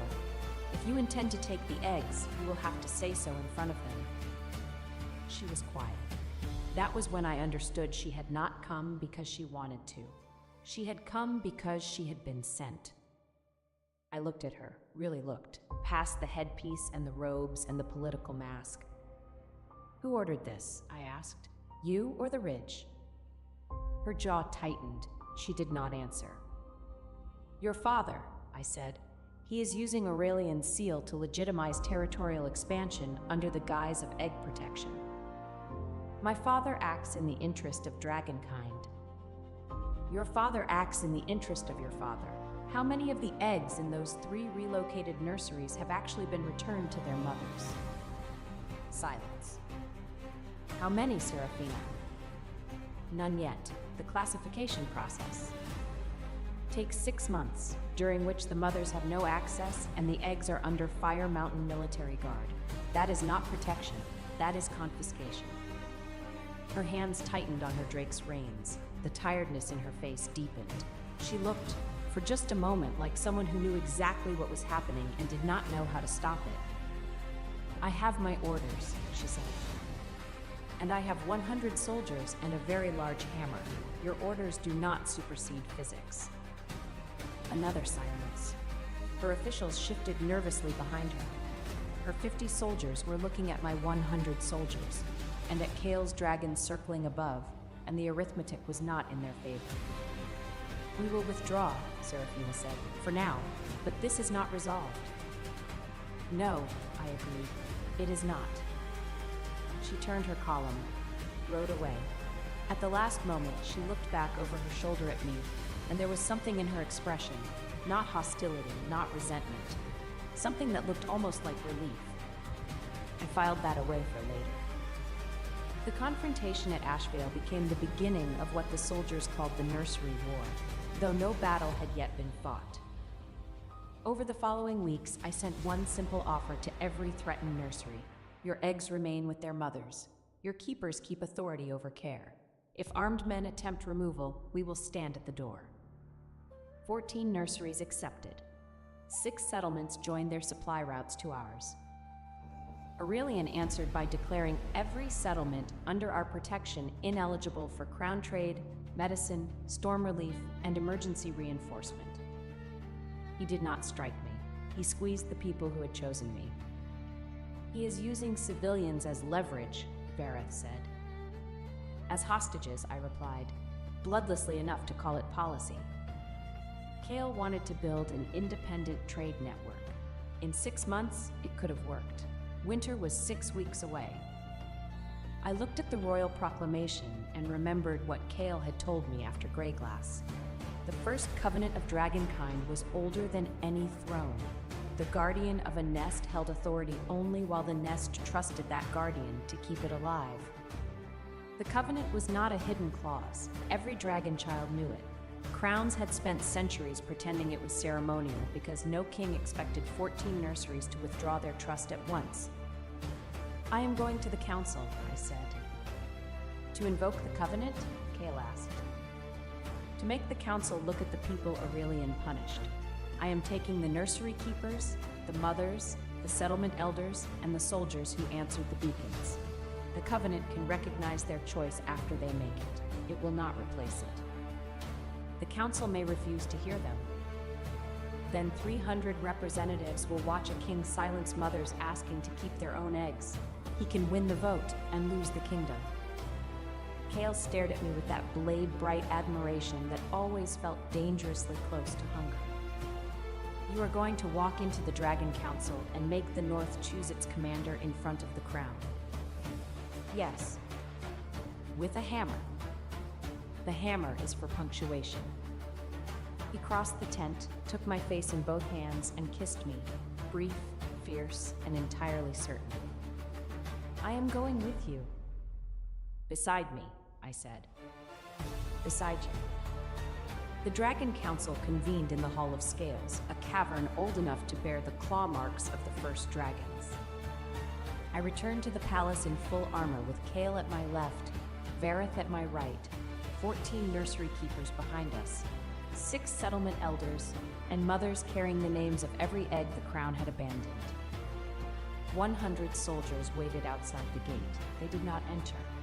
This was not a seizure of power. It was a demand to be seen. At the inner doors, 6 palace guards lowered their spears. The moon hammer must be surrendered before entry, their commander said. Kale moved before I did. One moment he was beside me. The next he stood between the spear points in my body, silver eyes gone cold enough to freeze flame. No one touches her weapon, he said. No one touches her. The guards tightened their grips.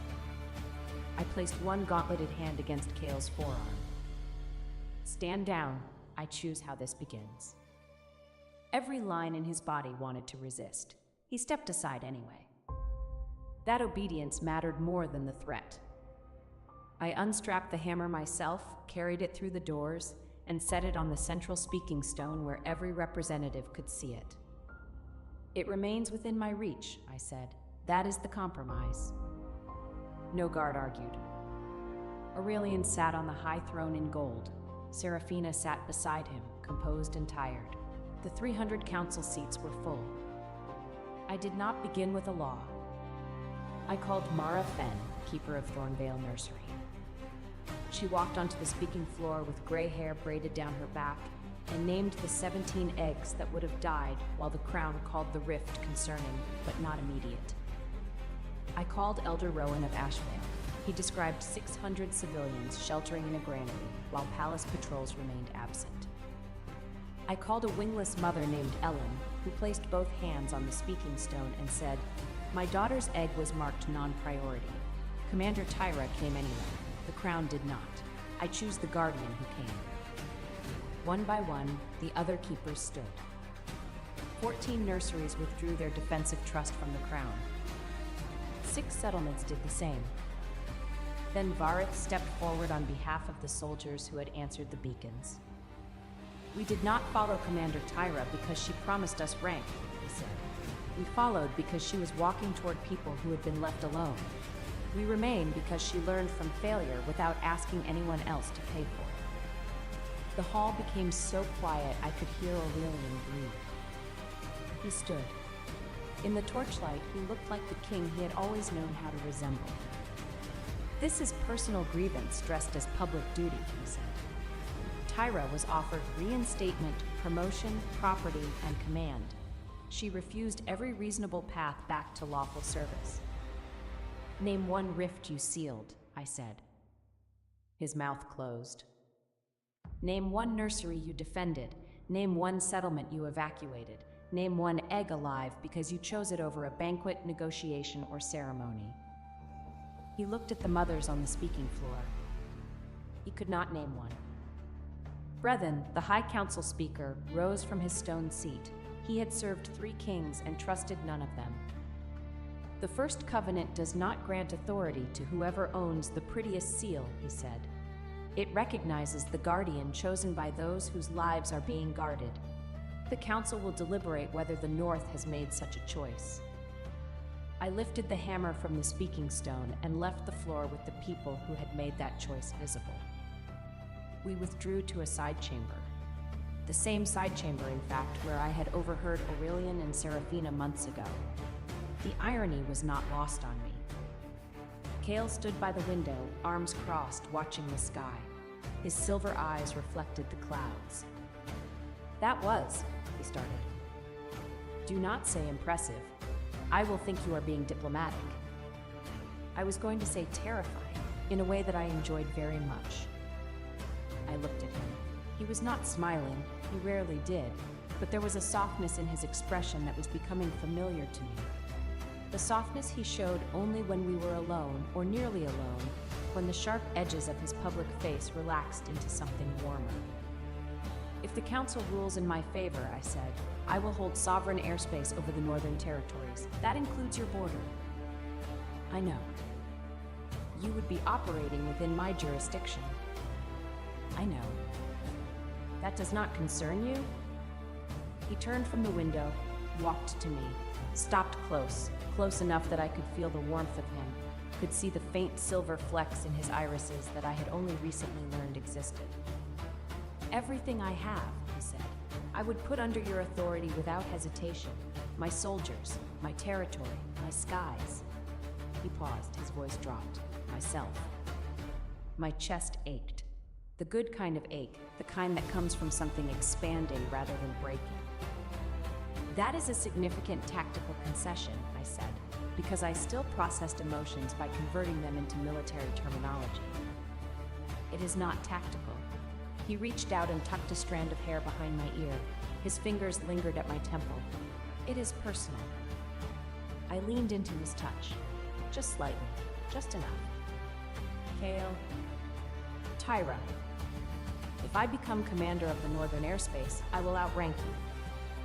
Yes. You are genuinely not bothered by this? I am bothered by the fact that your hair is doing something in this light that makes it difficult to maintain a professional demeanor. I am not bothered by your rank. I laughed. A real laugh. Not the controlled, careful kind I used in public, but the full, chest-deep kind that I had not produced since before the night I overheard Aurelian in this very room. Cale's eyes widened slightly. Then his expression shifted into something I had not seen before. Open, awed, completely undone. Do that again, he said. What? Laugh. You. He stopped, swallowed. You should always sound like that. I kissed him in the side chamber of the Dragon Palace, 3 doors from the room where Aurelian had broken his promise. The kiss was slow and deliberate. Cale's hand settled at my waist and stayed there, certain without demanding. I put my arms around his neck and felt the tension leave his shoulders. When we parted, his forehead rested against mine. If the council recognizes my command, I said, you will operate inside my jurisdiction. I know. And you are not troubled by that? I am troubled by the fact that you laughed 5 minutes ago, and I have been unable to think properly since. Your rank is not the problem. I laughed again, quieter this time. He looked at me as though the sound were something rare he intended to protect without putting it in a cage. During those 4 hours, 3 things happened. During the deliberation, Aurelian came to the side chamber. He looked at me, then at Cale's hand resting lightly at the small of my back. Cale's fingers tightened once and then relaxed. He did not make the decision for me. May I speak with you privately? Aurelian asked. You may speak here. The days when you decided what happened to me behind closed doors are over. He flinched. I promised you daylight, he said. Then I arranged your replacement in a side room and planned to keep your loyalty as if the promise had never existed. There is no version of that which was necessary. It was cowardice. The words hurt because they were finally accurate. And the sanctions, I asked? Also cowardice. I could not make you return. so I punished the people who proved they did not need me. An apology is not repair. I know. Withdraw the trade penalties publicly. Restore medicine and winter access before the council rules. Do it without asking me to come back, thank you, or make you feel forgiven. He looked down. I will. Then begin there. His amber eyes lifted to mine. They were bright with the grief of a man who had finally understood that regret did not create a right to restoration. I loved you, he said. I know. That is why this hurt. Do you forgive me? I believe you are sorry. Forgiveness may come later. Returning to you will not. He nodded slowly. Then he looked at Kale. If you hurt her, she will deal with me first, Kale said. If anyone else tries, I will stand beside her until she is finished. Aurelian studied him, saw the difference, and left without another claim. Kale waited until the door closed before drawing me against his side. You did not need me to speak, he said. No. I wanted to. I know. Thank you for waiting until I chose the moment. The second thing that happened during the deliberation was Pearl escaping Vareth's cloak and finding the High Council's refreshment table. We heard about this afterward from a mortified Vareth and a deeply amused Riven who had witnessed the entire incident from the gallery. Pearl had apparently emerged from the cloak during the third hour of deliberation, when the council was deep in procedural argument and no one was paying attention to anything below knee height. She had navigated the floor of the council hall, between chair legs, under robes, past at least 6 pairs of guards, with the single-minded determination of a small predator tracking warmth and shiny objects. The refreshment table was against the far wall. It held ceremonial wine, glazed fruits, small pastries, and a set of ornate silver spoons. Pearl ignored the food. She took every spoon. All 14 of them, one at a time, carrying each in her tiny jaws with intense concentration, ferrying them across the hall to the space beneath Vareth's chair, where she built a nest of ceremonial cutlery, and then sat in the middle of it looking profoundly satisfied. No one noticed until the 4th hour, when a council member reached for a spoon and found the entire set missing. The resulting search, during which 3 guards looked under tables, 2 officials checked their pockets, and 1 elderly representative accused his neighbor of hoarding, was interrupted by a small, proud chirp from beneath Vareth's chair. Varith looked down. Pearl looked up. She was sitting in a circle of silver spoons, her tiny chest puffed out, her glacier blue eyes gleaming. Oh no, Vareth whispered. Pearl chirped again, picked up the largest spoon, and tried to swallow it. It did not fit. She spent 30 seconds trying different angles before giving up and simply sitting on it instead. Vareth spent the next 20 minutes returning spoons to the refreshment table, while Pearl clung to his boot and protested each removal with increasingly dramatic squeaks. The last spoon, a large serving spoon with a gilded handle, she refused to relinquish entirely. Vareth ultimately let her keep it because the alternative was a scene that would have undermined my counsel claim more thoroughly than any legal argument. Pearl slept with that spoon for the next 3 weeks. The third thing that happened during the deliberation was the incident with Aurelian's wing armor. This I witnessed personally because it occurred in the corridor outside the council hall, in full view of 6 guards, 4 officials, and a cleaning woman who later provided the most detailed account. Aurelian had apparently decided during the deliberation recess to put on his ceremonial wing armor, the formal set, gold-plated, with extendable wing guards that folded against the back when not deployed. It was a power move. Wing armor signified military readiness, personal strength, a king prepared to fight for his throne. The problem was that Aurelian had never put on his own wing armor. I had done it. Every morning for 12 years.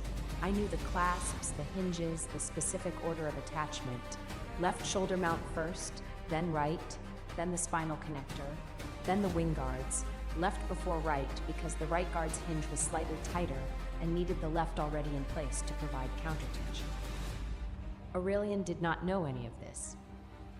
He started with the right shoulder mount. This immediately threw off the spinal connector's alignment. He forced it. I could hear the metal protesting from 3 rooms away, and then attached the wing guards in the wrong order. When he shifted to dragon form, just partially, just enough to extend his wings and let the armor deploy, the wing guards did not fold properly. They stuck out at angles. And because the spinal connector was misaligned, they did not lock into the stable position against his back. Instead, they flapped. Every time he moved, the loose wing guards swung on their hinges, clanking against his shoulder plates and the back of his head. In his partial dragon form, golden scales emerging along his arms and neck, the magnificent ridge crest rising from his crown, the flapping metal guards looked like 2 iron butterflies trying to escape from behind his ears. He walked into the council hall like that. Clank, clank, clank. 300 representatives turned to look. Aurelian proceeded with rigid dignity, chin high, robes flowing, golden scales gleaming. Clank, clank, clank, the wing guards batting the back of his head with every step. He sat on the throne. The wing guards, compressed against the throne back, bent outward and framed his head like an extremely aggressive metal collar. Seraphina, beside him, very slowly placed her hand over her mouth. Brethren, the High Council speaker, regarded the king for a long moment. Then, with the magnificent composure of a man who has served 3 kings and found all of them ridiculous, he said, "Your Majesty's armor appears to be animated." "It is fine," Aurelian said through his teeth. The left wing guard chose this moment to come entirely unhinged. It swung forward, smacked Aurelian's crown askew for the 3rd time that day, and dangled in front of his face like a metal pendulum. In the gallery, someone laughed. They turned it into a cough, badly. Aurelian reached up, grabbed the wing guard, and tried to force it back into position. This caused the right wing guard to release its remaining latch and swing in the opposite direction, hitting the arm of the throne with a resonant clang. He was now sitting on the dragon throne with one wing guard dangling in front of his nose and the other sticking straight out to the right like a directional signal. Seraphina's hand was still over her mouth. Her shoulders were shaking. "Does your Majesty require assistance?" Brethren asked, and to his eternal credit, his voice did not waver. "No," Aurelian said, with the strained composure of a man watching his dignity disassemble itself in real time. "I am perfectly—" The spinal connector gave up entirely. Both wing guards, now free of all restraint, fell backward off his shoulders and crashed to the floor behind the throne with a noise like a kitchen shelf collapsing. Silence. Then Aurelian straightened, adjusted his dented crown, and said with a control that bordered on heroic, "Proceed with the ruling." From my seat in the gallery, I did not laugh. I wanted to. My stomach ached with the effort of not laughing. Beside me, Kale's expression was perfectly blank, but his hand found mine in the shadows between our seats and squeezed, and his shoulders were vibrating with the effort of containment. The ruling came. When the council returned, Brethren stood. Before he could announce the ruling, Aurelian rose from the throne. "The crown's sanctions against the northern settlements are withdrawn," he said, his voice carried to every bench. "Trade, medicine, storm relief, and winter passage are restored immediately. The order was mine. It was wrong. No settlement will be punished for choosing the defender who arrived." Shock moved through the hall. It was not enough to restore what he had lost. It was enough to prove the apology had left the side chamber. Brethren waited until Aurelian sat. 14 nurseries and 6 settlements have withdrawn defensive trust from the crown and named Commander Tyra of the Moonsilver as their active guardian, he said. The soldiers serving those territories have affirmed the same command. Under the First Covenant, the Council recognizes the choice already made. My heart struck once, hard. Effective immediately, Commander Tyra holds wartime authority over the northern airspace, nursery routes, settlements, and defensive forces that have chosen her protection. The authority remains answerable to those communities, not to the throne and not to any private lord. The hall erupted. Aurelian sat beneath a crooked crown with his broken wing armor behind him and watched the north become something he no longer owned. He had not merely lost me. He had lost the assumption that loyalty belonged to him before it was earned. I stood before the council. "The skies are not mine," I said. "They belong to everyone who lives beneath them. My command exists to keep them open, and the day I stop doing that, the people who chose me may choose someone else." The applause began with the nursery keepers. It grew until the stone beneath my boots seemed to vibrate. Cale stood beside me, not in front, not behind. His hand brushed my arm. "Commander," he said, and the word held warmth enough to forge silver. I had entered the palace as a shield someone expected to keep. I left as a commander people had chosen. The days after the council ruling were a whirlwind. Supply lines to restructure, patrol routes to formalize, communication networks between 14 nurseries, 6 settlements, and the Moonsilver Dragoons' growing roster, diplomatic correspondence with border lords who suddenly wanted to know the terms of cooperation, training rotations, weapon forging, armor repair, food provisioning, and in the gaps between logistics, Cale. He was everywhere I needed him and nowhere I expected him. At morning briefings, he would appear at my elbow with 2 cups of tea, the honeyed one always in my hand before I registered his presence. During strategy sessions, he would stand at the map table's far side opposite me, and our eyes would meet over topography and troop counts, and the electric awareness between us would make the lamplight feel warmer. He started finding ways to touch me that were technically professional and functionally devastating. A hand on my shoulder to direct my attention to a map point, his fingers adjusting my collar plate when it sat wrong after a training bout. Standing behind me at the observation post, close enough that his chest nearly touched my back, pointing at something in the sky over my shoulder, so his jaw was beside my ear and his breath was on my neck. "You are doing that on purpose," I said, the 3rd time he found an excuse to tuck my hair behind my ear during a supply meeting. "Doing what?" "Standing close, touching, finding reasons." He regarded me with perfect innocence. "I am reviewing inventory." "You are reviewing inventory with your hand on my waist." "The inventory is near your waist." "It is on the table, 2 feet from my waist." "I have poor spatial awareness." "You navigate aerial combat at 300 miles per hour." "That is different." "How?" "Aerial combat does not smell like moonlight and warm metal." He said it quietly, almost casually, and then walked away before I could respond, leaving me standing at the supply table with a flushed face and a completely forgotten inventory list. Vareth appeared. He looked at me. He looked at the supply table. He looked at Cale's retreating back. "I saw nothing," he said. "Good. Except the part where the Lord of the Black Ridge just complimented your smell in front of 3 quartermasters." "Vareth. Leaving now, Commander." The wing armor smith arrived during the 2nd week after the ruling. Her name was Marin, and she was the finest armor smith in the Northern Territories. She was also 63 years old, terrified of flying, allergic to diplomatic language, and possessed of an opinion about everything that she shared without invitation. She arrived on foot, refusing the offered dragon flight with a string of observations about the structural integrity of dragon shoulder joints that made 3 of Cale's pilots deeply uncomfortable. She carried her tools in a custom harness on her back, wore a leather apron over chainmail that she had not taken off since what she described as the incident of 14, which I do not discuss, and assessed me from head to toe with the critical eye of someone measuring a wall for demolition. "You are taller than I expected," she said, "and broader. Your shoulder plates are off by 3 degrees. Who fitted these?" "I fitted them myself." "Then you fitted them wrong. Stand straighter." "I am standing straighter." "No, you are leaning. All heavy dragon types lean. You carry too much and your spine compensates. Stand straighter."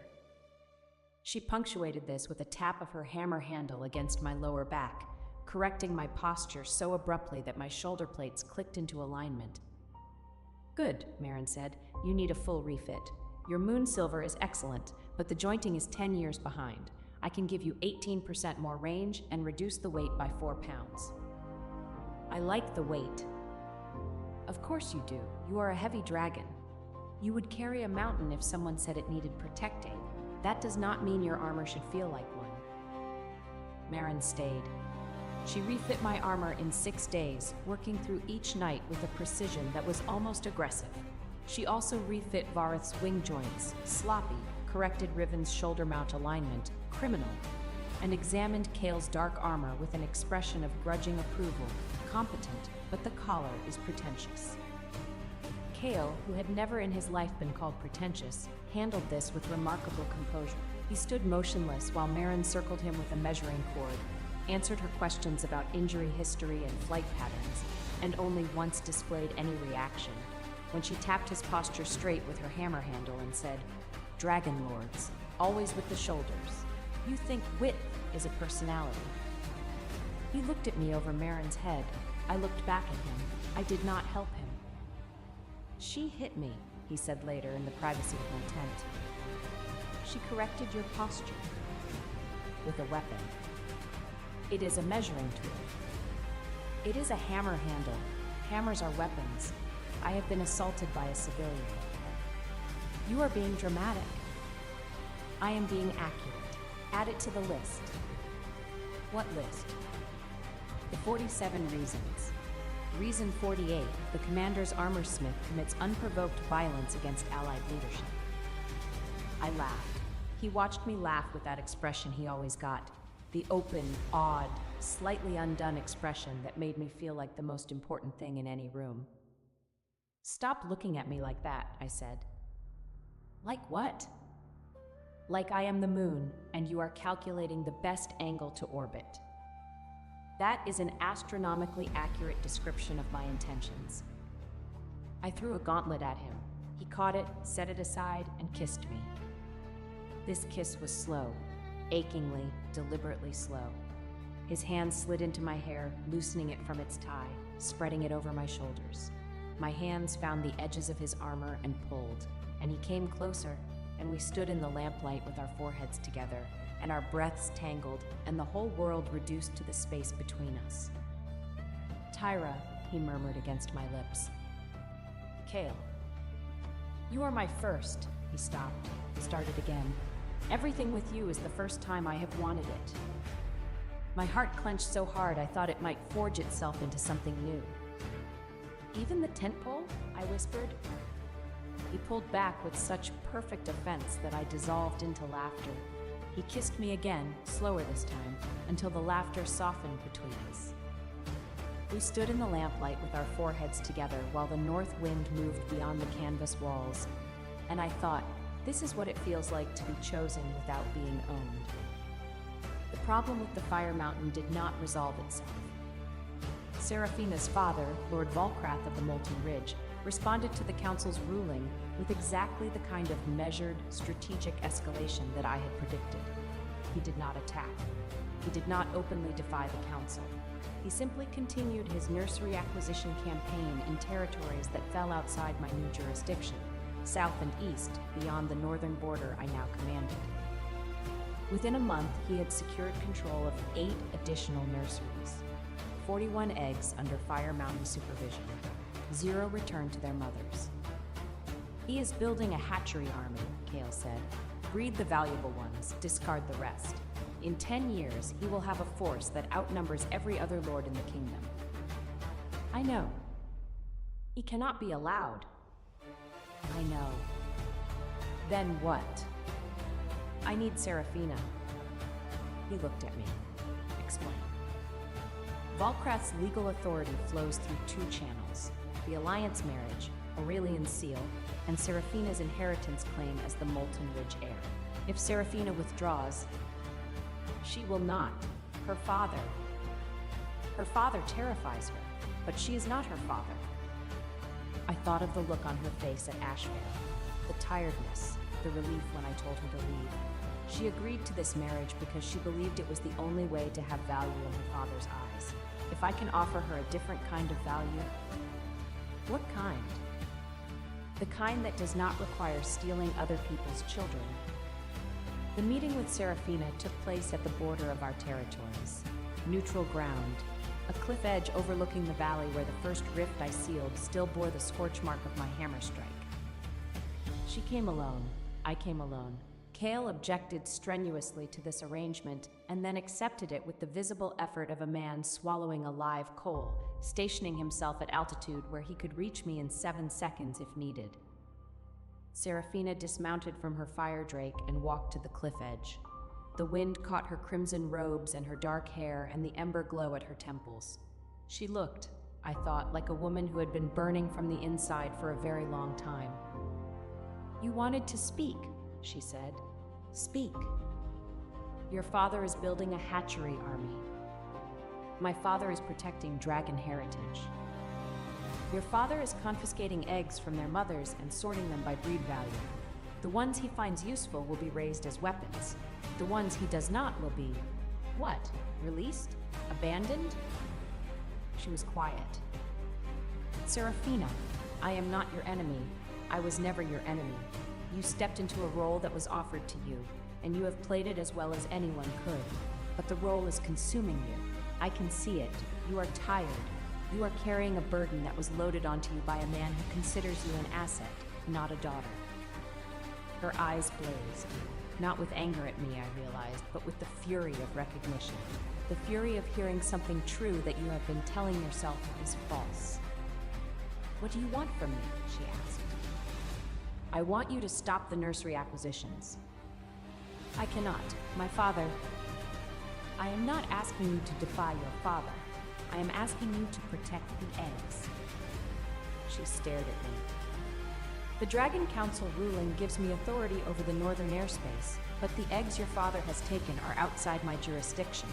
I cannot reach them legally. You can. You are the Molten Ridge heir. You have inspection rights over any facility under Ridge authority. You want me to inspect my father's hatcheries. I want you to see what is happening inside them, with your own eyes. And then I want you to decide, not as your father's daughter, not as Aurelian's queen, but as a dragon, whether those eggs are being protected or processed." The wind blew. The valley below us was green and quiet, healed, thriving, the settlements I had protected going about their daily lives without fear. "And if I decide they are being processed?" Serafina asked very softly. "Then I will help you move them, every single one, back to their mothers or to neutral nurseries under council protection, and your father's legal authority over them will dissolve because it is built on the claim of protection, and protection requires the protectee's consent. He will disown me. He will lose his supply of weapons. I will lose everything. You will gain something he never gave you, the right to choose what you protect." She was quiet for a very long time. The ember glow at her temples pulsed, faster than normal, the way fire blood does under emotional stress. Then she said, "There is a nursery at the base of the Molten Ridge, underground. My father calls it the Heritage Vault. It holds—" she swallowed. "It holds 62 eggs. I have not been allowed inside since the 2nd month." "Why not?" He said the classification process required uninterrupted conditions. I believed him. She paused. "I want to stop believing him." "Then come with me. Bring your inspection authority. Bring whatever guards you trust, your guards, not his. And if we find what I think we will find, we act." She looked at me.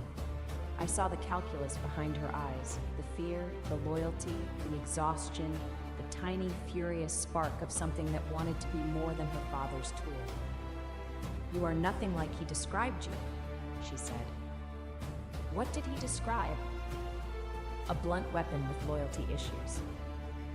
"That is approximately half accurate." The corner of her mouth twitched, almost a smile. "I will meet you at the Heritage Vault in 3 days. Bring your hammer." "I always bring my hammer." "I know, it is very large. One cannot miss it." She mounted her fire drake and flew south. I watched her go and thought, that is a woman about to change the shape of her own story. And I was right. The Heritage Vault was worse than I expected. 62 eggs, held in climate-controlled chambers deep inside the volcanic rock of the Molten Ridge, each egg in a separate stone cradle. each cradle labeled with a classification tag: breed, estimated fire type, projected size, military value. 12 eggs were tagged green, high value, prime breeding stock. 34 were tagged yellow, moderate value, support roles. 16 were tagged red. What does red mean? I asked, though I already knew. Serafina stood very still beside me, reading the tags. Her fire blood was pulsing so hard that the veins at her temples were visible as bright orange lines, and her hands were clenched into fists at her sides. Disposal, she said. The word came out like something torn from metal. Red means disposal, low breed value. No military application, scheduled for... She could not finish. I looked at the 16 red-tagged eggs. Some were small, common breeds probably, the kind that grew into dragons no larger than horses, good for courier work, light patrols, companionship. Not war weapons, not fortress burners, just dragons. Living, developing, unhatched dragons whose only crime was being born without strategic value. He was going to destroy them, Serafina whispered. Yes. My father was going to destroy 16 unhatched dragons because they were not useful enough. Yes. She turned to me. Her eyes were burning, literally the fire blood rising so high that amber flames flickered in her irises. But she was not angry at me. She was angry at herself for not looking sooner, for believing, for being afraid. Get them out, she said. All of them. Every egg in this vault. Green, yellow, red, all of them. Get them out now. We moved fast. Serafina's personal guards, 4 fire dragon soldiers who had served her since before the marriage, who answered to her and not her father, sealed the vault entrances and held them against any Ridge personnel who tried to enter. My soldiers, 20 hand-picked specialists, carried the eggs in thermal cradles designed by Marin, who had spent 2 nights building them after I told her what we were planning. It took 4 hours to move all 62 eggs. We brought them to the surface, loaded them onto dragon-back carriers, and flew north under moonlight. My jurisdiction, my airspace, my authority. Volkrath's response was immediate. A declaration of theft, a demand for return, a threat of military action against the rogue commander and her insurgent forces. I responded with a single document filed through the Dragon Council, the Heritage Vault's classification records, including the 16 red-tagged eggs and their scheduled disposal dates. I filed it publicly. Every council member, every settlement leader, every nursery keeper in the kingdom received a copy. The reaction was volcanic, appropriately. Dragon Society has many divisions: breed purity, blood status, military rank, territorial claims.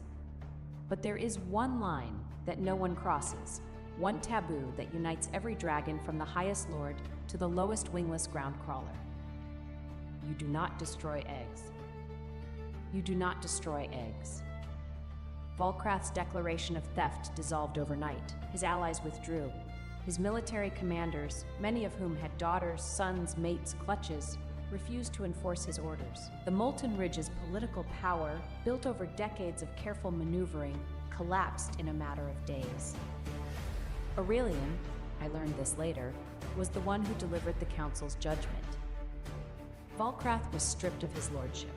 His military assets were dissolved and distributed among the border settlements that needed reinforcement. His nursery acquisitions were reversed.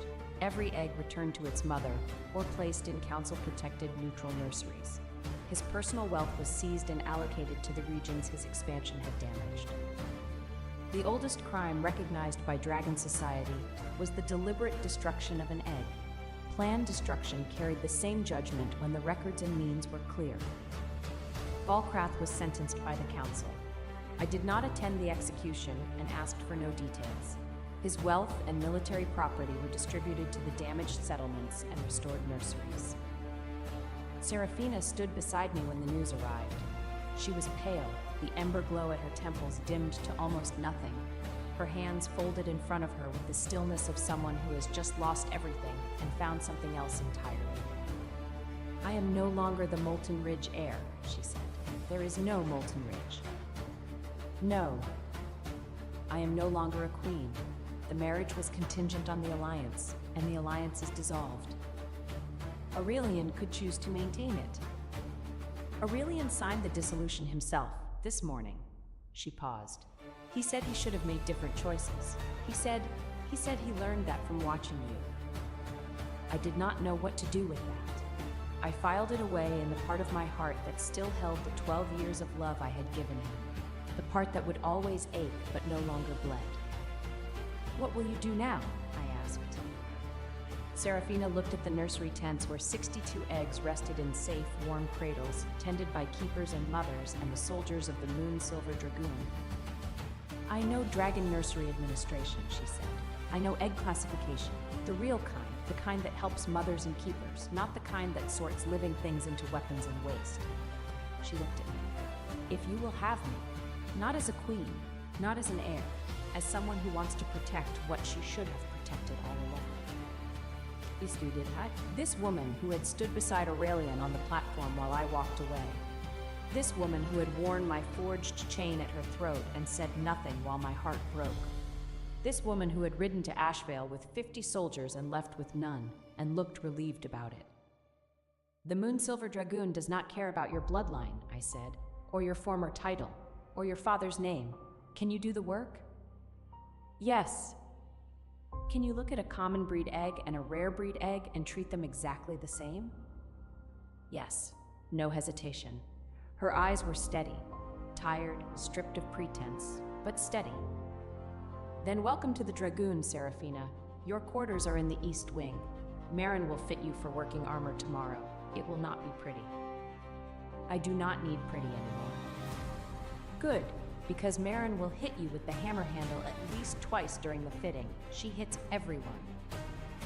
Serafina almost smiled. It was small, exhausted, and real. The first real expression I had seen on her face since the night in the side chamber when I took back my jewelry. She walked toward the East Wing. Halfway there, she stopped, turned back. Tyra. Yes? The chain you took back, the one Aurelian gave me, the moon silver with the diamond. What about it? It was beautiful. Your work is... She paused. I did not deserve to wear it, but it was the most beautiful thing anyone had ever given me, even secondhand.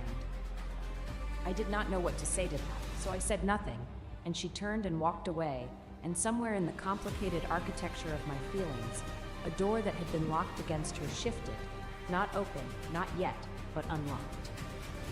The final rift opened 3 weeks later. We had known it was coming.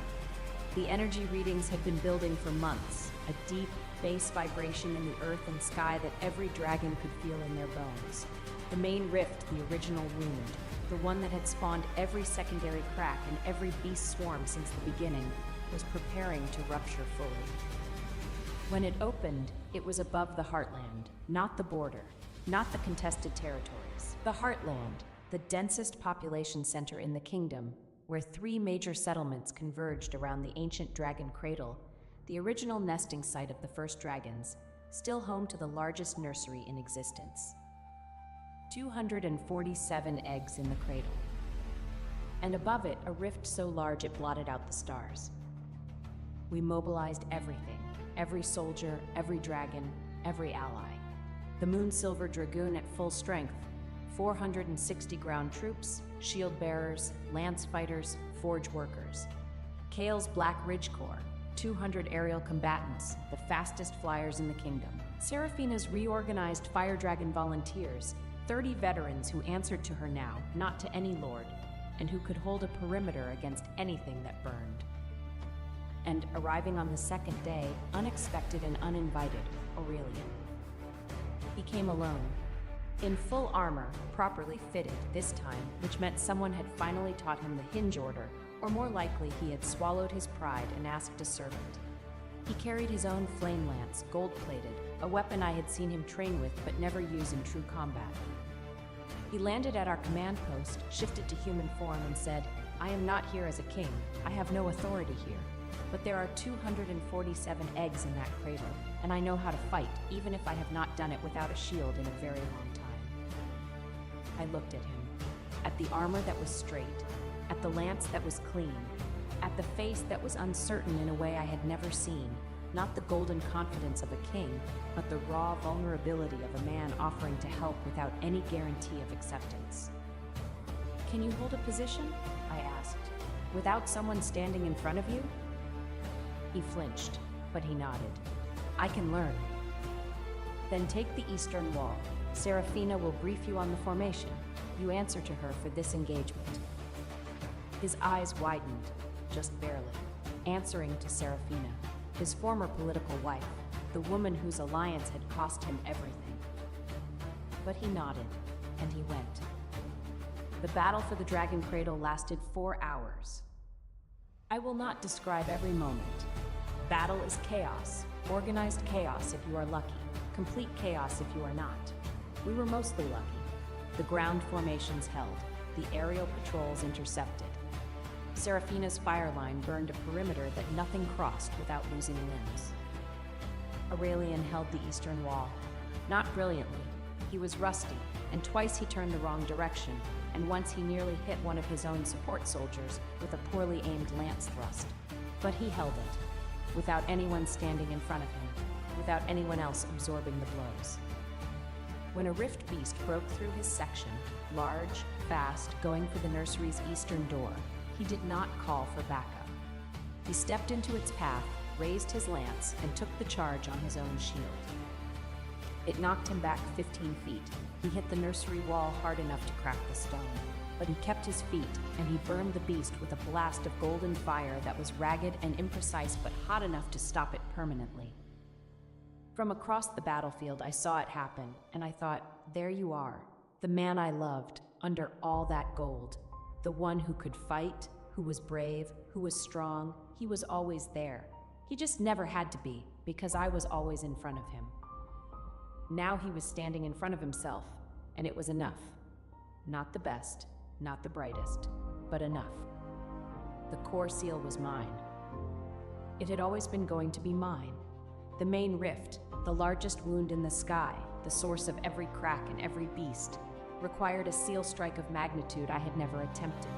Every drop of lunar energy in my body, every flame in my dragon core, everything compressed into the moon hammer, focused into a single point of impact. The moon was full. Thank every star, the moon was full, enormous, silver white, hanging directly above the rift like it knew what was needed. Kale cleared the sky. He was everywhere at once. A black streak against the stars, moving so fast he seemed to be in 3 places simultaneously, pulling beasts away from me, drawing them into pursuit patterns that led them far from the core point. I reached the center, beneath the rift's heart. The energy above me was a maelstrom, dark, pulsing, screaming. I planted my feet. Drew the moon. Not some of it, all of it. Every ray of silver light in the sky above me channeled down, pulled into the moon hammer like water into a drain, converting my dragon fire into something beyond fire, beyond force, into the pure white-hot annihilation of a star compressed into the head of a weapon. The hammer blazed so bright that every person on the battlefield turned away. The light poured from the metal and from me, from my armor, my hair, my skin, turning me into a column of lunar radiance that was visible for 50 miles. I swung. The impact was everything. The rift shattered. Not collapsed, shattered, like a mirror struck at its center, cracks racing outward to every edge, and then dissolving into nothing, into clear night sky, into stars that had been hidden behind the wound for months, emerging again like old friends. The beasts vanished, the dark haze vanished, the pulsing stopped. Above the dragon cradle, for the first time in half a year, the sky was whole. I stood in the center of the battlefield with the moon hammer still raised, its head still glowing faintly, and my arms were shaking and my dragon fire was guttering like a candle in wind, and I could feel every bone in my body vibrating with the aftermath of channeling that much energy. But the sky was whole, and 247 eggs were safe. The silence lasted 1 breath, 2, 3. Then a roar, not a beast, not a weapon.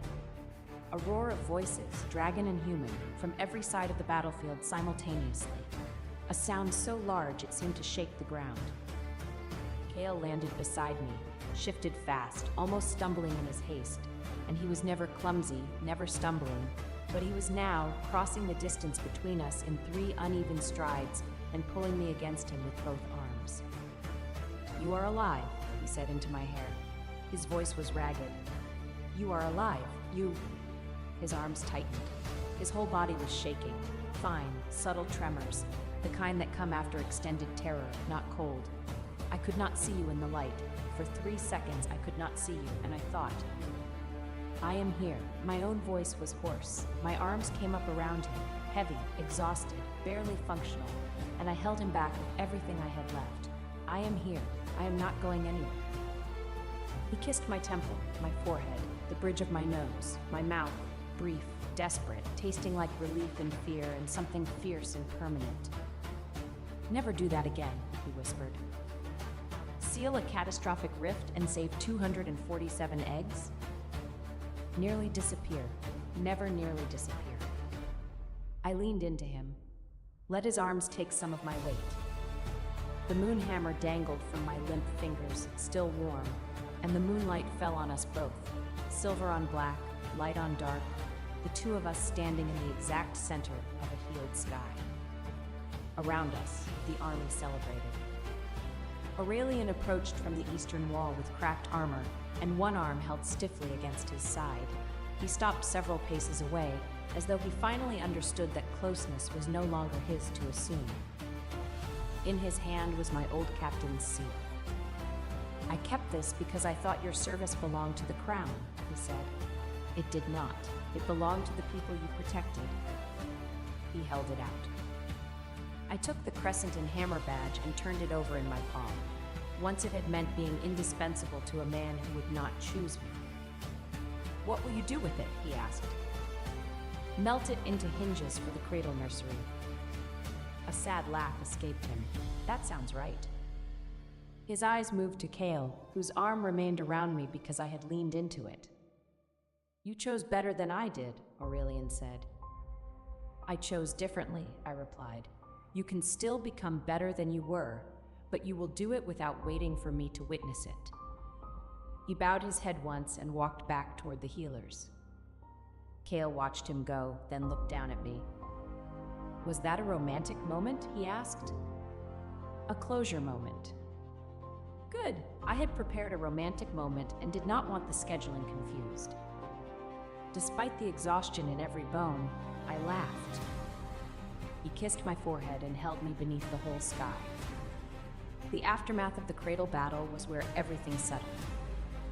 The rift was sealed, permanently.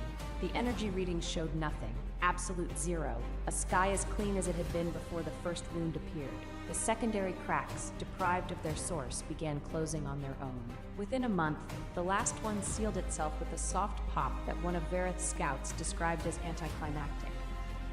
The Moonsilver Dragoon did not dissolve. It transformed from an emergency force into a permanent institution. The Northern Airspace Command, formally recognized by the Dragon Council, with a mandate to protect all nurseries, settlements, and patrol routes, regardless of territory or political alignment. I was its commander, not temporarily, not conditionally, permanently.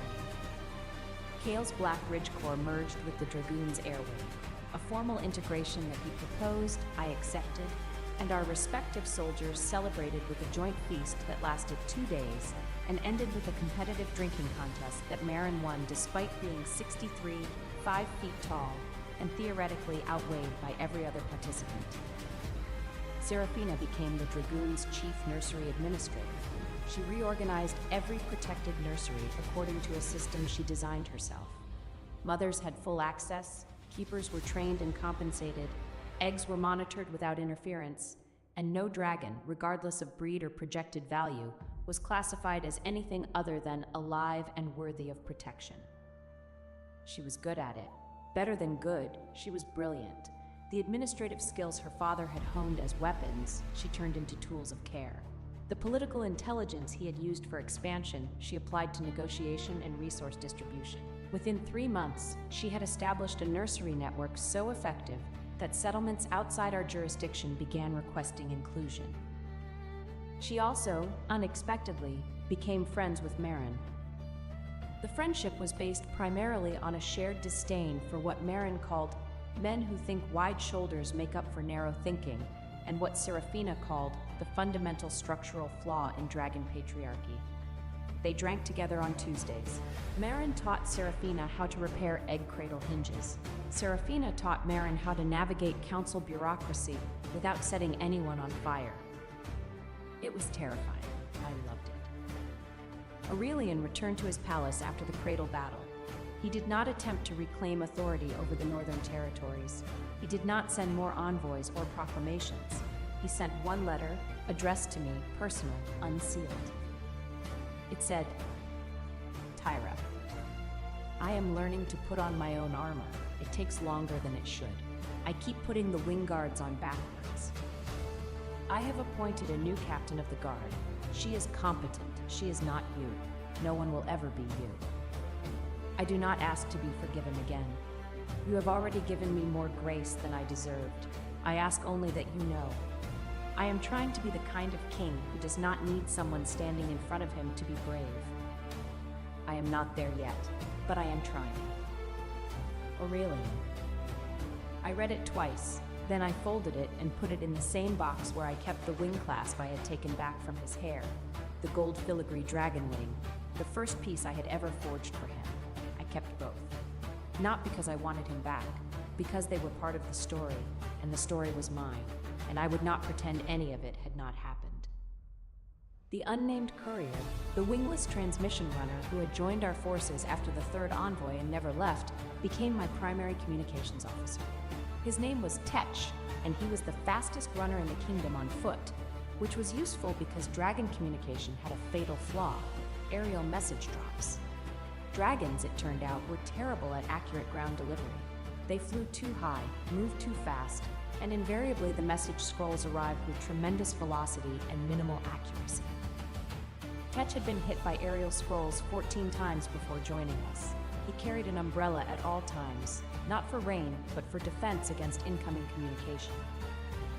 "It is not rain I worry about," he said the first time someone asked about the umbrella. "It is literacy. Literacy delivered at terminal velocity." He was thin, sharp-faced, perpetually irritated, and could cover 30 miles in a day on foot without complaint. He could also, through some miracle of spatial awareness, dodge incoming scroll drops with a sidestep so precise that Kale's pilots began using him as a delivery accuracy benchmark. "If Tetch can dodge it," Riven told her pilots, "you are throwing too hard. If Tetch cannot dodge it, you are a hazard to communications." Tetch appreciated neither the compliment nor the role. He continued carrying his umbrella. Tetch eventually designed covered message boxes at every outpost and trained the Air Corps to aim for the boxes instead of the nearest person. Delivery injuries dropped by 80%. He called the remaining 20% pilot enthusiasm. 6 months after the Cradle battle, the Northern Airspace Command was the most effective military and humanitarian force in the kingdom. We had sealed every rift, protected every nursery, established trade routes, supply lines, and communication networks, built 3 permanent outposts, trained 200 new soldiers, forged enough moonsilver weapons to equip every ground fighter with blades that could cut rift energy. And Kale and I had built something else entirely. Not just an alliance, not just a partnership, something that had no military designation, no strategic framework, no procedural documentation, though knowing Kale, he would eventually try to write one. Kale moved his strategy table into my command pavilion on a Thursday. He brought an armor stand, a stack of patrol reports, and one personal item: a charcoal sketch of 2 dragons flying in formation, one heavy in silver, one lean in black. "Who drew this?" I asked. "I did." "You draw?" "I observe. Recording observations is..." "You drew us." He set the sketch on the table beside my maps. It was good, better than good. The proportions were perfect, the movement captured with an economy of line that suggested real skill. The silver dragon was slightly ahead, wings spread wide, and the black dragon was slightly behind, angled to cover the silver dragon's blind spot. "You put yourself behind me," I said. "That is where I prefer to be," he paused. "Covering your blind spots, watching your back, being where you need me without you having to ask." I looked at the sketch, at the two dragons flying together, not one leading and one following, but both in motion, both powerful, each making the other's flight possible. "I love you," I said. I had not said it before. Not in those words, not directly. It had been in actions, in kisses, in touches, in the way I kept his wing clasp against my heart, but not in words. His whole body went still. Then his hands were in my hair, and his mouth was on mine, and he was kissing me like the words had unlocked something in him that had been waiting, held tight, compressed under pressure until this exact moment. "Say it again," he murmured against my lips. "I love you." Again. "I love you, Kale of the Black Ridge, Lord of the Northeastern Waste, commander of the fastest air corps in the kingdom, terrible horseback rider, owner of 2 dragon-occupied boots, and keeper of a very long list of reasons he has never lost at anything." He pulled back, stared at me. His silver eyes were bright, liquid bright, the kind of bright that meant emotion had overwhelmed the careful blankness he wore like armor. "I love you," he said. His voice cracked on it, just barely, just enough to tell me it was the first time he had ever said those words to anyone.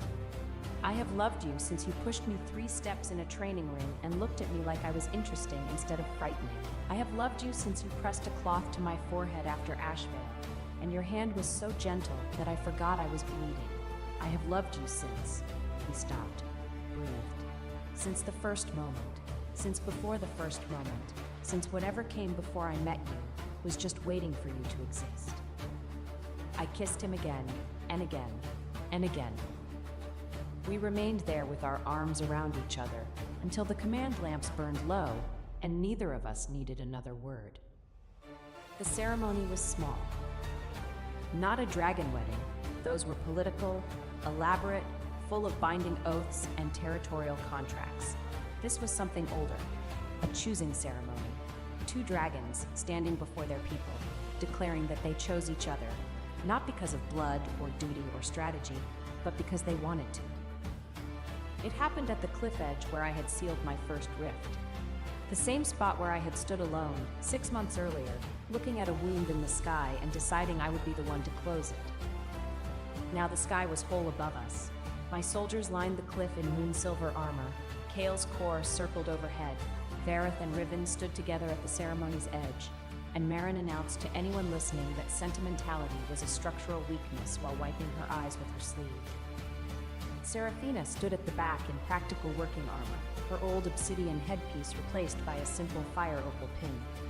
Tech held his umbrella beneath a cloudless sky and called it reasonable professional caution. Kale and I faced each other. He was in his dark armor, his hair loose around his shoulders the way I loved it, his silver eyes holding nothing back for once. No blankness, no careful distance, just everything he felt, open and unprotected and mine. I was in my moon-silver plate, polished until it blazed in the full moonlight, my hair unbound and falling past my hips in a silver-white cascade that caught the light and held it. The moon hammer rested beside me, not in my hand, not on my back, beside me, like a companion, like a witness. "I choose you," I said, "not because you are useful to me, not because you are strong or fast or beautiful, though you are all of those things. I choose you because you saw me as a person before you saw me as a weapon, because you asked to fly beside me instead of asking me to fly behind you, because you walked into a tent pole and told me about it, which is the bravest thing any dragon lord has ever done." Laughter from the assembled soldiers. Kale's jaw tightened, but his eyes were sparkling. "I choose you," he said, "not because you are the commander of the northern skies, though you are, not because you sealed the rifts, saved the nurseries, or changed the shape of this kingdom, though you did. I choose you because you picked up a baby dragon who could not fly and carried her, because you laughed and I forgot language. Because you are the strongest person I have ever met, and you use that strength to hold things safe instead of holding them down. He reached into his collar and produced something, a chain, fine black iron, with a pendant that caught the moonlight and blazed white. Moon silver, shaped like a hammer. I made this, he said. It is terrible. I am not a smith. Marin supervised and called me names the entire time. But I made it with my own hands, and I want you to wear it, and I want everyone who sees it to know that the commander of the Northern Skies was chosen by someone who is very bad at forging, but very good at meaning it. I looked at the pendant. It was objectively not Marin's quality. The hammerhead was slightly uneven. The handle was a fraction too thick. The chain links were functional but not elegant. It was the most beautiful thing I had ever seen. Put it on me, I said. He stepped forward. His hands were trembling, slightly, barely, as he fastened the chain at my throat. His fingers lingered at my collarbone, warm through the metal. I kissed him in front of everyone, beneath the full moon. Our soldiers cheered, Riven cried without apology, and Marin shouted, "Structural weakness!" while crying harder than anyone. And I stood on the cliff edge where I had once been alone and furious and broken-hearted, and I was none of those things anymore. I was chosen. Not because I was useful, not because I was strong, not because I was permanent and convenient and already there. Because I was wanted, simply, entirely, completely wanted. And the sky above us was whole, and the moon was full, and the world was vast, and I had built my place in it with my own hands. Hands that could bend swords and seal rifts and hold a baby dragon and touch a man's face with gentleness that surprised even me. I had been a shield. Now I was the sky. The morning after the choosing ceremony, I stood on the command terrace before sunrise with the moon hammer resting beside the parapet. Kale arrived carrying 2 cups of tea. He handed me the honeyed one without asking and took his place at my side. Varith climbed the steps with a message from the cradle nursery. All 247 eggs are healthy, he said. The first clutch is expected to hatch within the week. They are requesting both commanders attend. Tell them yes, I said. Kale glanced at me. Both commanders? You cleared the sky. You may stand near the door and pretend not to be emotional. I am never emotional. You nearly crushed my armor after the final strike. Tactical confirmation of continued life. Below us, Pearl slept curled on the sun-warmed base of the hammer, one small claw resting possessively over a polished washer. Your dragon is guarding military equipment, Kale said. Our dragon, I corrected. The answer changed his face in the quiet way I loved. Our dragon, he agreed. Outside, the sun rose over the northern territories, over the settlements, the nurseries, the patrol routes, over the soldiers in moon-silver armor beginning their morning routines, over Marin sharpening tools with violent intention, over Tetch polishing Sir Gleam while pretending not to, over Seraphina already at her desk, already working, already building something new from the ashes of what her father had destroyed, over a kingdom that had been wounded and was healing, over a sky that had been torn and was whole. Over me, Tyra of the Moon Silver, commander of the Northern Skies, wielder of the hammer that sealed the world, protector of eggs and settlements and wingless ground crawlers and everyone else who needed someone strong enough to stand between them and the dark. I was not a shield anymore. I was home. And you know something? You do not have to be the person who stands in front of everyone else forever. You do not have to be the shield, the weapon, the permanent fixture that everyone relies on and no one chooses. You are allowed to set down the weight. You are allowed to say, I deserve to be wanted, not just needed. And if you walk away from the place that treated you like furniture, you might just find that the sky is wide enough for you to build something entirely your own. Something no one can take back. Because they never gave it to you in the first place. You built it, rift by rift, choice by choice, with your own 2 hands. Thank you for listening. Please follow Moonlit Romance Library for more Rejected Mate, Ex Regret, and Chosen Love romances. Welcome to Moonlit Romance Library. Please follow for more stories. Chapter 1: Blood on the Snow. The military parade square of Arventhor smelled like iron in winter. Alara Voss stood at the edge of the square, one gauntleted hand wrapped around the reins of her black warhorse, the other pressed flat against her own thigh to stop the trembling. The trembling was not fear. It was the aftermath of killing 7 men in the border ambush 3 hours ago, the last of whom had driven a serrated blade across her left wrist before she'd taken his throat with her sword pommel. The wound had been wrapped in a torn strip of her own cloak. The blood had frozen into the fabric. She could feel it cracking every time she moved her fingers. Behind her, Noctis, her warhorse, her oldest companion, the meanest animal in the royal stables, snorted and stamped one massive hoof into the snow. He did this whenever he was bored, annoyed, or plotting to bite someone. At present, she suspected all three. "Easy," she murmured. Noctis flattened his ears and tossed his head sideways, yanking the reins hard enough to jolt her injured wrist. She hissed through her teeth. He had the temperament of a drunken tavern brawler and the intelligence of a war strategist, and he had never once in his life been easy about anything. She'd found him 6 years ago in a burned-out border stable, a half-starved yearling with hooves too big for his legs and fury in every line of his body. The stable master had warned her not to go near him. "He bites," the man had said. "He kicks. He'll kill you if you try to saddle him." Alara had walked in anyway, because she'd recognized something in those wild black eyes. She had been 15. She'd had no wolf form, no noble bloodline, no mother, and a father who drank himself to sleep every night in a guardsman's barracks. She understood what it meant to be angry and have no one to explain it to. She'd sat in the corner of his stall for 3 hours. She hadn't touched him. She'd simply sat there eating an apple, and when she was done, she'd placed the core on the ground and left. The next morning, the core was gone. The morning after that, she brought 2 apples. By the 4th day, he'd come close enough to breathe on her hair. By the 7th, he'd let her touch his nose. He'd bitten her on the 8th day, hard enough to leave a scar on her shoulder, and she'd bitten him back. Not literally, but she'd flicked his ear so hard he'd startled backward into the wall. They had understood each other perfectly ever since. Now Noctis shoved his massive head against her back, pushing her forward half a step. He wanted to leave. He had wanted to leave since they'd arrived. Horses were not stupid creatures, whatever the nobles said, and Noctis in particular possessed an uncanny ability to sense when a situation was about to become terrible. But she could not leave, not yet.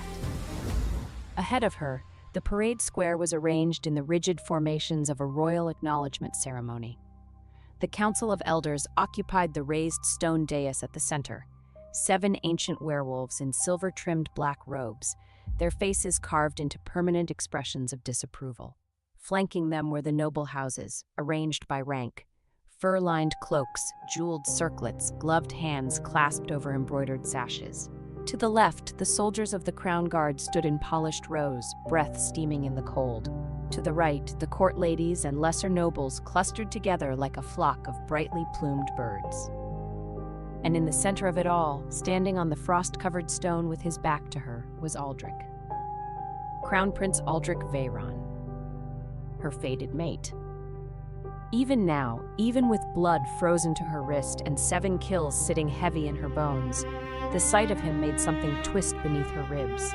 Not the mate bond, though that was there too, that low golden hum that had lived inside her chest since she was 17 and first felt it snap into place. This was older than the bond. This was memory. This was the boy who had pulled her out of a frozen river when she was 12, who had taught her the sword forms the weapons master wouldn't teach girls, who had sat beside her on a parapet at dawn and said, "You don't need a wolf, Alara. You already fight like one."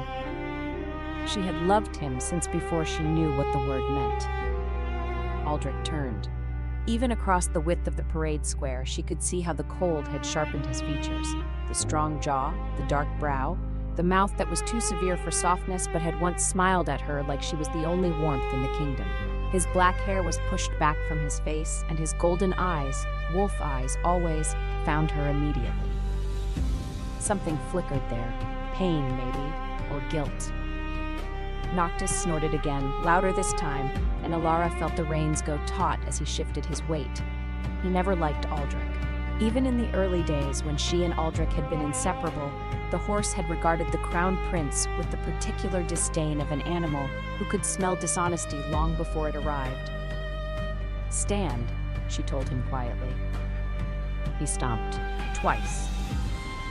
She ignored him because Lady Cordelia Ashworth was stepping forward. Cordelia was beautiful. That had never been in dispute.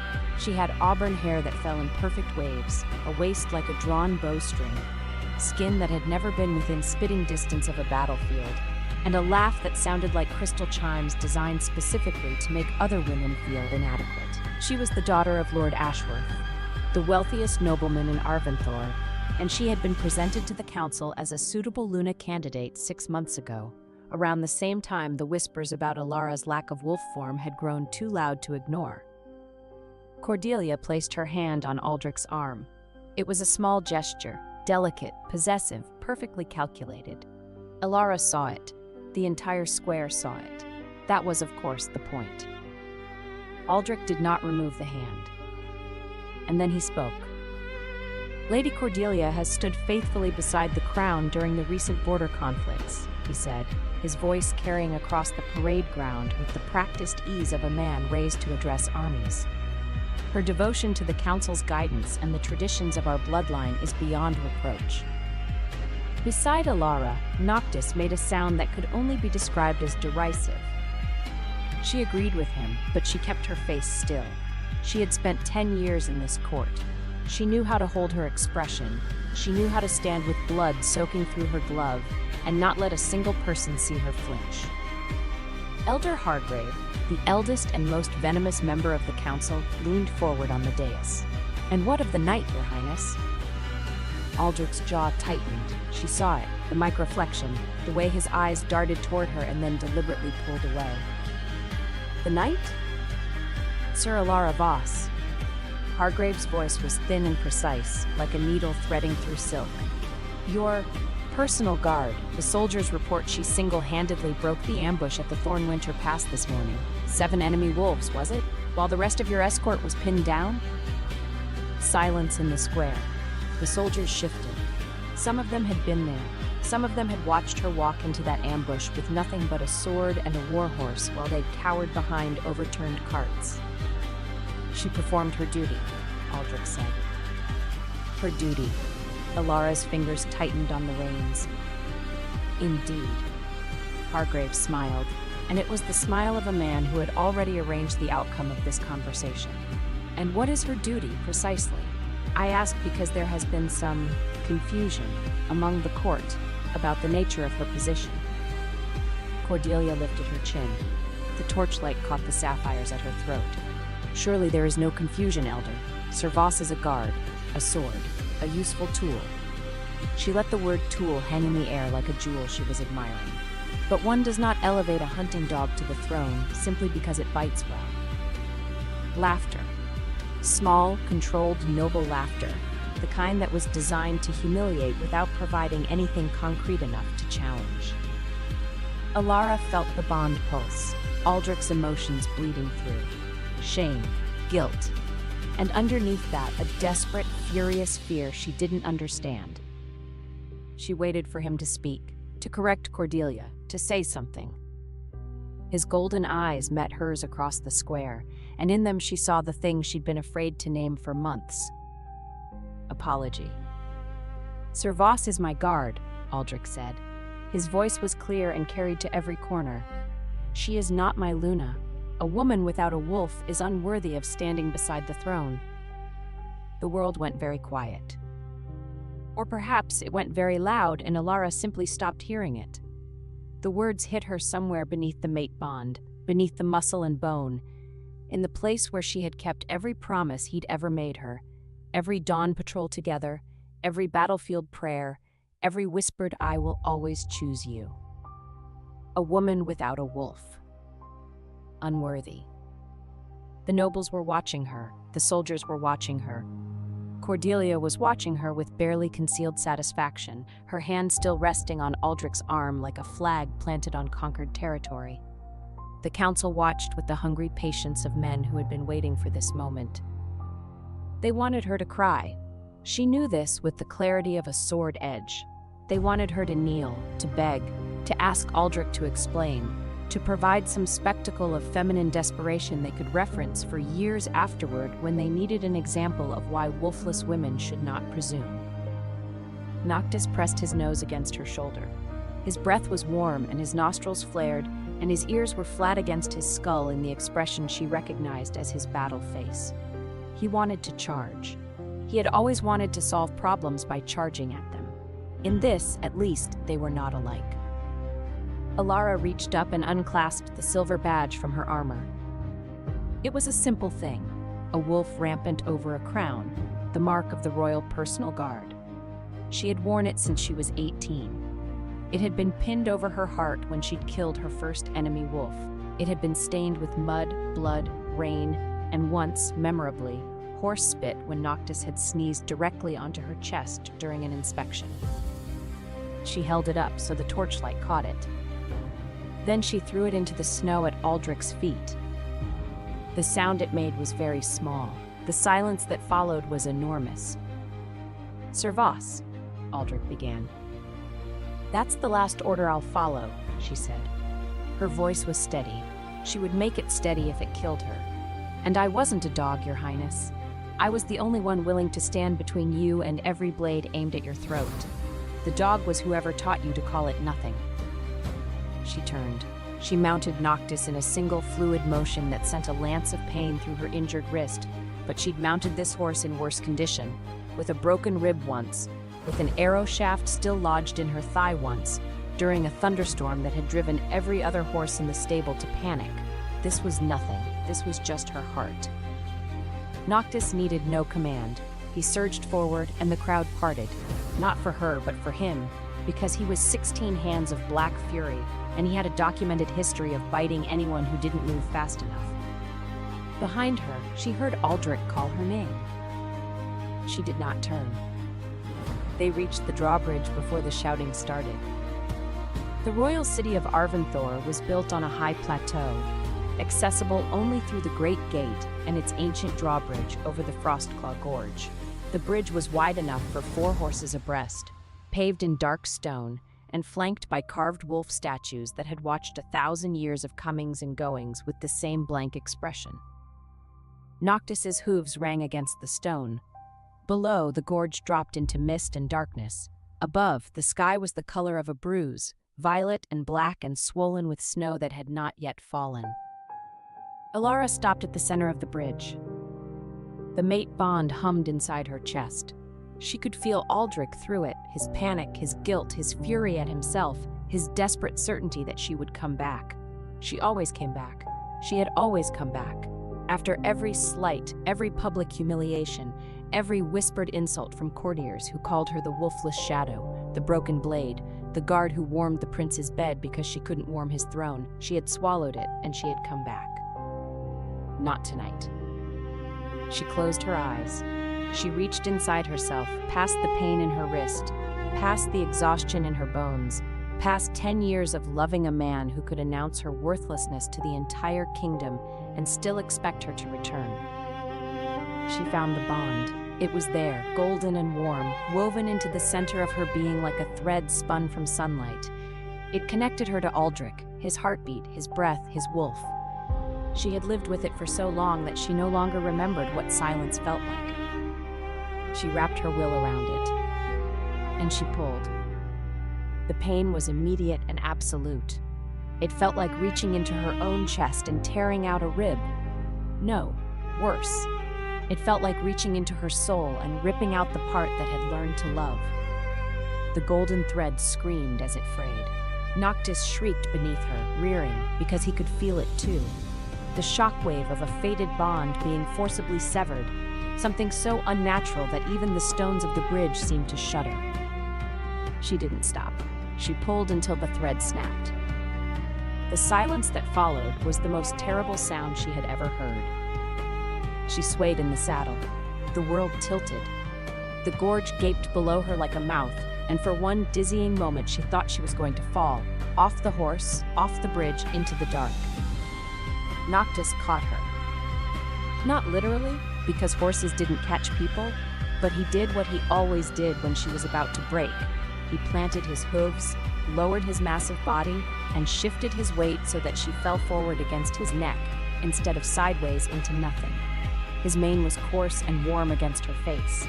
He stood absolutely still, his breath steaming in the cold, and he waited. She pressed her forehead against his neck and did not cry. After a long moment, she straightened. Her chest felt hollowed out, as if someone had scooped out everything soft and left only bone and determination. "Okay," she whispered. Noctis flicked one ear. "Forward." He walked, steady, sure, carrying her off the bridge and onto the mountain road beyond the gate, into the snow and the dark and the vast, empty world that no longer had a golden thread connecting it to a man who had called her unworthy. Behind her, inside the city, she thought she heard a wolf howl. Aldrich's wolf, recognizing the severance, screaming into the night. She did not look back. Chapter 2. The Night Between. The stable widow's name was Marin. She had been waiting at the last way station before the mountain road, a stone shelter built into the cliff face, half hidden by snow, used by border patrols and occasionally by women leaving the royal city in circumstances that did not permit the main gate. Marin was 47, sturdy as an oak barrel, with iron-gray hair braided tight against her skull and hands that had seen more horse ailments than any noble healer had seen human ones. She had run the lower stables of Arventhor for 20 years, and in all that time she had been invisible. Nobles did not notice the woman who fed their horses. They noticed only when the horse was lame, and then they blamed her. Alara had noticed her. At 14, new to the guard barracks and friendless, Alara had spent more time in the lower stables than in the training yard because the horses didn't care that she had no wolf. Marin had found her there one night, a skinny blonde girl asleep in a hay pile with a wild yearling standing guard over her, and had simply draped a blanket over her and said nothing. In the years since, their friendship had been conducted almost entirely through the horse. Marin treated Noctis's hooves, trimmed his mane, checked his teeth, adjusted his saddle, mixed his feed, and reported his moods to Alara with the clinical precision of a field medic. She was the only person besides Alara that Noctis tolerated, and even that tolerance had limits. He'd bitten through 2 of her leather aprons, and once deliberately stood on her foot during a shoeing. Now Marin stood at the way station door with a lantern in one hand and a feed bag in the other, and she looked at Alara with the expression of a woman who had already heard the news and had been packed for 3 hours. "I changed his shoes this afternoon," Marin said, handing Alara the feed bag. "New iron, good grip for mountain snow. There's a poultice in the left saddlebag for that wrist. Don't argue, I can see the blood from here. And I packed dried meat, grain, 2 water skins, and the herb mix he likes. The one with the fennel." Alara stared at her. "How did you—" "I know that horse." Marin jerked her chin toward Noctis, who was already nosing the feed bag with the aggressive enthusiasm of an animal who believed every meal might be his last. "He's been agitated for 3 days, stamping, refusing the stable, snapping at the grooms. He knew before you did." Noctis lifted his head from the feed bag long enough to snort in what sounded like confirmation. Alara dismounted. The pain in her chest, the hollow, torn-open cavity where the bond had been, flared so intensely that she grabbed the saddle to stay upright. Marin reached for her arm, steadied her, said nothing about the way Alara's face had gone white. "I don't know where you're going tonight," Marin said. Her voice was quiet, practical, the voice of a woman who had lived her entire life in a world that undervalued practical women and had stopped expecting it to change. "But he knows." She nodded toward Noctis. "He's been impatient to take you away." Alara's throat closed. She wanted to say something. "Thank you," or "goodbye," or "I'm sorry I never spoke up when the stable master shorted your wages," or "you deserved better than this invisible life." But Marin was already adjusting Noctis's girth strap, checking the saddlebag buckles, running her hands along his legs the way she'd done 1,000 times. "The border road is passable as far as the Grey Mark," Marin said. "After that, you'll be in disputed territory. The enemy factions patrol the passes after dark, But they don't usually bother lone riders. Too much trouble for too little gain. She paused. Unless the rider is someone important. I'm not important. Marin looked at her with eyes that held 20 years of watching a wolfless girl become the strongest knight in the kingdom. You're important to him, she said, and touched Noctis's nose. That's enough for me. Noctis bumped Marin's hand with his massive head, and then, in a display of affection so rare that Alara almost lost her composure, he lowered his nose and breathed gently on the older woman's hair. Go, Marin said. And when you get where you're going, check his left foreleg. He's been favoring it, but he won't show you until it suits him. Stubborn creature. Alara mounted. The pain pulsed. Noctis moved beneath her, steady as stone. She rode into the snowfield. She made it 4 miles before the first backlash hit. The broken bond didn't heal cleanly. She had known it wouldn't. The old text said that severing a faded bond was like amputating a limb, except the limb was made of emotion, and the phantom pain lasted forever. What the old texts hadn't mentioned was the sound. A wolf howling inside her skull, not her wolf, because she didn't have one, but the echo of Aldrich's wolf, trapped in the remnant of the bond like a voice caught in an empty room. The pain doubled her over. Noctis stopped immediately, his ears swiveling back, and when she slumped against his neck, he turned his head and nudged her knee with his nose. Hard, repeatedly, as if to say, you are not allowed to fall off. I did not carry you this far for you to fall off in a snowfield like a sack of turnips. I'm fine, she lied. He stomped his hoof. I'm mostly fine. He stomped again, harder. Shut up. He didn't shut up. He stood in the middle of the snowfield and made increasingly offended noises until she straightened in the saddle and took the reins. Then, and only then, did he continue walking, at a pace that suggested he was doing her a tremendous personal favor. The snowfield was vast and empty under the moon. The border mountains rose to the west, dark and jagged, and the wind came down from the peaks carrying the scent of pine and stone and distance. Alara had patrolled this territory 100 times. She knew every ridge, every frozen stream, every abandoned watchtower. She had never ridden it alone at night, in pain, with no badge and no bond and no name except the one she'd been born with. It was, she thought grimly, a terrible night to be free. Chapter 3: Wolves in the Snow. They came from the north. She heard them before she saw them. The crunch of paws in snow, the low, coordinated breathing of wolves running in formation. Not feral wolves, werewolves. Shifted, moving fast, cutting across the snowfield in a flanking arc designed to close a trap. Alara's hand found her sword hilt. The motion sent a bolt of agony through her torn wrist, but she gripped anyway because the alternative was dying, and she had not ripped her own soul in half just to bleed out in a snowfield. Noctis felt her shift. His ears went flat. His stride lengthened. He knew this, the prelude to violence, and unlike most horses, he did not shy from it. He leaned into it. There were 6, no, 8, dark-furred, fast, moving in pairs. They weren't border wolves. Their formation was too disciplined, their coordination too precise. These were hunters, and they were hunting her. The first one broke from the pack and lunged. Alara drew her sword and cut. The motion was instinct. 10 years of training, 1,000 sparring sessions, 100 real fights. The blade caught moonlight as it arced, and the wolf yelped as the flat of the sword cracked across its skull. She didn't use the edge. She didn't need to kill. She needed to break the formation.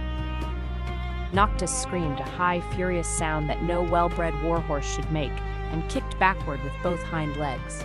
The wolf behind them tumbled, rolled, scrambled up dazed. 2 more came from the left. Alara wheeled Noctis, and he responded like the warhorse he was, pivoting on his haunches, surging forward, driving his armored chest into the nearest wolf and sending it sprawling. She swung the sword again, flat side, and felt the impact jar up her arm. But there were too many, and her wrist was failing. The torn ligaments protested every swing, and the backlash pain in her chest was still there, still throbbing, making her reactions a half-second slow. A wolf snapped at Noctis's leg. She kicked it away. Another lunged for her saddle. She smashed the pommel into its nose. The pack was regrouping. She could see it, the shift in their pattern, the way the remaining wolves were spreading out to encircle rather than attack head-on. They were adapting to her fighting style. That meant they'd been briefed. That meant someone had sent them. She was going to get off this horse and fight on foot, because from the ground she could protect Noctis's legs. She would not let them hurt him. She could take a wound. She could take 10 wounds. He could not. She swung down. Noctis tried to follow, and she shoved his head away. "Go! Run!" He didn't. He never did. He simply planted himself behind her like a black wall and bared his teeth at the circling wolves with an expression that said, "Come closer. I dare you. I have been wanting to bite something all day." Alara raised her sword with both hands. The wrist screamed. She ignored it. She set her feet in the snow and waited. The wolves charged. And then, light. Not torchlight, not moonlight. Something brighter and hotter, a blue-white flare that split the darkness like a blade. It came from the ridge above the snowfield, accompanied by the sound of hooves, fast, controlled, descending, and a voice that carried across the snow with a calm, almost conversational authority. "That's enough." A rider appeared on the ridge. He was silhouetted against the moonlit sky, and for a moment all Alara could see was the outline. Broad shoulders, a dark cloak, a horse that was almost as large as Noctis. Then he descended, and the moonlight found his face, and Alara's breath caught in a way that had nothing to do with pain. He was beautiful. Not beautiful the way Aldrich was beautiful, sharp and golden and bright. This was a different kind of beauty. Dark, cool, dangerous, the way a winter storm was beautiful when you watched it from a cliff's edge. Black hair pushed back from a face carved in clean, sharp lines, eyes the color of pale frost, blue-gray, almost silver, set beneath dark brows, a jawline like a blade. A mouth that looked like it had been designed specifically to deliver devastating statements with no warning. He rode a pale gray warhorse, and he moved with the absolute ease of a man who had been born on horseback and had never once in his life been thrown. Behind him, on the ridge, she could see more riders, an escort held back. The wolves stopped. They didn't flee, they simply stopped mid-charge, as if a leash had been pulled taut. Their heads lowered, their tails dropped. One of them whined. The stranger rode down into the snowfield. His pale horse picked its way through the snow with fastidious precision, and the rider's eyes swept the scene. The circling wolves, the blood in the snow, the woman standing alone with a shaking sword, the black warhorse behind her with murder in his eyes. His gaze settled on Alara. He studied her for a moment. The bloody armor, the torn wrist, the defiant stance, the absence of any wolf aura whatsoever. And something shifted in his expression. Not pity. Pity she could have identified and rejected. This was something closer to interest. "They're mine," he said, nodding toward the wolves. "Border Patrol. They were supposed to be tracking a supply convoy." He paused. "Not chasing injured women through snowfields." One of the wolves shifted, bones cracking, fur receding, into a man. He was young, scarred, sheepish. "My lord, she came out of the royal city. We thought—" "I know what you thought. You were wrong." The stranger's voice didn't rise. It didn't need to. "Fall back, all of you." They fell back. Every wolf, immediately. No hesitation, no argument. This was not the obedience of fear.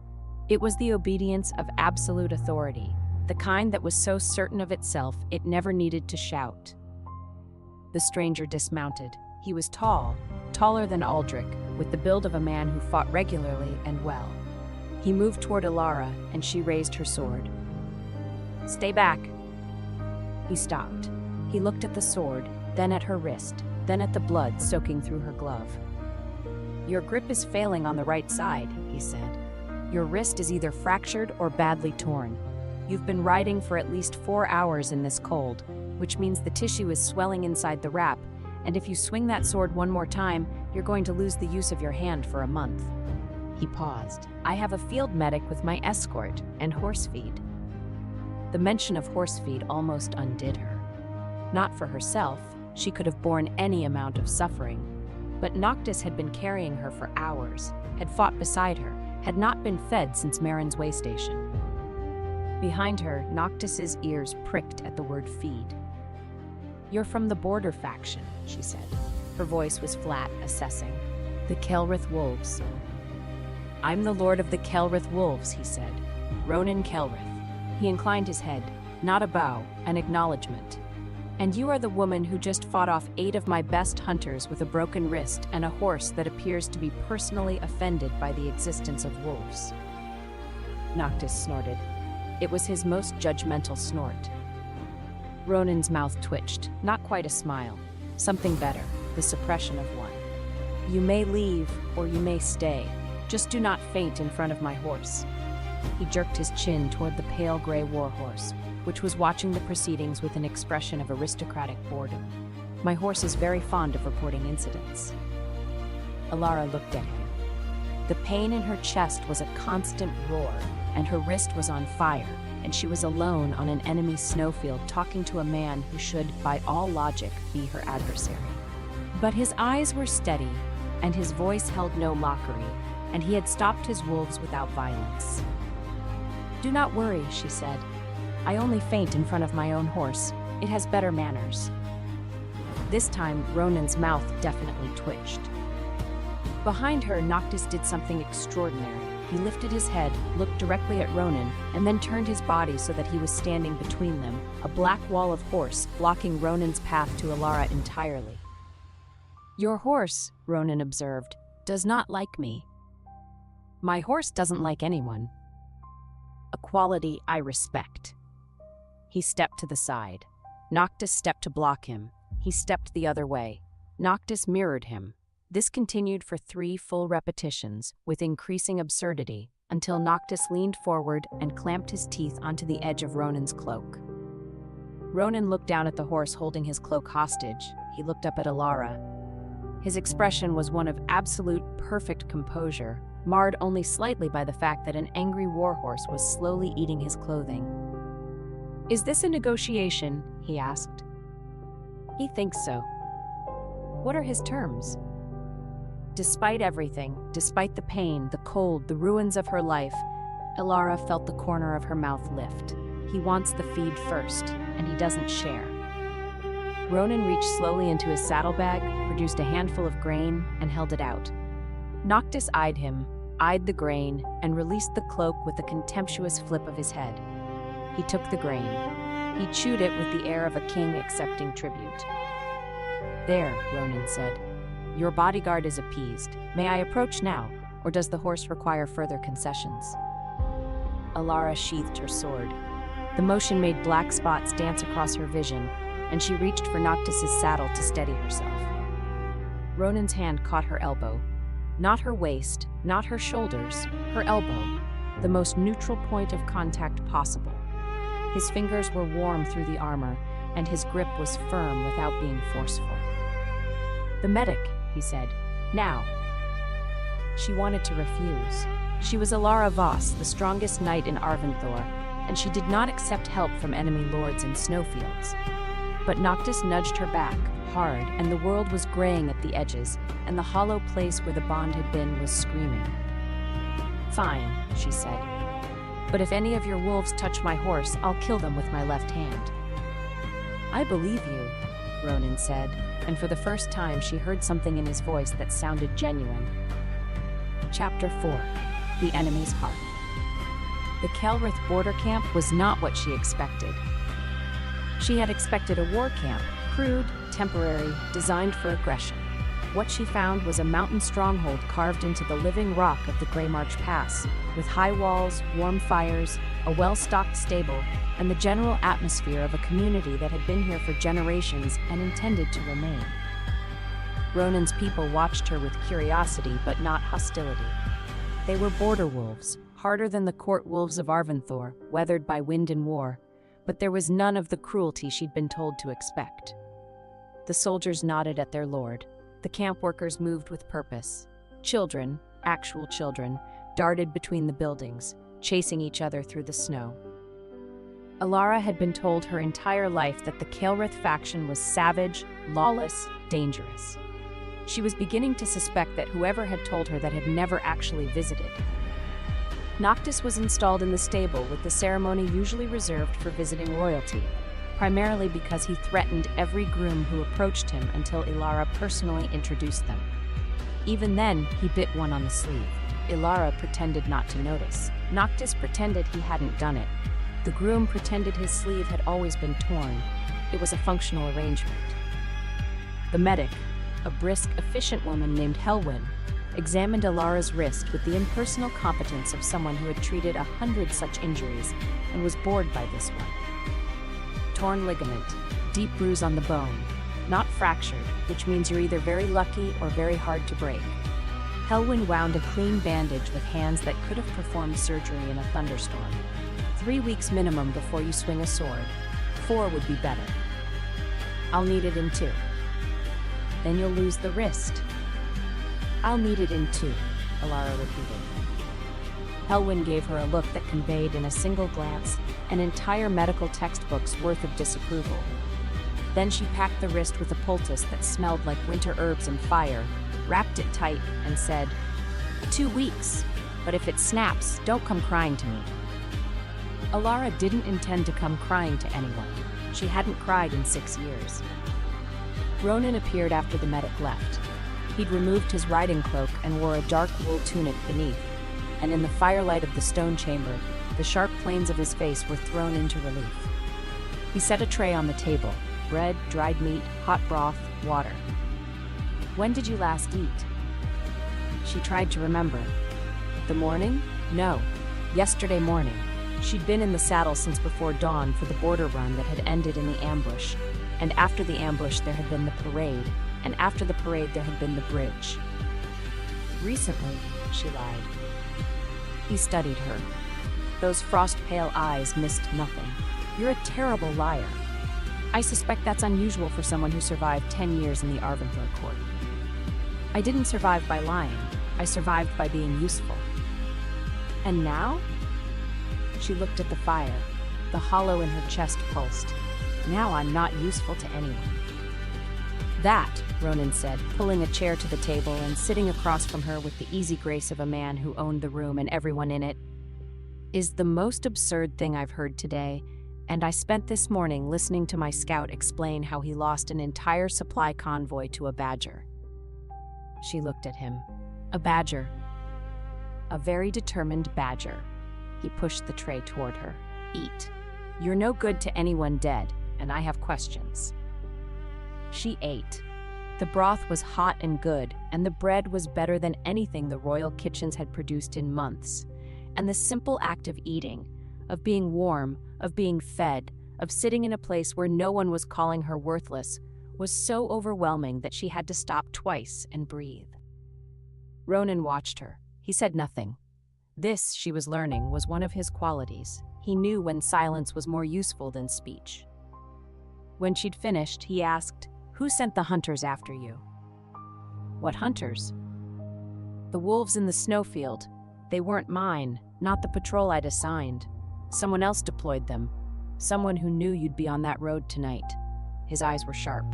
The Arventhor court isn't known for releasing its assets voluntarily. So who wanted you found?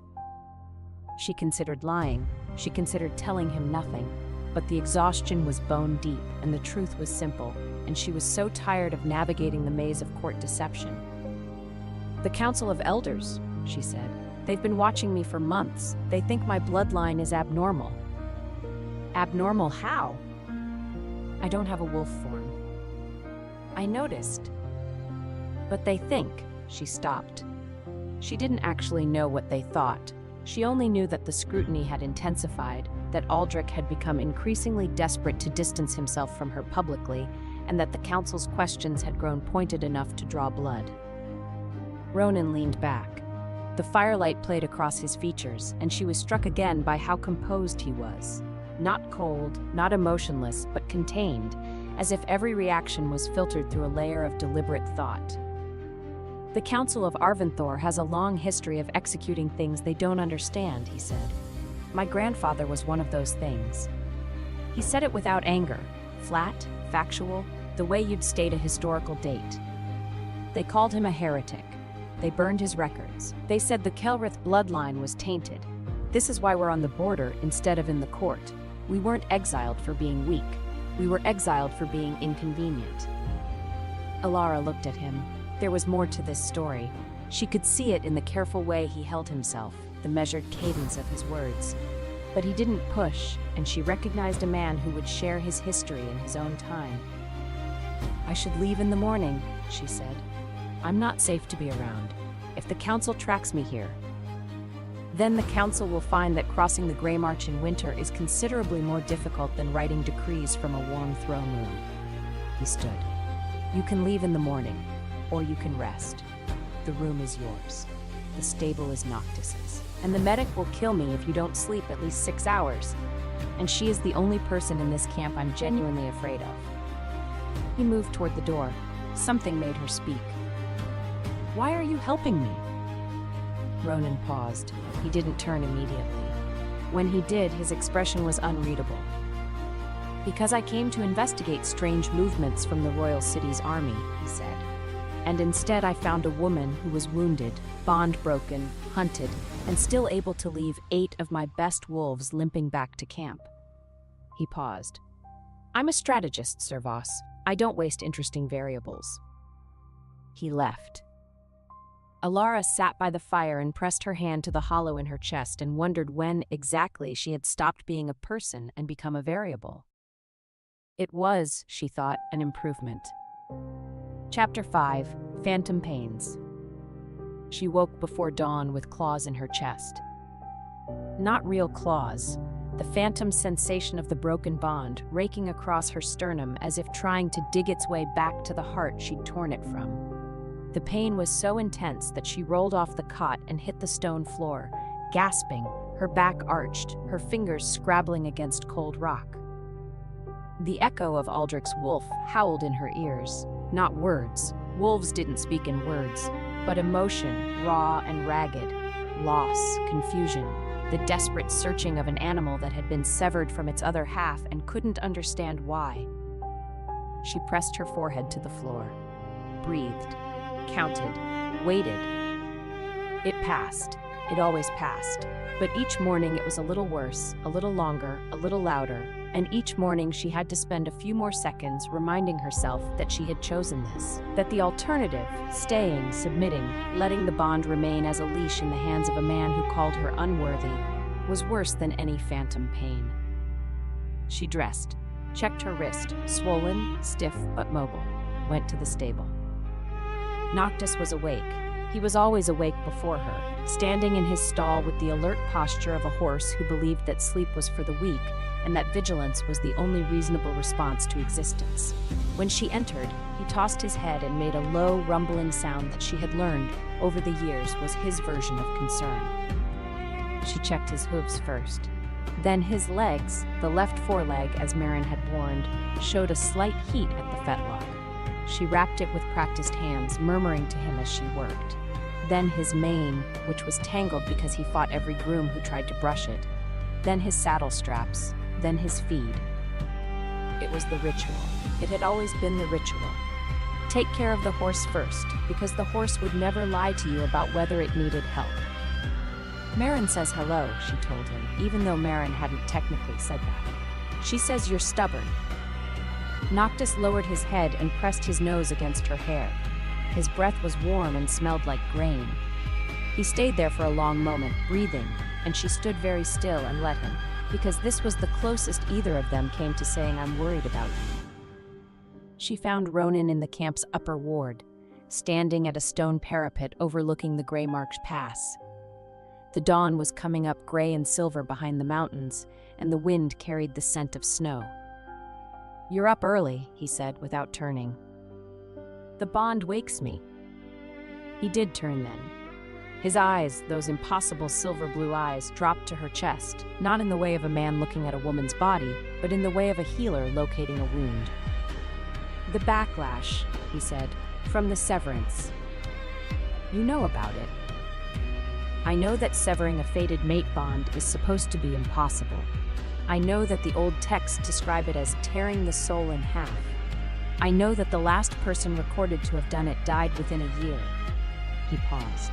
I also know that the old texts were written by the Council of Elders, and the Council has a documented habit of exaggerating threats to discourage people from making choices the Council doesn't approve of. She leaned against the parapet.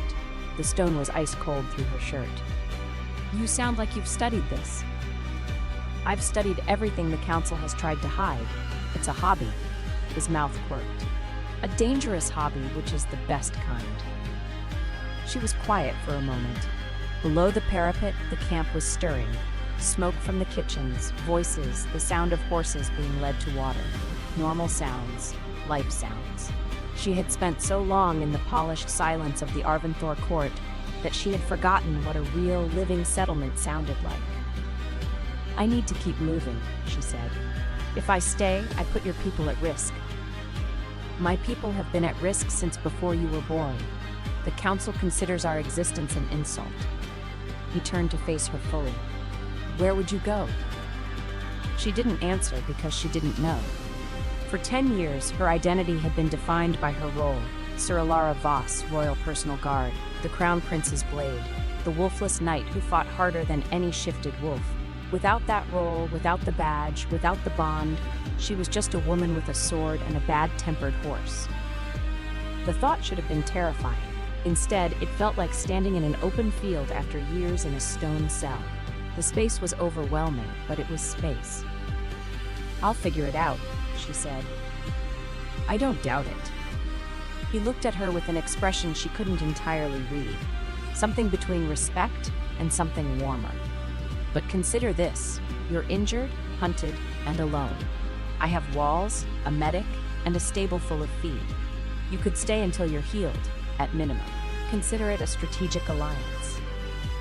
An alliance with an enemy lord. An enemy lord who is currently the only person between here and the royal city who hasn't tried to kill you. He paused. The bar is low. I'm aware. She almost laughed.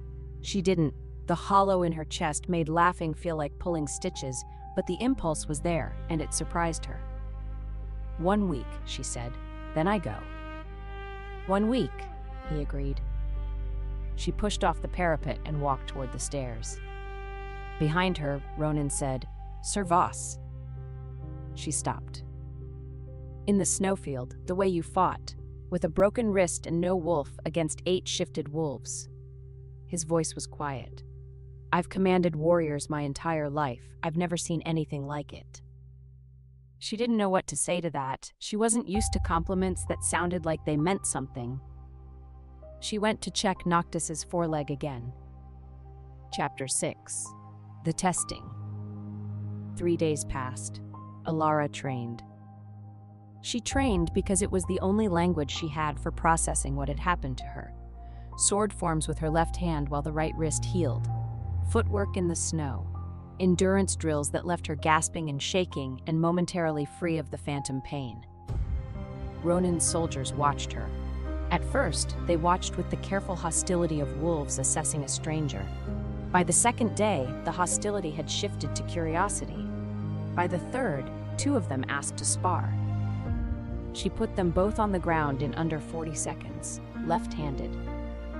After that, a young wolf named Brennan, 22, broad-shouldered, freckled, with the eager energy of a puppy who hadn't yet learned to stop chasing his own tail, attached himself to her training sessions like a burr on a saddle blanket. You fight different, Brennan said, sprawled in the snow after she'd swept his legs for the 4th time that morning. Wolves fight with strength. You fight like water. You go around everything. I fight like someone who can't shift, she said. If I fought like a wolf, I'd lose every time, so I don't fight like a wolf. Brennan sat up, brushing snow from his red hair. That's brilliant. That's survival. Same thing, isn't it? He grinned at her, and it was the grin of a young man who was uncomplicated in a world that rewarded complication. Straightforward, warm, slightly stupid. She liked him immediately. "You're too nice for a border wolf," she told him. "My mother says the same thing. She says I'm a disgrace to the Kilrith reputation, and I should practice scowling more." He demonstrated a scowl. It looked like a constipated squirrel. Alara kept her face neutral. "Needs work." "Lord Ronan scowls naturally. It's very unfair. Some people just have the face for it." From across the training yard, Ronan's voice carried. "I heard that, Brennan." "I meant it as a compliment, my lord." "It wasn't." Brennan winked at Alara. "He likes you, by the way. I can tell because he hasn't threatened to reassign me to the South Watchtower yet, and he usually does that within the first hour of someone new arriving. He doesn't like me. He's being strategic." That's what he said the last time someone asked him why he kept your horse in the best stall. Brennan paused. "Your horse bit me, by the way." Brennan flopped back into the snow with a hand over his heart. "If I were less afraid of Lord Ronan, I would propose immediately." Across the yard, Ronan did not look up from tightening a saddle strap. An excellent survival instinct, Brennan. Alara looked from one man to the other. "Was that jealousy?" "No," Ronan said. "Border security. He bites everyone." "He didn't bite Lord Ronan." That was true, and it bothered her. Noctis had, after the initial cloak incident, developed a grudging tolerance for Ronan that he extended to no one else in the camp. He still snorted when Ronan passed his stall. He still tossed his head, but he didn't bite. He didn't kick. Once, she had caught him accepting a carrot from Ronan's hand with an air of tremendous condescension, as if the carrot were barely adequate, but he was willing to overlook its deficiencies. "Horses know things," Brennan said sagely. "My grandmother always said that if a horse trusts a man, the man's worth trusting." "Your grandmother never met my horse." On the fourth night, the backlash hit differently. She was walking the camp perimeter. She did this every night, because the habits of a guard didn't die just because the badge had been thrown in the snow, when the pain in her chest erupted without warning. Not the usual dawn ache, but a searing, blinding agony that dropped her to her knees. The Bond remnant was screaming. Aldrich was doing something, reaching through the broken connection, trying to find her, sending his wolf spirit howling into the void between them. She could feel it. His desperation, his fury, his guilt. Not words, but emotions so raw they were almost tangible. He was looking for her. He was using every scrap of the destroyed bond to try to sense where she was. She pressed her hands flat against the frozen ground and breathed through her teeth. The pain was a wolf's jaw clamped around her ribs, tightening with every heartbeat. A hand on her shoulder, warm, steady. "Breathe." Ronan's voice. She hadn't heard him approach. He was kneeling beside her in the snow, his hand a firm pressure on her shoulder, his face close enough that she could see the concern he was trying to mask with composure. "Don't," she started. "I know. Don't touch you. Don't pity you. Don't make it about me." His voice was low and even, the voice of someone who had talked people through pain before. "I'm not doing any of those things. I'm keeping you from falling face first into a snowbank. There's a difference." She laughed. It came out as a gasp, broken and sharp, but it was a laugh, and it cut through the pain just enough to let her breathe. And then something happened that neither of them expected. The pain eased. Not gradually. Suddenly, like a hand had been placed over the wound, the screaming in her chest dimmed, the phantom claws retracted. She could breathe, she could see, she could feel the cold snow under her knees and the weight of Ronan's hand on her shoulder. And beneath that, something else, a vibration, a resonance, as if some frequency inside her was responding to some frequency inside him. Ronan felt it too. She could tell by the way his hand tightened on her shoulder, by the slight hitch in his breathing, by the way his eyes widened a fraction. "What is that?" she whispered. "I don't know." His voice was very careful. "But my wolf just went completely calm, and my wolf is never calm." They looked at each other. The moonlight was cold and blue, and the snow was falling in light, spinning flakes, and his face was very close to hers, and the resonance between them was like a note being held on a string, Not painful, not forced, just there. "This doesn't mean anything," she said, pulling back. "Of course not." He stood and offered her his hand. She took it, because the alternative was struggling to her feet alone in the snow and possibly falling over, and she had already performed enough dramatic collapses for 1 week. His grip was warm and firm and lingered exactly 1 second longer than necessary. "For the record," he said as she regained her footing, "my wolf has never done that before. Not for anyone. Maybe your wolf has low standards. My wolf has notoriously high standards. It's insufferable." She pulled her hand from his. The resonance faded, but not entirely. A ghost of it remained, humming in her bones like the memory of warmth. "Good night, Lord Kelrith." "Good night, Sir Boss," he paused. "And Ronan. Just Ronan. Lord Kelrith sounds like my father, and my father was not a pleasant man." "Good night, Ronan." He watched her go. She could feel it, his gaze on her back, steady and warm and impossible to ignore. Chapter 7. The X Arrives. Aldrich came on the 6th day. He came with an escort of 20 Crown Guard wolves, riding the great white warhorse that had been his since his investiture, wearing the black and gold of the royal house and carrying enough authority to make the mountains themselves feel inadequate. He also came, Ilara noticed from the upper parapet where she was training, looking like he hadn't slept in a week. The golden sharpness of his features had gone gaunt. His eyes were shadowed. His jaw was clenched so tight the muscles stood out like ropes.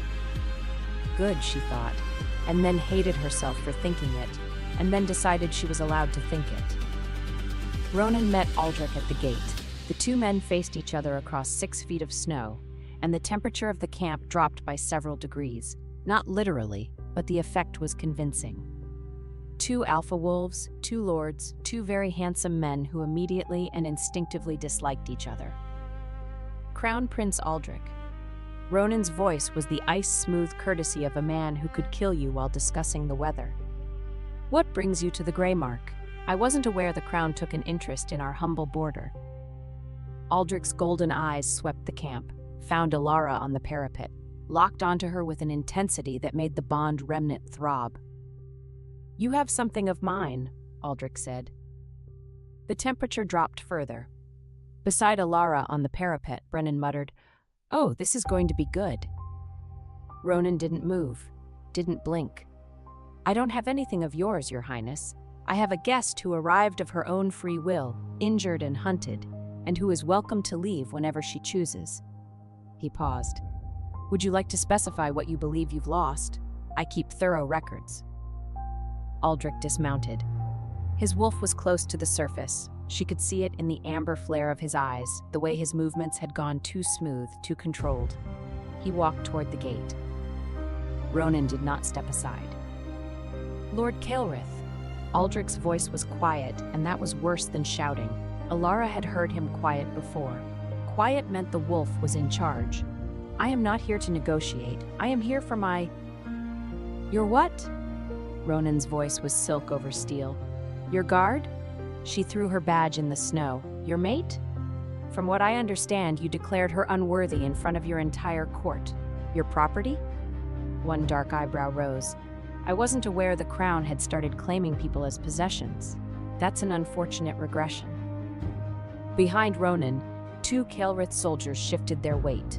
Not aggressively, just a reminder that the Lord of the Grey March had backup. Aldrich's jaw worked. "I need to speak with her, alone. Then ask her." Both men looked up at the parapet. Ilara looked down at them. 2 alpha wolves bristling at each other in the snow like overgrown tomcats arguing over territory, and felt the absurd impulse to dump a bucket of water